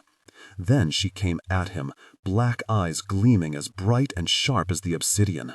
So many years he had avoided touching this porcelain doll he had been given for fear of breaking her. He hadn't wanted to see this beautiful, strange woman crumble the way his mother had. Somehow he had broken her anyway, But she hadn't broken quietly like porcelain. She had broken like black glass and ice, jagged and more dangerous than ever. Takeru summoned enough willpower to pull some of the dragon's scales toward his hands to form his whispering blade. The reflexive cold and pressure of his Jia produced a sword hard enough that it wouldn't break against Misaki's glass weapon, but it would never cut through the Zilizan glass. He knew that with damning certainty before their blades even met again. A true whispering blade required pure focus and resolve. The blades he was forming now might cut through flesh and bone. They might even cut through metal, but they were not perfect whispering blades. They were off by a few molecules. The black sword slammed into Takeru's guard, and he stumbled back. He had never had any trouble focusing his Jia before. His blade had been perfect since he was a teenager. It had been perfect when he fought the Rangaise, perfect when he faced Mamoru in the dojo that day and called him weak. The irony was that Mamoru had been right about the Empire, about the Kwangs, about the Rangaise, and Takeru had called him weak. In the uncertainty of youth, Mamoru had been closer to true clarity than his father ever had been. Takeru had demanded that Mamoru stand and fight for his truth. Now that his wife was asking him to stand, all he could do was shatter and shatter and shatter. Misaki didn't slow, didn't give a coin of ground. Something had taken place inside the woman's bodies, some deep Tsusano blood magic that Takeru didn't understand, lending her inhuman strength. But strength alone couldn't move a fighter with such grace. As the tiny woman matched his steps, Takeru was forced to realize that he had spent 15 years sleeping obliviously next to a combatant very nearly his equal in skill. How had he never noticed? Or had he noticed and turned a blind eye to it, as he turned a blind eye to everything that unsettled him? So much of his life had been lost in the haze of snow, mist, and meditation that he didn't even know. Sasayaiba cracked against a brutal blow of Misaki's sword. Instead of taking a moment to recover from the impact, she sped up with fresh fury, spinning into a stab. Takeru blocked, and his ice broke apart, barely deflecting the obsidian sword before it could drive into his chest. She wouldn't really kill him, would she? He had never truly grown to know the woman who lived inside the doll, and it was hard to fight an enemy one didn't know. He attempted an offensive cut with a new Sasayaiba, only to have it break against his wife's more decisive counterstrike. Matsuda Takeru I had found his whispering blade in perfect clarity. He had studied every corner of his world, from the Koros castle to the Numa's forge, from the old religion to the new, and understood it all intimately. Unlike his ancestor, Takeru had only ever found the focus to form a whispering blade by retreating into the obscuring white of the mountain, where he was blind to his country, his wife, even his own emotions. What sort of a man closed his eyes to the world and called it clarity? All Takeru could see of this woman was that she was angry, and each time something cracked or shattered, she seemed to grow angrier, her movements more erratic, more ferocious, harder to read. There was pain in her fighting, coursing alongside the strength, pitching and rising like storm waves with each stroke of her sword. She was in agony, and it was his fault. He had never meant to do this to her, but with each defensive step back, he only seemed to make it worse, and he couldn't bear it. In her growl, he heard his father's bitterness, his mother's tears. Mamoru boiled from her eyes. He had to make it stop. He searched for an opening to grab hold of her, but she was too fast and showed no signs of tiring. If he pressed in with his imperfect Sasayaiba, her obsidian blade would take his arm off. Shifting tactics, Takeru used his physical body as a focal point for her attacks while raising the snow around her in a trap. At the touch of his nyama, the frenzied snow rushed to answer its master. Despite the physical strength Misaki had manifested, her sense of the water around her was still dull compared to a born Matsuda's. In the spinning confusion of snow, she didn't notice the water molecules massing behind her. Letting his blade shatter against hers, Takeru opened both hands and pulled the water toward them in a broad wave. Misaki screamed in surprise as the wave engulfed her from the shoulders down. She reacted with the speed of a trained fighter, dropping her sword to use both hands in an attempt to throw the water from her body. But Takeru was already freezing the liquid, and her Jia was nothing against his. The wave froze solid, immobilizing her. "Yield," Takeru said, covering his fatigue under a commanding tone. Her glare pierced him, not like a blade, but like claws that dug in and held tight, making it impossible to pull free. "That was underhanded, Matsuda Takeru," she hissed as they locked eyes, equally immobilized. "I would be impressed if it weren't such an obvious sign of weakness. I didn't take you for a cheater." "You never specified terms of combat," Takeru said. It was a pitiful excuse. Few terms of combat allowed techniques that restrained the opponent.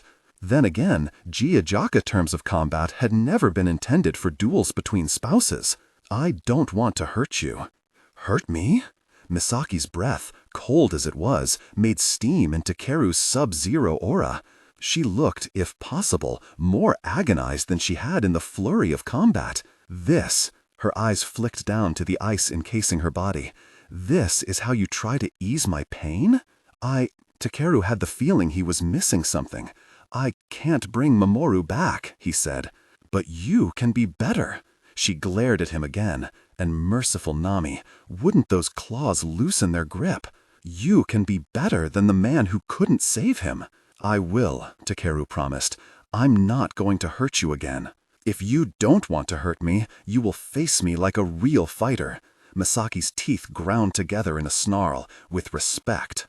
Takeru was used to other Theonites Nyama falling still once they were encased in his ice. Unable to move their limbs, most had trouble using their powers to affect the world around them. But Misaki's power was not around her, it was inside, lending her little body godlike strength as it strained against its prison. Her pain screeched against him like claws on stone, and he struggled not to cringe. "This fight is over, woman," he insisted, as though speaking the words aloud could make them true.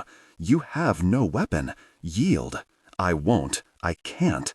You haven't accepted my challenge yet." "I have. You haven't fought me like a Matsuda." Her body heaved against the ice and cracked it. The break sent a jolt through Takeru's soul. He was a little boy, curled up on his side, shaking with the aftershocks of his father's fists, unable to understand where his mother had gone, why she had left, why his father hated him so much. Tusama had stomped on him twice, leaving a heel-sized bruise on his cheek and a lance of pain in his ribs. Knowing he would not be able to stand, he rolled onto his side and crawled. He was distantly aware that his brother must have stepped in to protect him, which meant that Takashi was probably hurt worse than he was. It wasn't a comforting thought. Guilt wound itself in with the confusion and broken blood vessels, creating a new, worse kind of pain. He knew that if he lay still and listened, he would hear Takashi crying, feel his brother's pain answering his own like an echo. So instead of listening, Takeru crawled faster, fingernails scratching across the tatami in desperation. Hand over hand, he dragged himself forward until he reached the deck overlooking the snow-covered courtyard. Hauling himself to the edge, he rolled over it, into the white embrace below. He landed hard on his side, probably adding to the bruises, but everything was all right now. The moment he hit the ground, the snow rushed to cradle him like his mother's arms, and he was safe. Spreading his fingers out in the whiteness, Takeru let everything flow to the mountain. The pain dispersed into 1,000 snowflakes, then 10,000, thinning like mist to the morning. For his whole life, Takeru had been certain that he was right to cast his pain off on the mountain, that it was the only way, because how could one possibly hold so much suffering in something as small as a human form? Yet here was this woman who held everything inside a little body of flesh and blood without breaking. It was as though all that pain had compressed in her slight figure, like the molecules of a whispering blade or thousand-fold steel beaten to a blade in the forge. She had taken every drop of hardship like a stroke of the hammer, turning it to strength, and she was stronger than Takeru. She was breaking him. "Stop," he commanded, but she continued to struggle. The splitting ice screamed with Takashi's voice, with Mamoru's, everything he had tried so hard to push away. He held his open hand ineffectually before him. "Stop," he bellowed, his voice no longer commanding, begging, "Stop, stop." One of Misaki's hands burst free. The ice had left scratches on her arms, red over the white scars from her fight with the Funyakalu. Crashing out of her restraints, she raced forward. She had no weapon, but she came at him anyway. In that moment of awe, Takaru realized how much he owed this woman, who had borne his children, who had fought and fought and fought for a family she had never asked for. She had given him her life and demanded nothing in return. Mamoru hadn't inherited his strength from his father, it had come from her. Perhaps she was stronger than he was. Perhaps it was impossible for him to overcome this woman who seemed to carry the force of an army inside her. But she was right. A Matsuda didn't balk before the impossible. Takaru extended his jaya to form a blade, but Misaki was ahead of him. She tore the sheath from her hip and slammed it into Takaru's face. The sheath must have been made of the same zilazan glass as her blade, because it hit harder than any ice or metal Takaru had ever encountered. As he reeled, she threw a kick into his stomach. It had been decades since someone had struck him hard enough to knock him down, but in Misaki's monstrously powerful state, her foot slammed the breath from his body and sent him tumbling through the snow. When he uncurled onto his hands and knees, Misaki stood before him, breathing hard, her hair flying freely in the wind. She had retrieved her sword, though the sheath was still clutched in her left hand like a second blade. Through the knives of pain in his ribs, Takaru recognized a stance similar to Takashi's and wondered where she had learned to dual wield. Where had she found so much strength? No one had hit him this hard since his father. The snow pulled at Takaru, offering tenderly to take the pain away. His fingers spread out in its beckoning cold, ready to oblige, but Misaki was still looking at him with expectation in her eyes. That gaze clutched him like claws or a pair of arms holding him. So, instead of giving himself to the snow, Takaru dug his hands into it hard. His fist tightened and the snow rushed up to him. In an agonizing surge, it seemed to give back everything he had sent out into it over 40 years. His brother's bruises, his mother's screams of impotent anger, his 19-year-old bride holding her face in her hands as she fought to stifle her sobs, his father holding a bamboo rod and cracking it down on him. The stick hit his ear and became the crash of bombs on Takayubi's slopes. It hit his back and became Kotetsu Atsushi's fists as he begged Takaru to go back for his father. "Please, Matsuda-dano, please." It hit his arm and became Misaki's blood needle. It hit his knuckles and he felt them crash into Mamoru's teeth, bloodying the boy's mouth. "Hold the line," he had said as his son looked at him in fear. And Mamoru had. He had protected Takayubi with everything he had. Now it was Takaru's turn. Clutching the truth of his life in his hands, he stood.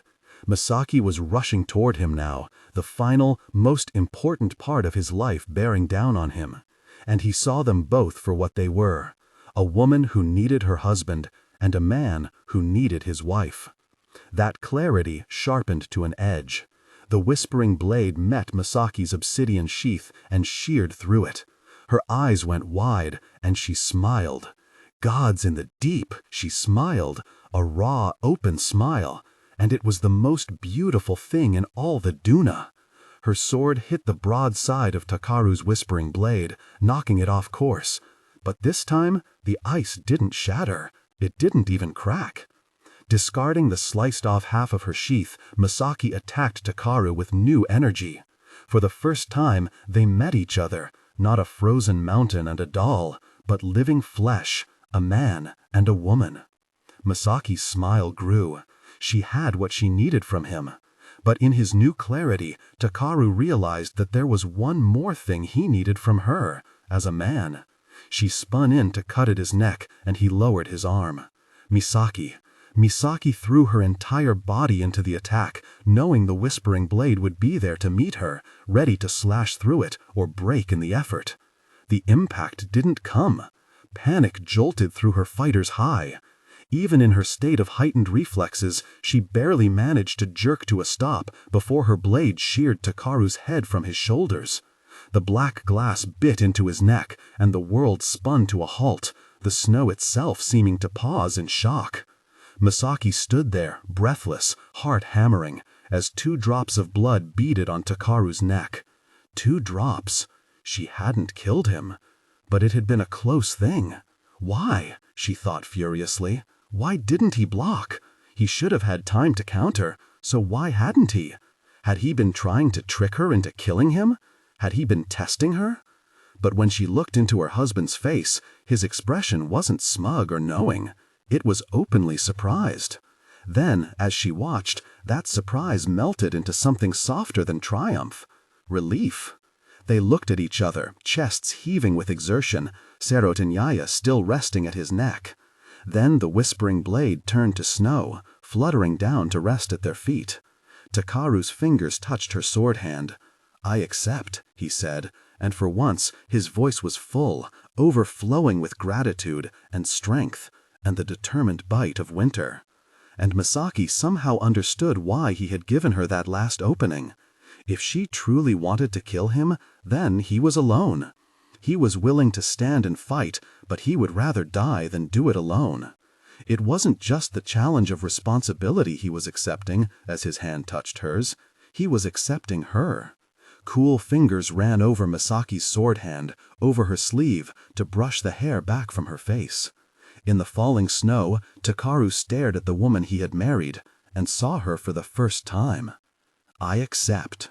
Chapter 28. The Stranger. Takayubi legend said that a Matsuda had never walked away from a duel without first spilling his opponent's blood on the ground. Takaru and Misaki broke that day.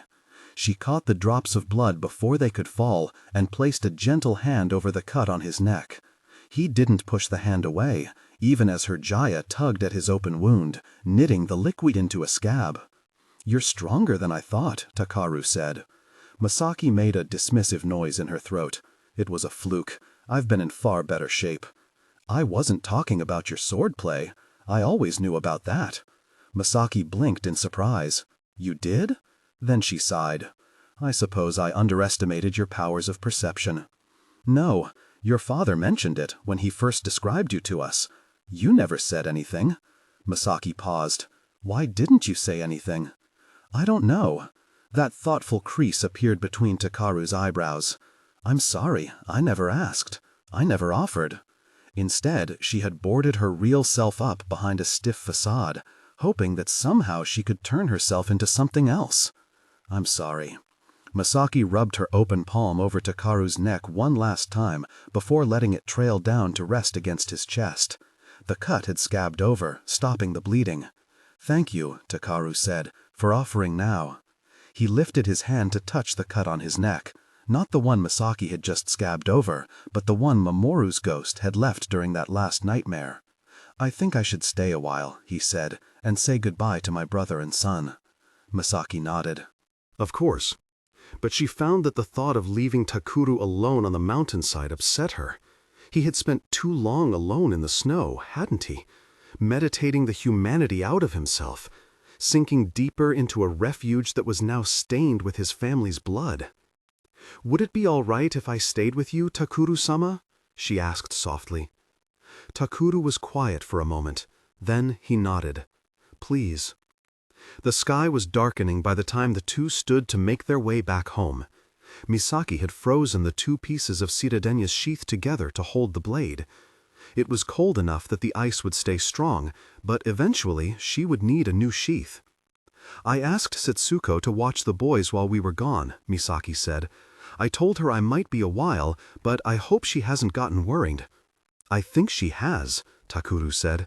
"She seems to have sent someone to find us." "What? Someone is coming down the mountain toward us." Takuru cocked his head as though listening. "2 people.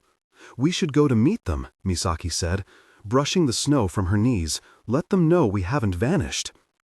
It was bizarre how she still didn't feel any physical pain, even after fighting and then sitting with her legs folded beneath her for so long. They had barely started up the southern pass when Misaki's eyes landed on a figure carefully shuffling down the mountain toward them. Kwang Chul-hee had gotten better at keeping his footing on Takayubi's slopes, but he still made his way around more slowly than the native villagers. "Oh," the boy said when he caught sight of Misaki and Takuru through the falling snow. "It's you." "Kwang," Takuru said, effortlessly covering the distance to the stumbling boy with his smooth stride. "What are you doing here? Setsuko-sama said you had both been gone a long time and she was getting worried. She asked if I would go looking for you." "We are well and on our way back, as you can see," Takuru said, though Misaki noticed Chul-hee's eyes brush uneasily over the fresh cuts on Takuru's neck. "All right." Chul-hee stopped short. His eyes had fallen on the sword at Misaki's hip. "What is that?" "That is my wife's business," Takuru said a little sharply. "As a lady of a noble house, she can bear a sword if she—" "No, I've seen women with swords before," Chul-hee clarified, "just not swords like that." "Matsuda Misaki Dono-sama," he fumbled his Shirojima honorifics in his excitement. "Is that what I think it is?" Misaki glanced down at Shirodenya. "You have a good eye." "You mean, that's Zilazan glass?" Misaki said. "Yes." "You're joking!" Chul-hee exclaimed, slipping into his native Kaigenga in his disbelief. "Kotetsu said there were no Zilazan katana." "Do you want to see for yourself?" she suggested in Kaigenga. Chul-hee looked breathless. "Could I?" With a smile, Misaki untied Shirodenya and handed the sheathed weapon to Chul-hee. He bowed, accepting it with both hands. "Careful," she warned as he gripped the handle and slid it partway out of the sheath. "It's sharper than most swords, but it doesn't rust, so you can touch the flat without worrying about leaving finger oils." "Oh," Chul-hee said as he turned the blade over. "And the sheath must be Zilazan glass too?"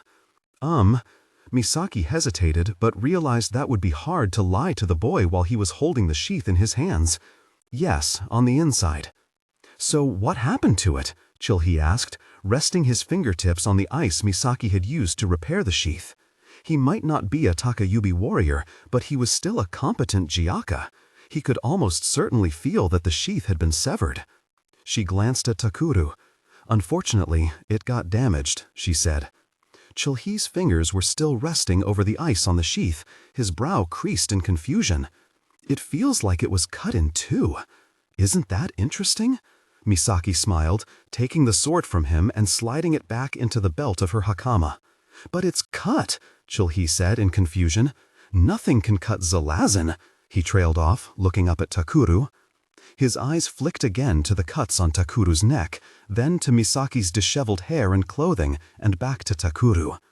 His mouth worked soundlessly for a moment, but all the questions on his tongue were undoubtedly inappropriate to voice.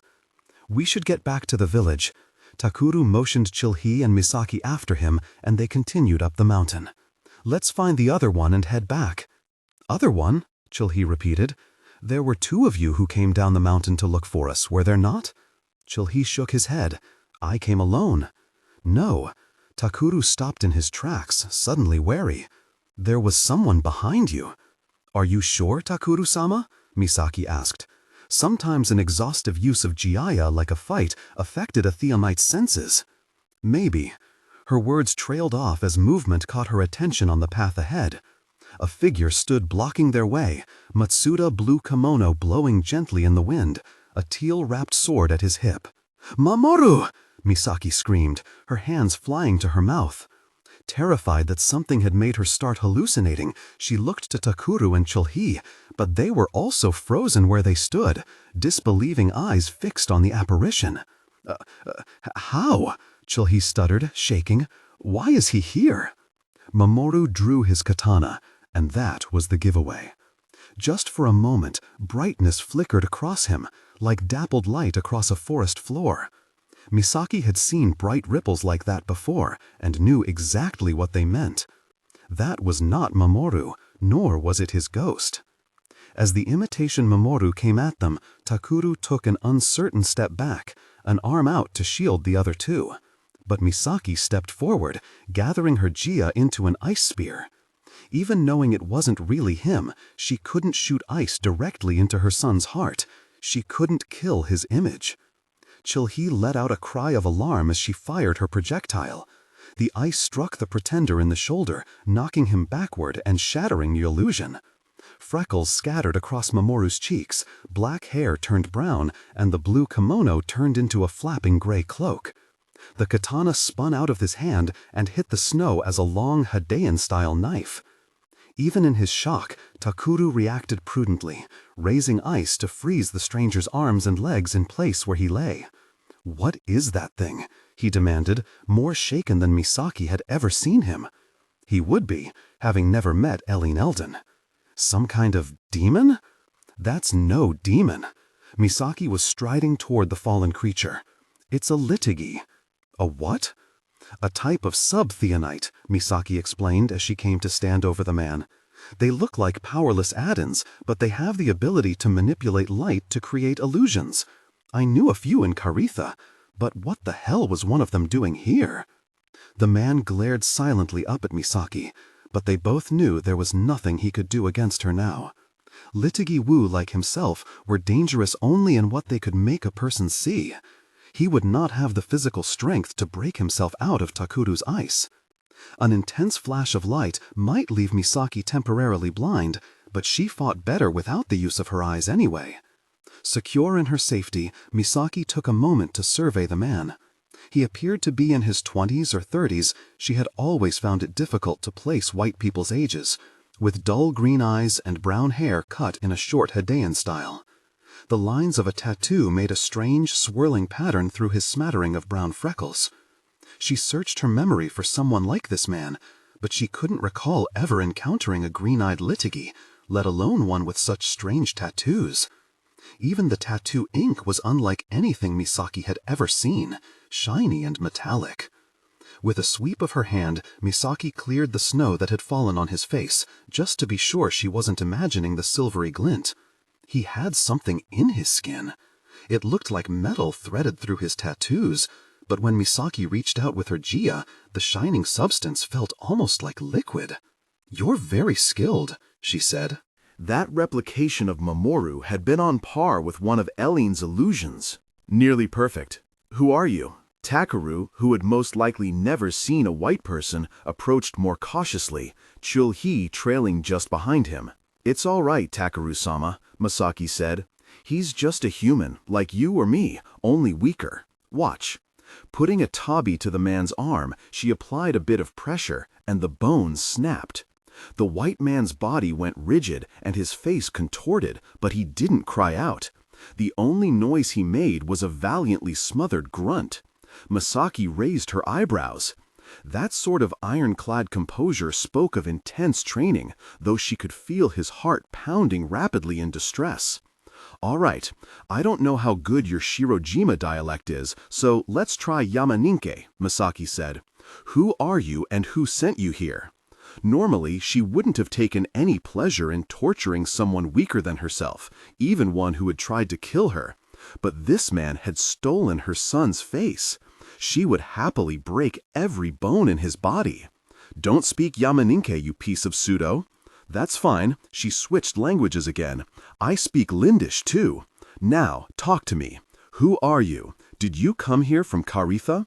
Robin had always worried about his old enemies pursuing him, but Misaki had never personally made many enemies in Livingston.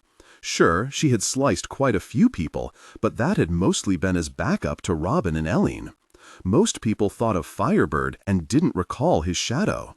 The hooded gray cloak immediately brought to mind Kaleso and his followers, but for all Kaleso's bizarre and horrific gimmicks, Misaki had never known the gang lord to give his followers facial tattoos. Maybe that was a new practice? Or maybe the markings were some sort of native Hadean adornment that had nothing to do with the man's other affiliations? Is this about Livingston? She ground her foot down, extracting another pained grunt from the supine liturgy. Had a run-in with Siralu 15 or 16 years ago? "You don't look like you're missing any appendages, though I'm happy to fix that for you." "Do you recognize him?" Takuru asked, unable to understand Misaki's Lindish. "No, Takuru-sama. Do you?" Takuru shook his head and then turned to Chilhee. Kwang? Don't look at me, Matsuda-dono, Chulhi stammered. I've never even met a liturgy before. Well, this one must have been here for some time, spying. Misaki narrowed her eyes at the restrained intruder. What do you mean? Liturgy-wu aren't magic. They have photographic memories, but they can't just pull faces out of the ether. They can only reproduce what they have observed, which means... This man watched Mamoru when he was alive, Takeru said in quiet horror, weeks ago. Why? That's what he's going to tell us. Misaki looked down at the foreigner and switched back to Yamaninke, the language an international spy was most likely to understand. Isn't that right, liturgy? You're going to tell us everything we want to know while you still have 4 limbs and a tongue. Oh, Chulhi said warily. Matsuda-dono, I'm pretty sure that's against the international codes of... Good thing those only apply to military operatives, Misaki said. I'm a civilian. But quiet, Kwang, Takeru ordered shortly. So? Misaki prompted, glaring down at the liturgy. Do you want to talk or do you want me to cut you? Light flickered. The man's hair turned black, and for a moment Mamoru's face overlaid his, a pleading expression in his eyes. Agony lanced through Misaki, and she stomped down hard. Her heel broke through the man's femur, and his cruel illusion in a single crunch. This time he did scream. No, no, she said sweetly as Chulhi cringed. You don't want to waste your concentration on manipulative illusions right now. No, you're going to want to concentrate very hard on telling me what I want to know before this gets really unpleasant. The man set his jaw, agonized breaths coming fast through clenched teeth. His heart was racing, but he didn't answer. Now, don't be like that. Misaki drew Siradenya, and Chulhi covered his eyes. If you won't talk to me, you can't tell me which body parts you'd rather part with first. I'll just have to guess. The man did speak then, in the most bizarrely accented Yamaninke Misaki had ever heard. Voice activation. Misaki's heart dropped. Get back, she cried. Detonate. The reflexive ice wall Misaki formed between herself and the liturgy never would have held against the blast, nor would her legs have propelled her far enough to escape. But Takeru's Jia surged up alongside hers, tripling the size of the wall, and an arm around her waist swept her back. They crashed to the snow together as the explosion shook the mountain. When the ringing in Misaki's ears faded enough that she could think straight, she lifted herself up onto her elbows and shook her head. Her back bumped into something colder than the snow beneath her, and she realized that she was under Takeru's arm. He had braced his body just above hers to protect her from the falling debris. "Are you all right?" she asked, her voice sounding warped and distant. Takeru responded with something that sounded affirmative. Under his other arm, Chulhi was groaning, his hands over his head. Worried that the boy was injured, Misaki reached out with her Jia to see if she could sense any bleeding. "He's fine," Takeru said in exasperation, just as Chulhi's groans solidified into words. The words, so loud. Leaving Chulhi curled up on the ground, Takeru stood and helped Misaki to her feet. "What in all the realms was that?" Misaki asked, turning back to where the liturgy had lain in the snow. "I was hoping you might tell me." Nothing remained of the man except a crater and a few shreds of flesh and gray fabric flung across the mountainside. Misaki shook her head. "I've never encountered anyone like him. Other liturgy-wu, yes, other people in gray cloaks, yes, but never anyone with tattoos or an accent like his." She went to retrieve Siradenya where it had stuck in the snow after flying from her hand. "Were you really going to cut him?" Takeru asked, pulling a shaking Chulhi to his feet. "Only if he kept being uncooperative," Misaki said, and carefully returned her sword to its sheath. There was a pause. "You enjoyed that." It wasn't a judgment. Takeru just seemed to be making an observation. Misaki shrugged. "This is the sort of thing I used to do with my friends back in Livingston." "At school?" Takeru looked confused. "Well, after school," Misaki said. "At night. We didn't get much sleep." "Matsuda dono," a voice called, and Misaki and Takeru looked up to find Kazu's men and some of the Ameno Koronu running down the slope toward them. "We heard a sound like a bomb. What happened?"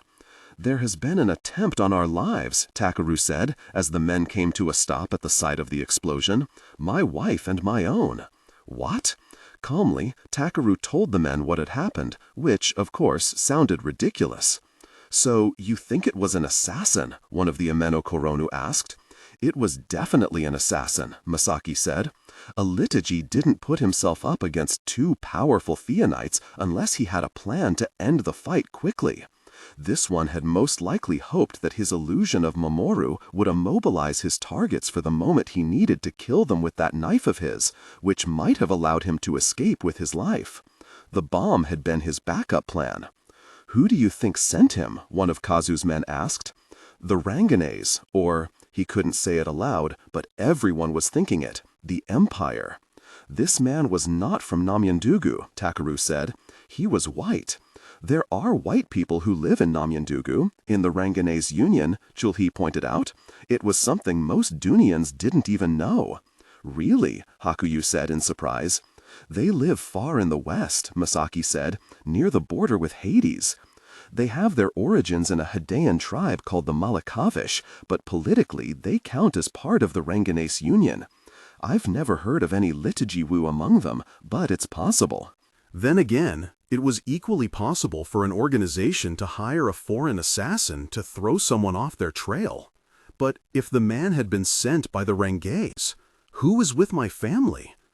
Takeru voiced the question that had just leaped to the forefront of Misaki's mind. "Your sister-in-law is with the children," the head Ameno said. "I have a few of my men helping work on the house. They should be safe."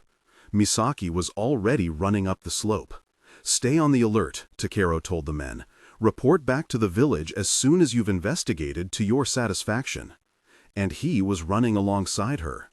Everything seemed normal when they reached the village, and they shared a breath of relief to find Setsuko and all the children safe in the Matsuda courtyard. Setsuko stood and rushed to meet them immediately. "Is everything all right?" she asked urgently. "We heard a sound like an explosion. And, Takeru, Matsuda-sama, you're injured." "We're fine," Takeru said. "Ameno-san," he addressed one of the men working on the house, a volunteer named Ameno Kentaro. "Run to the rest of the houses. Tell everyone to check that every person in their household is safe and accounted for. Have each volunteer leader do the same with his group.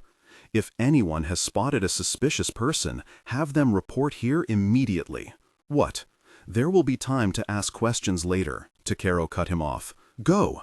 "Yes, Matsuda dono." The man set down the beam he had been lifting and ran. "What is going on?" Setsuko asked as Misaki took Izumo from her sister-in-law and bounced him gently on her hip. "Is everything all right?" she asked urgently. "We heard a sound like an explosion, and Takeru, Matsuda-sama, you're injured." "We're fine," Takeru said. "Ameno-san," he addressed one of the men working on the house, a volunteer named Ameno Kentaro. "Run to the rest of the houses. Tell everyone to check that every person in their household is safe and accounted for. Have each volunteer leader do the same with his group. If anyone has spotted a suspicious person, have them report here immediately." "What? There will be time to ask questions later," Takeru cut him off. "Go." "Yes, Matsuda dono." The man set down the beam he had been lifting and ran. "What is going on? What is going on?" Misaki asked as Misaki took Izumo from her sister-in-law and bounced him gently on her hip.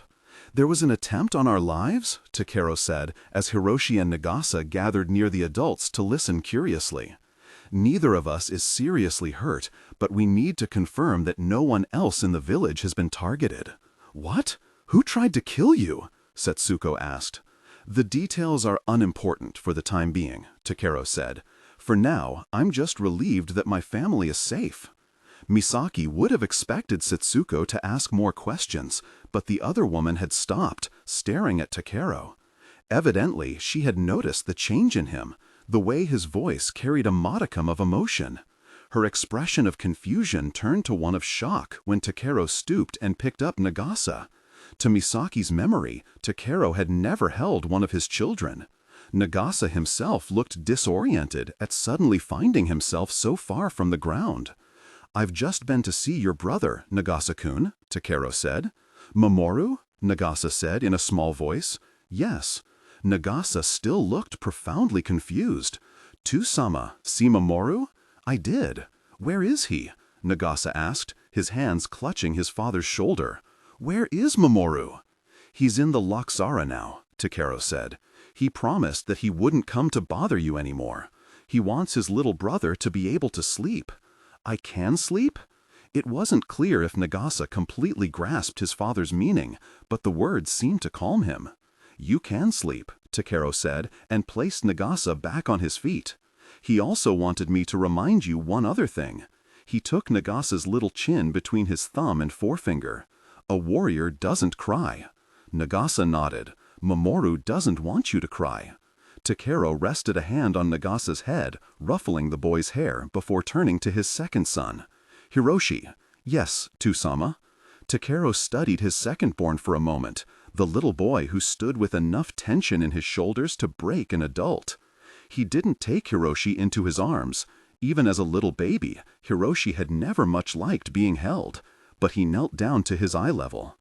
"I refused to teach Mamoru when he was your age. Did you know that?" "No, To-sama." "I regret that now," Takero said evenly. He was powerful, like only a Matsuda can be, and he needed a Matsuda to train him. "You are the same, aren't you?" Hiroshi stared at his father for a moment, and then, as if a terrible pain were bleeding out of him, breathed, "Yes, To-sama. I can teach you to control this." Takero put his fingertips to Hiroshi's chest.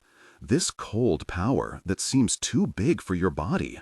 I can train you to control it and use it if you are ready. Your brother, Mamoru, your uncle Takashi, and myself, we did not get proper training as small children. You are strong as we were, but I will make you stronger, if you are ready to learn from me. I will make you the strongest Matsuda who ever lived. Are you ready, Matsuda Hiroshi?" "Yes, To-sama." "Then I will see you in the dojo tomorrow morning before the sun rises." Misaki watched in astonishment as the tension melted from Hiroshi's shoulders. He still stood unnaturally straight for such a young boy, but he no longer looked like something in him might snap. "Great Nagi," Misaki whispered in Misaki's ear, her eyes wide. "What did you do to that man?" "It's hard to explain," Misaki said with a smile. Setsuko's eyes passed over Misaki's tangled hair, her borrowed hakama, and the black sword at her hip. If she was able to infer what had happened, she didn't pry. Instead, she lifted a hand and poked a finger into Misaki's cheek, into her dimple. "Welcome back, pretty girl." The men who had responded to the explosion returned shortly after. If they had thought that Takero's story was crazy, their doubt had disappeared as they discovered the bloody chunks of the Latigi scattered across the mountainside, and they were now eager to hear the story recounted in more detail. However, before Takero could respond to their barrage of questions, Ameno Kentaro came scrambling back into the courtyard.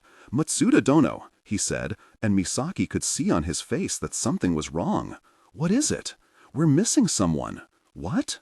Who?" "A child," the man said. "A 5-year-old girl named Ginkawa Yukimi. Yukimi was one of the children orphaned in the Range's attack. Her young father and younger uncles had died trying to hold the northern pass. Her mother, one of Yukino Dai's cousins, had been hit by one of the bombs during the airstrike." "Have everyone search their dwelling," Takero said. "Mobilize the men to fan out and search the mountain. Only the men," he added, "and only fighters. Blacksmiths, monks, and women are to remain in or near their own homes until we have confirmed that our assassin has no allies lurking on this mountain." "What about the girl's parents?" one of the newer volunteers asked. "Where are they?" "She has no parents," Takero said, "but she is family to all of us. Ginkawa Yukimi's father died defending this village. Her mother, one of Lightning Dai's cousins, from the same branch of the Yukino family as my own mother. This child is our blood. She belongs to all of us, and it is our responsibility to find her safe." "Do you think she was taken by the same person who set off the bomb?" one of the Ameno men asked. "Or do you think he had associates who took her?" "I can't say."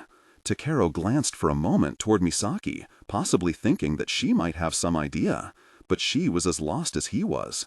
What if the bomber hadn't come alone? What if there were more Latigiwo? She had a sudden sickening image of a stranger putting on the face of Ginkawa Yukimi's mother or father. If the tattooed man had watched and memorized Mamoru's features, he had almost certainly done the same to other residents of Takayubi. Takero and Misaki had nearly fallen for their attacker's illusion. A traumatized 5-year-old wouldn't stand a chance. The person my wife and I encountered earlier used illusions to take the form of our son, Takero said. My wife has experience with his type of subtheonite. She will explain how to see through one of these illusions. Misaki told the men to watch for flickering or ripples of light, like those on the surface of water. Be wary of anyone who doesn't speak, she added. Latigiwo can't imitate voices. As long as members of your search parties exchange words every time you cross paths, you should all be fine. As the men scrambled to organize a search, Takero sent Setsuko to gather the women and children so that he could conduct a second count and Misaki could instruct all of them on seeing through a Latigi's illusions. When all the men were gone, Takaru knelt outside the Matsuda compound and put his palms to the snow. "What are you doing?" one of the women asked. Takaru closed his eyes. "I'm going to find Ginkawa Yukimi." He stayed there, perfectly still, for nearly a wati, leaving Misaki to try to explain to confused villagers and volunteers what he was doing. Some of them looked skeptical, but none of them were willing to question Takaru's abilities, however bizarre they might seem. When his eyes finally opened, he was frowning. "Call the men back," he said quietly. "What? Why, Matsuda-dano? The intruders are no longer on the mountain, and neither is Ginkawa Yukimi. What do you mean? Is she dead?" Takaru shook his head. "I didn't sense any bodies in the snow or in the lake, and if she was exposed up on rocks, our scouts would have found her. She is no longer on the mountain." "So, someone just took her away?" one of the women asked, clutching her own little girl closer to her chest. "Why would anyone do that?" Theories raced like flurries through the village through the rest of the evening. In the past week, the people of Takayubi had begun consolidating their food supplies in the wrecked remains of what had once been the Matsuda sitting room.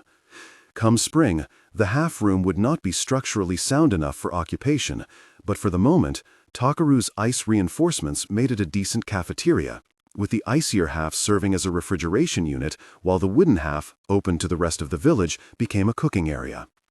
Every night, Misaki would gather a handful of women and they would cook together in a few large pots.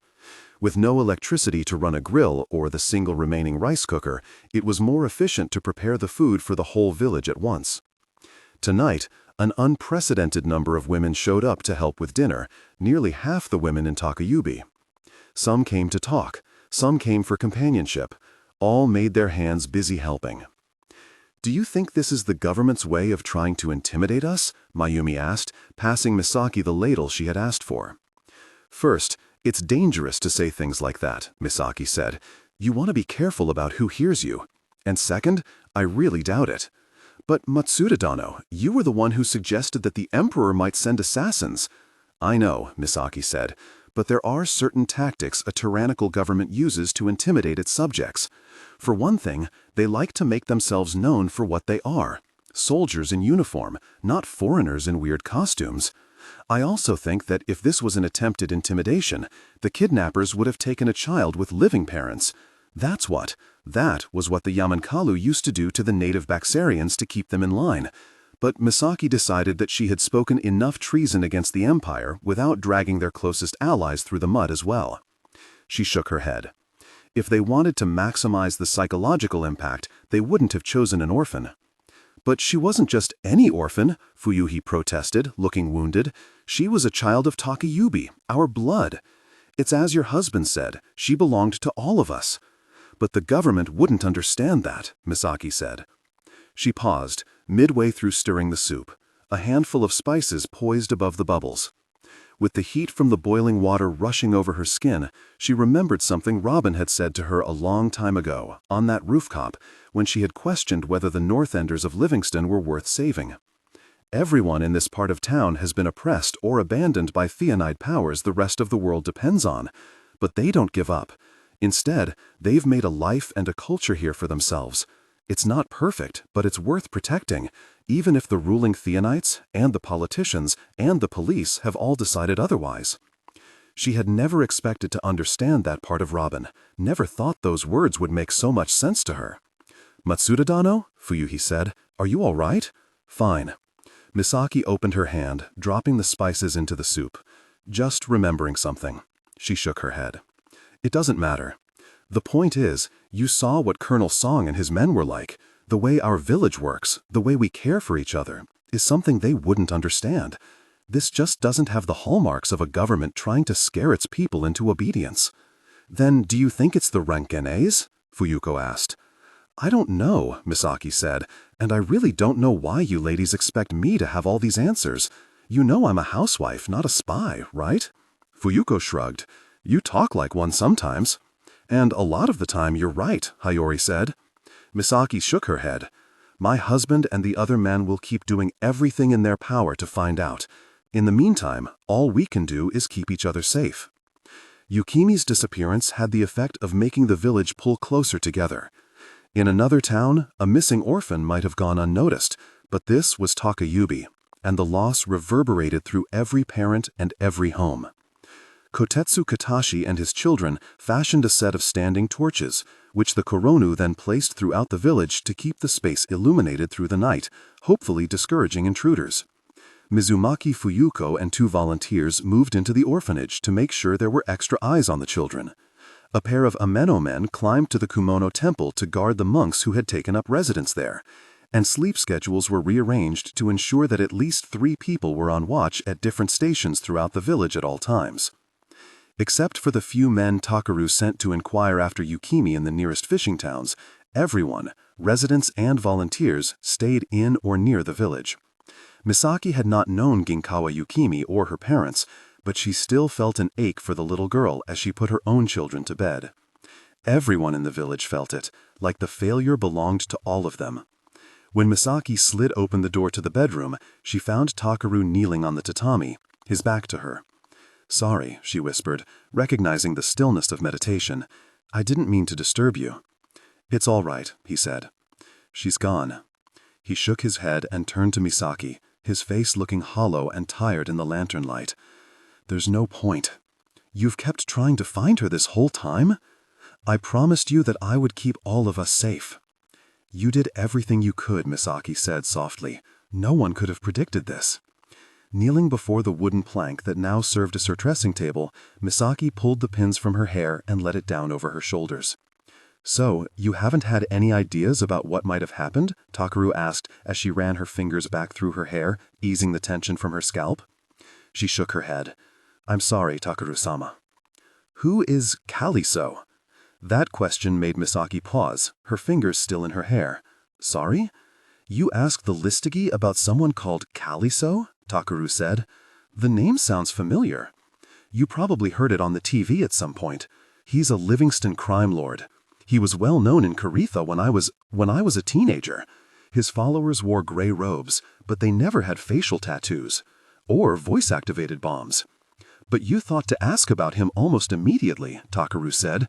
"What business would a local crime lord from the other side of the world have with Takayubi?" "Well, it's possible that it's not Takayubi he has business with." Misaki's fingers slid to the end of her hair to fiddle with a knot there. "It's me." "Why?" Takaru asked. "What is your relationship to this crime lord?" Gathering a breath, Misaki turned from her makeshift dressing table to face her husband. "I spent my final year at Daybreak Academy fighting him." "What?" "Well, not directly," she amended, fingers working at the knot in her hair. "I think we only had the one physical confrontation." Mostly, my school friends and I fought his followers and tried to prevent him from overrunning Livingston's other gangs. Takuru blinked at her with the blank look of a man absolutely oversaturated with new experiences for the day. He had been assaulted by his own subconscious, his wife, an illusionist, and a bomb, all within the past 20 wadnot. That was to say nothing of all the talking he had done, which had to be taxing for a person who was most comfortable in the silence of his study or dojo. He was probably at the end of strange things he could absorb. It's probably not important, Misaki sighed. Kaleso was the first suspect who came to mind when I saw the gray cloak, but the rest doesn't add up. Sekhmet, Kaleso shouldn't even know my real identity. The only time we fought, we were both masked. You fought this person? Not very successfully. He threw me off a building. You were a crime fighter? Takuru said. Assistant crime fighter, Misaki said. My friends did most of the work. Your friends? Yes, you've met one of them actually. Misaki looked into her lap, not meeting Takuru's eyes. The boy who came here for you? Takuru said. Robin Thundeel. Misaki winced. Yes, her shoulders tensed, but Takuru didn't comment further on Robin. I thought you had just trained in the sword with your father, he said instead. I didn't realize your practical experience went so far. Of course you didn't, Misaki said, too tired to hide her annoyance, but also too tired to muster genuine anger. You told me never to speak about my time at Daybreak Academy. Ah, yes, I think given the circumstances, we might revisit that order. Why did you do that? She asked before she could stop herself. She wasn't sure if she was pushing her luck. She was unfamiliar with this new Takuru and how far his patience with her would extend. But it hurt, and she had to ask, "Why wouldn't you let me talk about my past?" "I don't know," he murmured, stern eyes studying her in the lantern light. "Perhaps I was afraid." "Afraid of what?" "I don't know. My mother. Whenever she talked about her life before us, it would make her sad or angry." Misaki didn't think she had ever heard Takuru speak about his mother. He looked troubled. "Are you all right, Takuru-sama?" "Just tired." "You should get to sleep then," she said. "Remember, you promised to train Hiroshi before dawn." "Oh." A vaguely miserable expression crossed Takuru's face. "That's right." He paused for a moment, frowning at the opposite wall. "He really killed a man with your sword?" "Yes." Misaki looked at the floor. "I wish he hadn't. Things had gotten out of hand." "I'm sorry." "You're not the one who should be sorry. I should have been there to protect all of you. And even without me there, you had no reason to think a 5-year-old would leave the safety of his hiding place to join the killing. No normal 5-year-old would attempt that, let alone succeed. It's not your fault that boy turned out too much like me." "Like you?" "Not completely human. I think it can be dangerous, mixing powerful bloodlines the way we do in this family. Breed too strong and offspring start to become less like humans, more like gods." "Isn't that the point?" Misaki asked. "To bring out that precious god's blood, make the strongest offspring we can." "Yes, but that doesn't change the fact that it's dangerous, for the children and their mothers. I'm only thankful that Hiroshi didn't kill you." "What?" "Not with the sword," Takuru clarified. "Before that, Takuru-sama, what are you talking about?" He stared off somewhere she couldn't see, the ripples of lantern light accentuating the circles under his eyes. "You know, even a strong woman doesn't fare well trying to birth a god." "I'm not following, Takuru-sama. My mother, Yukino Tatsuki, was an uncannily powerful Jijaka. Of course, as a woman, she did not have much occasion to use her Jia on a large scale, but I do remember that she could clear the courtyard of snow with barely the wave of her hand. The women talked about a time a small child fell in the river and was pulled under by the current. Before the boy's mother could dive in after him, my own mother lifted the river, placing him back on the bank." "Great Nami," Takuru-sama, Misaki said jokingly. "You're making me feel very inadequate." "No," Takuru shook his head. "It can be a mistake, I think, to marry Matsudas and Yukinos. Creatures of such great power, the same sort of power, can have disastrous results. But your father wasn't." Misaki stopped herself before the disrespectful comment could pass her lips.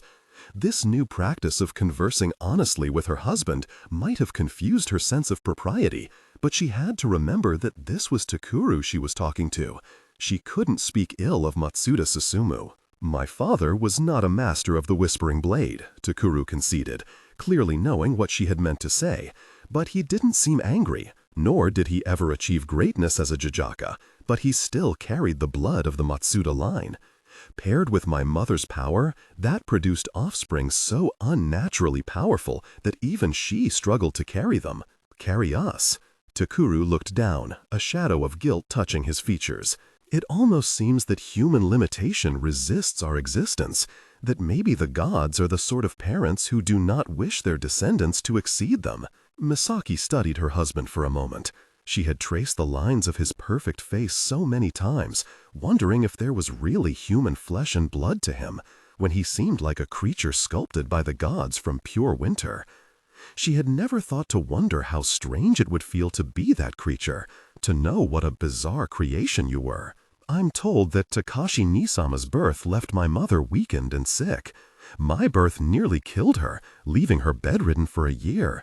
She miscarried late in her third pregnancy while I was still very young. She might have been all right after that, but my father insisted they try again. She died a few months into that fourth pregnancy. I'm sorry, Takuru-sama.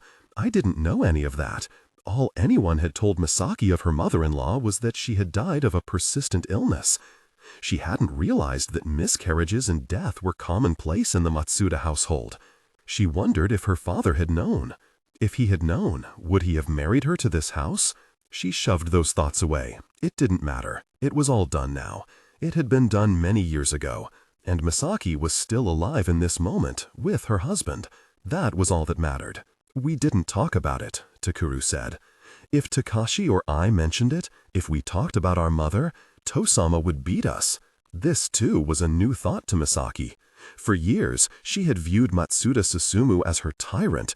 She never really considered what Takuru and Takashi would have suffered as his sons. And she had never thought to be thankful that neither of the brothers had carried on their father's violent tendencies. The instances in which Takuru had raised a hand to Mamoru were few. Perhaps there had just been the aunts. That strange day Mamoru had called into question his empire and everything he lived by. Of course, there was the dojo, where Takuru would hit Mamoru's side or his knuckles in training when he left an opening, when there was a lesson to be learned. But Takashi and Takuru had learned their superior swordplay from their grandfather, Matsuda Mizudori. Susumu had never had any lessons for them, only resentment. I think, Takuru said very slowly, he was not a good father. He was certainly not a good husband. Misaki looked at Takuru in complete shock. What is it? He asked, seeing her eyes go wide. I don't think I've ever heard you criticize your father. She hadn't intended the look of shame that crossed his face. I shouldn't disrespect him. I know. But he hurt my mother. That was no surprise to Misaki, especially if Takuru's mother had been as powerful as he described. If there was one thing Susumu had hated over anything else, it was being reminded of his own inadequacy. She hid him as well, Takuru continued slowly, as if reaching far back into his memory for things he had probably never articulated, things he had probably tried to forget. They were always fighting. With other people, my mother was all right. She was a kind person. But she and my father could never agree on anything, and they made each other miserable. If he spoke to her, he was yelling. If she spoke to him, she was crying. Takashi Nisama told me much later that she had a wonderful smile. He shook his head. I have no memory of her smiling. I'm sorry, Misaki said quietly. I didn't know. But why was he telling her this now? He seemed so tired. Surely he had dredged up enough pain for one day. It was obvious when you married me that you didn't want to be here, Takuru said. So I tried to keep a respectful distance from you. I was certain that if you spoke about your life before coming here and all you left behind, that we would fight. He was right. If Misaki had let herself dwell on Livingston and Robin, let herself speak about it, she would have fought him. But would that really have been such a bad thing? Would it have been worse than 15 years of utter loneliness? I didn't want things between us to be like they were between my parents, Takuru said. I didn't want our sons to grow up as I did not quite human. As Misaki looked at her husband in the lantern light, everything started to make sense. Takuru had never witnessed a marriage without violence. He had been trying to keep them from that the only way he knew how, with silence. In a twisted way, it all made sense. When you first miscarried, I was worried that you were heading toward the same fate as my mother. I thought that I was killing you. But you didn't, Misaki said, at once touched and confused by the idea that Takaru would blame himself for the weakness of her body. "That was my failure, not yours." "Not a failure," Takaru said. "You're still alive." "I?" Misaki blinked. "I lost your children." "As I explained, that is common among Matsuda wives. It is less common for a woman to miscarry even once and survive. You must have been protected by the gods, or perhaps by the blood magic that gives your family such strength. Perhaps your subconscious blood manipulation purged your dangerous offspring before the pregnancy could kill you both." "You think I killed your children?" Misaki said, "like your father always said?" "I think you saved my wife," Takaru said. "Your Tsusano blood helped you survive where my mother could not. In that way, I suppose, our fathers made us a good match." Misaki breathed out with a twisted smile. "That's a bit morbid, Takeru-sama." Takaru didn't return the smile. He was still wearing the pained, repentant expression that was so new to Misaki, so hard to look at, even if it was long overdue. "I knew you were in pain after losing those children," he said, "the way my mother was in pain before she died. But I admit, to my shame, that I didn't know what to do. I still don't." "You're speaking to me," Misaki said. "All I wanted then was for you to speak to me, so I wouldn't be alone." Takaru shook his head. "I thought that if I tried to put myself close to you, you would push me away. I thought that if I spoke to you, it would turn into a fight. But there are worse things than fighting," Misaki said. "I like a bit of fighting. It's silence I can't stand." "Then I am the worst husband in Kaigen." "No," Misaki said softly. "I could have broken the silence too. She just hadn't had the courage." So much of her anger had spawned from Takaru treating her like a doll, but she hadn't been much better. She had treated him like a human-shaped mass of ice without considering that there might be entirely human reasons that ice had formed. "I'm sorry I left you in silence all this time," Takaru said. "I don't know if I understand it, but I am glad we fought today." Misaki nodded. "Me too." Men like Matsuda Takaru I existed only in legends, because, of course, there were no real men who could end the troubles of a kingdom with a stroke of the sword. Misaki and Takaru's fight hadn't magically imbued them with love and understanding. It didn't heal the pain of Mamoru's absence, but it was something, like the beginnings of a scab. It was the first sign that things could get better. When Misaki and Takaru lay down on their futon together, a wave of their cold extinguished the flame in the lantern, leaving only the gray-blue mix of moonlight and shadows. The darkness didn't threaten nightmares now that Misaki was no longer alone in it. It seemed like the most natural thing in the world when Takaru moved to touch her. Then he paused. "What is it?" she whispered. "You hate it when I touch you," he said. "Not an accusation, but a simple fact. You've always hated it." Misaki didn't try to deny it. She didn't know if she could make herself like his touch, but she leaned in and brushed her cheek against his fingers.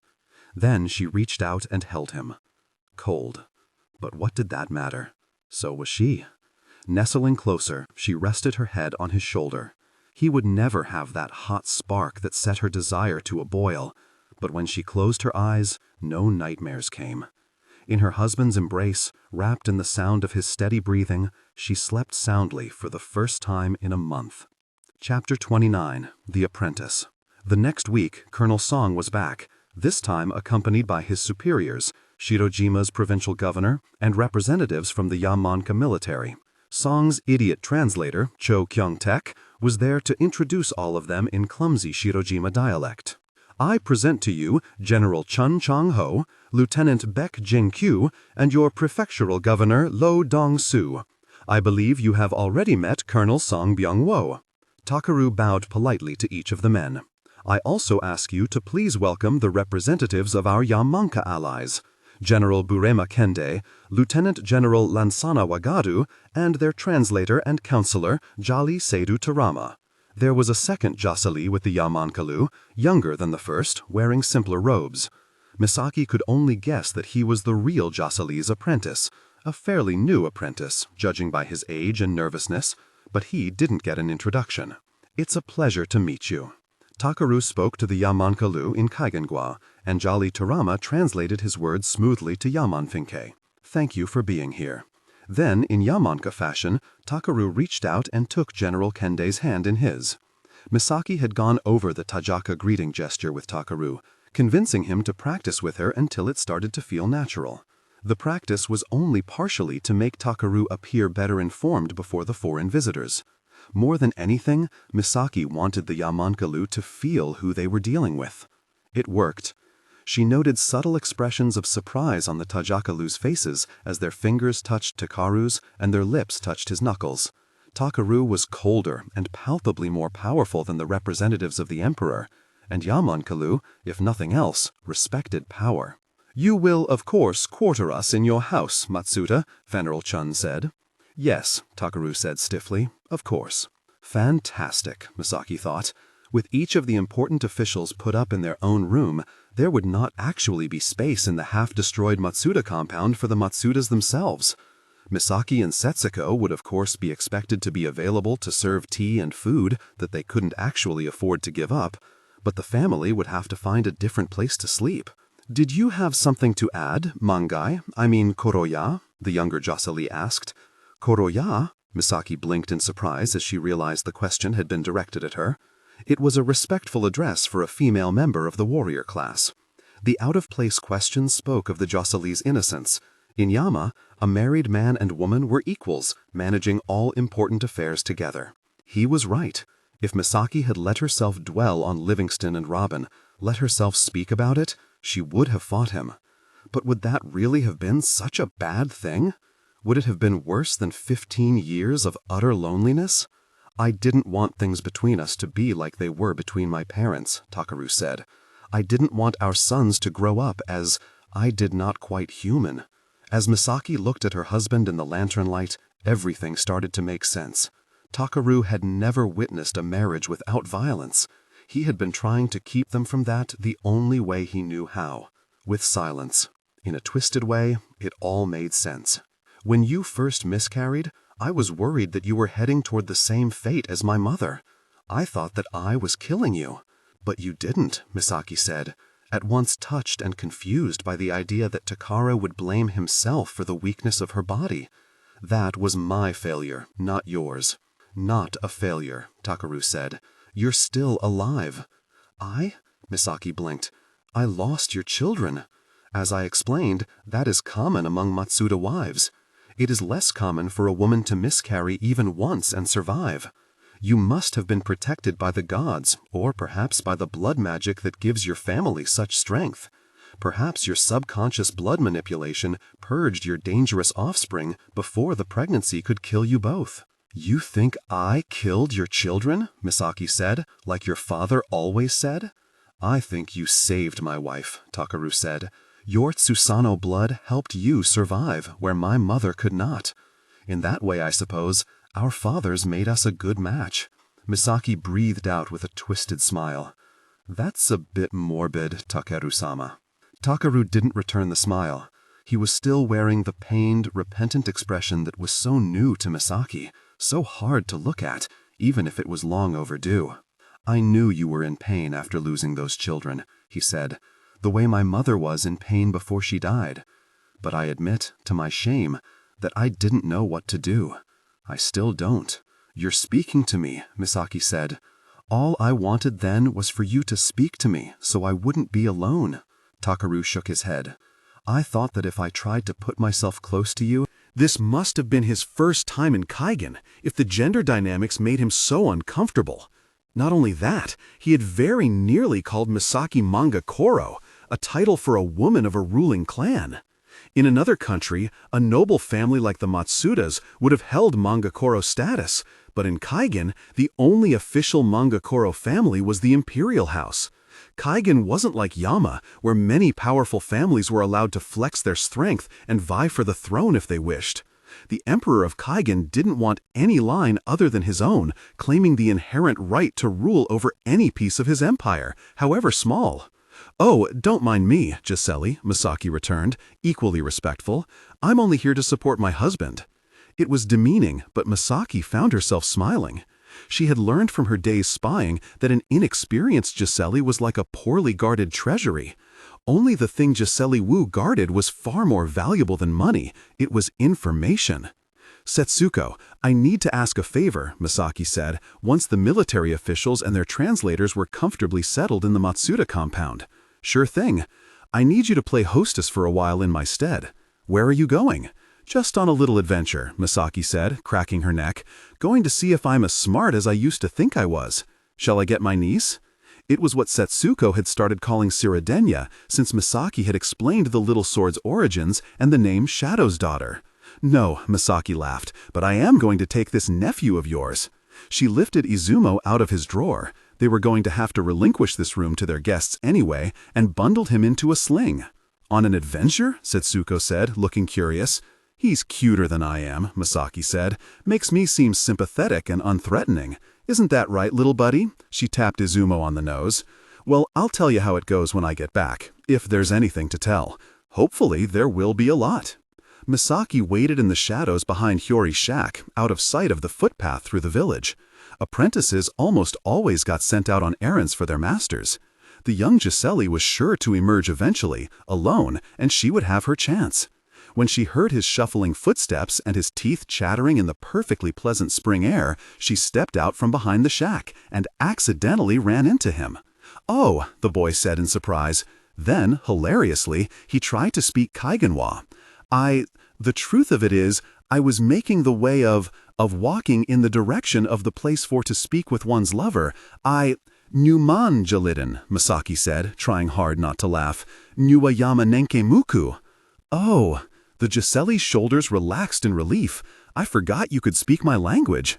"As I was saying, or trying to, I was just on my way to deliver this message to your husband." He pulled a piece of kairi from the front of his robe. "My husband is busy right now," Misaki said, "but I would be happy to deliver it for you." "Oh." The boy hesitated and then handed her the letter. "All right, thank you. It's no trouble. And I'm sorry I didn't get your name, Giselle." "Oh, sorry. Koroya. I'm Moriba Geske." Geske? The boy was from a prestigious family. That was probably how he had secured an apprenticeship with such a skilled Giselle despite his lack of wit and charm. If he stumbled over his words this much back home in Yama, his clan might have deliberately sent him to apprentice overseas to avoid embarrassment. Misaki would have placed him in his late teens or early 20s, the right age to be taking on his first serious apprenticeship. "I'm actually very glad you're here," Misaki said. "I was going to ask your master about a few things, but since you're a Geske and you seem very competent, I wonder if you can help me." "I can try, Koroya," the boy said, clearly flattered. "What is it?" "It's just that I've gotten some conflicting information from the Kaigenese soldiers I've spoken to. I wondered if you could offer me some clarity from your uniquely informed position." Geske looked apprehensive. "I don't know if I can do that." "Really?" Misaki put on a crestfallen face. "I just thought that, as the apprentice to the Yamankalu's main Giselle here, you might know what actually happened to this village." "I do, Koroya. I'm just not sure if I can tell you. Not without permission from my superiors." "You need permission from your superiors to help a grieving woman put her doubts to rest?" "It's not that I don't want you to know. I'm just not sure your empire would want me to. I can't risk it." "You can't risk it?" Misaki said with a calculated tremor of incredulous fear. "Sorry?" "I have a family, Giselle," Misaki let her voice shake, sounding vulnerable. "Not out of control, just vulnerable enough. A little baby. You think I want to get them all killed?" "That's not what I was trying to insinuate.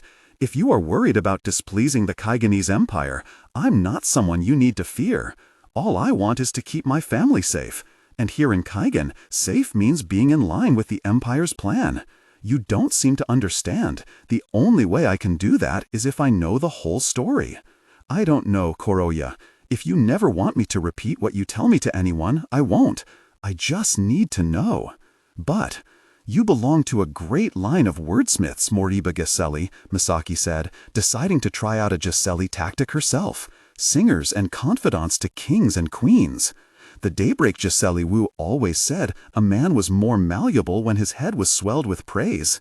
For generations, members of your family have aided the Yamankala elite, cooling their anger, stoking their strength, guiding them through so many times of trouble. You, of all people, would understand how important it is for a leader to have good counsel. Yes, Giseli agreed, though he looked confused. You understand the danger of a powerful Korra without a loyal confidant to rein him in. Of course. Well, this village has no Giseli Wu, Misaki pressed, toward the point before the young man could get too lost. Our only Giseli Wu were the Hibikis, and their entire family was wiped out in the attack. My husband has no advisors. He just has me. Surely you felt the nyama coming off my husband. His temper is not to be underestimated. Koro Matsuna, are you threatening me? No, Misaki let herself sound scandalized and hurt. Never, Giseli. I am imploring you. If my husband can't put his rage to rest, if he lashes out, my whole family will be in danger. Please, help me save my family. The boy looked torn. My husband is a great man, but he is also a traditional one. He can't negotiate between Kaigenese, Yamankala, and Rengensi's culture and ideas the way that I can. Now, I can keep him working in line with your superior's plans, but in order to do that, I need to know what those plans are. I need to understand what is really going on. Gesuke still seemed uncertain. I'm not sure I'm supposed to talk about these things with the locals. Misaki was surprised that he hadn't been explicitly told not to reveal secrets to the people of Takayubi until she realized that they were probably not expecting anyone in Takayubi to speak proficient enough Yamanenke to communicate with him. I understand, she said quickly, but believe me, I don't intend to misuse your knowledge. I swear it. She adopted a solemn tone. Giseli, I swear on the faraway that I will never repeat a word of this to anyone. Over 90% of Dunasa's population worshipped the faraway. Unsurprisingly, it didn't occur to this Yamankala-born Giseli that Misaki might not be one of them. He glanced around and then motioned her out of the open. Safely behind Hiyori's shack, he met Misaki's eyes. You mustn't tell my Jakama I spoke so openly to you. Of course, Misaki assured him, I would never meddle between Giseli Wu. As I'm sure you have noticed from this attack, the Rengensi military has made great strides since the Kaleba in terms of their troops training. We did notice. Despite that, Ranga is still a relatively young power on the world stage. They still have the goal of eventually engaging Kaigen in another war and destroying the empire completely, but they don't have a lot of confidence in their military. Our Range's spies have determined that these attacks were a sort of test. A test? Misaki asked, feeling sick. You seem like a smart woman. I'm sure you've noted the commonality between all the areas Ranga attacked. Misaki nodded. They're the old fighting powers, the places where the Ranges suffered the heaviest casualties during the Kaleba. Gesuke nodded. What happened to your village and the other targeted areas was an experiment, to see if Ranga had become powerful enough to declare open war on Kaigen. And what did they find? Misaki's stomach knotted in dread and she clutched Izumo close. If Kaigen had to fight another war, then they were all dead. She understood that now with a cold certainty she had never been able to accept before. There would be no running away. She had married on to Kaigen's blade edge and made her family here. Is there going to be war, Giseli? No, but it was a close thing, Koro Matsuda. The Ranges tested their strength on 8 targets in total. 8? Misaki said in surprise. There had only been news of storms in Haibando, Yongselm, and Ishihama before Takayubi was attacked. 4 great houses and 4 military strongholds, Gesuke said. I see. It was easier to cover up an attack in which few civilians had been involved. And what happened to the military strongholds? All of them were completely overrun, the Giseli said. In 3 cases, the Kaigenese military was able to hold off Ranga's rank-and-file soldiers, but those elite forces, they were no match for them. Misaki could hardly blame the Kaigenese soldiers. It took more than a few years of military training to face fighters as good as those Ranges in black. I don't know if you realize, the Giseli said, what you did here was extraordinary. No, Misaki said innocently, although, of course, she realized how extraordinary it had been. It was why having to take orders from Kaigen's incompetent military officials was so insulting. I mean, we were just trying to stay alive. Well, you may have kept your whole empire alive in the process, Gesuke said. The Range's union still fears the warriors of these old houses, like yours, with good reason. I suppose it must be frightening to consider that a small handful of civilians could do away with hundreds of your best fighters. It is that fear that your emperor and we Yamankalu brought to bear on Ranga, to pressure them into a truce. So, the emperor will use us to intimidate his enemies, but won't support us? Misaki thought bitterly. We didn't mention to the Ranges how many of yours they managed to take with them. Misaki watched the shadow of a torch flame lap at the snow as she turned this new information over in her head. That explains why the Ranges didn't use bombs, or assassins, or more covert tactics, she mused. They wanted to pit their strongest fighters directly against ours. That is correct. I doubt they had any idea there were Thakanites here who could defuse their tornadoes or face their Shang and Tian fighters in a melee. From what we can tell, some of their best fighters were sent here. After the tornado broke, Misaki said, they sent their soldiers against us in waves.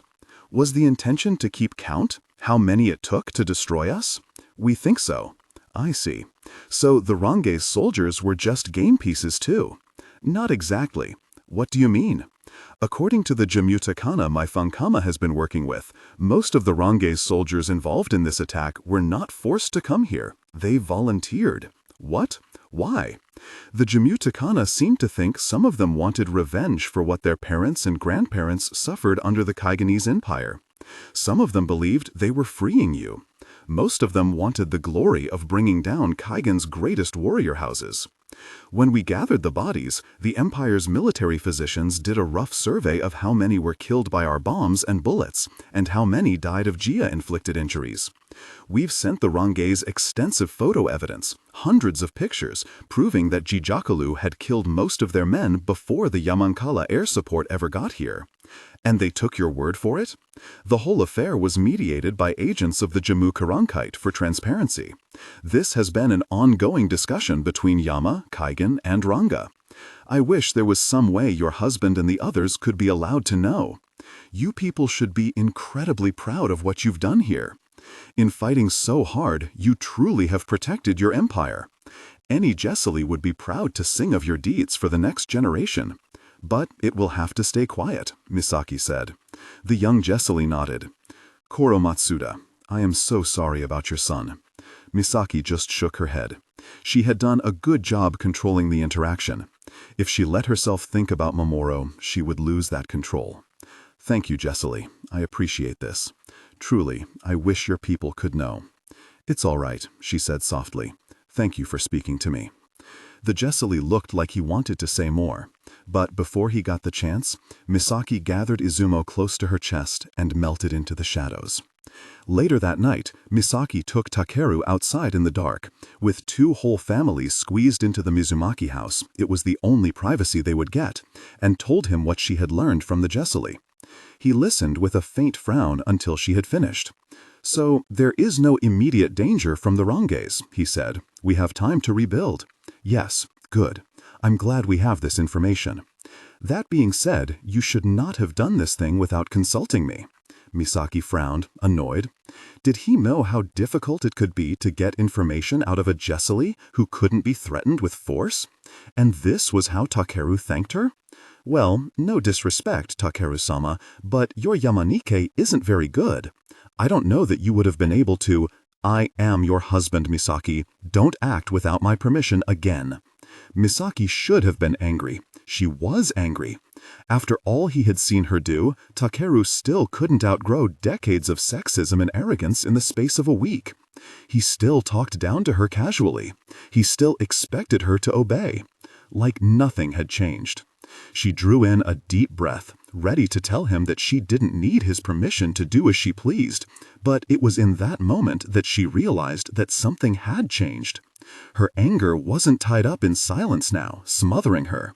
The defiant breath filled her lungs easily, and she had already opened her mouth with a barb to throw back at him, unafraid.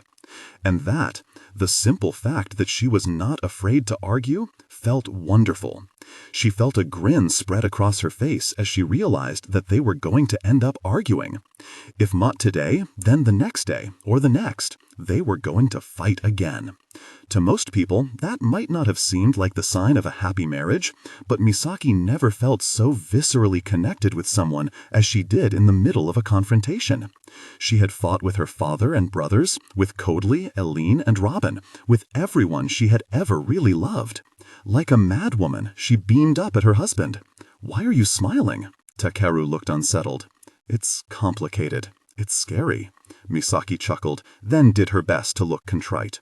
Takeru had enough to worry about today without her attacking him again.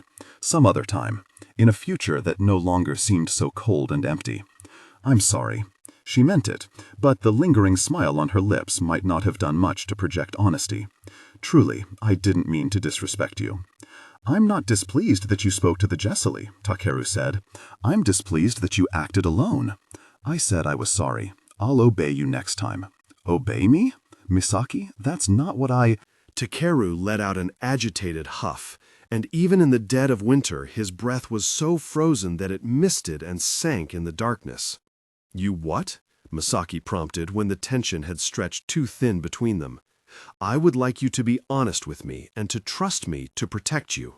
"I do trust you," she said earnestly. "I'm sorry. That was a dangerous thing for you to do. What if you had been found out?" "It wasn't that much of a gamble, Takeru-sama. The boy wasn't a real Jocely, just an apprentice far out of his depth. I knew I could handle him." "How could you know that?" Misaki shrugged. "I hung out with some Yamanka Jocelywu at daybreak. I learned to spot the weak ones." "Like you learned to spot Fanyaka tornadoes?" "Sure." Takeru's frown had deepened, but he didn't look angry. "Do we seem blind to you?" "What?" "Those of us who grew up in this village, believing firmly in everything the government told us," Takeru said. "We must seem so blind to you." "Takeru-sama." Misaki wanted to say no, but hadn't she just finished apologizing for being dishonest? "It's not your fault," she sighed. "I was lucky.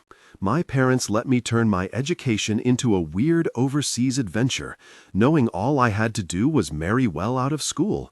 And, by chance, it ended up paying off in useful knowledge. When you've been around the world and seen all different kinds of lies, it gets easier to see through them. I don't fault you for being misinformed." "You don't?"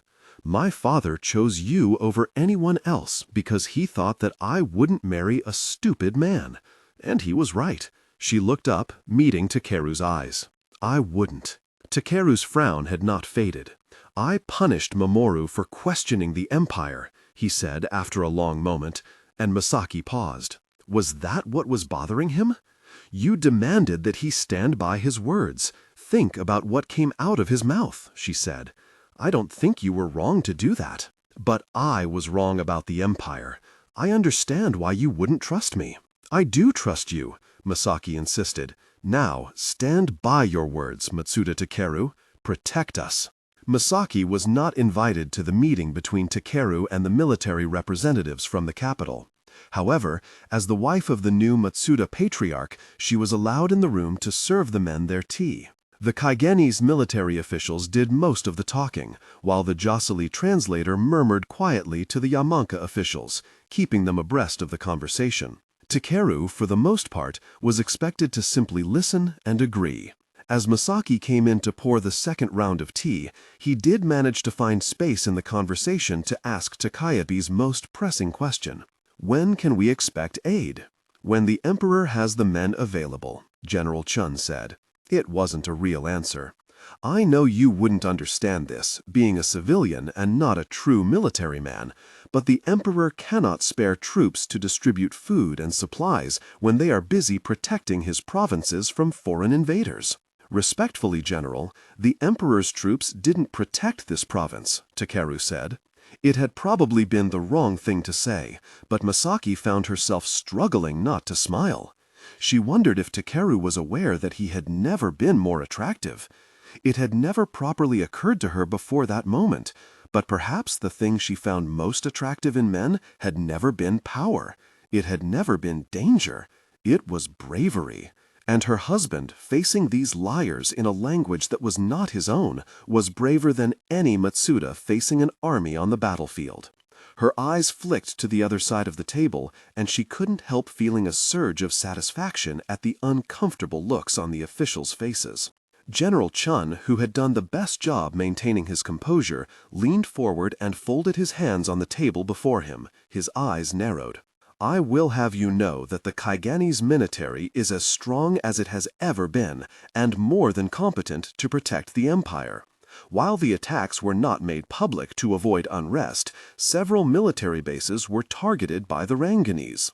Oh, Takeru raised his eyebrows and proved himself a flawlessly smooth liar when he said, I wasn't aware. Yes, at all these military strongholds, the Ranganese and their tornadoes were decisively repelled with minimal casualties. I know this must seem incomprehensible when you and your fellow civilians struggled so much against the Ranganese here, but this is why the military is here to protect you. As Jocely Tirama translated for the Yamanka representatives, Misaki noticed Geseke glance nervously at her and then at Takeru. He was probably wondering if she had violated their agreement and passed the truth on to her husband. Fortunately for everyone, Takeru took General Chun's lies in stride. I see. It seems I have spoken out of turn then. I apologize. Takeru's monotone was so blandly sincere that the general seemed to be having trouble deciding if he was being mocked or not. Takeru might have called the general's lie, even without the intel Misaki had collected from their naive Jocely friend. A Theonite like Takeru could sense another's power and skill, and none of them were on his level, or Misaki's for that matter. A dragon knew when he was looking at worms and snakes. These were men who looked very good in their uniforms, but would buckle before real Jia. They wore divine power on their clothing, but carried none inside them. I want to make something clear to you, Matsuda. Your family name, whatever power you think it holds in this area, means nothing to the Empire. You and your family, valued citizens of the Empire, no more, no less. Do we understand each other? Takeru stared at the table before him. His Jia had gone still, completely calm. When it's too much to be a man, I become the mountain. Dread twisted Misaki's stomach. Takeru had only two choices. He could cave and bow beneath this man's heel, or he could kill every man in the room. Either way, Takayabe was doomed. Either way, he failed. Matsuda, General Chun prompted. Do we understand each other? Takeru lifted his head. His voice was more than calm when he spoke again. It was strong. Perfectly. The general smiled. Excellent.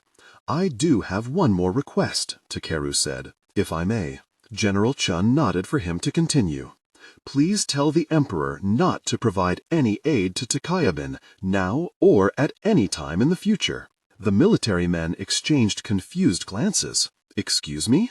If the Empire's troops are in the process of fighting a secret war, I would never want them to waste their efforts where they are not needed. But, Matsuda, Governor Low cut in, looking stunned, this village has been almost completely destroyed, without government aid. We will survive, Governor, Takeru said, as we have through hundreds of wars in the past. As General Chun says, we are loyal citizens of the Empire. We could never in good conscience take resources from the Imperial Army when we are perfectly capable of taking care of ourselves. You seem awfully confident, Colonel Song said with a disdainful frown. We are warriors here, not beggars, and we will be back on our feet by the next time you come. In fact, I urge you to visit again when you have the time. Speaking of which, I want to apologize again for the lacking accommodations. They will be up to our high standards on your return.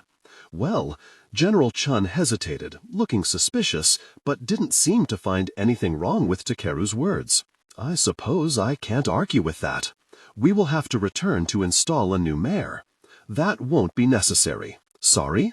I am not just the successor to the Matsuda line after my brother. I also spent years serving in the late mayor's office, budgeting and planning projects like the construction of the Infocom towers that allowed us to contact the capital so quickly during the attack. If you were to dig through the wreckage of the mayor's office right now, you would find my handwriting on every piece of important paperwork dating back 6 years. Oh. Of course, if the emperor feels the need to install his own mayor, I wouldn't think of objecting. I am, however, quite confident that I can run this village to his satisfaction. If, on your return, you can find any fault with my leadership, I will happily step down in favor of a candidate of your choosing. You really think that you can put this village back together? Colonel Song sneered. Takeru looked calmly into Colonel Song's eyes. I've promised that I will. And you believe yourself qualified to deliver on those promises? I explained my qualifications. Forgive me for interrupting, Koro Matsuda, Koro Song, General Kende said in Yamaninke. It was the first time the imposing Tajaka had spoken. His Jaseli was quicker off the mark than Chao, smoothly translating the words to Kaigenwa. I'm confused, General Kende addressed General Chun and Colonel Song. You were just complaining that you lack the resources and manpower to offer these people aid. I like this man, he pointed to Takeru. He seems like a competent person. If he is confident that he can look after his village, why not let him do it? They argued for a while, but the Yamanka general and his Jaseli strangely seemed to hold more power in the situation than any of the Kaigenese. It was a disturbing sign of weakness on the empire's part.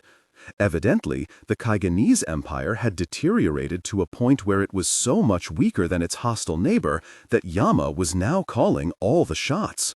It made Misaki doubly glad that she had taken the time to teach Takeru the Yamanka handshake. A Yamanka could almost always be relied on to recognize and respect the most powerful theonite in the room. Before Misaki could observe any more, Colonel Song dismissed her to go get more tea. When she returned with a fresh pot, the conversation had turned to the matter of Takayubi's discretion. This was all old news. No one was to speak of the attack, inside or outside their homes. The mass grave would not be marked in any way.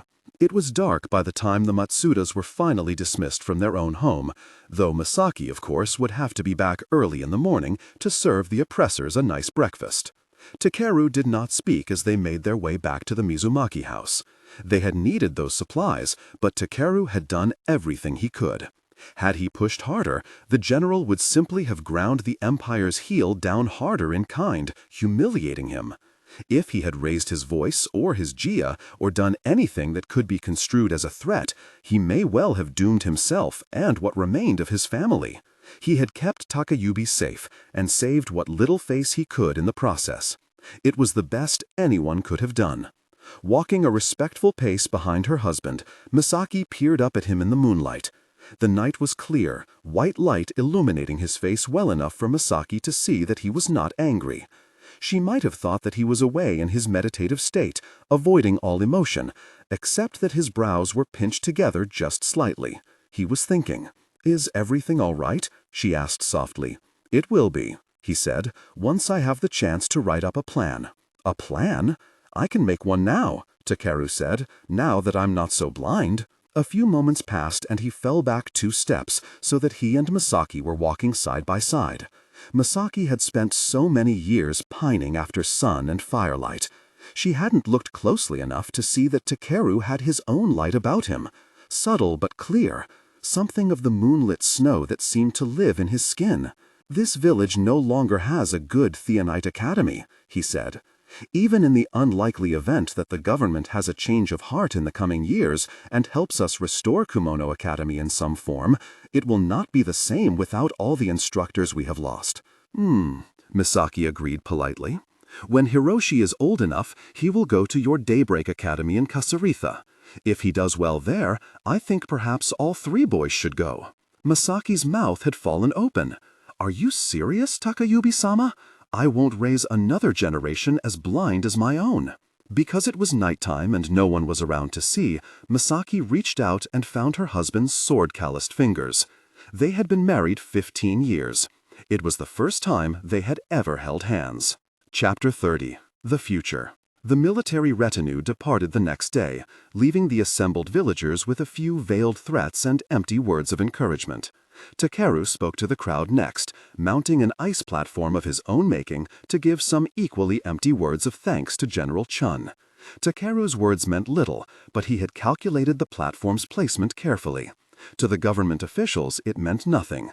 The villagers of Takayubi and the surrounding areas, however, knew that this was the place where Matsuda Takayubi I had faced Yukino Izumi 1,000 years ago. This was the place where the founder of their society had declared a new order. "Now to some announcements," he said when he had finished addressing the military officials. "Beginning tomorrow, this village will be implementing some new practices that will be essential to our survival. Today, all food is to be brought to the Matsuda compound, all building material brought to Kotetsu Katashi's shack. No exceptions." "Are these your orders or the Empire's?" someone asked brazenly. "These are my orders," Takeru said. "I have promised General Chun that, on his return, we would have the village fully rebuilt. That process begins today. You will all assemble here tomorrow morning for further instructions. Glory to Kaigen," he finished. "Long live the Emperor." "Long live the Emperor," the village returned without enthusiasm. Misaki and Setsuko oversaw the collection of the food, while Takeru went over plans with Kotetsu Katashi and Kwang Taimin. It was evening by the time Misaki went to Takeru's study. "We've collected all the food in one place," she told him. With any other group of people, Misaki would have suspected families or individuals of withholding supplies, but not here. "Good," Takeru said. "I'm going to need you and Setsuko to go through the supplies and give me a complete inventory of everything we have." "All right. I need the inventory divided into items that must be consumed within the week, within the month, and those that will keep until the ice melts." "Yes, sir." The task took Misaki and Setsuko the rest of the day, and they had to finish by lantern light, rocking the babies to sleep as they reviewed their last count. "You're sure this is complete and accurate?" Takeru asked when Misaki brought him the results in his study. "Yes," Misaki had checked carefully. "Good. I also brought you some tea." "Good," he said, though he didn't really seem to hear her. His eyes were already flicking over the inventory, though judging by the circles beneath them, he needed the caffeine. "I'll just leave it right." Misaki had to search the desk for a moment before she found a surface space that wasn't covered in lists and notes. "Right here." She was already partway to the door when there was a stiff, "Thank you." "You're welcome." "And could you close the door? The wind is noisy and I'm trying to concentrate." Misaki looked at the door, which was no more than a few clinging splinters, after Takeru had broken it down, after she had attacked him and sealed him inside the room. "Oh," Takeru blinked, looking uncharacteristically flustered. "Never mind. I'm sorry," Misaki said, because she felt that she should. Takeru shook his head. "I'm the one who kicked it down." Looking away from her, he tossed back his cup of hot tea with the same desperation with which his brother used to down sake. "Go, get some sleep." "Yes, sir," Misaki murmured and withdrew to the bedroom. Mamoru no longer invaded her dreams, but that night she found that sleep wouldn't come. The room felt too hot? That couldn't be right. It was winter. Slinging an arm out, she found the futon empty beside her. Still, getting up, she arranged her kimono around her to make sure she was decent, and then padded down the hall. Lantern light spilled out of Takeru's study to lap gently at the wood floor of the hallway. "You're still awake?" she murmured, stepping into the doorway. "I'm still busy," Takeru returned, not looking up from his desk. His desk had accumulated several more layers of kaidi, each sheaf crammed with some combination of text, diagrams, and equations. His eyes flicked from one page to another with the feverish speed and ferocity of a warrior's sword flashing from one kill to another. She had always thought of her husband's angular face as something ageless and pristine, but here in the lantern light he truly looked like a man in his 40s. "Leave me," he said shortly. "I'm concentrating." Misaki was tempted to obey. That was what she would have done back when she was still telling herself that her husband wasn't her responsibility. "You have to speak in front of your people tomorrow," she reminded him. "Do you really want to do that on no sleep?" Takeru's resting face was cross enough without frightening circles around his eyes. If he didn't sleep, she worried he might just scare the remaining population of Takayubi off the mountainside. He looked up at her, haggard, his eyes narrowed, and for a moment she was sure he was about to snap at her not to question him. I don't want to do it without a plan in place, he said evenly. You can understand that, can't you? Misaki nodded. Then she reached out and slid a hand over his shoulders and down his back, passing over the 4-diamond Matsuda insignia and the coiled muscle beneath. He stiffened for a moment, his shoulders drawing back as if to shrug the hand off. Then he seemed to reconsider and stilled under the touch. Was he always this tense, this cold, like cables of freezing steel wrapped in human skin? She pressed fingers into a pressure point. For a moment, it was no more effective than trying to push her fingers into solid stone. Then she sent a pulse of Jia through her fingertips and smiled as she felt the smallest measure of tension leave his shoulders. "Is there anything I can help with?" she asked. "Are you very good with numbers?" "No," she said honestly. He frowned. "In that case, I'll have Kwang look over my work in the morning." He rolled his shoulders, nudging Misaki's hand back. She took the small movement as rejection and was about to withdraw when Takeru reached across the desk and picked up a few sheets of kaidi. "Look over this for me." Misaki took the kaidi from him and was surprised to find that these pages did not bear numbers, but columns upon columns of words. Takeru's brushwork was as elegant and flawless as any calligrapher's, but many lines had been crossed out and rewritten. "My brother was good at inspiring others," Takeru explained. "I've never been good with people the way he was.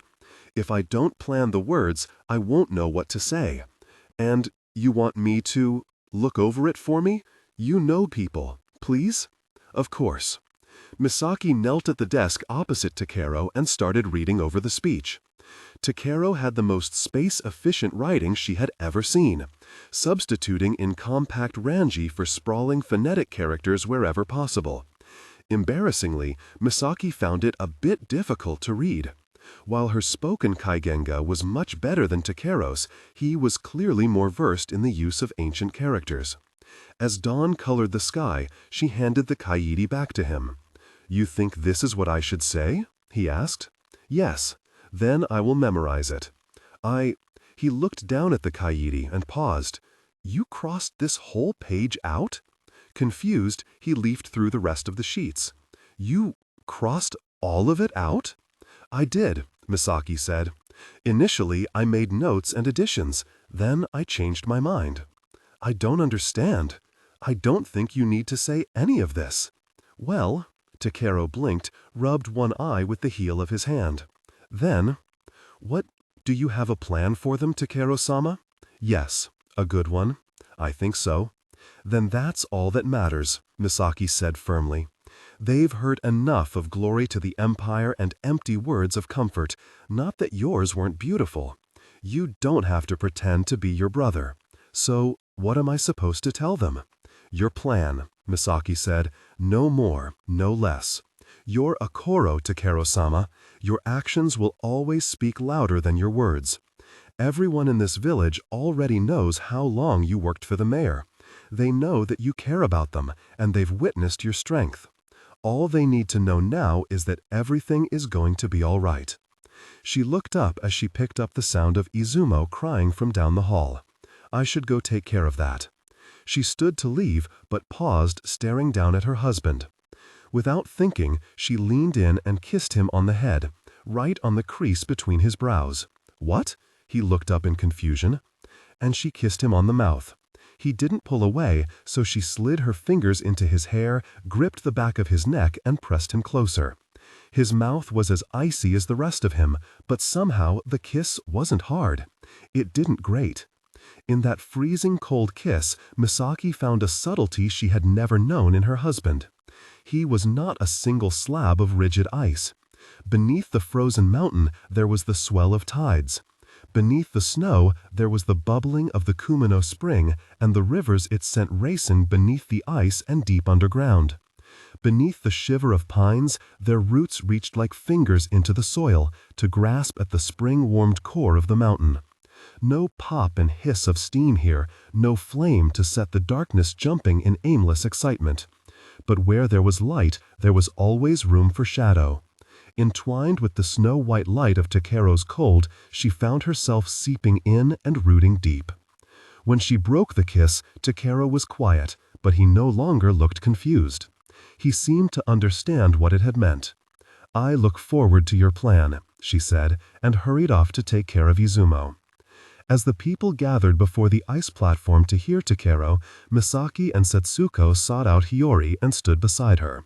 The younger woman, now visibly pregnant, looked as though she had gotten about as much sleep as Takero. "Morning, Hiyori-chan." "Oh." Hiyori blinked at Misaki with hollow eyes, ringed with darkness. "Morning. How are you feeling?" Misaki asked. "Fine," Hiyori said shakily. "I'm feeling fine, thank you." "Don't be ridiculous, Hiyori," Setsuko said more bluntly. "Your face has as much color in it as this snow, and your eyes look like a raccoon." "You don't have to put it like that, Setsuko," Misaki said. "It's okay." Hiyori grimaced, her lip trembling. "I know I've gotten ugly." Hey, that is not what I said," Setsuko protested. "You called me a raccoon." "Yeah, the cutest little raccoon that ever lived." Setsuko pinched Hiyori's cheek, the little of it there was to pinch. "Obviously." "Oh, Setsuko," Misaki sighed. "Have you been eating?" Setsuko asked Hiyori, prodding the hollow in her cheek. "I haven't been very hungry."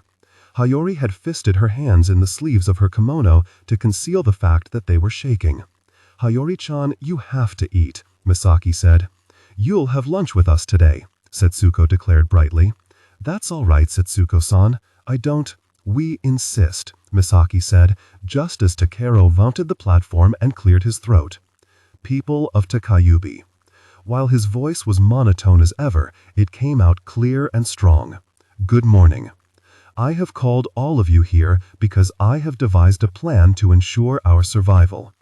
He hadn't brought any of his notes with him. He didn't need to. The man could keep numbers in his head like a computer. Please listen closely, as we will all have to adhere to this plan strictly if we hope to survive the coming months. Thanks to the tireless efforts of my wife and sister-in-law, I have inventoried and rationed all the food we currently have in the village. In addition to what we have here, our neighbors have agreed to contribute a generous amount of rice, fresh fish, and produce each month for as long as we need it. According to my calculations, this supply will support the entire village and a limited number of volunteer visitors for the next 11 months, until Sokolokalo of 5370. Food distribution and preparation will be overseen by my wife, Misaki, and whomever she appoints to assist her. All requests for extra food must be processed through her. Misaki eyed the crowd nervously, but no one objected. They trusted her. The realization created a warm feeling in her chest as Takuru continued.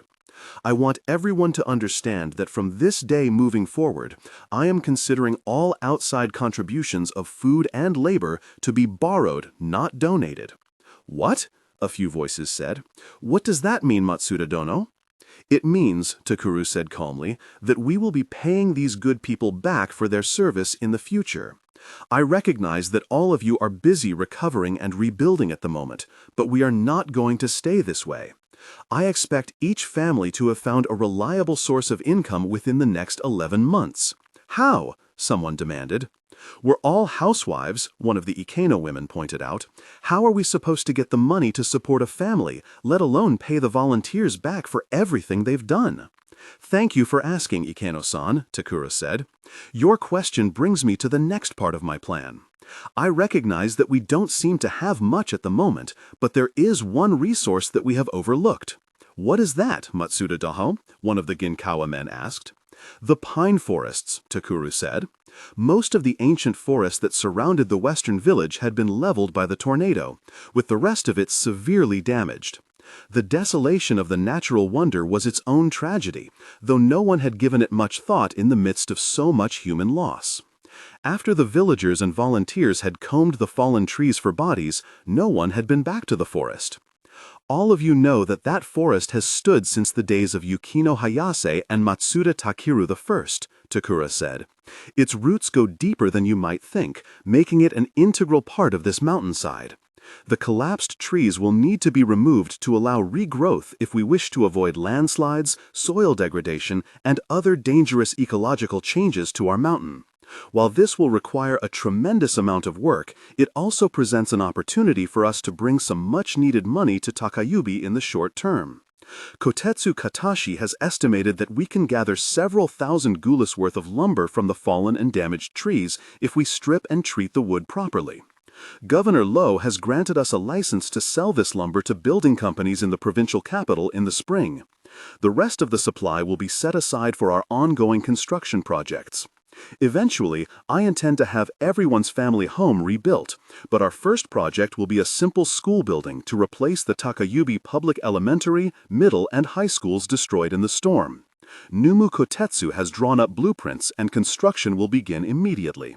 What? Someone said in confusion. Why would we build a school? We barely have enough houses to hold all of us.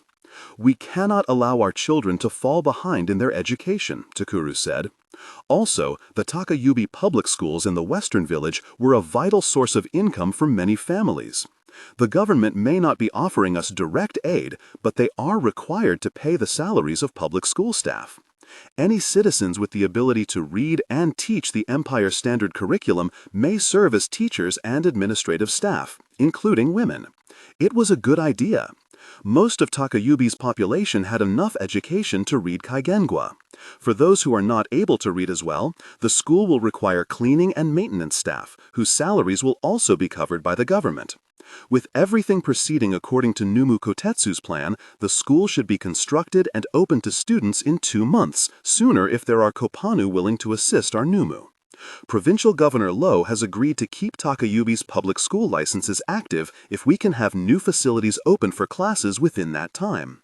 When the school building is finished, we will begin construction on a new village hall, which should open up at least 4 more government jobs. Looking up at Takuru, Misaki realized that she was holding Izuo rather tightly and biting her lip in nervousness. A single school and government office couldn't employ a whole town, and many of Takayubi's adult women were now single parents who didn't have the time to work a proper job. But Takuru wasn't finished. I would now like to address all those volunteers who have assisted us these past weeks. In addition to paying your generosity back in the future, I would like to extend an invitation to all of you. Murmurs of confusion rippled through the crowd. I cannot offer monetary compensation at this time, but I am reopening the Matsuda dojo for training. That sent a second, more excited ripple of whispers and exclamations. If any men are willing to relocate to Takayubi to support their widowed female relatives here, or even bring their own families to settle here with them, I will train them. A few months ago, it would not have been an enticing offer. The sword seemed like an impractical, purely ceremonial pursuit in peacetime. But with the realization that Ranga could come knocking at their door any day, and the Imperial Army would do nothing to protect them, training with the greatest fighter on the sword of Kaigen suddenly looked very appealing. Numu Kotetsu of Katashi is also seeking partners and apprentices if any craftsmen are interested in joining us here. Another nearly irresistible offer. 2 fishing families have moved to the foot of the mountain to fish the waters here, but all of us know that Takayubi's coast once supported over 20 fishing families, and Yama to their souls. Takuru inclined his head toward Setsuko. I have spoken to my sister-in-law, who is the sole surviving member of one of those families, and to the Chibas from the neighboring areas. They have agreed that this coast should be open to any fishing people wishing to settle there. Any fishermen who move to the base of this mountain will have our aid in constructing a new home and anything else they might need to get started. Respectfully, Matsuda Dono, what about aid from the Imperial Army? Well, that is irrelevant, Takuru said. As I have just explained, we won't be needing it. The whole village seemed re-energized after Takuru spoke and eagerly went to work collecting lumber from the lower slopes to construct the new school building. The notable exception was Hiyori. While others had pushed through their grief, Hiyori never seemed to have moved past the horrors of the attack. There was an emptiness in her eyes that left Misaki feeling haunted, as if her friend had died somewhere in that night of wind and bullets. One night, Misaki woke to the sound of tiny bare feet on the tatami. "Ka-chan?" a voice said, and she sat up to find Nagasa standing in the doorway. "Nagasa-kun, what is it?" "There's a ghost outside." What? Misaki murmured, rubbing her eyes. Nagasa had gotten better at articulating his thoughts in the past month. That didn't mean they always made sense, but it had been months since he had woken with a nightmare. There's a ghost, Nagasa repeated, eyes wide in the dark. I can hear it. Beside Misaki, Takura slept soundly. He had worked himself to such exhaustion that he wasn't likely to wake unless the mountain started falling apart beneath them. Careful not to disturb him, Misaki slid out from under the covers and went to Nagasa. Come on, Naga-kun, let's get you back to... She paused as she caught the sound that had woken her son. Ghost, Nagasa insisted solemnly. The plaintive wail was distorted by the wind, but no mother could mistake it. That's not a ghost, Naga-kun, Misaki said. That's a baby. A baby? Yes, the sound was coming from Hiyori's house. Naga-kun, stay here. Get back in bed. Kachan will be back soon. Misaki rushed to the Genkan, put on her tabi, fastened them with quick fingers, and grabbed her coat on her way out. When she stepped out the front doors, she found Setsuko already standing outside. Misaki, she said, did you hear? Yes, Misaki said, finishing pulling her coat on over bedclothes. The infant's cries were issuing from Hiyori's shack. Do you think she's already given birth? Isn't it early? Setsuko was counting the months and weeks on her fingers, mouthing to herself in thought. Yeah, a bit. She perked up. Maybe that's a good sign. You know, maybe the baby was Dai's. Misaki nodded. Let's go. The Matsuda women were joined by Fuyuko, Fuyuhi, and a few men from the neighboring houses, who had awakened to the sound. The Mizumaki women carried lanterns, and Misaki noticed that two of the men, Ginkawa Aoki and the volunteer named Ameno Kentano, had their swords. It seemed odd to bring weapons to check on a new mother and her baby, but there was something unsettling about that squalling. The shack's walls creaked as the group gathered around the door. Hiyori-chan? Setsuko knocked eagerly. May we come in? There was no response, only the frantically repetitive cries of the infant, uninterrupted, as though no one else was there. Yukino-san, Ginkawa Aoki tried, a bit louder. Are you in there? Hiyori! Setsuko's tone had grown more urgent. Hiyori, please answer us. Are you all right? Apologies for the intrusion, Yukino-san, Aoki said finally. We're coming in. And he broke down the door. Setsuko was the first to rush in, followed closely by Misaki and the Mizumaki women with their lanterns. Hiyori lay on her side atop one of Yukino Dai's kimono that she had recovered from her old home, one hand curled into the fabric. Takanagi stuck through her body, its silvery blade protruding from her back. She was dead. No! No! Setsuko fell on Hiyori's body, sobbing, as Fuyuko crumpled to her knees in shock and Fuyuhi turned her face away. Hiyori, come on, Setsuko begged, tears running down her cheeks. Come on, sweetheart, open those pretty eyes. Hiyori, no, no! Misaki didn't go to the body. There were no tears left in her. She couldn't explain it. Somehow, she had known before they broke the door down that Hiyori was gone. She had been gone for a long time. Misaki, do something, Setsuko sobbed, cradling Hiyori's head in her lap. Stop the bleeding. Misaki only shook her head. Even if Hiyori's heart had still been beating, there was no way to save a person ever seen. But as her tiny hands moved, the air inside the shack stirred, brushing Misaki's hair and sleeves. Great Nami. No child, not even a Matsuda, manifested powers the day they were born. It was unheard of. Shaken, Misaki remembered the terrifying death fanya of Hiyori's rapist, so overwhelming it had thrown Misaki into the wall and destroyed the room. That is not Yukino Dono's child, Ameno Kentaro said in a fearful whisper. It's not one of ours. The baby was bleeding from a razor-thin cut on her neck that could only have come from a kotetsu blade. With a chill, Misaki realized that Hiyori must have held Takanagi to her baby's throat, but she had not dealt the finishing cut. In the end, she hadn't had it in her to kill her own child. Ameno Kentaro's hand went to his katana. No.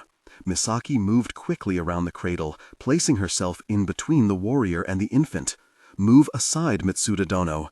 Kentaro started to draw his sword. Her blood rising, Misaki grabbed his arm and forcibly slammed the weapon back into its sheath. "Don't." Kentaro's eyes widened at her strength. "Matsuda-dono," he stared, uncomprehending, at the dainty hand clamped around his wrist. "What?" "You will not harm this child," Misaki hissed. "It's a phonyaka," he protested, trying and failing to pull his arm from Misaki's grip. "Look at that cut! Yukino herself was ready to kill it." "But she didn't," Misaki returned fiercely. "She held the blade, and she made her choice.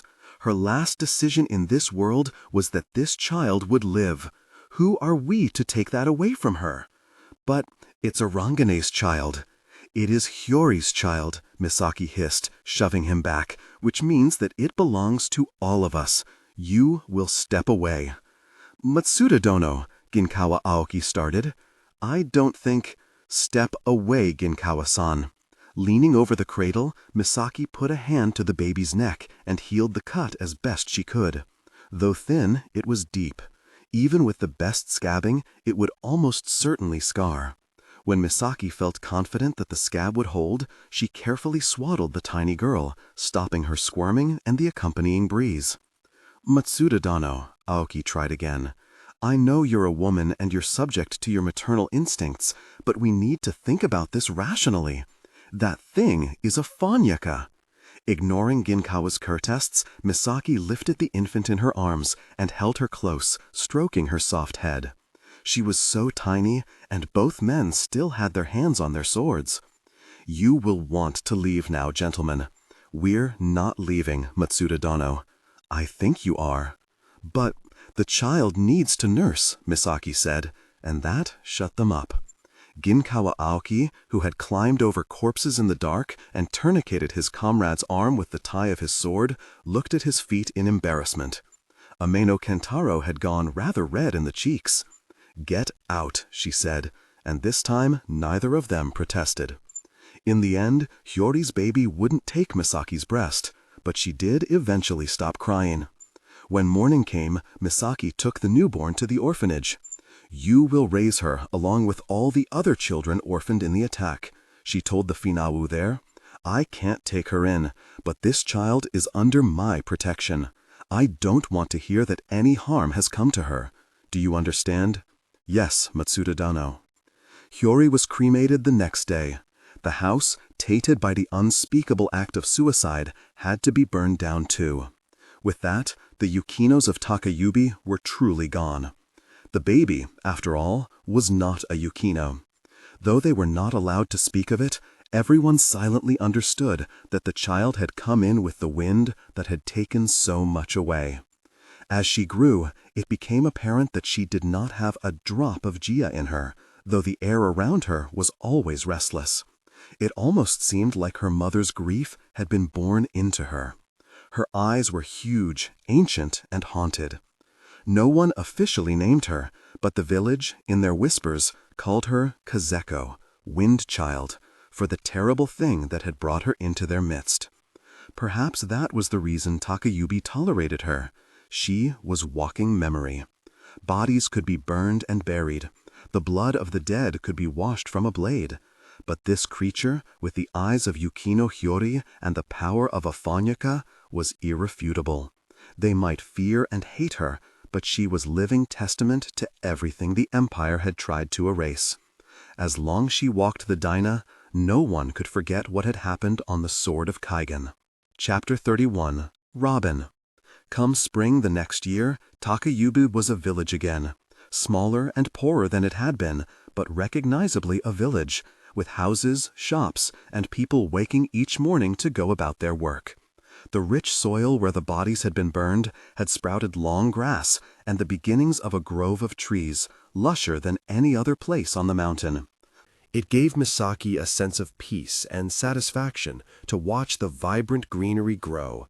The Empire may have refused to let the people of Takayubi mark the graves of the dead, but the mountain didn't forget. Misaki paused there to pray, as she did every day on her way back up the mountain from the morning market. She set aside her baskets of fish and vegetables and waded through the waves of grass, realizing that a subtle footpath was forming there, A break in the grass, where her feet, Takeru's, Hiroshi's, and Nagasa's had walked the same way so many times in the past months. Today, for the first time, Misaki took the Izumo from the sling across her chest and set him on his feet to walk with her. Her youngest son wasn't quite 2 yet, and he looked at the grass with wide eyes, clearly unsure what to make of the bright green world suddenly towering all around him. Mamoru, Hiroshi, and Nagasa had all displayed shards of their forefathers' greatness by the time they started to walk, Mamoru in his ferocious spirit, Hiroshi in his ice-clad calm, Nagasa in his energy and vocabulary. Izumo had none of those. He was softer than his brothers somehow. Though born to a pair of killers, his mother, the underhanded ambush predator, and his father, an unquestioned alpha predator, he had a nervous air about him that was more characteristic of prey. Water moved, but never frosted at his touch, and there was a constant wariness in his eyes, which were so much rounder and wider than those of any Matsuda Misaki had known. Without taking his gaze off the grass, he subconsciously tipped closer to his mother and reached a tiny hand out for her. She offered him her index finger, and he held on tight as they made their way to the center of the greenery. A black pine grew here, young like everything else in the grove, but wiry and strong. It was here that Misaki knelt and put her palms to the ground. Other people had their own special markers in the grove where they chose to pray. Obedient to the will of the emperor, no one in Takayubi spoke about where they prayed and why, but there was an understanding among these people that ran deeper than spoken words. Everyone in Takayubi knew that when Matsuda Takeru I redesigned his family sign and seal for the new age, he chose characters meaning waiting field. To give the name a sense of promise, he had explained to his descendants. Everyone knew that prior to that, the name Matsuda had been written with more ancient characters meaning field of pines. Like the blood of gods, the things Takayubi knew went back thousands of years, and they would echo, wordlessly, in the tolling of the temple bell for 1,000 more. They would remain like roots, no matter what wind or bombs came upon the mountain. Yamankalu might need Jocelybia to sing their history aloud for them to weather the centuries. Haydines might need theirs written in books. The truth of Takayubi was something one felt from the depths of the ocean and the roots of trees. Gathering water vapor to liquid in her hands, Misaki formed 2 rectangular blocks of ice. She etched characters into both. Into the first, the incantation for purification. Into the second, the incantation of a mother's love. Most Kaigenese wrote their prayers on pieces of cloth and kairi, which they then tied to trees or temple posts at their holy sites. Since such prayers would have violated the emperor's orders not to mark the area, the people of Takayubi had returned to a different way of honoring their dead, an ancient form of prayer that predated modern philea. Misaki softly spoke the incantations with her eyes closed. Then she held out her ice talismans and let them melt between her fingers into the soil, watering the young pine and the surrounding green. Nya to you, Mamoru. When she stood to go, Misaki found Izumo on his hands and knees watching an ant creep from a tree root onto a blade of grass. The whole time she had prayed, he hadn't made a sound. Aside from Hiroshi, Misaki had never known such a quiet child. Unlike Hiroshi, however, Izumo gave her the impression that his head was alive with a clamor of thoughts. No matter what was going on around him, he always seemed to find some small thing to fascinate him. The drip from the end of an icicle, the stitches holding his own sleeves together, the slow progress of an ant following its fellow's scent trail up a blade of grass. Unlike Nagasa, he would not immediately voice half a dozen questions when he found something he didn't understand. Instead, he would sit and watch and watch. "Izukun?" Misaki said gently, and perhaps he was not quite like Prey. Prey looked up when there was a noise, but Izumo seemed too absorbed to hear her. He reached out a single finger, delicately controlled for such a small child, and brushed the ant's twiddling antenna. "Izukun?" Misaki said again, and he blinked up at her. "Water?" he asked, pointing down at the ant perched atop the blade of grass. "Water in it?" "In the grass, yes," Misaki said. "The bug has different stuff inside it." "Blood?" "Not exactly," she said. "Not like yours and mine. Its body is filled with a different substance." She struggled for the word for a moment, trying to think back to the chemical Jaya classes of her school days. Hemolymph, I think. In practice, this information was useless to most Jayakalu who did not have the ability to manipulate substances other than fresh or salt water. But if Izumo already had the ability to sense the minute speck of unfamiliar fluid contained in an ant's body, he might be one of the exceptional few, like Misaki, who could manipulate a wide range of substances. Time to go. She held out her hand and he took her first 2 fingers in a grip so much weaker and softer than his brother's. Normally, Misaki had nothing but disdain for weakness, in herself or others. That was normal in a Shirojima Koro. Already, Takeru was starting to look at his youngest son with displeasure, his frown deepening with each week that passed without Izumo displaying any of his brother's power. Strangely, Misaki found herself feeling just the opposite about her Izumo. She had never seen anyone inspect their physical surroundings as closely as her 4th son. No one, except perhaps Koli Kuruma, the greatest inventor of his generation. She was beginning to suspect that Izumo had something none of his brothers had. She suspected that he might be a genius. And the more ridiculously he behaved, the more she seemed to love him. Izumo stood, the branches of the young pine brushing his hair, and Misaki beamed. No matter what he grew into, she was excited to see it. This time she wouldn't miss a moment of it. Holding Izumo's hand, she bowed toward the black pine a last time. Until tomorrow, Mamoru. Once out of the grove, she strapped Izumo back into place on her chest, picked up her baskets, and headed up the path to the Matsuda compound. Everything seemed normal when she reached the house. The silence that had pervaded the Matsuda estate had retreated in the past months, giving way to the sounds that filled the air this morning. The laughter of Nagasa and Ayumi chasing each other through the halls. The thwack of wooden blades as Takeru's students warmed up in the dojo. The thudding hammers of Numumu working on the new addition to the front of the house. She was slipping out of her tabi when she noticed an unfamiliar pair of shoes sitting in the genkan. Black, with Yamankai-style magnetic fastenings. Not the shoes of a Shirojima native. Her stomach clenched in anxiety. Was a representative from the government here? Maybe the Empire had decided to come back and meddle after all. At the sound of footsteps, she looked up to find Setsuko rushing around the corner to meet her. Misaki. Setsuko was wearing a strange expression, somewhere between excitement and anxiety. You're back. Yes.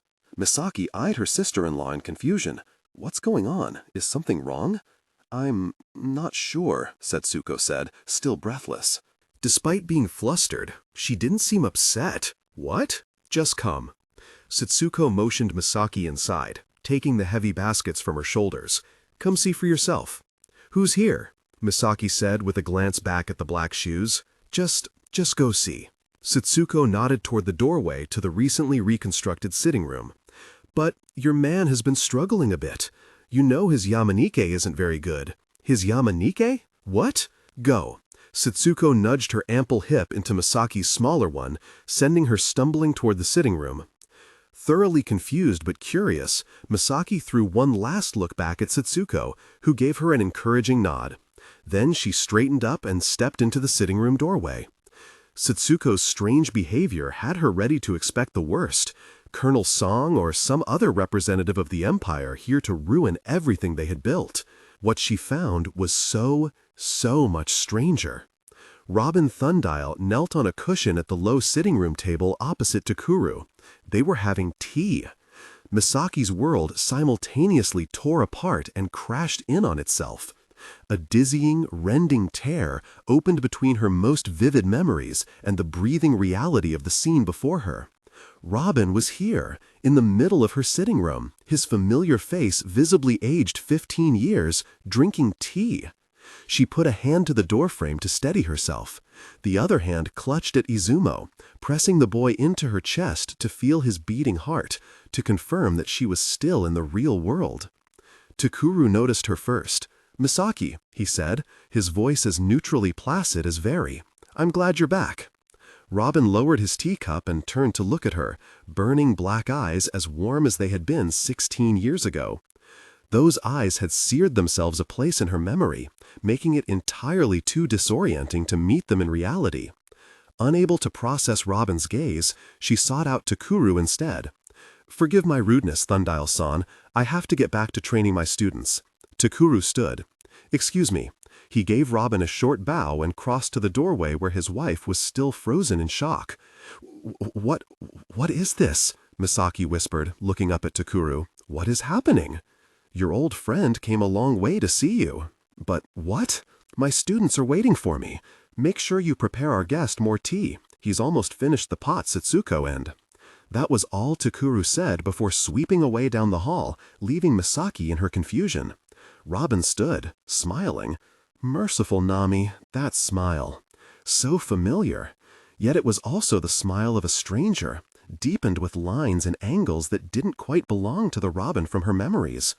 Look at you, he said, and the sound of his lindish tugged at a long-forgotten feeling in her chest. You went and turned into a lady. Misaki let out a weak laugh. Her faded kimono, one of only 3 she still owned, had been washed so many times that it was starting to wear through. Between the rebuilding and her usual housework, she had all but given up on keeping her hair neat. She had never looked less like a lady in her life.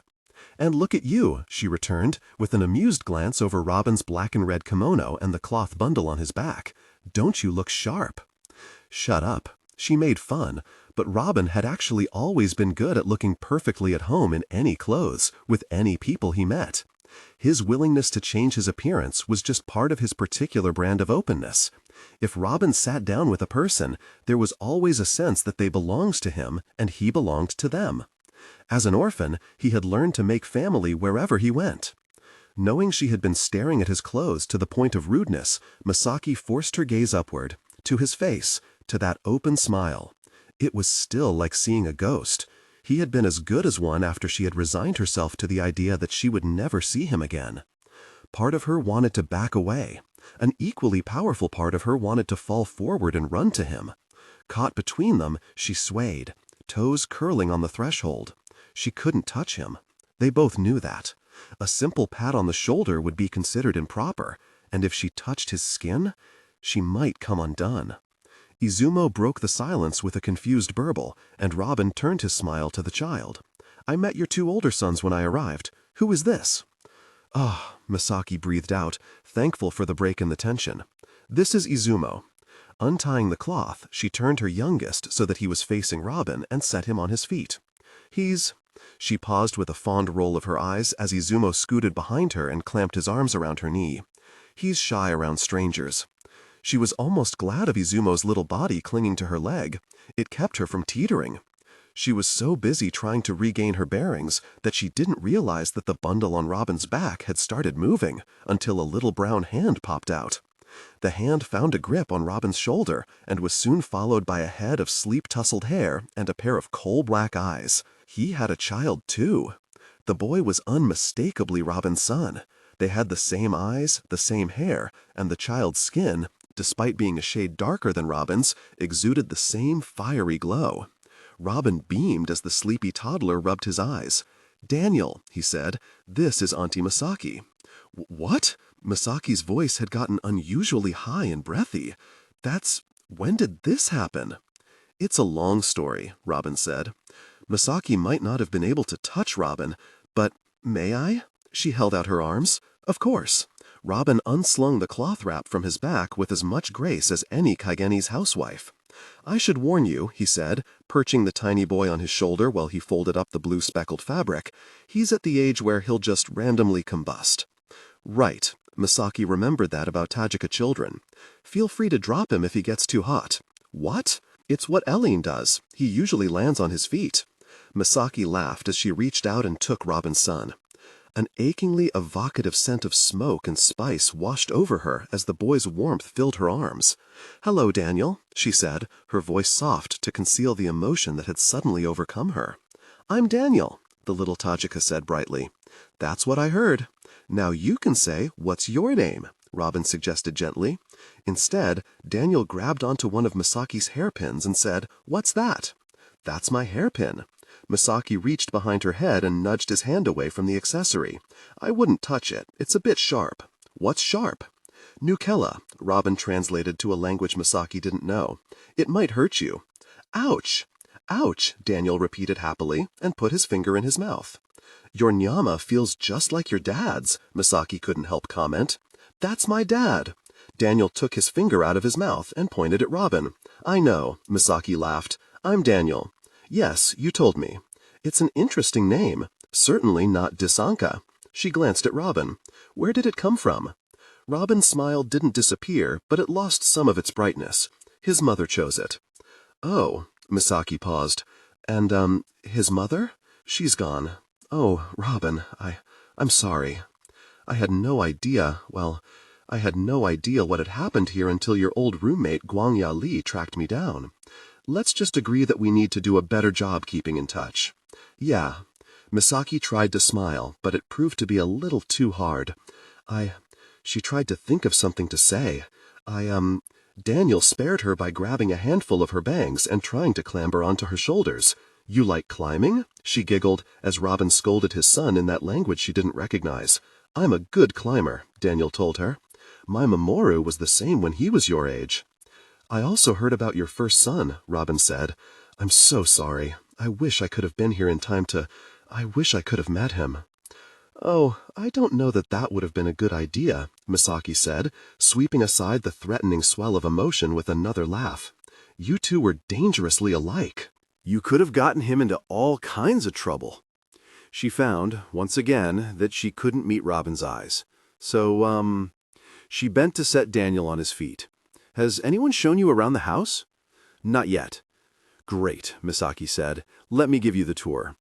She turned to lead Robin out of the room and, in her distracted state, nearly tripped over Izumo, who had shifted around her to cling to the other side of her kimono.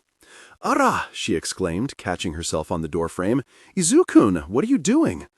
Izumo appeared to be shying away from Daniel, who was determinedly trying to say hello. "I'm Daniel," the tiny Tajaka said in Lindish, which Izumo, of course, did not understand. "Do you want to play with me?" Izumo just buried his face in Misaki's thigh, smothering a terrified sound. "I don't think Izumo wants to play, Daniel," Robin said, pinching the back of Daniel's shirt between two fingers and pulling his son back a few steps. "Let's leave him alone for now." "Why?" Daniel asked as Misaki set about prying Izumo from her leg. "Because he doesn't want to play." "Why?" "I don't know. That's his business. Maybe we'll ask him later." Izumo didn't willingly let go of his mother's leg until Robin picked Daniel up and put him on his shoulders. When he was sure that the terrifyingly friendly boy couldn't get to him, he detached and settled for holding Misaki's finger. "Watch your head," Robin warned Daniel as he carefully ducked the two of them through the sitting room doorway to follow Misaki into the hall. "On your head," Daniel said, as if that meant something. "No, watch your head," Robin said. "Kisi bichis bat apna sarmatmaro. Don't hit your head on anything." "Hit your head! Hit your head!" Daniel chanted happily, smacking his open palm on top of Robin's head as if it were a drum. Misaki laughed and realized how thankful she was that Daniel was here.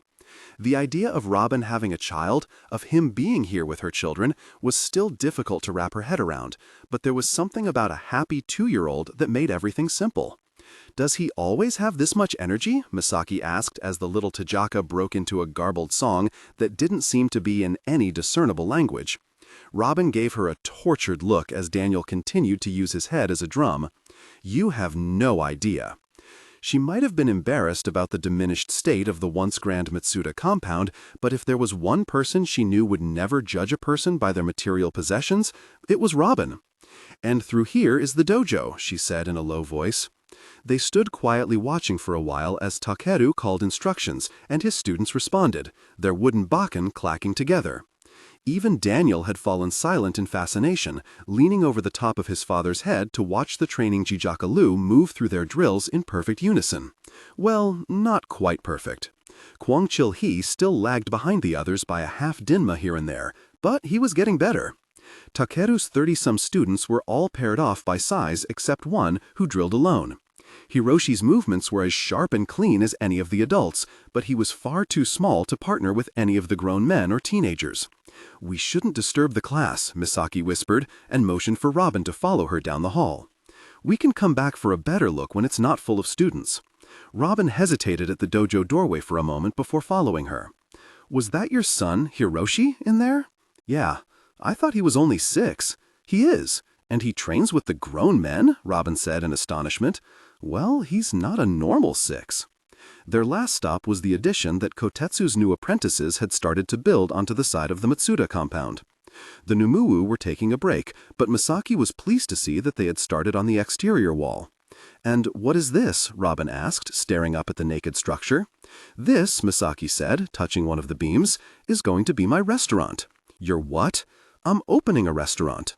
Takeru had vehemently opposed the idea of his wife working a normal job like a peasant, but after she had pointed out that she could employ some of the other villagers, and they had gone over a business plan, he had given in. In the end, it seemed that even Takeru's Matsuda pride could not overrule his financial sensibilities. With Governor Last's glowing recommendation, Takeru had stayed on as mayor of Takayubi.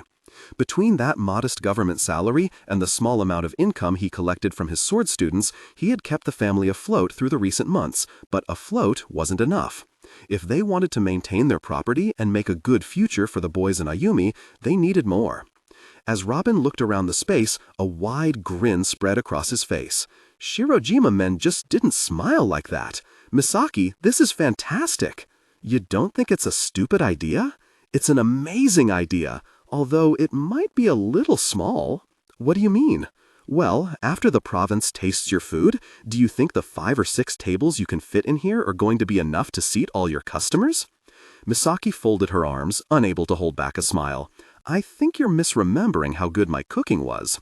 "Nah," Robin said confidently, "I'm not. Where did you get this idea anyway?" "After the storm, Takeru put me in charge of rationing our food supply. I found out I wasn't just good at cooking food for lots of people, I turn out to be pretty good at distributing it efficiently and directing a kitchen. Setsuko and I miss having our girls around.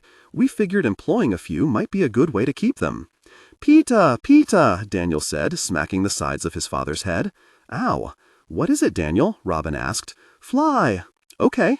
Reaching back to grab a handful of Daniel's little red kimono, Robin threw him through the open roof, high into the air. The tiny Kajaka shrieked with laughter, even as Misaki yelped in alarm. She had forgotten how good Robin's reflexes were. He caught the boy neatly by his ankle on his way down. "What now, kiddo?" he asked as his dangling son giggled. "Up? Down? Down. You got it." Robin lowered an upside-down Daniel to the floor and let go of his ankle. As Misaki watched, the toddler walked a few steps forward on his hands before tumbling onto his feet. "Don't run too far now," Robin said. Daniel blinked up at him, looking confused. Kneeling down, Robin switched languages. "Bahut dur bhago mat, okay?"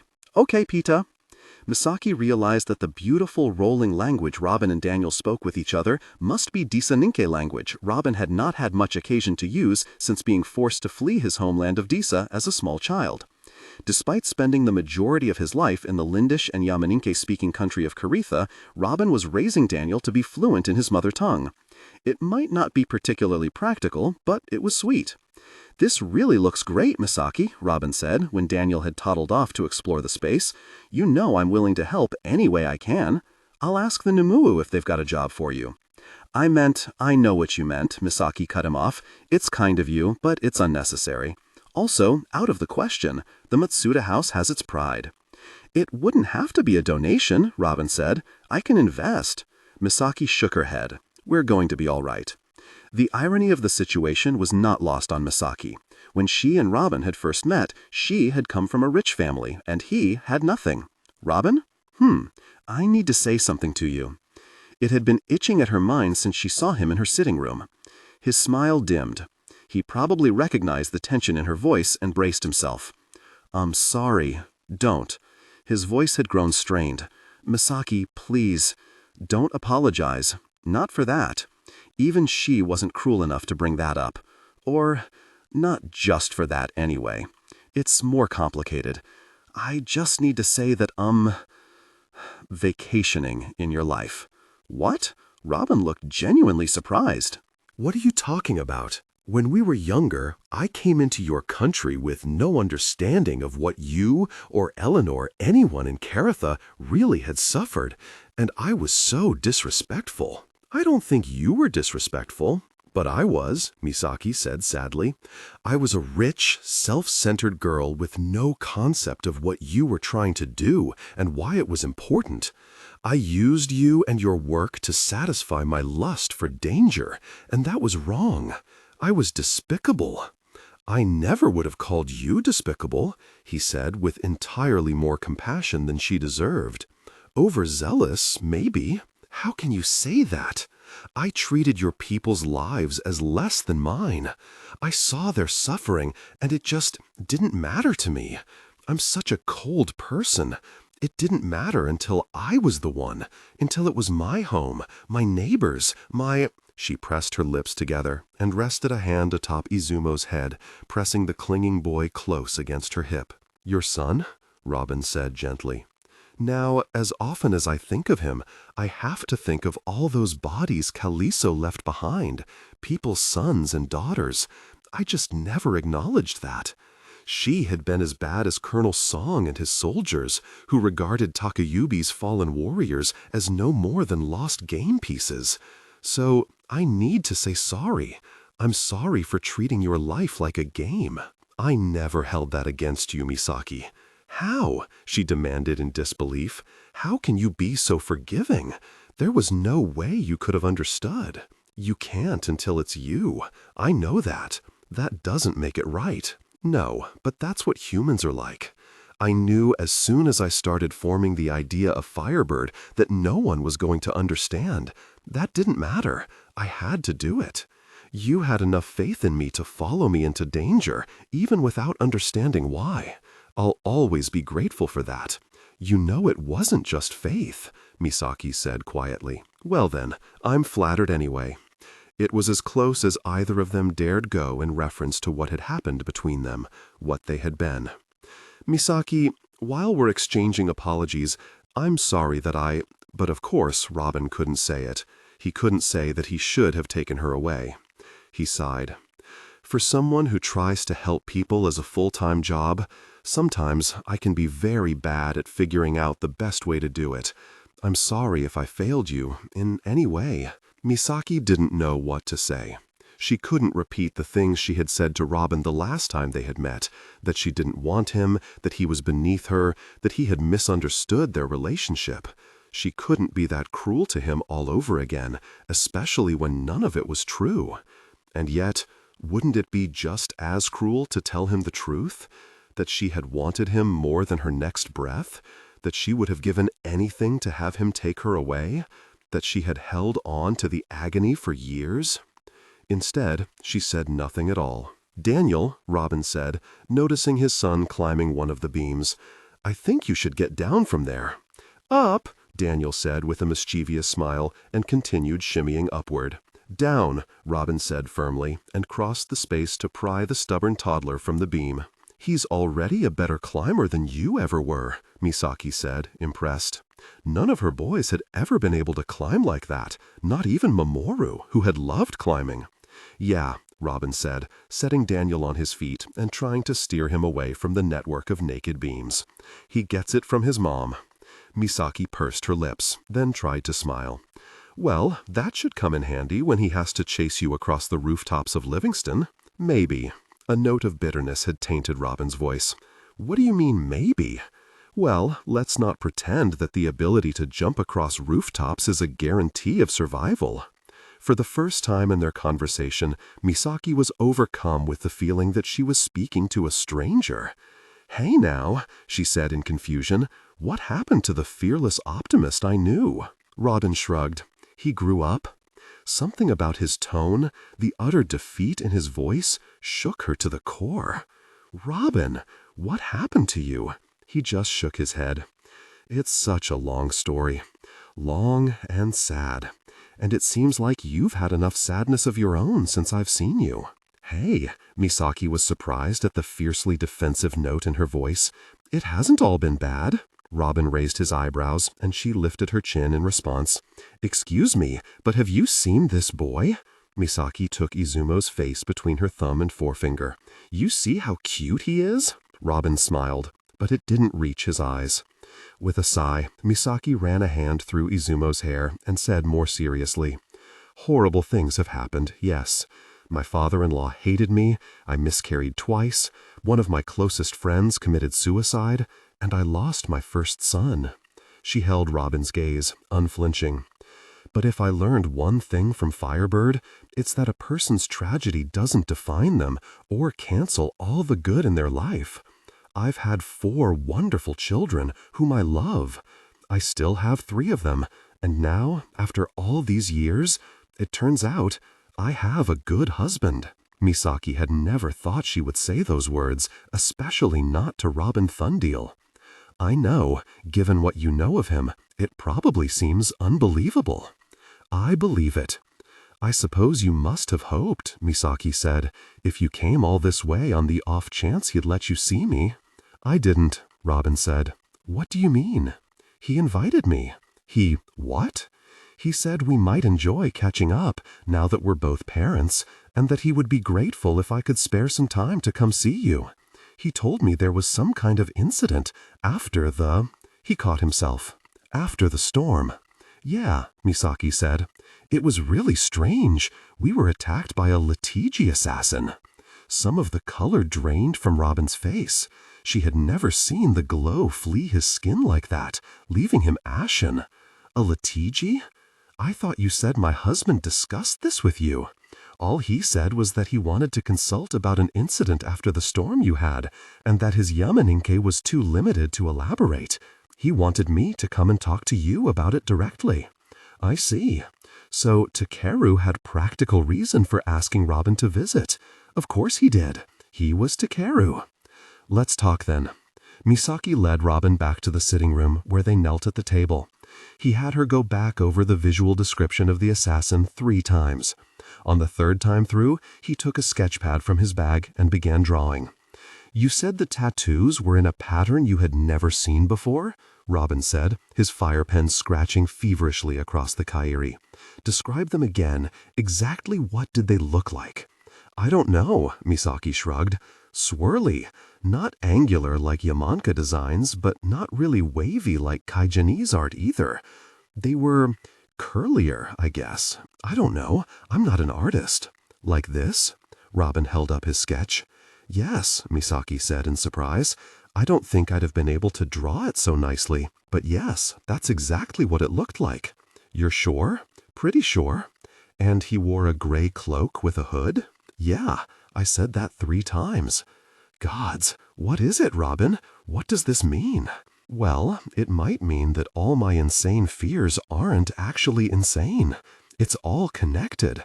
He's behind all of it. Who is? He's gone by different names. I'm still trying to figure out the real one. He turned to Misaki.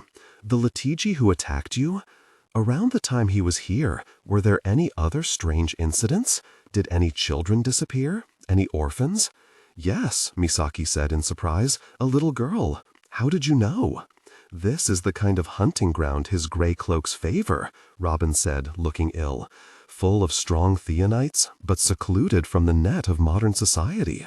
He likes to pick through war zones where he can find powerful orphans wandering around, unprotected. Wait, so this man who sends the gray cloaks, Misaki said, is he someone you met when you and Rakesh were in Disa? In a way. Okay, good to see you haven't lost your ability to be cryptic and annoying. I'm not trying to be cryptic. I'm not entirely sure who we're dealing with. All I really know is that he's planning carefully for the long term, building himself an army. An army? Yes, Robin said, or what will be an army in 13 years or so. He's not just gathering soldiers, he's going to raise them. Misaki could hardly think of anything more terrifying. Robin nodded. That's why he only takes children, never older than 6. So he kidnaps these young Jijikalu to raise as his own personal army? Not just Jijikalu, Robin said. Theonite and sub-Theonite children have gone missing from war zones, slums, and little villages in Hades, Disa, the Taiyang Islands, and probably too many other places to count. Like I said, the Gray Cloaks target areas that aren't protected by their governments. Gods! So this mysterious army, when it came of age, would be multi-powered? Depending on how it was executed, that could potentially make it the most dangerous fighting force in the world. The only commonality between all the children they take is their above-average power, Robin said. I assume the girl who went missing was powerful for her age? She was, Misaki said. Now that she thought about it, Ginkawa Yukimi was a perfect candidate for the horrible thing Robin was describing. If someone had heard the litigious bomb go off, if they needed to quickly snatch one child and get out unnoticed, she would have been the one. She was smaller than the other orphans, easy to physically overpower, but the blood of two powerful clans ran through her veins. From what I can tell, they try to pick out the most promising children they can whisk away without anyone noticing, Robin said. Thank the gods they didn't come after your sons or your niece. I'm sure they would have liked that. It may be the reason that Litiji tried to kill you and your husband. Really? Misaki said in horror. That, or it may have been a more general attempt to destabilize the community. The more chaos the cloaks can generate, the easier it is for them to take the children they want without getting caught. They'll disappear as soon as someone comes close to finding them out. But you're going to stop them, Misaki said. You're going to save these children? Robin looked away from her, toward the floor, seeming simultaneously older and smaller than she had ever seen him. I don't think I can. What? Who was this man behind the gray cloaks? What had he done with Robin Thundiel? What do you mean? You don't understand, Misaki. This man has abilities beyond me, beyond any of us. There are forces in this world, Theonites, more powerful than anything you and I could have imagined when we were at daybreak. I know that, Robin, Misaki said, exasperated. I did recently see a group of Fonyakalu make a tornado big enough to blow a town away. Right, Robin said. Now imagine that instead of a group, that was one person. What? Robin, that sounds impossible. It should be. So you're not even going to try to stop this person? I did try, Robin said with a flare of anger, and now Daniel doesn't have a mother. That made Misaki fall silent. Robin, She started to apologize, but he beat her to it. Sorry, I didn't mean to snap at you. I'm just at a bit of a loss. There's so much information that isn't fitting together. If I can, I'd like to discuss all this with you and your husband together. Misaki nodded. I'll talk to him and see when he has time. I hope there's something we can do to help. I hope so too, Robin said grimly. At least this is good, he gestured between the two of them. It's nice to have someone to bounce ideas off of. You have a lot of people back home who are good for that. Like, does the Thundiel firm still employ that professional Jocelyn you and Rakesh were so excited about? Yeah, well, surely he's the person to bounce ideas off. Why haven't you spoken to him? I haven't seen him in almost 4 years. What? Misaki, I haven't been in Karatha. Aline and I were in Hades for 3 years, from 66 to 69. Oh. Misaki had always known that Aline intended to go back to her war-torn homeland to see if she could use her powers to help her people. Robin had talked idly about going with her, but Misaki had never really thought he would do it. Firebird, she had thought, belonged in Livingston. He would never leave the city to fend for itself. 3 years? She said in disbelief. It wasn't supposed to be that long. Things got very complicated, very fast, and then he sighed. Well, like I said, it's a long story. But after we lost Daniel's mother, Aline and I had to flee the country with our kids. Wait, what? Misaki exclaimed. Aline has kids too? Yeah, didn't I mention that? She has twins, a boy and a girl. What? But who with? Misaki had trouble imagining what sort of person would be brave enough to woo someone as aloof and intimidating as Aline. And she was married to Matsuda Takeru. His name is Uther, Robin said, the only other Litiji we ever met as skilled as Aline. Unfortunately, we had to leave him behind when the Jammu Karantrate snuck us out of the country. He was involved in too much rebel activity. Even a Jamutana never would have been able to get him across the border. So you and Aline spent a bunch of time in Hades and made babies? Misaki said. What about Coley? How has he been? Oh, Coley went to Hades with us. What? That was even more jarring than the news of Aline having children. That doesn't sound like him. Hades was known to be the most dangerous country in the world for travelers. Why would a Numu want to put himself in that kind of peril, especially one who so valued his head, his fingers, and his time undisturbed in his high-tech workshop? I know it seems weird, Robin said. He got restless and impulsive after his parents disinherited him. Wait, after what? Misaki exclaimed. Unsure if she could deal with any more jarring news about her old classmates. The Kurumas had disinherited Coley? That didn't make even a little bit of sense. He had always been his parents' spoiled favorite son, a prodigy whose ingenuity put all his siblings to shame. What did he do? He got married, Robin said. His parents did not approve his choice. Why? Misaki asked, her eyes wide in curiosity. What was wrong with her? What sort of woman would be so bad that she prompted Yama's greatest Numu family to cast out their most promising heir in generations? Was she a Jocelyn, a Koro, an Adine? No, Robin smiled. None of those things. He married a nice, successful Numu by the name of Nieru Dumbaya. Nieru? But isn't that a man's name? Well, that was the part his parents didn't like. Misaki gasped, both hands flying to her mouth. No! Did you not know that Koli was gay? Robin looked amused. No, Misaki said. You did? Of course. Since when? I don't know, Robin shrugged. Our second year, maybe. I'm surprised he didn't mention it to you. You two always talked so much. About weapons, not boys, Misaki said, her voice shrill. Oh my gods! So his parents disinherited him because he married a man? Unfortunately, yes. Misaki supposed that made sense. An upstanding Numu family in the heart of Yama couldn't reasonably be expected to react any other way. He acted like it didn't bother him, Robin thoughtfully. He's weird like that. But I imagine it would be hard not to care. I mean, they were his parents.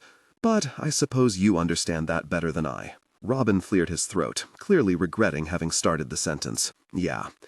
It came as no surprise to Misaki that Koli had been defiant where she had not. But marrying a man? That didn't just cut him off from his parents. It cut him off from his clan, his religion, and his entire community. Yamanka Falea was as deeply rooted in bloodlines and reproduction as the Ryuhan Falea practiced in Shirojima. Koli would never be welcome among his own people again. He would have inherited his parents' company, Misaki said, a strange pain rising in her throat. He could have changed the world, Robin chuckled. I think Koli would resent the insinuation that he needs his parents' company or approval to change the world. You're right, Misaki smiled. That was a stupid thing to say. But still, when Misaki had considered running off with Robin, she had risked losing the acceptance of her family and the people of Shirojima. Koli had given up a multi-billion walla inheritance, control of one of Yama's biggest companies, his family, his friends, his network of craftsmen, even his religion. Just the thought made her shudder. They really do love each other, Robin said. Is that enough? Misaki wondered aloud. Well, that's the question, isn't it? Despite any lingering regrets surrounding Robin, she knew she could never have cut herself off from her own roots so completely. Her strength was with these people. Her blood was of Shirojima's ocean.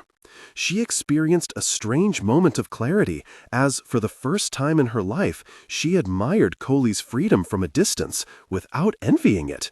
He was Koli, she was Misaki, and just recently she had become content with that. I can see why he might have wanted to get away from everything after that, Misaki said.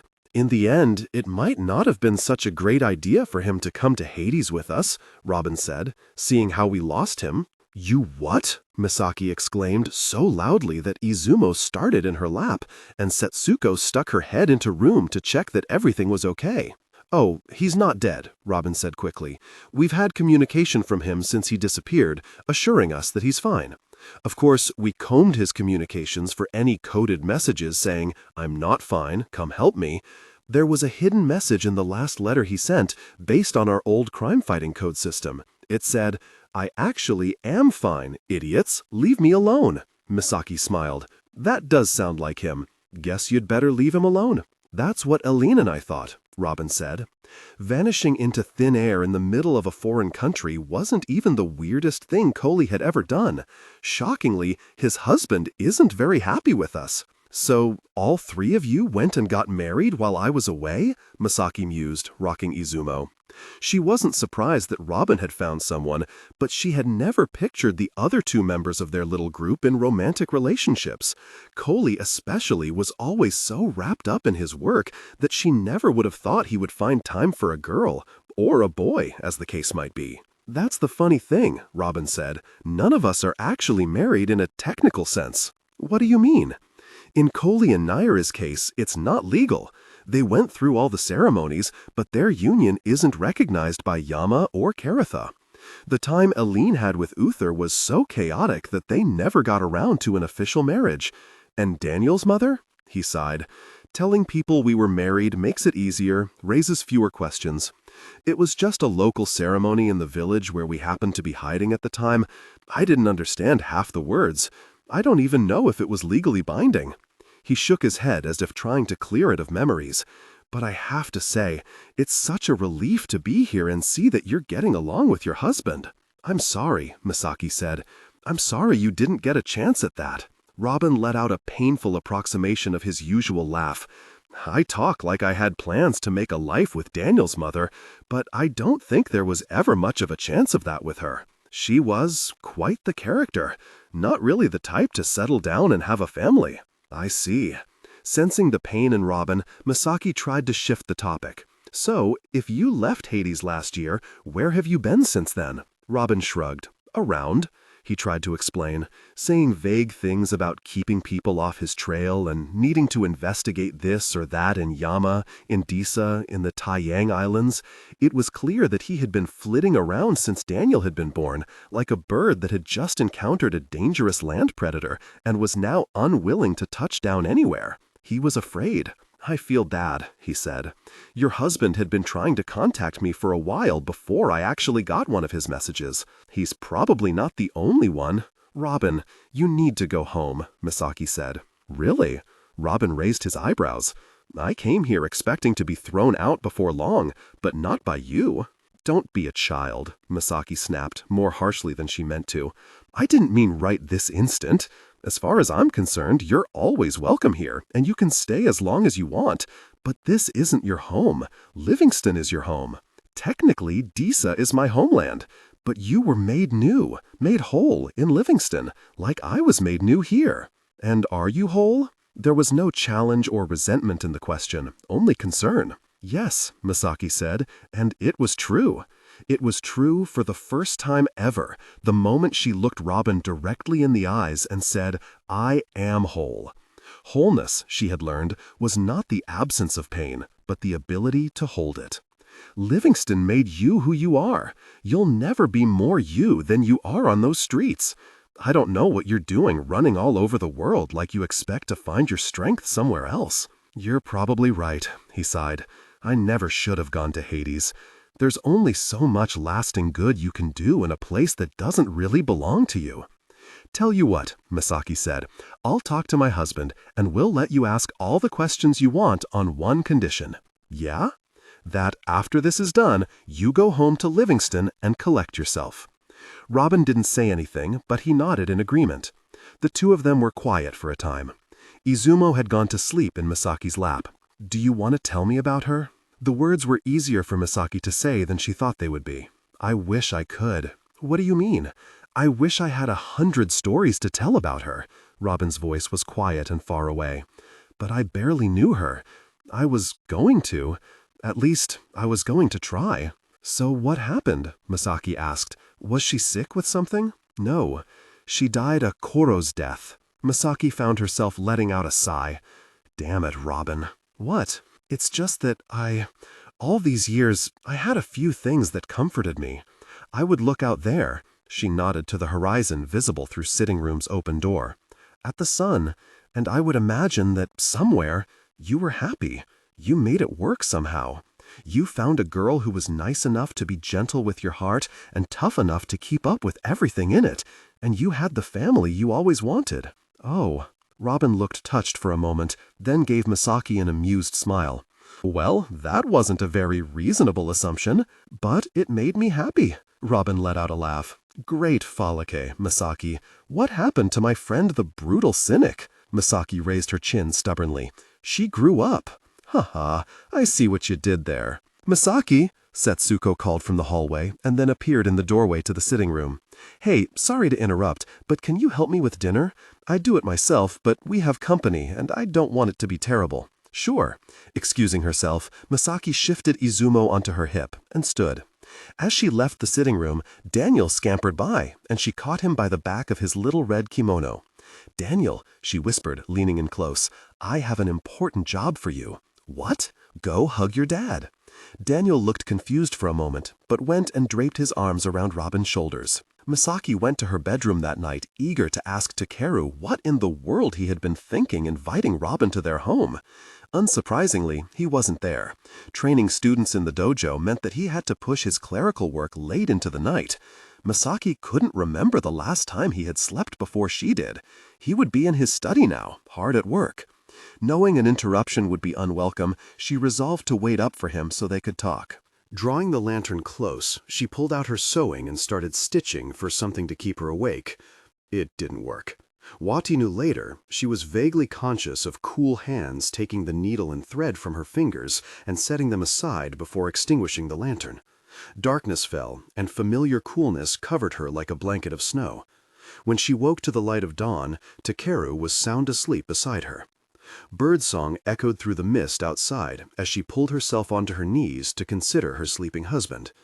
Takeru was an intelligent person, but he tended to have a blind spot where human emotions were concerned. Could he really not know how she felt about Robin? She rested a hand over his steadily beating heart and decided he must know. He had seen the way she and Robin looked at each other that day, 16 years ago, and he wasn't stupid. Her mind spun back to that heart-stopping moment when he had lowered his whispering blade, exposing his neck. Was that what this was? Some sort of test? "What are you doing, love?" she murmured into the morning stillness. Her husband, still deeply asleep, had no answer. Takeru remained overwhelmed with his dojo and administrative work for 3 days. Robin spent a good amount of that time attempting to help the Numu men with the construction.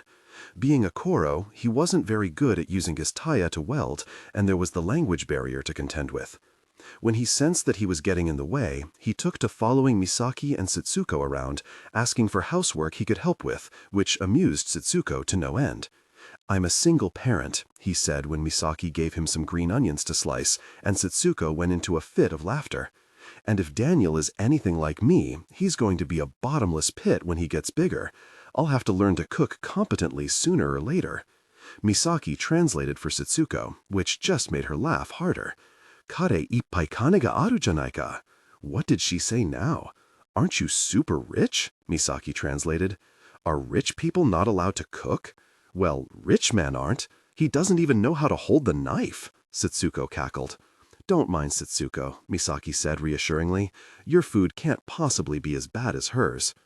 When they had mixed the vegetables, egg, flour, and meat into batter, Setsuko was still shaking her head. "I never thought I'd see a nobleman cook." "Well, you've been missing out," Misaki said as she poured the batter into a pan. "Watch this." She handed the pan to Robin, who placed his open palm on the metal underside and carefully began to cook the okonomiyaki. "What?" Setsuko exclaimed in astonishment, then slapped Robin's arm, heedless of the now sizzling pan in his hands. "You should stay forever, Thundeal-san. We'll save a fortune on gas." Setsuko flirting with Robin was one of the weirder things that Misaki had had to process in recent memory. Then again, Setsuko flirted with a lot of people, so Misaki decided she wouldn't dwell on it. "Keep that at 46 degrees, Kumbia," she told Robin. "I'm going to go call in the children. Be right back." Nagasa, now 4 years old, had been tasked with watching Daniel closely and dousing him if he caught fire, but so far that hadn't proved necessary. Currently, the little Tajaka was kicking a ball back and forth with Ayumi. Despite the fire hazard, Daniel turned to be a delight to have around. Most children spent at least a little time being wary and uncomfortable in a strange place full of foreigners, but it seemed that a life with Robin had accustomed Daniel to strange places and people. By the end of day 1, the little Tajaka was already playing with Nagasa and Ayumi as if he were one of the cousins. It took painfully shy Izumo another day to warm up to him, but Daniel was so persistently friendly, continuously babbling to him in a combination of Lindish and Disanake that Izumo didn't understand, that Izumo eventually relented and crept out of his shell. Hiroshi was the only one of the children who didn't warm to Robin's effervescent son. He didn't speak to Daniel, instead regarding him like some kind of strange stray animal he was being forced to tolerate in his home. "You could try being friendly to him," Misaki suggested over breakfast one morning. "He's just a boy, like you." "He smells weird," Hiroshi said flatly, "like an unwashed Numu." That's how all Tajakalu smell, Misaki said. It's just smoke. Weird smoke, Hiroshi said. I don't like him. That's no reason to be rude, Hirokun. Hiroshi's frown deepened. He looks like a Fonyaka. Misaki laughed. We look like Fonyakalu, Hirokun. Daniel has dark skin like a Tajaka and straight, short hair like a Carithian. There's nothing Fonyaka about him. What are we talking about? Robin asked, having heard his son's name in the conversation. Nothing important, Misaki said with a dismissive wave. Hiroshi just thinks your son looks like a Fonyaka for some reason. Oh. Robin raised his eyebrows at Hiroshi. Smart boy. What? I wasn't going to bring it up, for obvious reasons, he said apologetically, but he lowered his voice. Daniel is a Fonyaka, or a quarter of one anyway. His mother was half, and he does have her nose. He offered Hiroshi a smile that the frigid 6-year-old did not return. Well spotted, kiddo. I don't like him either, Hiroshi said bluntly, aware enough to realize that Robin could not understand him. Robin's smile dimmed as he looked into Hiroshi's eyes, but his gentleness did not. Misaki didn't get the chance to properly apologize for her son's behavior until later that evening, after the children had gone to bed. He's not a particularly friendly child, but he's usually well-mannered around his elders, she said, gathering the dirty chopsticks, pans, and rice bowls into a pile. I don't know what got into him today. I don't mind, Robin assured her, setting down the wash tub she had told him to retrieve. Well, I do. Misaki tied her sleeves back, yanking the cloth strips hard in her annoyance. I'm not trying to raise brats. Harsh, Robin said as Misaki opened the kitchen window and streamed water from the rain drum into the tub. While Takeru, Kwangtae-min, and Kotetsu Katashi were working hard on restoring Takayubi's running water, the Matsuda's kitchen sink was still too temperamental for washing dishes. When the tub was full, Robin had heated the water with one hand. With the other, he took one dish at a time from the stack and put it in the tub. Misaki kept the hot water swirling with her right hand. When she sensed that a dish in the bottom of the tub was clean, she retrieved it with her left hand, shook the water from it, and set it in the stack of clean dishes. Tell me if it gets too hot, Robin said as steam rose in curls from the tub. I don't want to burn you. Please, Misaki said in exasperation, don't flatter yourself. Those brief moments, when she darted a hand in for a dish, brought them as close to touching as they had come in 15 years. It was almost too close. Misaki would have worried about the flush rising in her cheeks, but it was dim enough that it probably wasn't visible. Besides, it was a normal reaction to heat. When Robin had been quiet for a time, she glanced up at his face and found him staring at her forearms. Normally, her kimono covered the scars, but her sleeves were tied back. Pretty scary, right? She smirked, snatching a rice bowl from the tub. Don't I look dangerous? Knives? He asked, cocking his head at the crisscrossing lines. Bladed fans. Misaki tossed the bowl into the air, spinning the water droplets into vapor as it flipped over. If you can believe it. She caught the rice bowl and stacked it with the others. For a moment, the only sound was the quiet rush of the water swirling between them. How much did he see? Robin asked at length. What? Hiroshi. During the storm, did he see the fighting? Worse, Misaki said, and she told Robin what Hiroshi had done during the attack. I don't understand that boy, she admitted wearily. I never have, from the time he was an infant. All Matsudas are raised to be warriors, but it's like he came out of the womb, already sharpened for the kill. You know me. I've always had a violent streak, this little sliver of darkness in me that wants to kill. With Hiroshi, I don't know what else there is in him. I worry that hard, violent impulse might be all of him. You really think so? How else does a 5-year-old boy kill a man? To protect his mother? Robin suggested in that tone of voice of his, as if believing the best of people were obvious and simple. I don't know. You remember my brother, Rakesh, right? Of course, Robin's surly, identical twin had never been part of their friend group, but he had been in several of Misaki's classes. He did unimaginable things to keep the two of us alive in Disa when we were little. I don't think you can judge a child too harshly when they're so young and under that much stress. I never said I blamed him, Misaki said. By all accounts, he did the right thing, an action any adult Korra would be proud to claim. It scares me, Robin. I can't help but feel like I failed him somehow. What do you mean? Knowing you, I'm sure you did everything you could to protect him. No, that's not... I mean, of course, I regret my weakness. What fighter doesn't? But it's more than that. My husband is a formidable fighter, but I don't think he relishes violence. Not the way I do, or did, back when I was younger. If Hiroshi has some kind of deep-seated tendency toward violence, it's something he inherited from me. It should be down to me to help him master it. But then, he's also emotionless and distant, like his father, so I've never really been able to connect with him. Now he's killed a man, and I don't know what to do about that. I look at him, and I might as well still be pinned down under that Fanyanka. I still can't do anything to save him. Have you told him that you forgive him? Robin said. That you love him anyway? Why would he need my forgiveness? He protected me. With how much of a little Matsuda he is, my forgiveness might be an insult to him. Maybe, but he needs to know that he has it. You really think so? You know he does. In the silence that followed, Misaki realized that Robin was right. When she had thought of herself as a murderer, it was Setsuko's simple belief in her goodness that had pulled her out of the darkness. Surely every person had that need, on some level. Just keep loving him, Robin said. That's what I did with my brother, and he turned out okay. Well, he cocked his head, mostly okay. Misaki let out a laugh, remembering how ferociously the Thundial twins used to argue about everything, from money to politics to fighting techniques. You can't pretend that you approve of the way he turned out. But I do owe him my life, Robin said seriously, in every sense. He's not just the reason I got to grow up. He's the reason I got to grow up with clean hands. No matter how insufferable he was, no matter how we fought, he knew that I was grateful to him. I have to think that helped. Well, we're Matsudas, Misaki said, retrieving another dish.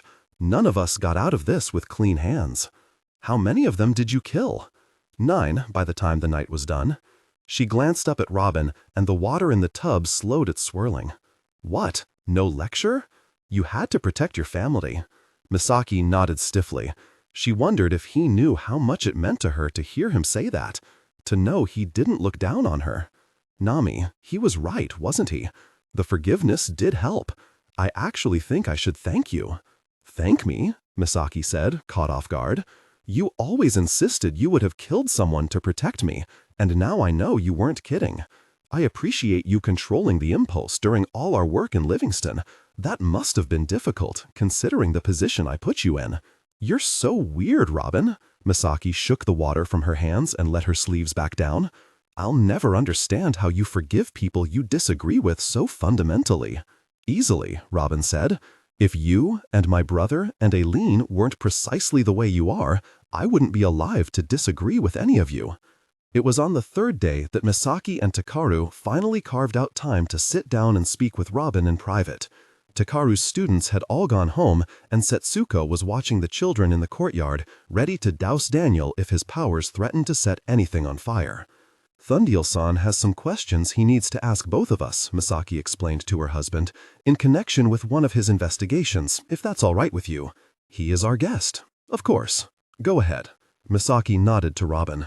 I'm interested in learning more about the powers of Shirojima's great houses, Misaki translated, and if there was anyone attuned enough to read Takaru's minutely differing expressions, it was Robin. He picked up on the older man's apprehension before Takaru even spoke. I don't mean to infringe on your secrets, he said quickly. I would never try to steal information that belongs to your bloodline or Misaki's. In truth, my investigation is geared more toward determining if someone has already stolen that information. Misaki explained, and Takaru agreed to hear their guest's questions. When she had translated her husband's response to Lindish, Robin produced 2 parcels from his bag and unwrapped them to reveal that each contained a small slab of metal. As he laid them on the table, Misaki realized that they were the halves of a crude axe head that appeared to have been broken in 2. The first technique I wanted to ask you about is the whispering blade, Robin said. Has there ever been anyone outside your family able to make ice like that? Ice that can cut through metal? Misaki knew the answer was no, but she translated for Takaru anyway, out of courtesy. Of course not, Takaru said. What a stupid question. No, Misaki said, not translating the second part. Metal-cutting ice is exclusive to the Matsuda line. Ask him why he's taken out those pieces of metal. He's curious what your questions have to do with those. She nodded toward the halves axe head. This axe belonged to a man I knew, Robin said. I know it's made of inferior metal, a far cry from Kuruma or Kotetsu steel, but it was cut by ice. I saw it with my own eyes. Misaki translated to dialect as Robin slid the 2 pieces of metal across the table for Takaru to examine. The man holding it was cut in half too, if that's relevant, Robin said, as Takaru ran his fingers over the steel. A big, hulking Funkatigi. Good man, good fighter. After translating, Misaki added that in her experience, Funkatigi muscle was often harder to cut through than steel. Takaru was frowning at the metal in his hands. Kore wa sasayaiba no shiwaza janai desu. Misaki looked at her husband for a moment, then turned to Robin. He says that cut is not the work of a whispering blade. Are you sure? Robin asked. Honki desu ka? Misaki translated. In response, Takaru gave Robin a faintly indignant look. Then he threw one piece of the axe head into the air. As it came down, the whispering blade flashed from his hand, striking it in 2. Oh, Robin exclaimed in surprise. As the whispering blade sublimated, one piece of the axe head landed neatly in Takaru's hand. The other flew toward Robin, who managed to snatch it out of the air without cutting himself on the sharp edge. With a dry look, Takaru held up his piece to show Robin the flawlessly smooth surface where his whispering blade had sheared through. Oh! Robin looked from the hunk of metal in Takaru's hand to the one in his own. The stroke of Takaru's whispering blade had created a mirror-like surface, much cleaner than the original break. I see. Aru jutsu, Takaru said, kono mura de futsu ni tsukawanai. There is a jizaka technique not often practiced in this village, Misaki translated for her husband as he continued, wherein the fighter uses water or ice to propel metal blades. Could your killer have been employing something like that? Maybe. You would have to go much further south to find experts in that technique. My husband recommends the towns of Sabaisu and Natamui. Thank you, Fontes said. I'll look into that. There's one more technique I need to ask about.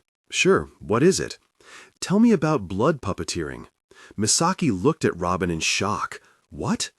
Kare ima donna ketojutsu kikimashita? Takaru asked, noticing the expression on his wife's face. What has he asked about now? Tsusano ketojutsu. Chininyo, Misaki answered. So desu ka? Takaru looked amused before suggesting that Misaki explain to her friend the difference between a bloodline technique and a ghost story. Hi, Misaki said hesitantly, and then turned to Robin. The blood puppeteers are a myth. I know, Robin said, but for the sake of argument, just humor me, okay? If it was possible, would it work on a tanjaka? He had started absently massaging his arm. Or a phonyaka? Oh, yes. Misaki didn't have to consult Takaru on this technique. She was the blood manipulator. I have to assume it would work like any other blood-based technique. Those work best on non-jijakalu, who have limited control of the liquid in their own bodies. Delightful. But like Takaru said, it isn't possible. My father is the most accomplished blood manipulator in generations, and even he says it's just a tall tale. There's never been a documented case, only rumors. I know. There's a but coming, isn't there? Misaki said. Robin, what did you see? It's not something I saw or heard, he said, or I wouldn't be bothering you with these questions. I know that ears and eyes can be tricked, but it happened to me, Misaki. I felt it. Kare nanto imashita?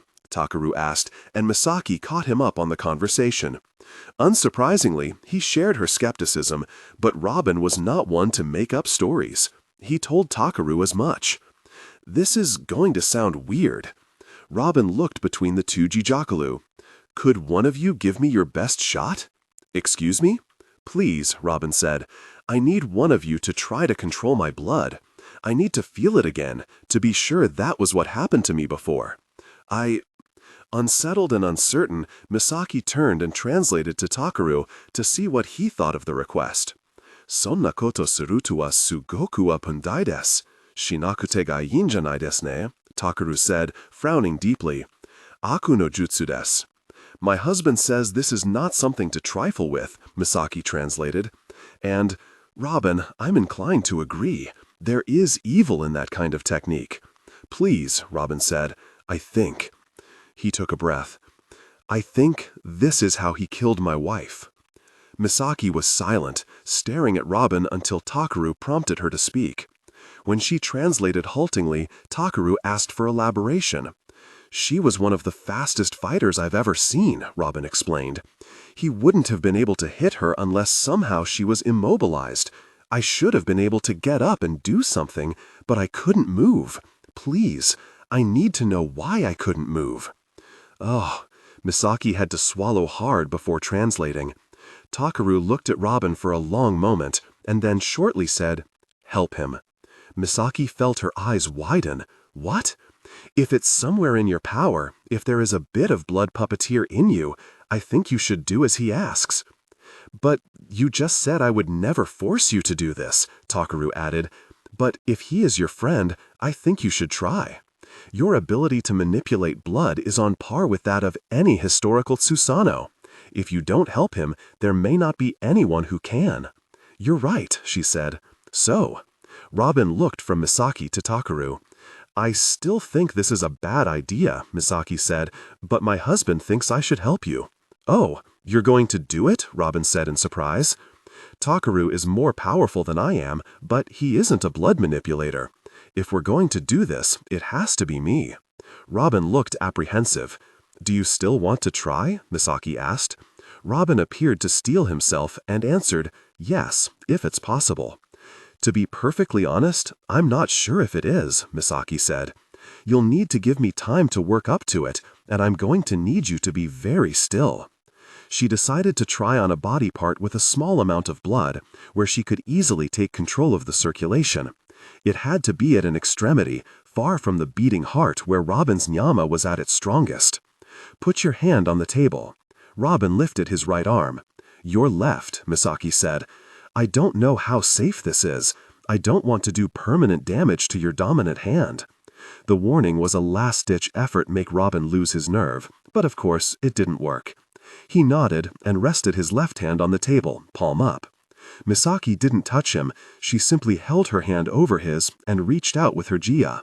She wasn't sure if the sound came from her or Robin, but there was a sharp gasp as her ice met his inner heat. It was here, in the depths of their interlocked power, that she fully realized how much he had changed. In youth, Robin's nyama had leapt and crackled against hers, painful but joyful at the same time. Somewhere on his path, Robin had encountered suffering he couldn't turn to energy, something that had broken him.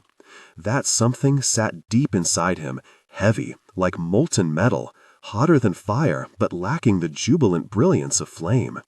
The Robin Thundiel she had known was gone. Of course, Misaki had changed too.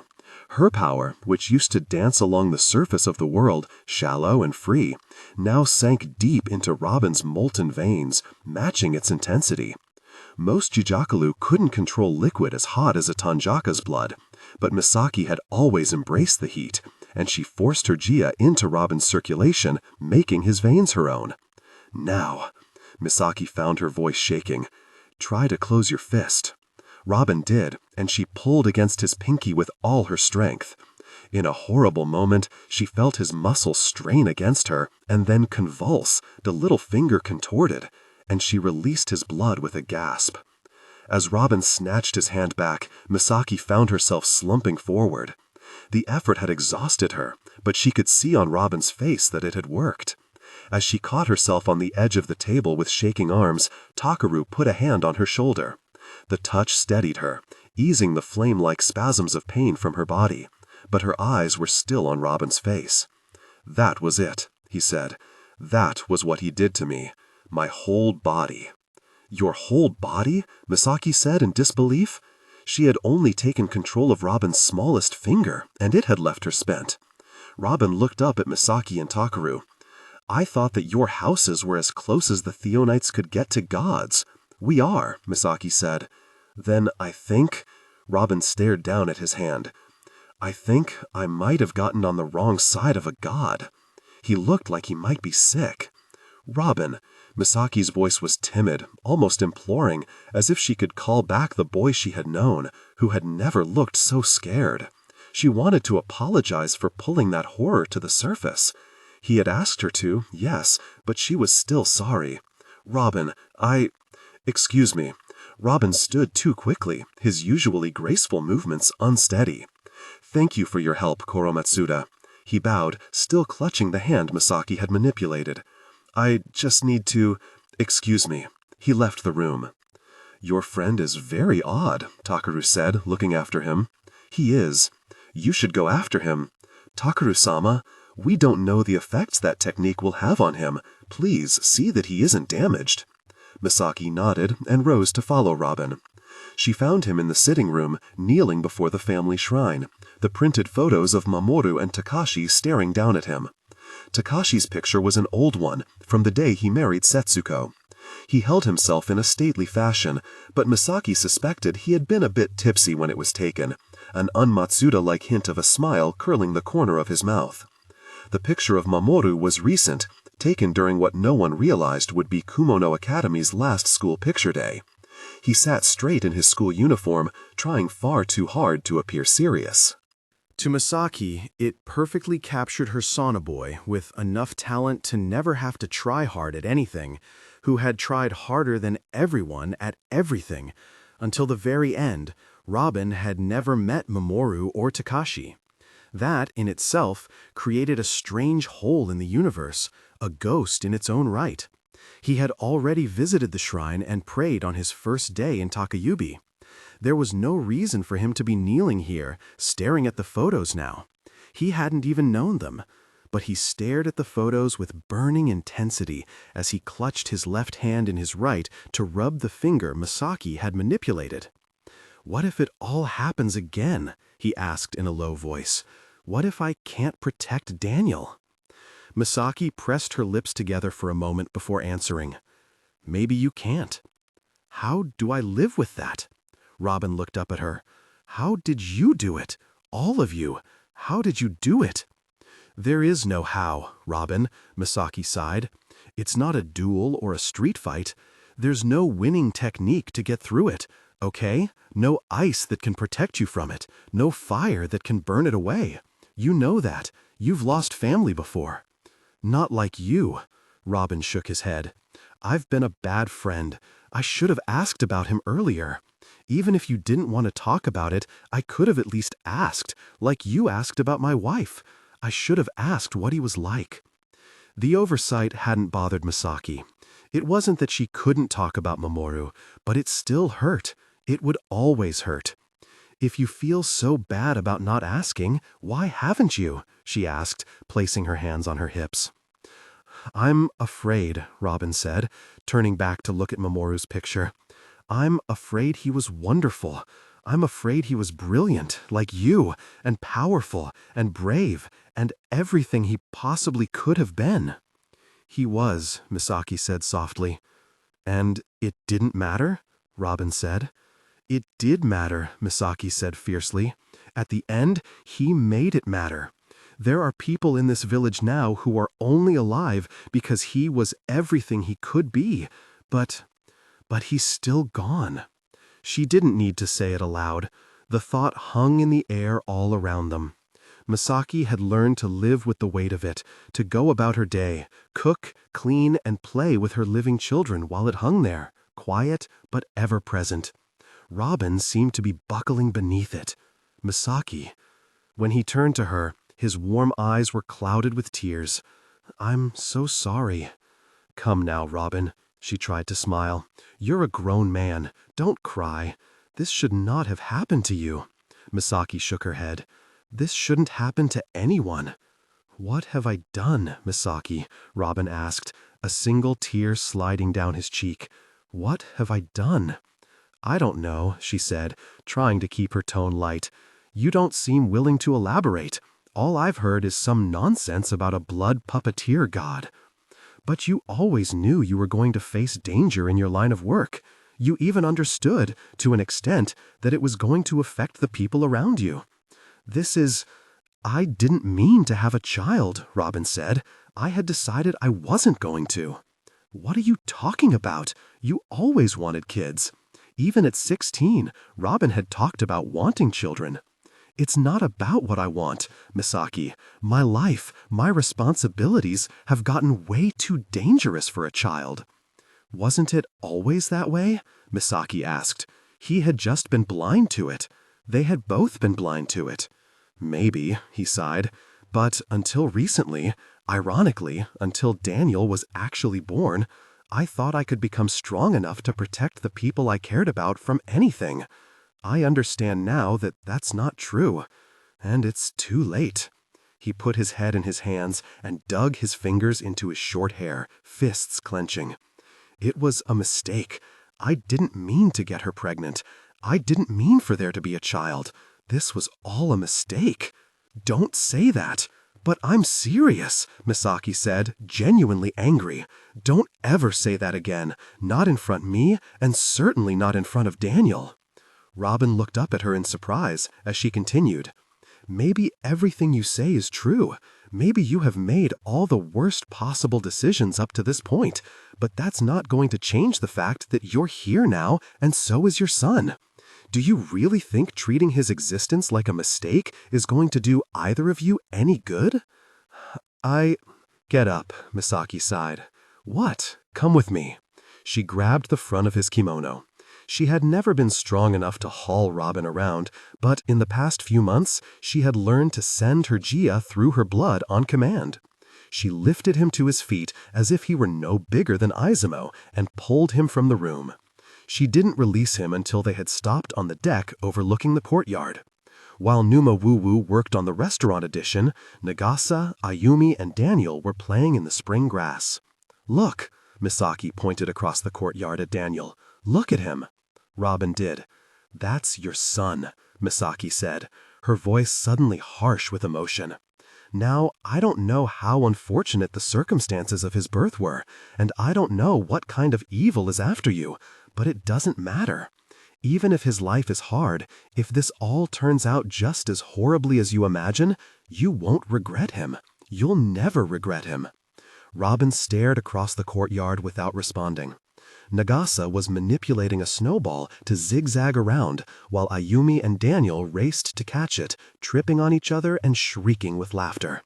I can't tell you everything is going to be all right, Misaki said. Neither of us is that naive anymore. But I can tell you to live the time you have with that boy instead of spending it on worry and regret. You might have 20 years with him. You might only have 2. If you waste that time, if you miss it, then when it ends, you're going to feel like the biggest idiot who ever lived. A moment had passed before Misaki realized that she was crying. It had been a long time since she had cried for Mamoru. Seeing Robin here with his son brought all the emotion back to the surface. He didn't reach for her physically. This new adult Robin was not so forward, but she felt his heat tug at her skin. Izumo, she gulped, drawing her sleeve across her eyes. Is your finger all right? What? Let me see. She snatched his hand before she could think better of it. Oh, Robin said as their skin touched. You don't have to. My husband told me to check for damage, Misaki said thickly. They were barely touching, Misaki holding his smallest finger between her thumb and forefinger, but it burned. Well, Robin said, are my blood vessels all okay? Seems like, Misaki said, but she didn't let go.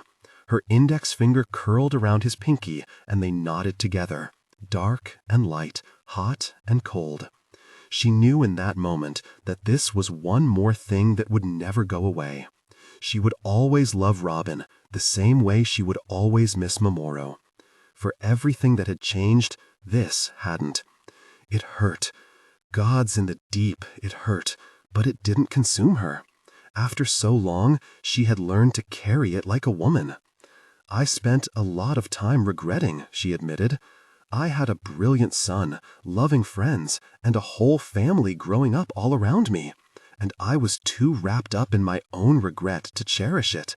I didn't take ownership of that life until it was all slipping through my fingers, and it was too late. I'm so sorry, Robin said. I wish there was something I could... Don't be sorry, Misaki said firmly. Just promise me that you won't make the same mistake.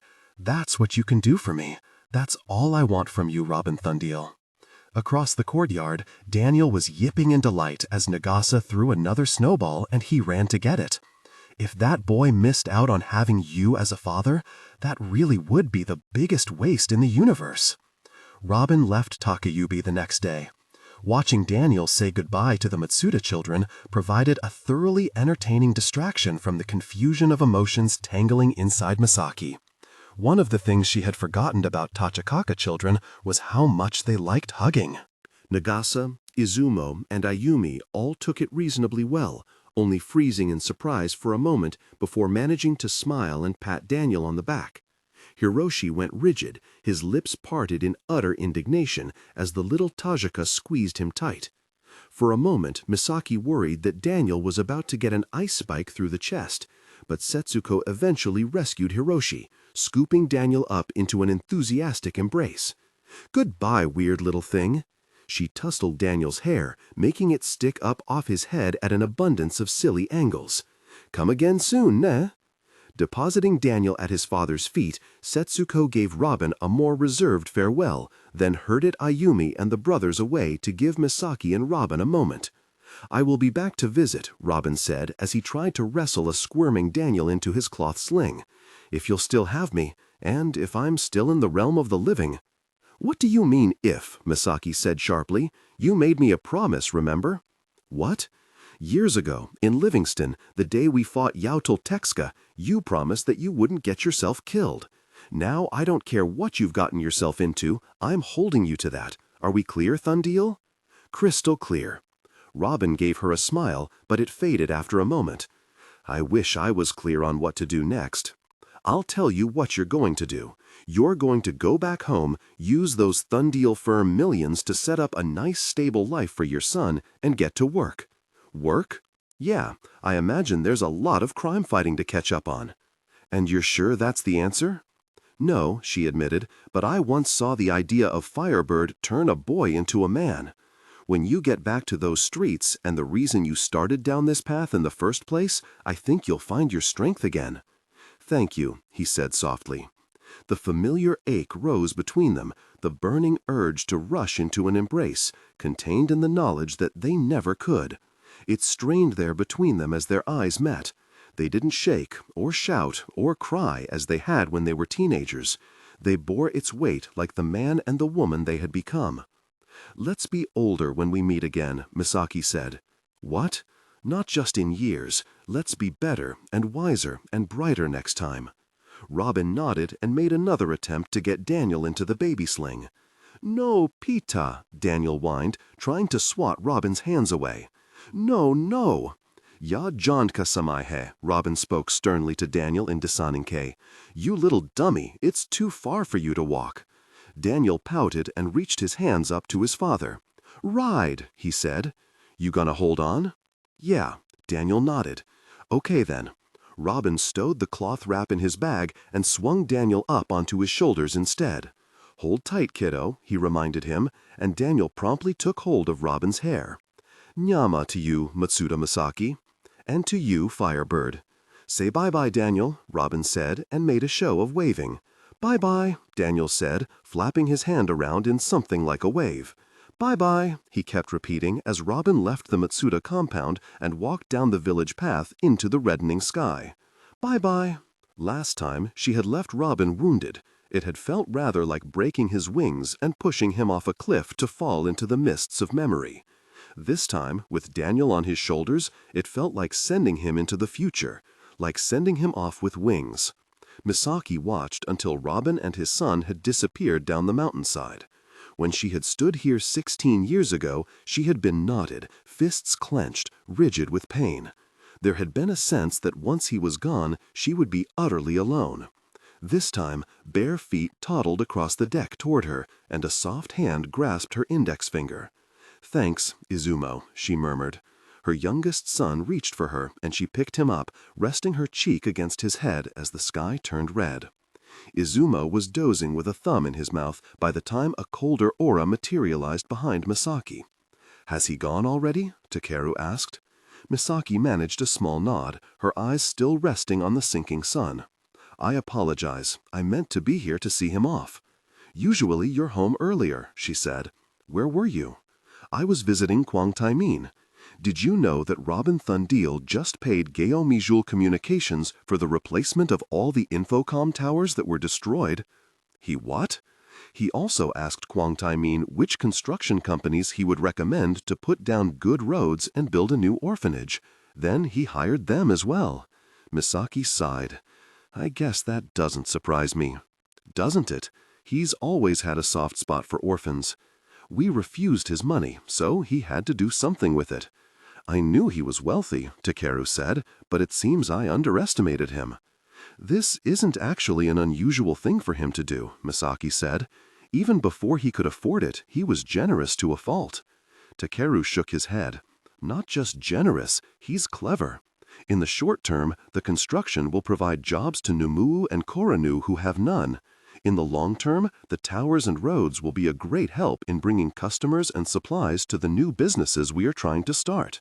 "That's good," Misaki said. "We'll be able to pay him back in the future." She wasn't surprised that Robin had found a way to help behind her back, but they were still Matsudas. They still had their pride. "Of course," Takeru said. He seemed to be choosing his words carefully. "I felt that it was important that we speak to Robin Thundil in person about what happened after the storm. I apologize if having him here was uncomfortable for you." "No," Misaki said earnestly. "No, he's an old friend. It wasn't uncomfortable. I'm just surprised that you would ever allow him here again after the last time we saw him." "That was a long time ago," Takeru said. "Still, I am sorry if it was painful." Misaki looked at her husband in surprise. "Why would it?" "I'm not stupid," he said mildly. She pressed her lips together, feeling a guilty blush color her cheeks. "And you let him come here anyway?" "I trust you." With the last of the sun touching her skin on one side and Takeru's cold on the other, Misaki found herself fascinated by the sheer scope of her emotions. She hadn't been surprised to realize that she still loved Robin. What was strange was that she could love him and love Takeru at the same time. In the last year, she had been astonished by how much pain she could hold in her. But until she stood on that front deck with Takeru beside her and Izumo in her arms, she had never held this much love. Maybe that was the how Robin had been looking for, the simple magic by which she held herself together. Love for what she had and what was gone. Love no matter the pain. "You two enjoyed catching up?" Takeru asked. "We did. Sorry he didn't end up having more concrete information on our assassin." "That wasn't the only reason I asked him here." "It wasn't?" I didn't want to leave you in your silence." Takeru seemed to choose his words carefully. 16 years. You never got to say goodbye." Misaki turned to her husband with a smile. It was different from the manic fighter smile that used to light her face when she raced down alleys chasing Robin's flames, more peaceful. Back then, all she had wanted was to seethe and burn and fight and feel. That was before she knew pain, before she had seen her son's body on fire.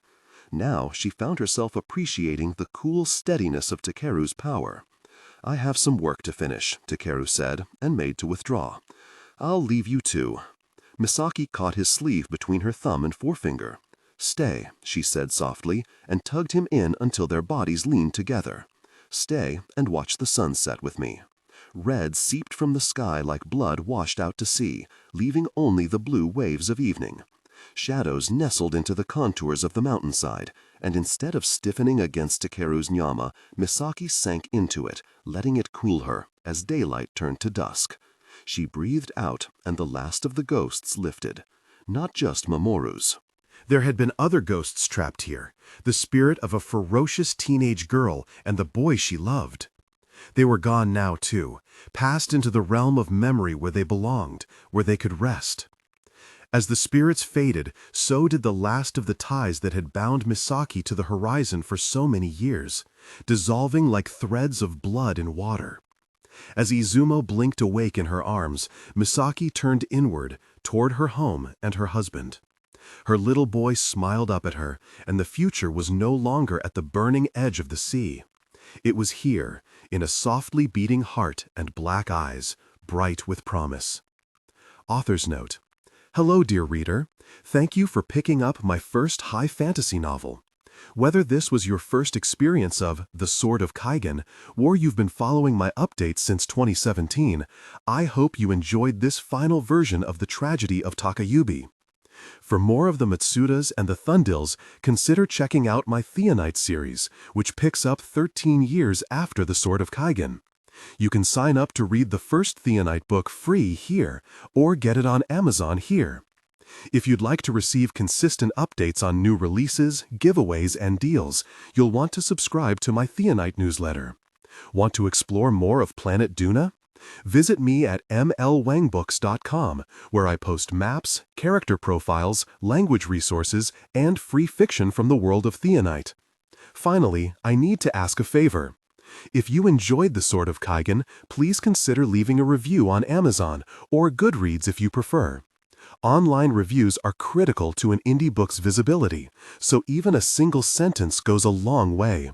Thank you again for joining my heroes on The Sword of Kaigen. Sincerely, M.L. Wang. Cast of characters, families of Shirojima, named characters only. Names are listed in Kaigenese order, family name followed by given name, i.e. Matsuda Mamoru. Characters who are not Kaigenese or Rangise have a comma between their family and given name, i.e. Thundil, Robin. Shirojima names are grouped according to household and ordered by male hierarchy. Matsuda. Takayubi's leading warrior house, masters of the Whispering Blade, also called Sasayaiba. Traditional allies of the Yukino family, with a unique cross-Kafo apprenticeship relationship with the Kotetsus. Takaru.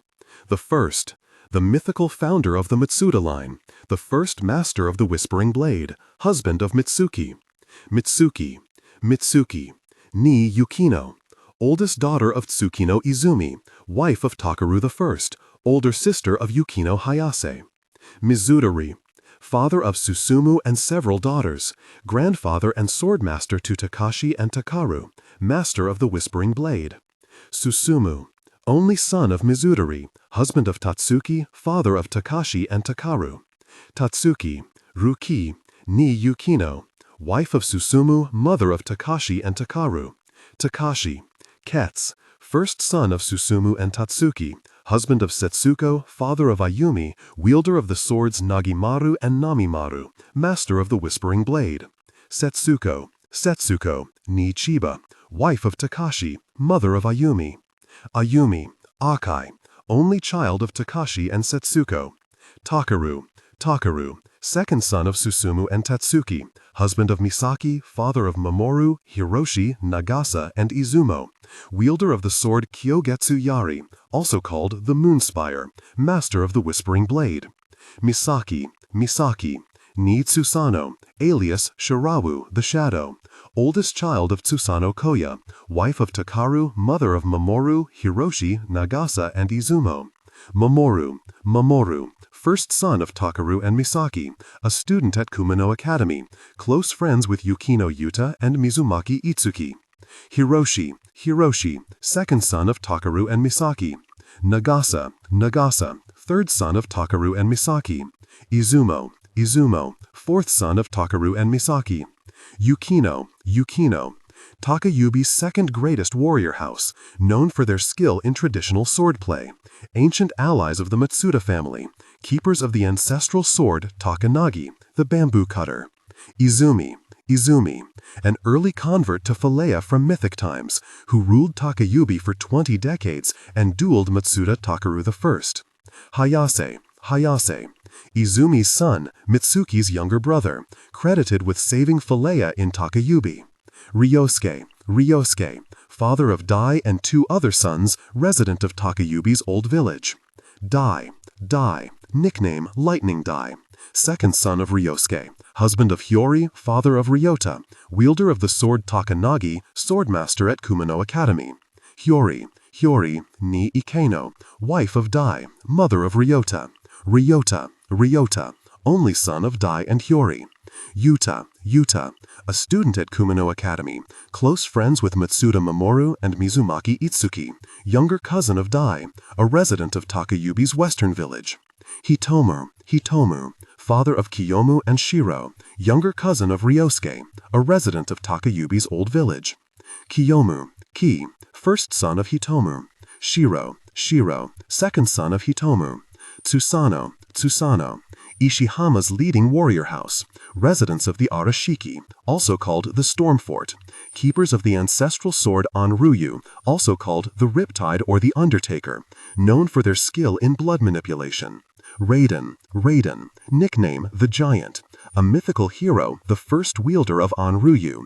Koya, father of Misaki, Kazu, Kaito, and Raiki.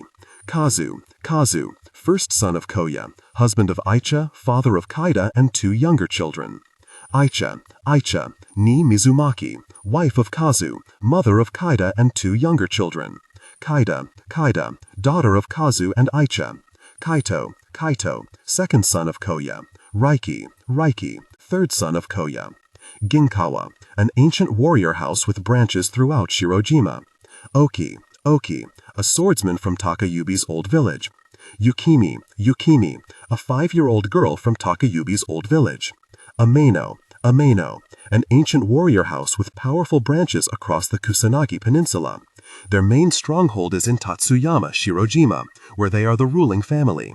Members of their Takayubi branch are vassals to the Matsuda house. Kentaro, a volunteer from Tatsuyama. Samusa, a sword instructor at Takayubi's elementary school, a resident of Takayubi's old village. Ikeno, an ancient Shirojima warrior house, traditional vassals of the Matsuda and Ameno houses. Tsuyosa, first son of the current Ikeno patriarch, a resident of Takayubi's old village. Shun, a resident of Takayubi's old village. Katakori, a lesser Takayubi warrior house, notable for specializing in archery over swordplay, traditional vassals of the Matsuda house. Hakazora, a student at Kumino Academy, a resident of Takayubi's old village. Hisato, father of Mayumi, a resident of Takayubi's old village. Mayumi, daughter and caretaker to Hisato. Mizumaki, an ancient lesser warrior house, traditional vassals of the Matsudas, the Yukinos, and the Ginkawas, with many other branches throughout Shirojima. Toki, family patriarch, older brother of Hyosuke, a resident of Takayubi's old village. Fuyuhi, wife of Toki, mother of Fuyuko.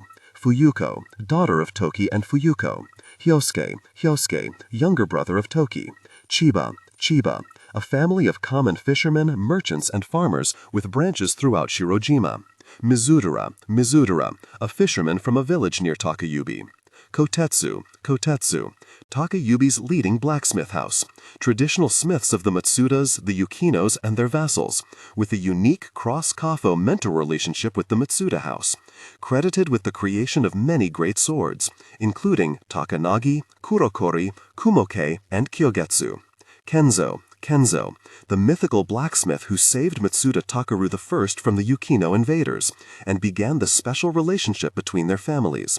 Chizue, mother of Katashi, Kan of Chizue, husband of Tamami, father of Atsushi, Hotaru, Naoka, and Kyoko, Takayubi's best swordsmith. Tamami, wife of Katashi, mother of Atsushi, Hotaru, Naoka, and Kyoko. Atsushi, first son of Katashi and Tamami, close friends with Matsuda Mamoru. Hotaru, second son of Katashi and Tamami. Naoko, daughter of Katashi and Tamami.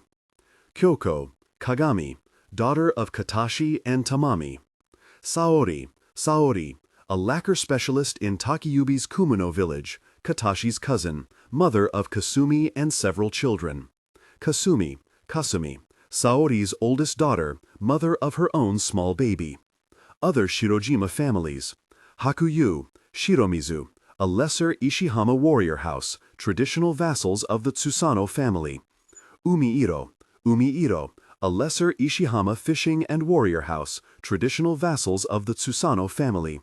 Tetsukai, a Kusanagi blacksmith house, ancient relatives of the Kotetsu family. Ishino, and Ishihama blacksmith house, traditional smiths of the Tsusanos and their vassals, credited with forging the Tsusano's ancestral sword on Ryu. Hibiki, a minor Josei house with branches throughout Shirojima and Hakudao. Other characters: Banhang-ji, Josei to the Emperor of Kaigen. Baek Jin-kyu, a lieutenant in the Imperial Kaigenese Army. Cho Kyung-tek, a translator Josei in the Imperial Kaigenese Army. Chun Chang-ho, a general in the Imperial Kaigenese Army.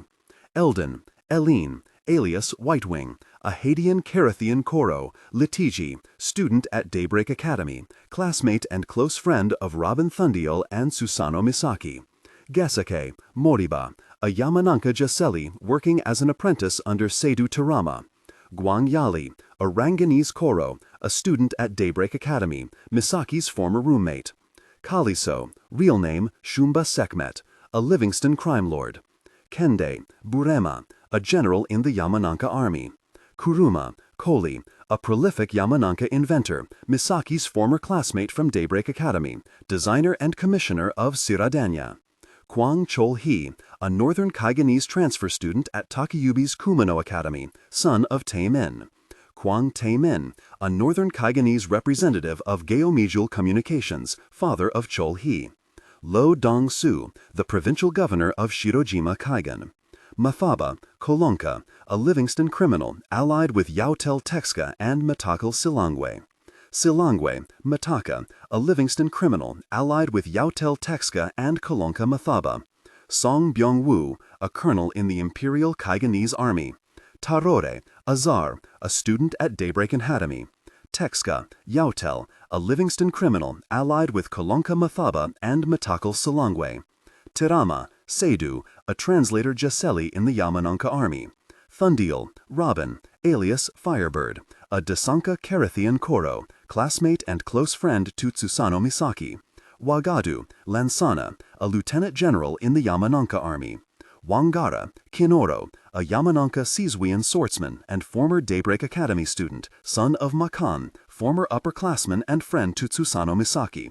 Wangara, Makan, a Yamanaka swordsman and Daybreak Academy instructor, father of Kinoro, swordmaster to Tsusano Misaki.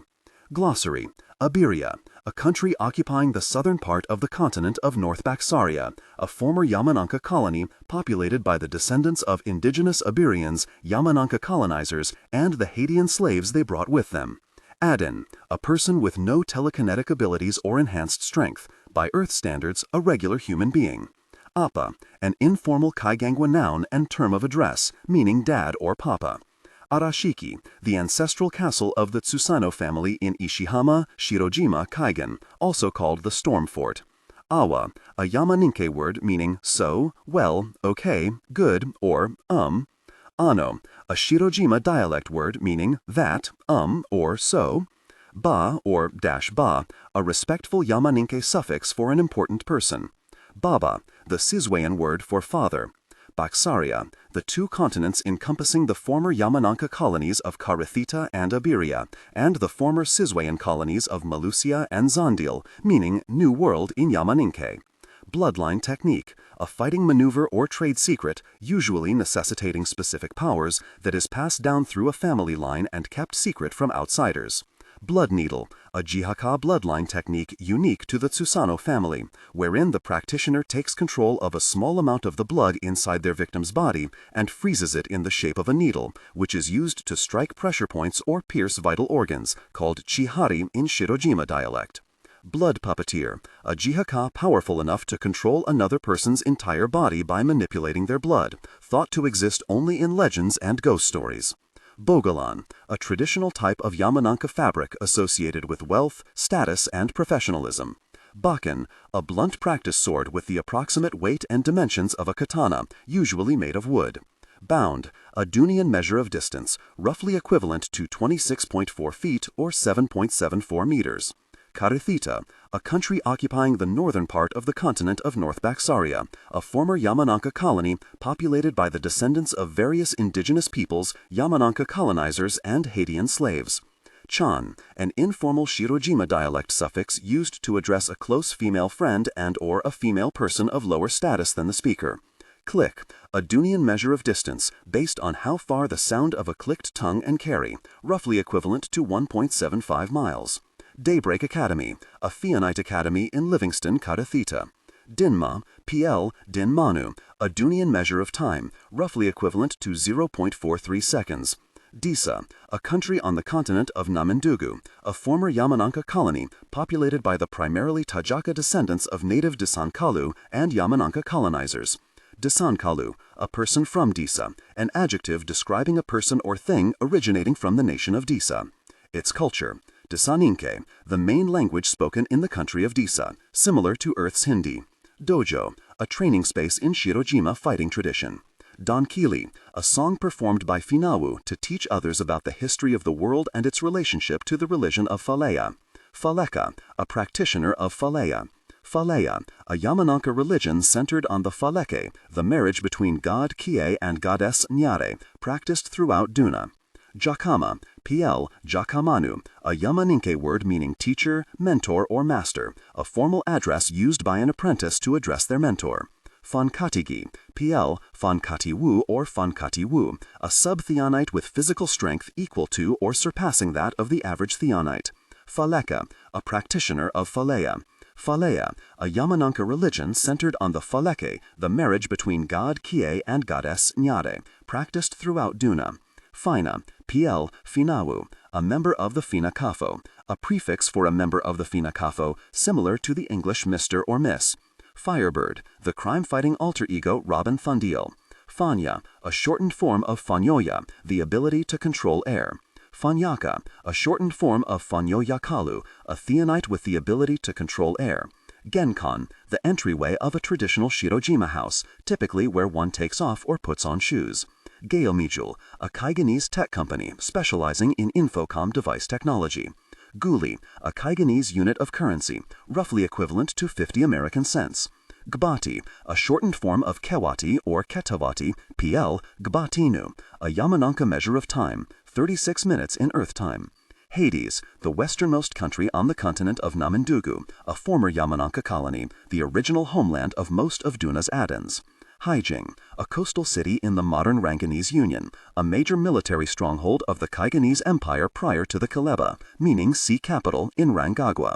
Hakama, a traditional type of loose pants worn by swordsmen, archers, and other martial artists in Shirojima, Kaigen. Haori, a traditional long coat worn by men of status in Shirojima, Kaigen. Heibandao, a coastal city in Holongoku, Kaigen. Ishihama, a town in Shirojima, Kaigen, ancestral home of the Tsusano family. Jali, a prefix for a member of the Jaseli Kafo, similar to the English Mr. or Miss. Jaliden, a diminutive address for a young member of the Jaseli Kafo. Baba, the Sizwayan word for father. Baksaria, the two continents encompassing the former Yamanaka colonies of Karathita and Iberia, and the former Sizwayan colonies of Malusia and Zandil, meaning New World in Yamaninke. Bloodline technique, a fighting maneuver or trade secret, usually necessitating specific powers, that is passed down through a family line and kept secret from outsiders. Blood needle, a Jihaka bloodline technique unique to the Tsusano family, wherein the practitioner takes control of a small amount of the blood inside their victim's body and freezes it in the shape of a needle, which is used to strike pressure points or pierce vital organs, called chihari in Shirojima dialect. Blood puppeteer, a Jihaka powerful enough to control another person's entire body by manipulating their blood, thought to exist only in legends and ghost stories. Bogalan, a traditional type of Yamanaka fabric associated with wealth, status, and professionalism. Baken, a blunt practice sword with the approximate weight and dimensions of a katana, usually made of wood. Bound, a Dunian measure of distance, roughly equivalent to 26.4 feet or 7.74 meters. Karathita, a country occupying the northern part of the continent of North Baksaria, a former Yamanaka colony, populated by the descendants of various indigenous peoples, Yamanaka colonizers, and Haitian slaves. Chan, an informal Shirojima dialect suffix used to address a close female friend and/or a female person of lower status than the speaker. Click, a Dunian measure of distance, based on how far the sound of a clicked tongue can carry, roughly equivalent to 1.75 miles. Daybreak Academy, a Theonite academy in Livingston, Karathita. Dinma, PL Dinmanu, a Dunian measure of time, roughly equivalent to 0.43 seconds. Disa, a country on the continent of Namindugu, a former Yamanaka colony, populated by the primarily Tajaka descendants of Jaleka, a respectful address for a male member of the Jaseli Kafo, roughly equivalent to the English Sir. Jamu Kurankite, a global peacekeeping and humanitarian aid force of highly trained Theonites based in Yama, meaning literally the Peace Army. Jamutana, plural Jamutananu, an agent of the Jamu Kurankite. Jaseli, plural Jaseliwu, a member of the endogamous Yamanka social class that specializes in speech, music, and dance. Jijaka, plural Jijakalu, a Theonite with the ability to control water. Jia, the ability to control water. Jungsan, the capital city of the Kaigenese Empire, meaning Middle Mountain in Kaigengwa. Ka, a Shirojima dialect prefix used when addressing one's mother, typically combined with chan or the more formal san. Kafo, plural kafonu, an endogamous occupation-based social class. Kafoka, plural kafokalu, a Yamaninke word used to refer to people of a kafo other than the Koro kafo and/or individuals outside one's own kafo. Kaigen, a country occupying the easternmost part of the continent of Namindugu, the center of the Kaigenese Empire, home to most of Dunas Jijakalu. Kaigengwa, the primary language spoken in the country of Kaigen and the Kaigenese Empire, similar to Earth's Korean. Kalana, a racial slur used to refer to white Adines, meaning corpse in Yamaninke. Kama, a respectful address for the head of the household, one's funkama, one's mentor, one's jakama, or someone in a position of authority over the speaker, roughly equivalent to the English master, can be used as a suffix to a first or last name. Kamaya, a term referring to traditional Yamanka social hierarchy, including but not limited to the practice of powerful koronu providing for members of other kafonu in exchange for their services, and young people serving and apprenticing with more experienced members of their own kafo. Katana, a traditional Kaigenese sword. Kairi, synthetic material similar to paper but fireproof and sturdier.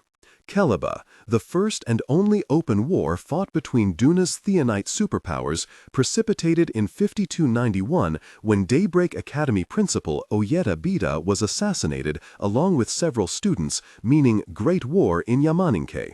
Ki, god in the Yamanka religion of Falea, typically associated with soul, vitality, and the sun. Kolanjara, the capital city of Yama. Koro, plural koronu, a member of the warrior or commoner class, also called kele koro. Koro, a prefix for a member of the manga koro or kele koro kafo, similar to the English Mr. or Mrs. Koroden, a diminutive address for a young member of the manga koro or the kele koro kafo. Koronkalo, the 5th month of the 12-month Dunian calendar, named for Queen Koronkan Wagadu, the 3rd queen of Yama, roughly coincides with Earth's November. Koroya, a respectful address for a female member of the Kele Koro or Manga Koro Kafo, roughly equivalent to the English ma'am. Koyin, plural koyinu, a Dunian unit of measure about the width of a grown man's thumb, roughly equivalent to 3 Earth centimeters. Kri, a mythical figure in the religion of Falea, the first female human ancestor and the mother of all Tajakalu. Kuribakalu, the last month of the 12-month Dunian calendar, named for the mythical human ancestor Kri from the Donkili, roughly coincides with Earth's June. Kudazwe, a Dunian continent divided between 2 nations, the independent country of Kudazwe and Kaigenese Kudazwe, belonging to the Kaigenese Empire. Kumono Academy, a private high school for Koro boys in an old temple on Mount Takayubi in Shirojima, Kaigen, traditionally headed by the Matsuda family. Kumono Lake, a spring-fed lake on Mount Takayubi in Shirojima. Kun, an informal Shirojima dialect suffix used to address a close male friend and/or a male person of lower status than the speaker. Kusanagi, a peninsula in Shirojima, Kaigen, called the Sword of Kaigen for its history of cutting down would-be invaders. Kyogetsu Yari, the name of the white lacquered katana forged by Kotetsu Katashi and wielded by Matsuda Takeru, meaning literally spear of the mirror moon in Shirojima dialect, also called the moon spire. Laksara, the realm of the afterlife in the religion of Falaya. Langa, or Lanya, plural Lananu, a Yamaninke swear word meaning curse or malediction. Lazo Linghun, a Fonyaka bloodline technique wherein the fighter vacuums the air from their victim's body through the mouth, collapsing their lungs, meaning soul pull in Rangagwa. Lindish, a language originating on the western islands of Hades and spoken in some parts of Caritha and Iberia, nearly identical to Earth's English. Litigi, plural Litigiwu or Litiwu, a sub-theonite with the ability to control light. Livan, the largest city in the country of Caritha. The Longhouse Confederacy, a coalition of native Iberian tribes that banded together in an attempt to oust the Yamanka colonizers from Iberia and establish an independent nation once in 5035 and again in 5290. Mangakoro, plural Mangakoronu, a member of the ruling Kafo. Mangakoro, a Yamandinke prefix for a member of the Mangakoro Kafo, similar to English lord or lady. Mataku, a Shirojima dialect expression of exasperation.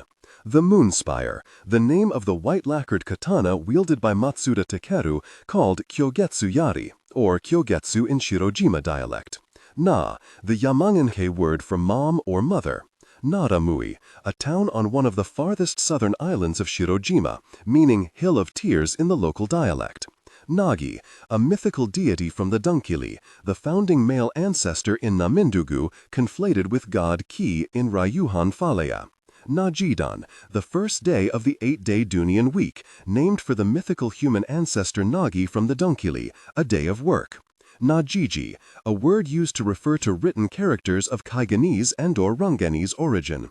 Nagimaru, the name of the kotetsu forged katana wielded by the ambidextrous Matsuda Takashi, usually in his right hand, companion to the shorter wakizashi Namimaru. Nagino Falaya, the prevailing denomination of Falaya in the Kaigenese Empire, which subscribes to all the main beats of the Yamanka creation myth. Nami, a mythical deity from the Dunkili, the founding female ancestor in Namindugu, conflated with goddess Nyare in Ryuhan Falaya. Namimaru, the name of the kotetsu forged wakizashi wielded by the ambidextrous Matsuda Takashi, usually in his left hand, companion to the longer katana Nagimaru. Na-nyare, or Na-nyaksare, a reverent address for goddess Nyare in the Yamanka religion of Falaya, meaning literally Mother Nyare, sometimes used as a mild oath. Ne, a Shirojima dialect particle indicating a request for confirmation, similar to English no, isn't it, or okay. Neneko, a Shirojima dialect nonsense word used as a soothing filler sound in lullabies. Ni, a Shirojima dialect address for one's older brother, typically combined with the suffix san or the more deferent sama. Numu, plural Numuwu, a member of the endogamous Yamanka social class that specializes in the creation of tools, weapons, clayware, and machinery. Numu, a prefix for a member of the Numu Kafo, similar to the English Mr. or Mrs. Numuden, a diminutive address for a young member of the Numu Kafo. Nyare, or Nyaksare, goddess in the Yamanka religion of Falaya. Nyama, any active or potential energy in the universe. Ranga, a country on the continent of Namindugu, a former colony of the Kaigenese Empire, the current center of the Ranganese Union, home to most of Duna's Fonyakalu. The Ranganese Union, a collective of nation-states occupying most of the continent of Namindugu, populated by a mix of Fonyakalu and Jijakalu. Rangagwa, the primary language spoken in the country of Ranga and most of the Ranganese Union, similar to Earth's Mandarin Chinese. Ryuhan Falaya, the oldest Kaigenese denomination of Falaya, based in the idea that all life originates from the ocean, defined by a belief that Nagi and Nami are the true form of the two founding gods of the world. Ryuhan Falakalu, plural Ryuhan Falakalu, a practitioner of Ryuhan Falaya. Sabaisu, a town on one of the farthest southern islands of Shirojima, meaning Shark Coast in the local dialect. Sama, a formal Shirojima dialect suffix used to address someone of higher status than the speaker. San, a somewhat formal Shirojima dialect suffix, a polite way to address an acquaintance, friend, or someone of similar to or slightly higher status than the speaker. Sasayaiba, a Jijaka bloodline technique unique to the Matsuda family, wherein the practitioner turns ice into a bladed weapon hard enough for use in combat against steel weapons and theoretically able to cut through anything, meaning whispering blade in Shirojima dialect. Senkuli, plural Senkuliwu, a member of the endogamous Yamanka glassworking class that specializes in glasswork. Senpai, a Shirojima dialect noun, suffix, and term of address meaning upperclassman or senior. Sensei, a Shirojima dialect noun, suffix, and term of address meaning teacher. Shimata, a Shirojima dialect exclamatory curse word. Shirojima, a province in the Kaigenese Empire, comprised of a cluster of large and small islands. Shirojima dialect, the native language of Shirojima, Kaigen, similar to Earth's Japanese. Sibikalo, the sixth month of the 12-month Dunian calendar, named for the mythical human ancestor Sibi from the Donkili, roughly coincides with Earth's December. Sira, plural Siranu, a Dunian measure of time, roughly equivalent to 0.72 Earth minutes. Sizwe, the southernmost country on the continent of Kelendugu, populated mostly by Tajatalu, a former imperial power and old rival of Yama's. Sokolokolo, the fourth month of the 12-month Dunian calendar, named for Queen Sokolo Waguru, the second queen of Yama, roughly coincides with Earth's October. Sondatigi, plural Sondatigiwu or Sondatiwu, a sub-theonite with the ability to control sound. Sub-theonite, a person who has special abilities but does not qualify as one of the original types of theonite, Tajaka, Jijaka, Fanyaka, or the now extinct Senjaka and Kabaka, such as Litigiwu, Sondatigiwu, and Fankatigiwu. Stride, a Dunian measure of distance, roughly equivalent to a meter or 3.3 feet. Suradan, the seventh day of the 8-day Dunian week, named for the mythical human ancestor Sura from the Donkili, a day of rest and reflection. Tabi, two-toed cloth shoes worn in Shirojima, Kaigen. Tajaka, plural Tajakalu, a theonite with the ability to control fire. Takayubi, a mountain on the tip of the Kusanagi Peninsula in Shirojima, Kaigen, home to a small cluster of villages that share its name. Takayubi High School, the public co-ed high school on Mount Takayubi in Shirojima, Kaigen. Takanagi, the name of the ancestral kotetsu-forged katana wielded by generations of Yukino swordsmen, the most recent being Yukino Dai, meaning bamboo cutter in Shirojima dialect. Tanto, a traditional Kaigenese dagger. Taya, the ability to control fire. Theonite, a person with the ability to remotely manipulate their physical surroundings in the form of air, water, fire, or solid substances. Thulanism, an anti-imperialist ideology originating in Sizwe. To, a Shirojima dialect prefix used to address and refer to one's father, usually combined with the suffix san or the more deferent sama. Wati, plural watinu, a Dunian measure of time, 1 hour and 12 minutes. Wala, plural walanu, a Yamanka unit of currency used throughout most of the world, roughly equivalent to $2. Wakizashi, a traditional Kaigenese sword, shorter than a full-sized katana, but significantly longer than a dagger, good for close-quarters combat where a katana is too long. The Whispering Blade, a Jijaka bloodline technique unique to the Matsuda family, wherein the Jijaka turns ice into a bladed weapon strong enough for use in combat against steel and glass weapons, called Sasayaiba in Shirojima dialect. Kuro, a strong Yamaninka swear word, similar in meaning and application to English shit. Yama, a country occupying the central and northwestern part of the continent of Kelendugu, populated mainly by Tajakalu. Yamanka, plural Yamankalu, a person from Yama, an adjective describing a person or thing originating from the nation of Yama or its culture. Yamanka obsidian refers to a set of particularly sturdy types of glass developed by Yamanka Senkuliwu, including the industrial Janjo glass and the nearly impervious Zilazan glass. Yamaninka, the main language spoken in Yama, the most widely spoken language on the planet Duna, similar to Earth's West African languages of Maninka, Bambara, and Soninka. About the author. M.L. Rang was born in Wisconsin in 1992, decided she wanted to be an author at the age of 9, and never grew up. She received her Bachelor of Arts in History from Knox College in 2015 and currently splits her time between writing and working at a martial arts school in her home city of Madison. officialtheonite@gmail.com, www.mlwangbooks.com, Facebook, Official Theonite, Twitter, ML Wang, Tumblr, Official Theonite, YouTube, ML Wang, Goodreads, ML Wang. Table of Contents.